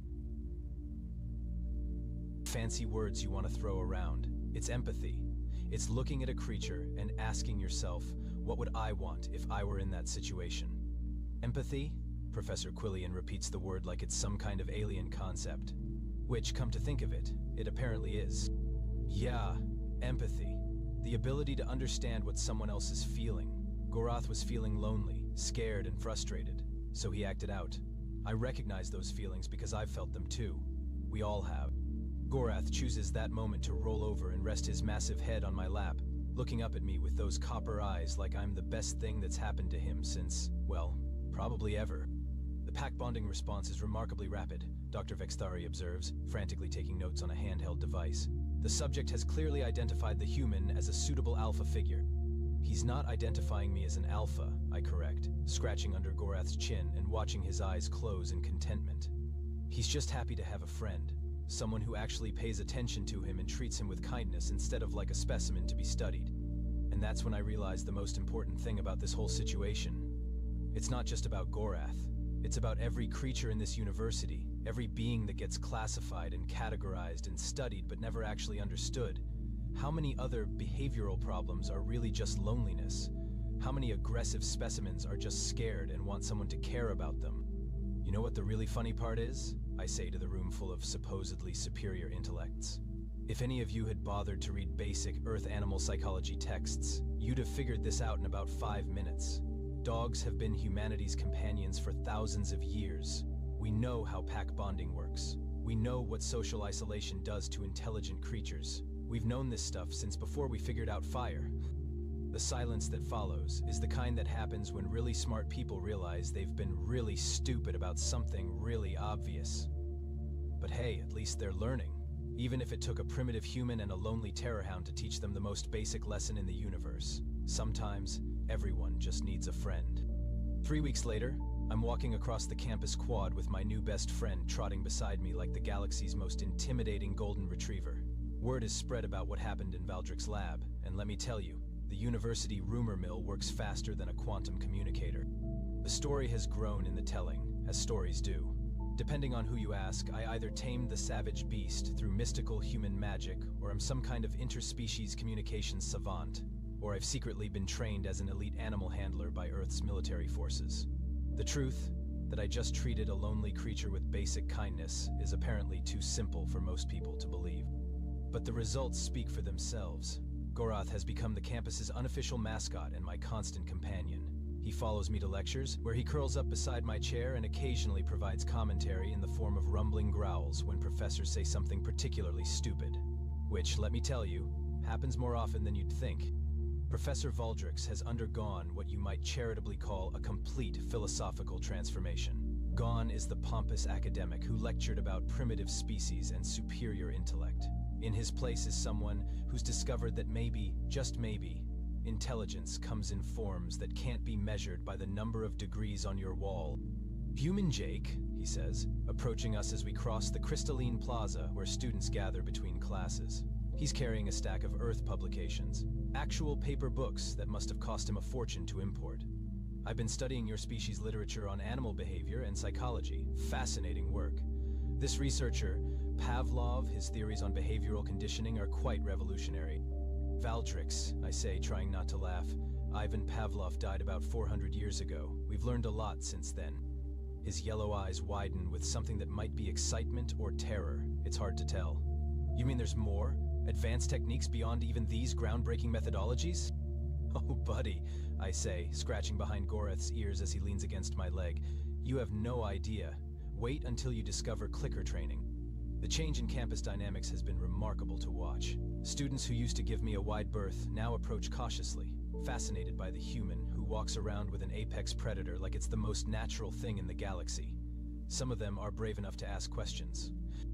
Is it true, whispers a crystalline being whose name sounds like wind chimes in a hurricane, that you can communicate telepathically with dangerous creatures? No telepathy involved, I assure her, watching as Gorath spots a group of gas cloud entities playing some kind of sport and wags his tail with interest. Just paying attention to body language and treating him like he has feelings. Feelings, she chimes, literally. but the psychological literature clearly states that non-sapient species operate purely on instinct-based behavioral programming. Before I can answer, Gorath demonstrates exactly how non-sapient he is by gently approaching one of the gas cloud students who dropped their study materials. He carefully picks up their datapad in his massive jaws and brings it back to them, tail wagging the entire time. Very instinct-based, I say dryly, as the gas cloud entity thanks Gorath in what I can only assume is their version of baby talk. But the real changes have been happening in other parts of the university. Word of the human method of animal handling has spread, and suddenly I'm getting requests from other departments. The Agricultural Sciences Division wants me to look at their uncooperative livestock specimens. The Xenobiology Department has a few creatures that have been exhibiting problematic behaviors. Even the Dean of Advanced Studies has quietly asked if I might take a look at the campus groundskeeping creatures, which have apparently been less than enthusiastic about their assigned duties. My first stop was the Agricultural Division, where Professor Clintar, a being who looks like a cross between a praying mantis and a filing cabinet, shows me their prize-breeding specimens. A herd of creatures that look like purple cattle, if cattle were the size of small buildings and had tentacles instead of legs. The Morvanian nutrition beasts have become increasingly difficult to manage, Professor Clintar explains, clicking and buzzing in what I assume is frustration. They refuse to enter the feeding areas. They've been damaging containment structures, and their nutritional output has decreased by 37%. I look at the feeding areas, which are basically sterile metal boxes barely large enough for the creatures to stand in. The containment structures are energy barriers that prevent the animals from moving more than a few feet in any direction, and the nutritional output apparently refers to some kind of milk production, though calling it nutrition seems generous when the creatures producing it look miserable. When was the last time they were allowed to move around freely, I ask? Professor Clintar's compound eyes focus on me with the intensity of someone trying to understand a particularly difficult mathematical equation. Move around freely? But that would decrease efficiency. The optimal nutrition production occurs when energy expenditure is minimized through restricted movement protocols. Right, I say, watching one of the Morvanian beasts press against its energy barrier, trying to reach another beast just a few feet away. And I bet their output started decreasing right around the time you implemented those protocols. It takes 3 hours of patient explanation and demonstration, but eventually Professor Clintar agrees to a trial run of expanded containment areas and social interaction time. The results are immediate and dramatic. The creatures perk up, start communicating with each other in low harmonic sounds, and within a week their nutritional output has increased by 50%. Remarkable, Professor Clintar buzzes, watching the beasts graze in their expanded enclosures while their young play together nearby. The correlation between psychological well-being and physiological productivity was not accounted for in our efficiency models. Funny how that works, I say, scratching Gorath behind the ears as he watches the young Morvanian beasts with what I swear is a paternal expression. The Xenobiology Department provides even more dramatic results. Dr. Zek Samira, who looks like someone tried to build a dragon out of spare spaceship parts, has been struggling with a collection of creatures she calls rainbow serpents from the cloud forests of Altair 7. Beautiful creatures about the size of earth pythons, but with scales that shift through every color in the spectrum. They've been refusing to eat and showing signs of what she calls cognitive deterioration. It takes me about 30 seconds to figure out the problem. The rainbow serpents are housed individually in climate-controlled terrariums that maintain perfect temperature, humidity, and atmospheric composition. They have everything they need for physical survival and absolutely nothing they need for psychological well-being. They're social creatures, I explained to Dr. Zexmir as we watched the serpents through their transparent enclosures. They're all pressed against the sides, facing each other, scales shifting through muted, sad colors. Look at how they're trying to get to each other. They're not declining because of disease or malnutrition. They're dying of loneliness. But the scientific literature clearly indicates that serpentine species are primarily solitary. Dr. Zixmira protests, her metallic scales clanking as she gestures. Social interaction should be unnecessary for their psychological stability. The scientific literature was probably written by people who never bothered to observe how they actually behave in their natural environment, I point out, or by researchers who assumed that just because they look like earth snakes, they must behave like earth snakes. When we combine the rainbow serpents into a larger, communal habitat, the transformation is immediate. Their scales brighten to brilliant, joyful colors. They begin intertwining with each other in complex patterns that are clearly some form of social interaction. Within days, they're eating again, and within a week they're exhibiting behaviors that Dr. Zexamir has never seen before. What appears to be play behavior, including games that involve rapid color changes and coordinated movement patterns. They're talking. Dr. Ziximer whispers in amazement, watching the serpents create complex light shows with their shifting scales. They're actually talking to each other through chromatic communication. We never knew they were capable of such sophisticated social interaction. You never knew because you never gave them the chance, I say, watching Gorath's tail wag as he observes the rainbow serpent's light show with obvious delight. But the most rewarding case comes from an unexpected source. Dean Thessarium herself approaches me one afternoon as I'm leaving the library, her tentacles writhing in what I've learned to recognize as embarrassment. "Human Jake," she says, her marble-like features showing more emotion than I've ever seen from her. "I have a personal request. It concerns my office companion." It turns out that Dean Thessarian has had what she calls a prestige pet for the past 2 years, a creature called a crystal wing from the diamond caves of Vega 9. Beautiful creatures that look like a cross between a butterfly and a living gemstone. Crystal wings are apparently status symbols among high-ranking academics. They're supposed to be elegant, graceful, and quiet.